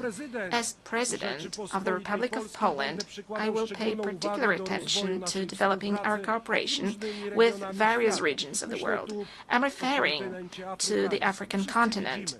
We can all see how the ongoing wars, conflicts, and terrorist attacks undermine the efforts of proud African nations to live and develop in safe and just conditions.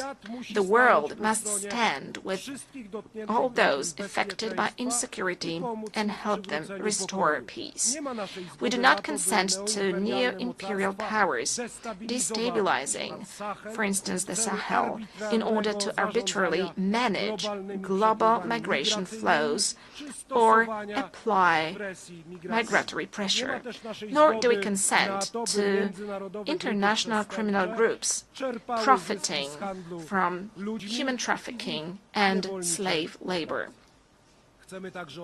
We also want, and it is obvious as Poland, to develop relations with the countries of Asia and the Pacific. The role of this region in shaping the international order in the 21st century has significantly grown. This dynamic economic development is, however, accompanied by growing geopolitical tensions, which affects stability, prosperity, and security also in other regions of the world. Ladies and gentlemen, as Polish people, we are concerned about the negative impact of global crises. But as President of Poland, I want to say openly here in front of this international community that we are also deeply concerned and we are aware of the mistakes made by our Western partners, friends and neighbors. Yes, I agree with President Donald Trump that in recent years, and that is something that we were warning against as Poles, and this was the signal sent also by Central European countries, Eastern European countries. Europe is deep in ideological madness. This led to bad decisions on migration. This led to green craziness, green madness, the Green Deal, which is destroying economic markets and also agricultural markets. Yes, the very same Europe, our friends and our partners with whom we want to build a common European Union.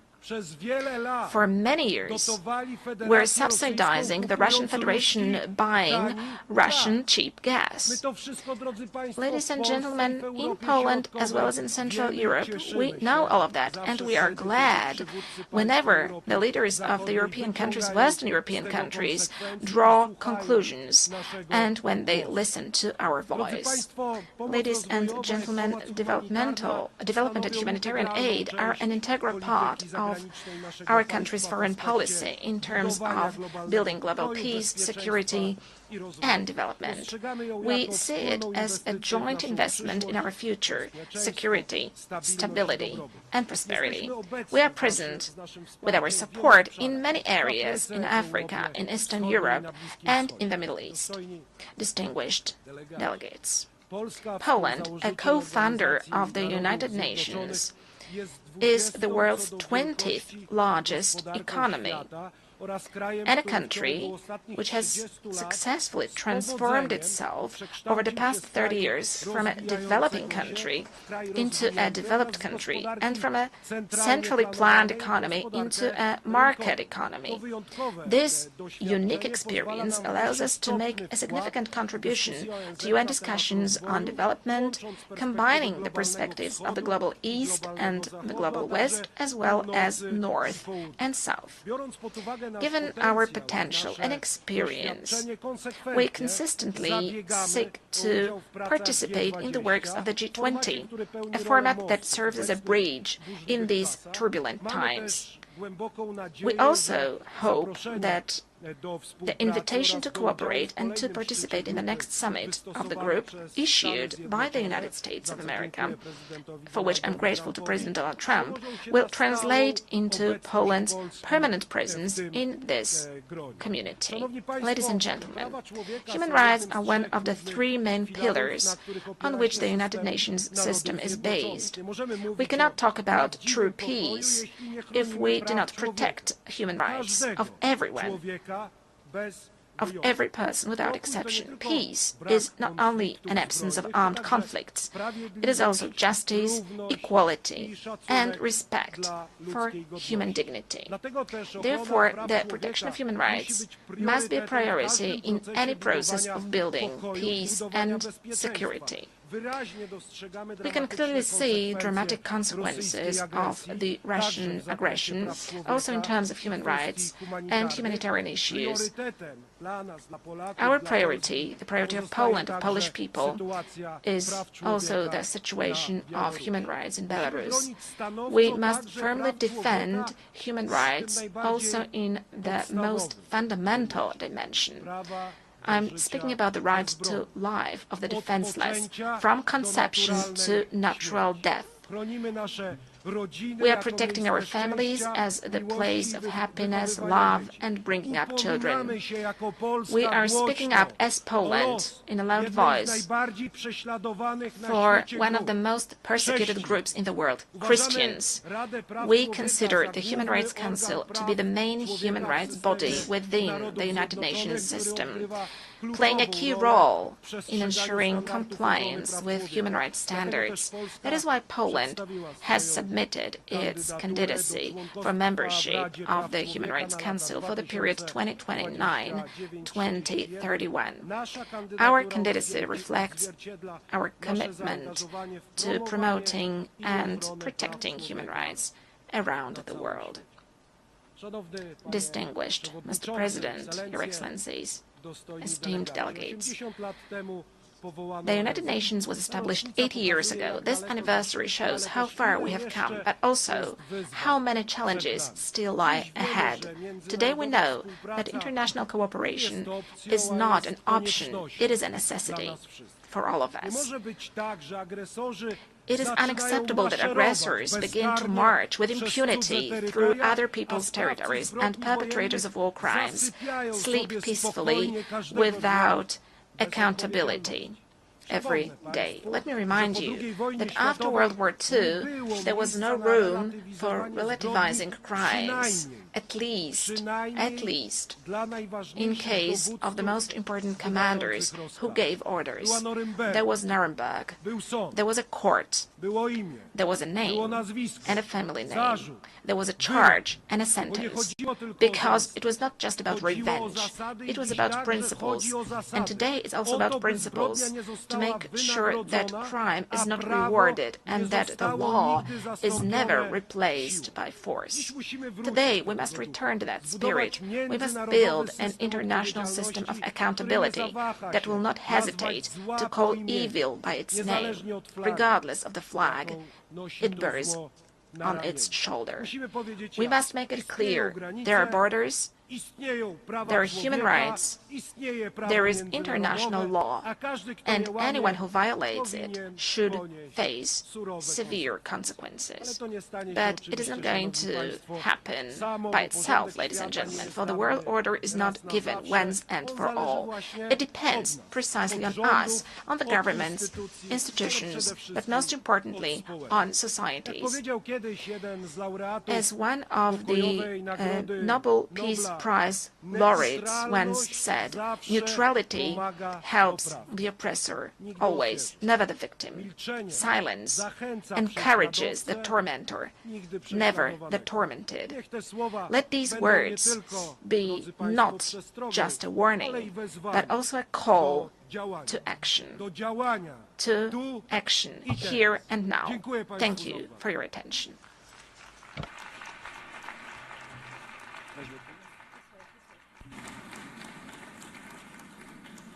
On behalf of the Assembly, I wish to thank the President of the Republic of Poland.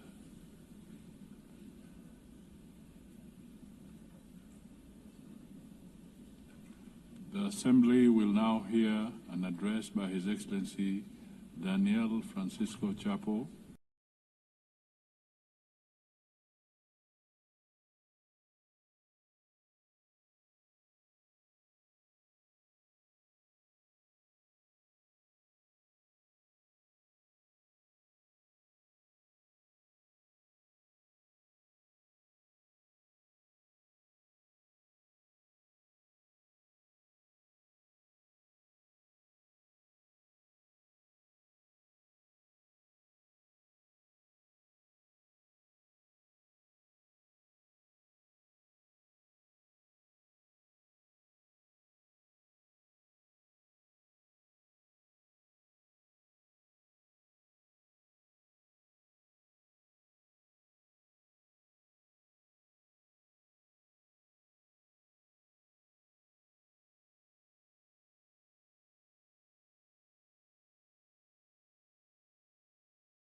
all human beings in the planet. To conclude, I would like to say that Mozambique counts on the UN, and the UN can count on Mozambique.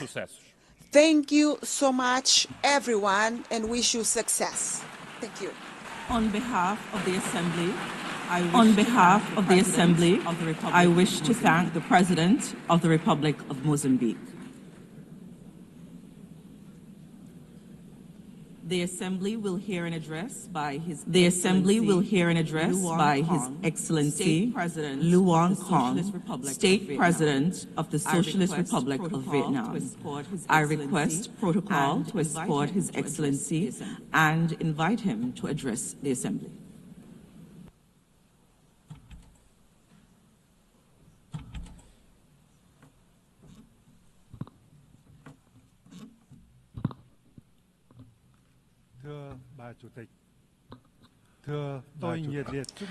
Madam President, I would like to extend my heartfelt congratulations to Madam Anna-Lena Baerbock on her election as President of the 18th session of the UN General Assembly. I am fully confident that with her experience and able leadership, this session will be a great success. I would also like to pay tribute to Mr. Philemon Yang, President of the 79th session, and Secretary General Antonio Guterres for their contributions. Madam President, over the past 80 years, in spite of a multitude of challenges, the UN has stood as the embodiment of humanity's aspiration and collective commitment to peace, cooperation, and development, grounded in the universal values of human rights, national independence, equality, democracy, and social progress. Multilateral cooperation has brought forth remarkable achievements, especially in preventing wars, fostering peace and cooperation, building friendships, reducing poverty and curbing diseases, improving living standards, and advancing science and technology at an unprecedented pace. Yet today, we find ourselves in a profoundly changing world, facing unprecedented acute challenges. Local wars, conflicts, arms races, and the use or threat of force in the international relations are escalating at an alarming rate. Non-traditional security challenges are exerting heavy tolls on all countries and communities. The global governance, trading, and economic systems are becoming fragmented and volatile. Multilateralism itself is under strain from strategic rivalry among major powers, unilateralism, and a sharp decline in political will and necessary resources. This is precisely the time to stand united and together promote the irreplaceable role of multilateralism and a rules-based international order, with the UN at its heart. Madam President, as a nation that has endured immense pain and losses from wars, Vietnam treasures more than most the priceless values of peace. The spirit of peace, amity, compassion, and altruism is deeply woven into our national identity. This forms the bedrock for us to overcome previous sufferings, mend old wounds, shelve the past, and look towards the future with the hope to become a friend and reliable partner to all nations around the world. Peace is both the goal and the prerequisite for our journey towards a stable, just, democratic, and prosperous future. Honoring the value of peace and driving robust transformation for a sustainable future is the sincere message that Vietnam wishes to share with the international community on the occasion of the UN's 80th anniversary. In this spirit, allow me to share my reflections as follows. First, Honoring the value of peace requires concrete actions rather than just words. We must reaffirm the role and primacy of international law as the cornerstone for peace and equal relations among nations. All countries should clearly demonstrate their responsibility towards upholding international law and the UN Charter, and respecting such principles as independence, sovereignty, territorial integrity, non-interference, non-use or threat of force, and peaceful settlement of disputes. Vietnam welcomes recent efforts to achieve peace and reconciliation which have yielded important results in many regions, such as the peace agreements between Rwanda and the Democratic Republic of the Congo, and between Armenia and Azerbaijan. We value and support all diplomatic efforts and hope that they will lead to peaceful solutions to regional and global security issues. We must nurture and practice a culture of peace by building trust, enhancing international cooperation and solidarity, promoting dialogue, listening and understanding, respecting differences, and cultivating friendship among nations. On this occasion, Vietnam calls for ceasefires and an end to all acts of violence, protection of civilians, and facilitation of humanitarian access in conflict zones. Vietnam welcomes the recent recognition of the State of Palestine by more countries and urges the international community to act swiftly to end the humanitarian crisis faced by the Palestinian people. We also reaffirm our solidarity with the state and people of Cuba and call upon the United States to lift its embargoes against Cuba and remove Cuba from the list of state sponsors of terrorism. We must further promote the role of regional organizations in promoting peace, cooperation, and development.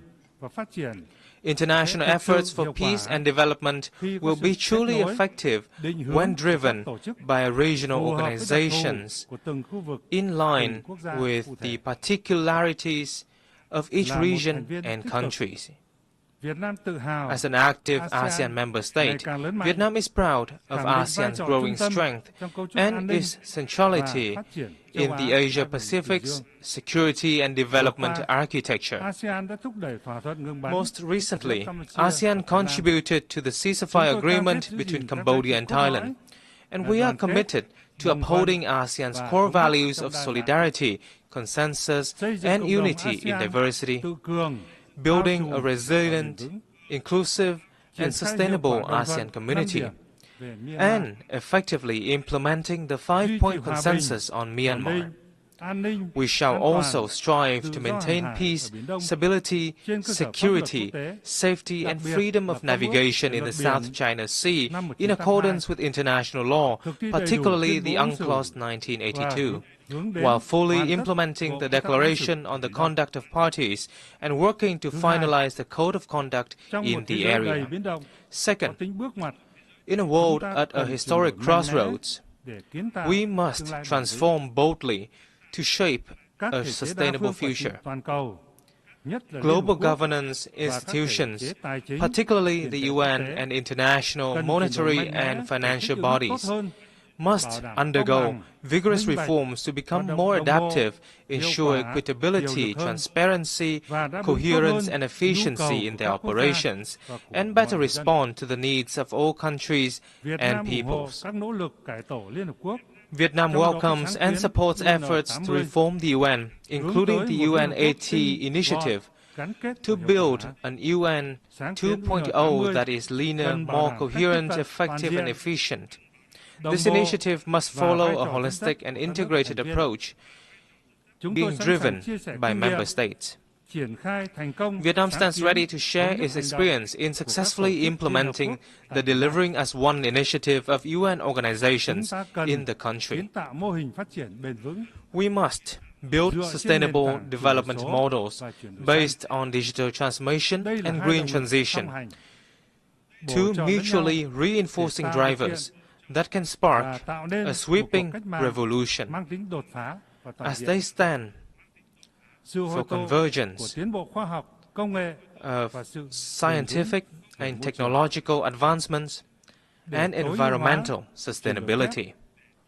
To optimize this dual transformation, countries must formulate relevant master plans, invest strongly in R&D, train high-quality human resources, and develop green technology infrastructure. Furthermore, it is of great importance to advance international cooperation on technology transfer and mobilization of green finance to ensure that no one is left behind. Developed countries must take responsibility in sharing and transferring technology to developing and underdeveloped countries. In this digital era, societies are undergoing transformation of an unprecedented pace, scope and depth, accompanied by rising challenges such as poverty, inequality, unemployment and a crisis of information and trust. We must ensure that social transformation remains a human-centered process, with focus on such priorities as comprehensively eradicating poverty, providing full and decent employment, and ensuring social justice and inclusion. Vietnam hopes that the Second World Summit for Social Development this November will deliver important outcomes and add momentum to the implementation of the 2030 Agenda for Sustainable Development. Madam President, from the ruins of wars, once poor, outdated, and isolated, Vietnam has made historic progress. We now enjoy diplomatic relations with 194 countries, strategic and comprehensive partnerships with 38 nations, and membership in over 70 international organizations. Vietnam is now among the world's 32 largest economies and top 20 trading nations. The lives of over 100 million Vietnamese citizens have vastly improved, with a sharp drop in multidimensional poverty rate. We have met the Millennium Development Goals ahead of schedule and are striving to fulfill international commitments and are on course toward two strategic centennial goals: becoming a modern, industrialized, upper-middle income developing country by 2030 and a developed high-income nation by 2045. On behalf of the state and people of Vietnam, I express heartfelt gratitude to the UN and its agencies, member states and partners who have been working with us and supported us on this journey of development. Guided by the spirit of self-reliance, resilience and solidarity for the common cause, Vietnam pursues an independent, self-reliant foreign policy for peace, cooperation and development, while diversifying and multilateralizing our external relations, and strive to further expand and deepen our international integration in a more proactive manner, with a strong commitment to being a friend, a reliable partner and a responsible member of the international community. Vietnam will continue to make every effort and stand with all nations to shoulder our shared responsibilities, overcome challenges, and foster transformative changes to build a world of peace, stability, prosperity, and sustainability, delivering happiness and well-being to all. Vietnam is actively preparing to assume the presidency of the 11th Review Conference of the Treaty on the Non-Proliferation of Nuclear Weapons in 2026, and we look forward to the valuable support of Member States for our candidacies to the UN Human Rights Council for the 2026-2028 term, and to the International Tribunal For the Law of the Sea for the 2026-2035 term, we particularly look forward to welcoming you all to Hanoi on the 25th of October for the signing ceremony of the UN Convention against Cybercrime. I thank you. On behalf of the Assembly, I wish to thank the State President of the Socialist Republic of Vietnam. The Assembly will hear an address by His Excellency Juan Manuel Gonzalez Lourenço, President of the Republic of Angola. I request protocol to escort His Excellency and invite him to address the Assembly.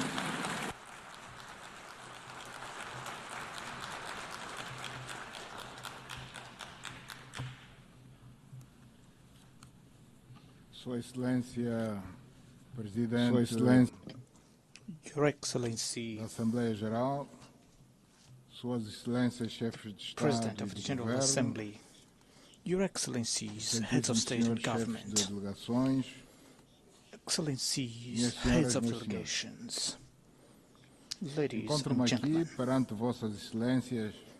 I stand before Your Excellencies in my capacity as President of the Republic of Angola and the current chairperson of the African Union to speak about my country, to share our perspective on the evolution of the events unfolding in this increasingly troubled world, and to discuss matters concerning Africa, a continent that mobilizes our energies and efforts as we seek solutions to finally awake it once for all towards development. Allow me to extend my congratulations to Her Excellency Annalena Baerbock on her election to the distinguished office of President of the United Nations General Assembly, convinced that her experience and the knowledge she has accumulated through the various functions she has performed with great mastery will ensure the success of the work she has taken on since the beginning of this month of September. I also would like to congratulate her predecessor, His Excellency Philemon Yang, for the assertive manner in which he presided over the General Assembly during the past year, having devoted his utmost dedication to ensuring that this body should operate with commendable efficiency, a fact that rightfully deserves our collective recognition in light of the positive outcomes achieved throughout his tenure. I cannot fail to acknowledge His Excellency Antonio Guterres, Secretary General of the United Nations, for the role that he has so ably played with a profound sense of commitment, underpinned by his admirable qualities as a man of dialogue and peace amid prevailing geopolitical complexities. Madam President, Excellencies, 80 years have elapsed since, compelled by imperatives of that era, a group of nations and their respective leaders took the wise decision to establish the United Nations organization, which from that moment, through both turbulent and peaceful instances, had succeeded in fulfilling its great mission of maintaining the global peace and stability, contributing to the advancement of humanity and to preserve and deepen respect for human rights. This is a great achievement of the peoples of our planet, which cannot and must not be neglected and underestimated by any power, political leaders, or by anyone, lest by magnifying egocentric visions and interests, we forfeit the benefits of peace bequeathed to us by women and men who, over time, led us so far in an environment of harmony and global understanding. This journey has not always been linear. Yet, in the most critical moments, prudence has prevailed over the Western impulses of large-scale conflict, and this has been possible solely through continual dialogue, which has proven to be the only factor capable of bridging differences, overcoming obstacles, and appeasing even the most troubled and belligerent spirits.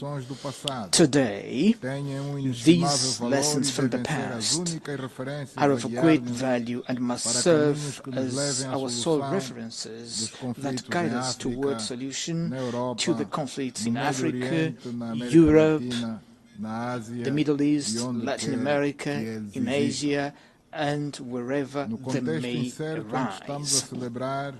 Under the context of uncertainty in which we celebrate the 80th anniversary of the United Nations, the theme, Better Together, 80 years and beyond for peace, development and human rights, holds a significance that compels us to reflect upon the profound meaning of the appeal by Her Excellency the President of the General Assembly for the renewal of multilateralism and solidarity in action within a framework of collective and complementary undertakings by a more agile, effective and responsible UN as envisaged in the roadmap of the Secretary General's Initiative 80.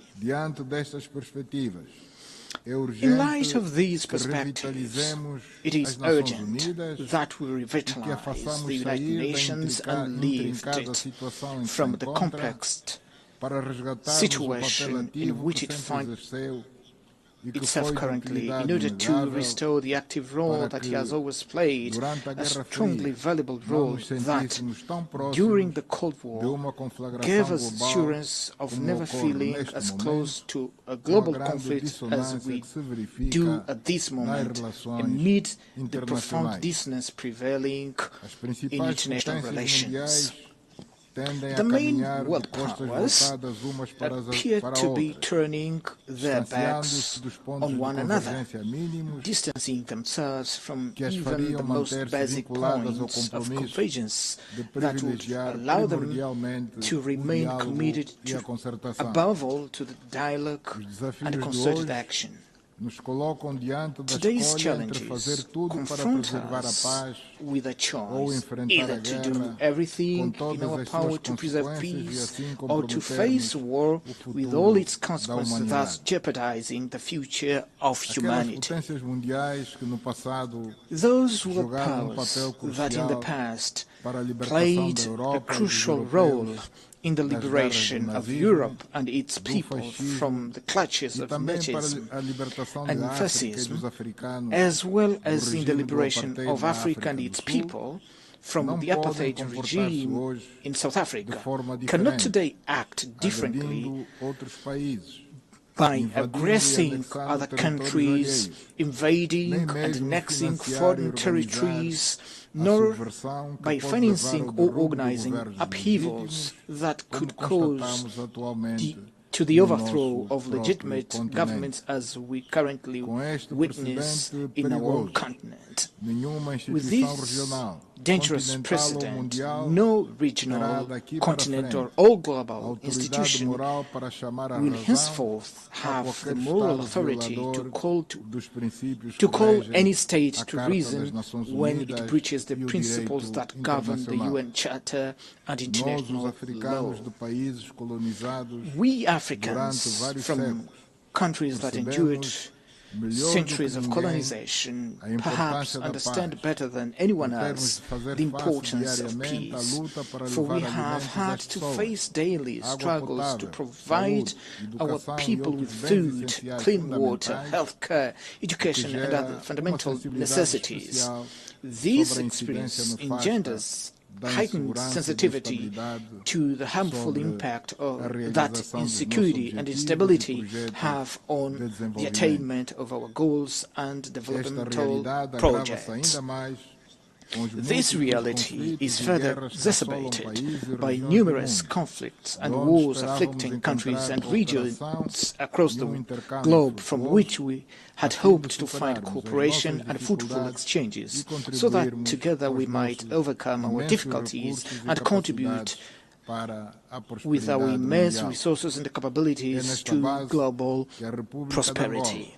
It is upon this foundation that the Republic of Angola has sought to make an earnest and genuine contribution to resolving the conflict in the Sahel region, in Sudan, and in Eastern Democratic Republic of the Congo, regarding which our efforts established a negotiation framework with a solution that regrettably did not come to fruition in December 2024 as anticipated, but nonetheless remains as a valid platform for further efforts being undertaken with the aim of bringing a definitive end to that conflict. Madam President, Excellencies, that conflict and so many others that we recall are to a large extent the result of passivity of the United Nations member states, who have often revealed themselves to be ineffective in the face of invasion of third-party territories and interference in internal affairs of sovereign countries that occurred over the recent years and have not provoked a firm, resolute and assertive reaction, therefore have become fait accompli that lie at the very center of the major tensions that the world is currently experiencing. The consequences of these are very evident before our eyes in the Middle East, where the systematic failure to comply with the relevant UN Security Council resolution regarding the creation of the State of Palestine has perpetuated a conflict that worsens with each day passing and appears to have no end in sight in face of the disproportionate and violent response and retaliation by Israel, which, while having the right to exist as a state and to demand the release of those still held hostage from the tragic events of October 7th, must not, however, be allowed to pursue in Palestine, and particularly in the Gaza Strip, a policy of extermination of a whole people. The Palestinian people, who must not be conflated with Hamas, for there is no peoples and certainly no children who are terrorists, has precisely the same right to an independent sovereign state where they may assert their culture, safeguard for their future and provide predictable and secure prospects for their youth. The concerns surrounding that conflict grow ever more severely in the face of silence, hesitations and timid response of the international community, which seems to legitimize the expansion of war to other countries in the region, inexorably corroding the authority of the United Nations. There is nothing more serious than the exclusion of the delegation of Palestine from this forum, where it should rightly have the opportunity to make its voice heard as member state in accordance with the terms of the host agreement. The failure to guarantee the presence of the President of the Palestinian Authority at this General Assembly sends a profoundly negative signal as it encourages the continuation of genocide we all are witnessing helplessly and with impunity, which delays the resolution of the issue and complicates the efforts that have been made to bring an end to that intricate conflict. We strongly condemn this unilateral position, which is contrary to the principles that govern the United Nations, even as we urge unconditional lifting of the unjust and prolonged embargo against Cuba, which has dire consequences for the economy and the living conditions of the Cuban people, who struggle daily to withstand a punishment rejected by the international community as a whole. Cuba which played an important role in the struggle of African peoples, leading to the overthrow of the racist and inhuman apartheid regime in South Africa, and by virtue of this was a signatory to the New York Peace Accord of December 22nd, 1988, which brought freedom to the South African people and led to the independence of Namibia, cannot be arbitrarily and unilaterally considered a state sponsor of terrorism in light of the relevant United Nations resolutions. This model of conduct by a small group of countries, which does not conform to the even minimum acceptable standards of global coexistence, is at the root of the unilateral and subjective sanctions imposed also on Zimbabwe and Venezuela, measures that produce no other results other than the suffering of population who, in an act of great patriotism, ultimately unite themselves in the defense of their nations. Madam President, Excellencies, the authority of this organization, whose foundation is the UN Charter and international law, must be urgently restored without narratives that highlight a logic of double standards, so that just solutions may be sought for the war in Ukraine, or so that solutions proposed by the meeting held in Alaska may be reinforced.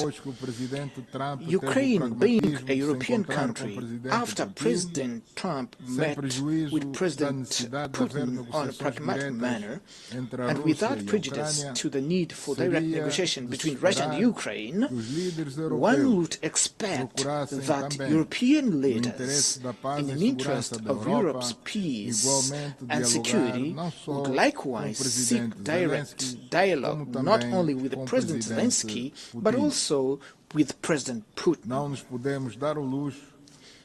We cannot afford to squander this opportunity, for otherwise we risk witnessing an escalation of unpredictable proportions and consequences not only in Europe, where all active stakeholders must abandon the polarized calculation rooted in the notion of military victory through the weakening of adversaries' capabilities.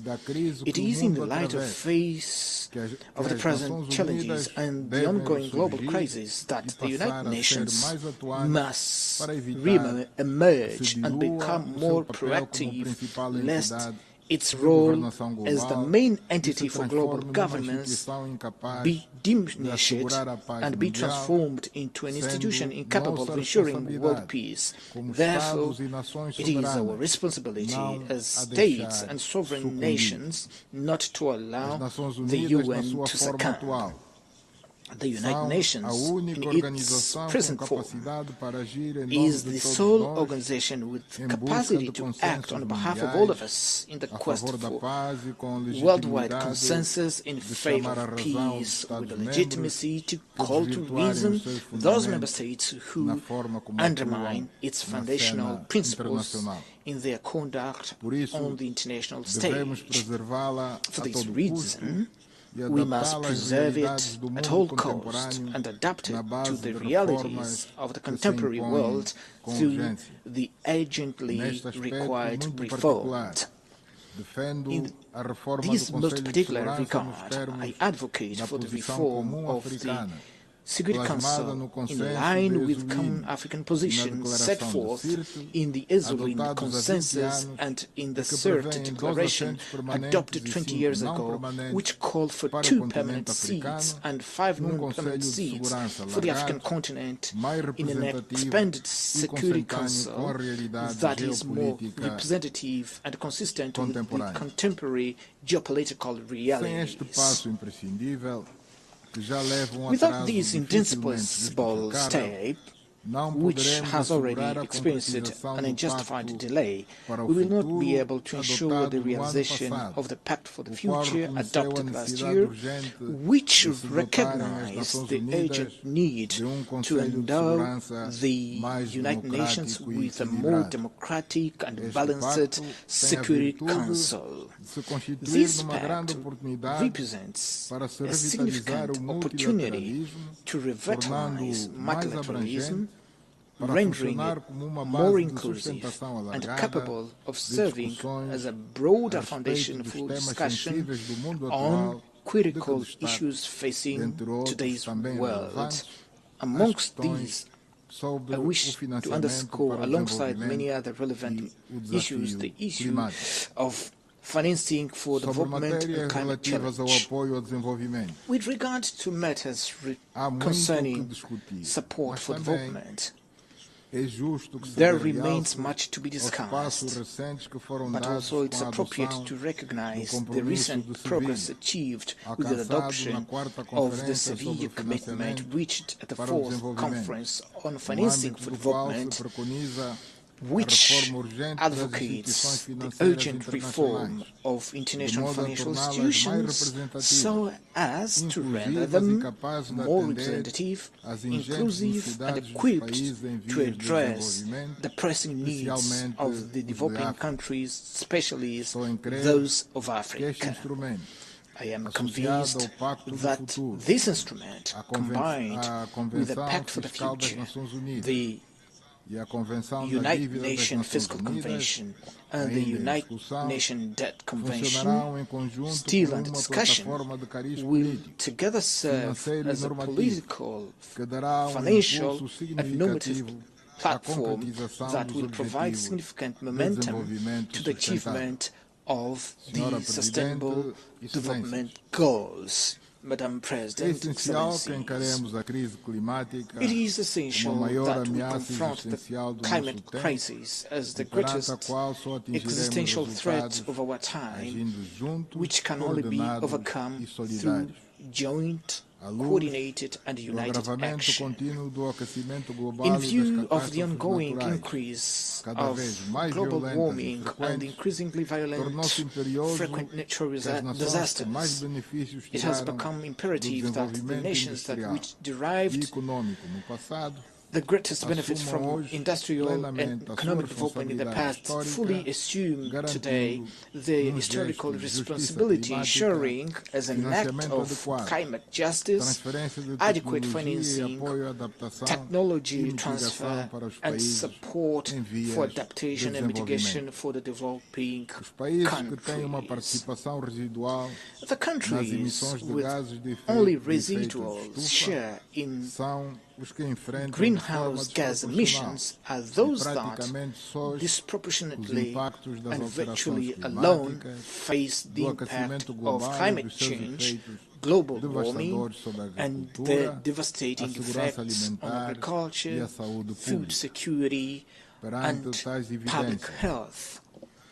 In view of such evidence, and the responsibilities arising therefrom, Angola remains steadfastly committed to the Paris Agreement and to the implementing adaptation and mitigation measures in an alignment with the United Nations 2030 Agenda and the African Union 2063 Agenda, which enshrine the consensus concerning the mobilization of predictable, affordable climate financing intended to ensure a just energy transition capable of protecting the most vulnerable communities. This cross-cutting theme, which demands increasingly heightened sense of responsibility, both within the scope of public agendas and among major industrial corporations, will receive due attention at the forthcoming COP30 climate summit to be held shortly in Brazil, which for the second time hosts an event of this magnitude, a testament to the country's commitment and engagement with environmental issues. In 1992, in Rio de Janeiro, the United Nations Framework Convention on Climate Change was inaugurated, a paradigm that has proven greatly beneficial for the increasingly profound discussion that endured to this day, and which will assuredly, at the forthcoming conference, enable us all to take another step forward on this long journey that we must undertake to achieve the major climate goals aspired by humanity.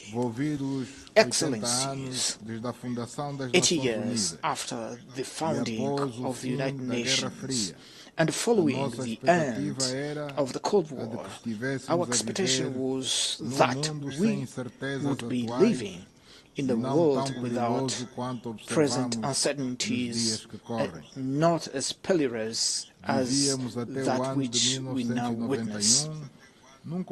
Until 1991, we lived in a context marked by sharp division between two ideologically opposed blocks, which nevertheless offered a more predictable framework and was less susceptible to drifting into large-scale confrontation.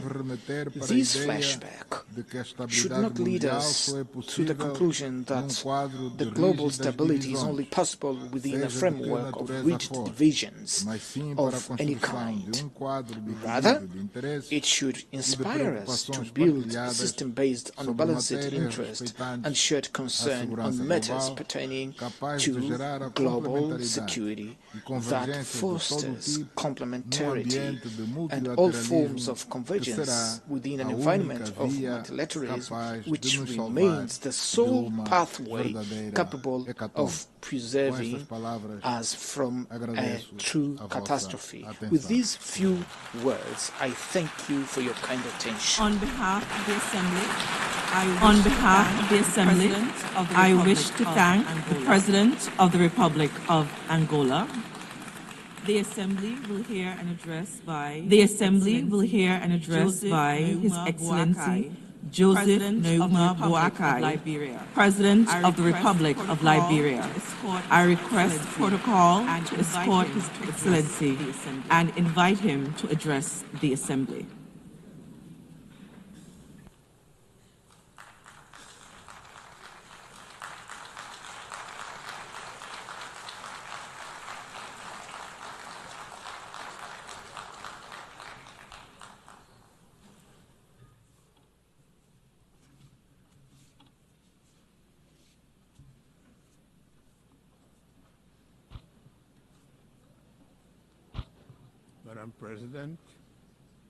Madam President, Secretary General, Mr. Secretary General, Excellencies, distinguished delegates, I'm honored to address the 80th session of the United Nations General Assembly on behalf of the people of Liberia. 8 decades after its founding, in which Liberia was involved, our country is proud that the United Nations remains the most critical multilateral platform for international cooperation and collective action. The UN continues to employ the best framework of humanity, security, justice, security, dignity, and shared prosperity.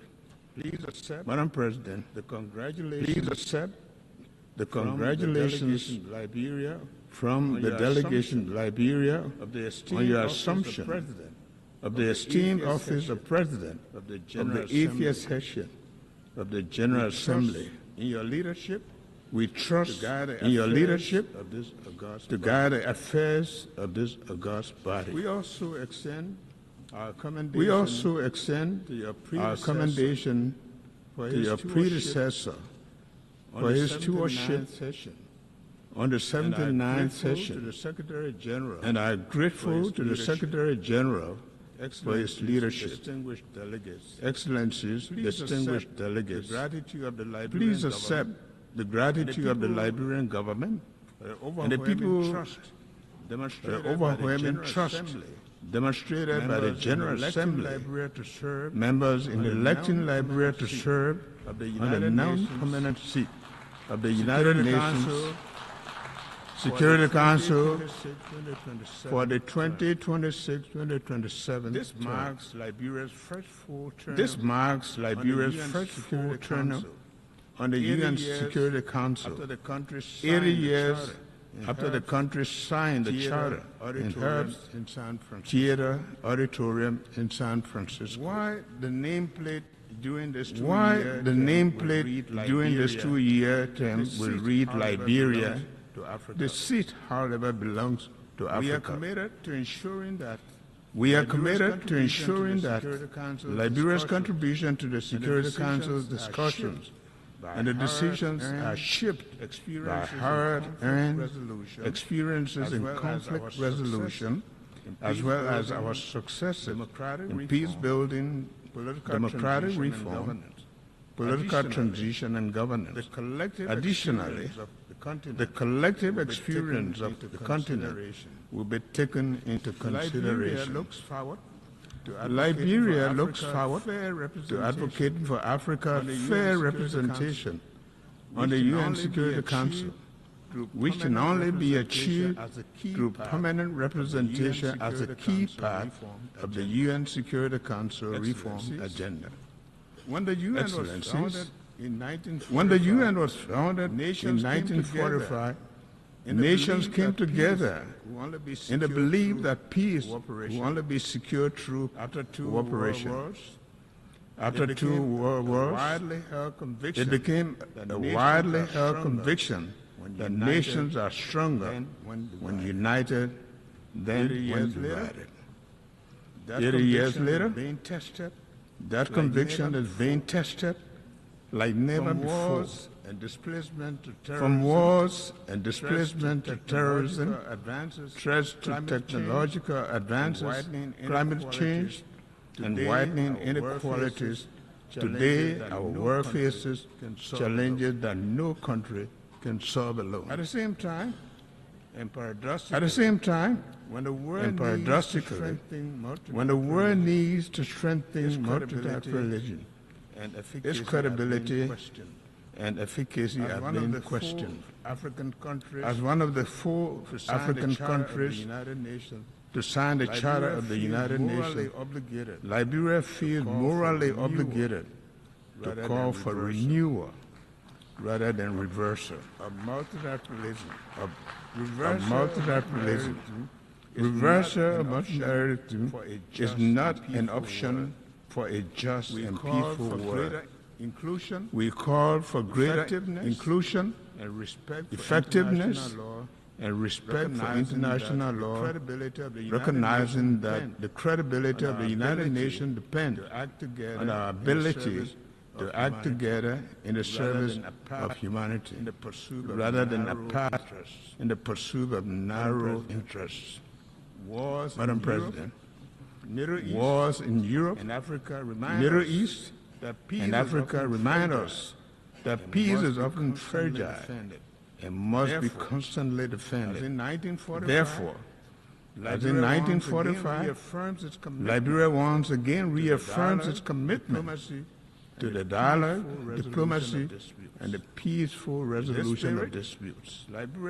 In this spirit, Liberia supports all credible mediation efforts aimed at resolving conflict between Russia and Ukraine, as well as Israel-Palestinian conflict. Liberia stands on a common African position for the realization of the two-state solution, where Israel and Palestinians can live side by side in peace and security in accordance with international law and the relevant UN resolutions. We call on the international community to act together decisively to protect civilians, hold perpetrators of atrocities accountable, and strengthen mediation efforts. Rising from the ruins of civil war, Liberia knows all too well that human cause of conflict and importance of peace.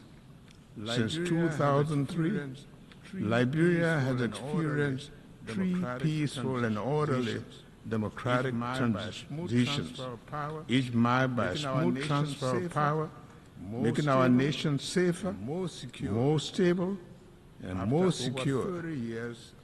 After over 30 years of unrest, instability, Liberians have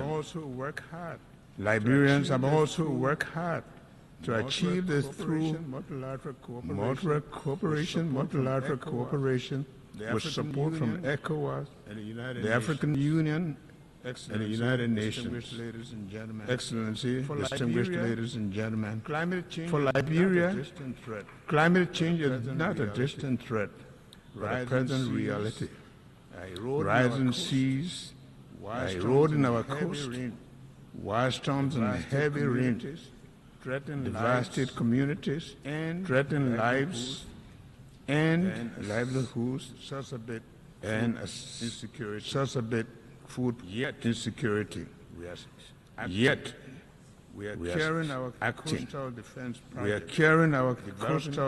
project, developing climate information system for early warning system, finalizing our carbon market policies, and advancing the blue economy safety. Our efforts alone are not enough. We urge implementation of the Paris Agreement, full capitalization of the loss and damage fund, and greater global investment in adaptation and mitigation. Above all, we call for climate justice. Those who contribute to these crises, the least to these crises, should not be forced to suffer the most. Madam President, Excellencies, too many development nations spend more on debt servicing than on health or education. The current international financial architecture is unresponsive to this reality, making it not only outdated, but also unjust and defiant of the objectives of shared prosperity and development, the pursuit of which the United Nations was created. Liberia, therefore, joins the Global South in calling for urgent reform to the international financial architecture to ensure fair representation, a new approach to debt servicing and financing that supports sustainable development. Shared prosperity requires a system that truly leaves no nation behind. Excellency, distinguished ladies and gentlemen, at home, inclusive development remains our top priority. To this end, our government has launched the Arrest Agenda for Inclusive Development, which focuses on agriculture and food security, roads and infrastructure, rule of law and good governance, education and skill development, sanitation and health, tourism, technology, and innovation. The Arrest Agenda aligns with our National Vision 2030, which aims to transform Liberia into a lower middle-income country and lay the foundation for a capable state by 2030. Through this agenda, we are committed to improving the livelihoods, reducing inequality, and ensuring that every Liberian benefits from the dividends of peace and development. We are taking tangible steps. To improve governance, by implementing accountability and anti-terrorism, corruption measures, such as asset declaration. We are strengthening institutional capacity to promote integrity, transparency, and improve public service delivery. Everywhere has endured some of the darkest chapters of human suffering. having experienced one of the most brutal conflicts in recent history. Over the past 2 decades, we have remained firmly on the path of recovery, working to heal our nation and rebuild from the painful legacy of war. My government has taken deliberate, meaningful steps toward national reconciliation. These include honoring the memory of the victims, supporting initiative for memorialization, and upholding the commitment to justice and the rule of law. While we recognize that these efforts are complex and challenging, they are essential steps towards achieving lasting peace and genuine national healing. May I now take the opportunity to renew my government's request for the international support and assistance in establishing a war and economic crimes court, which will further the Liberian people's aspiration for national healing and reconciliation through justice. Madam President, for the United Nations to remain relevant and practical, it must adapt. Liberia therefore supports the path for the future and global digital compact.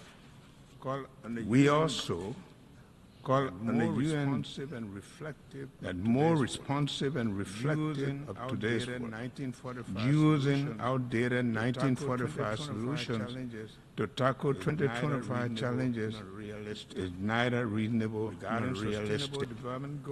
Regarding sustainable development goals, we agree that our collective progress is too slow.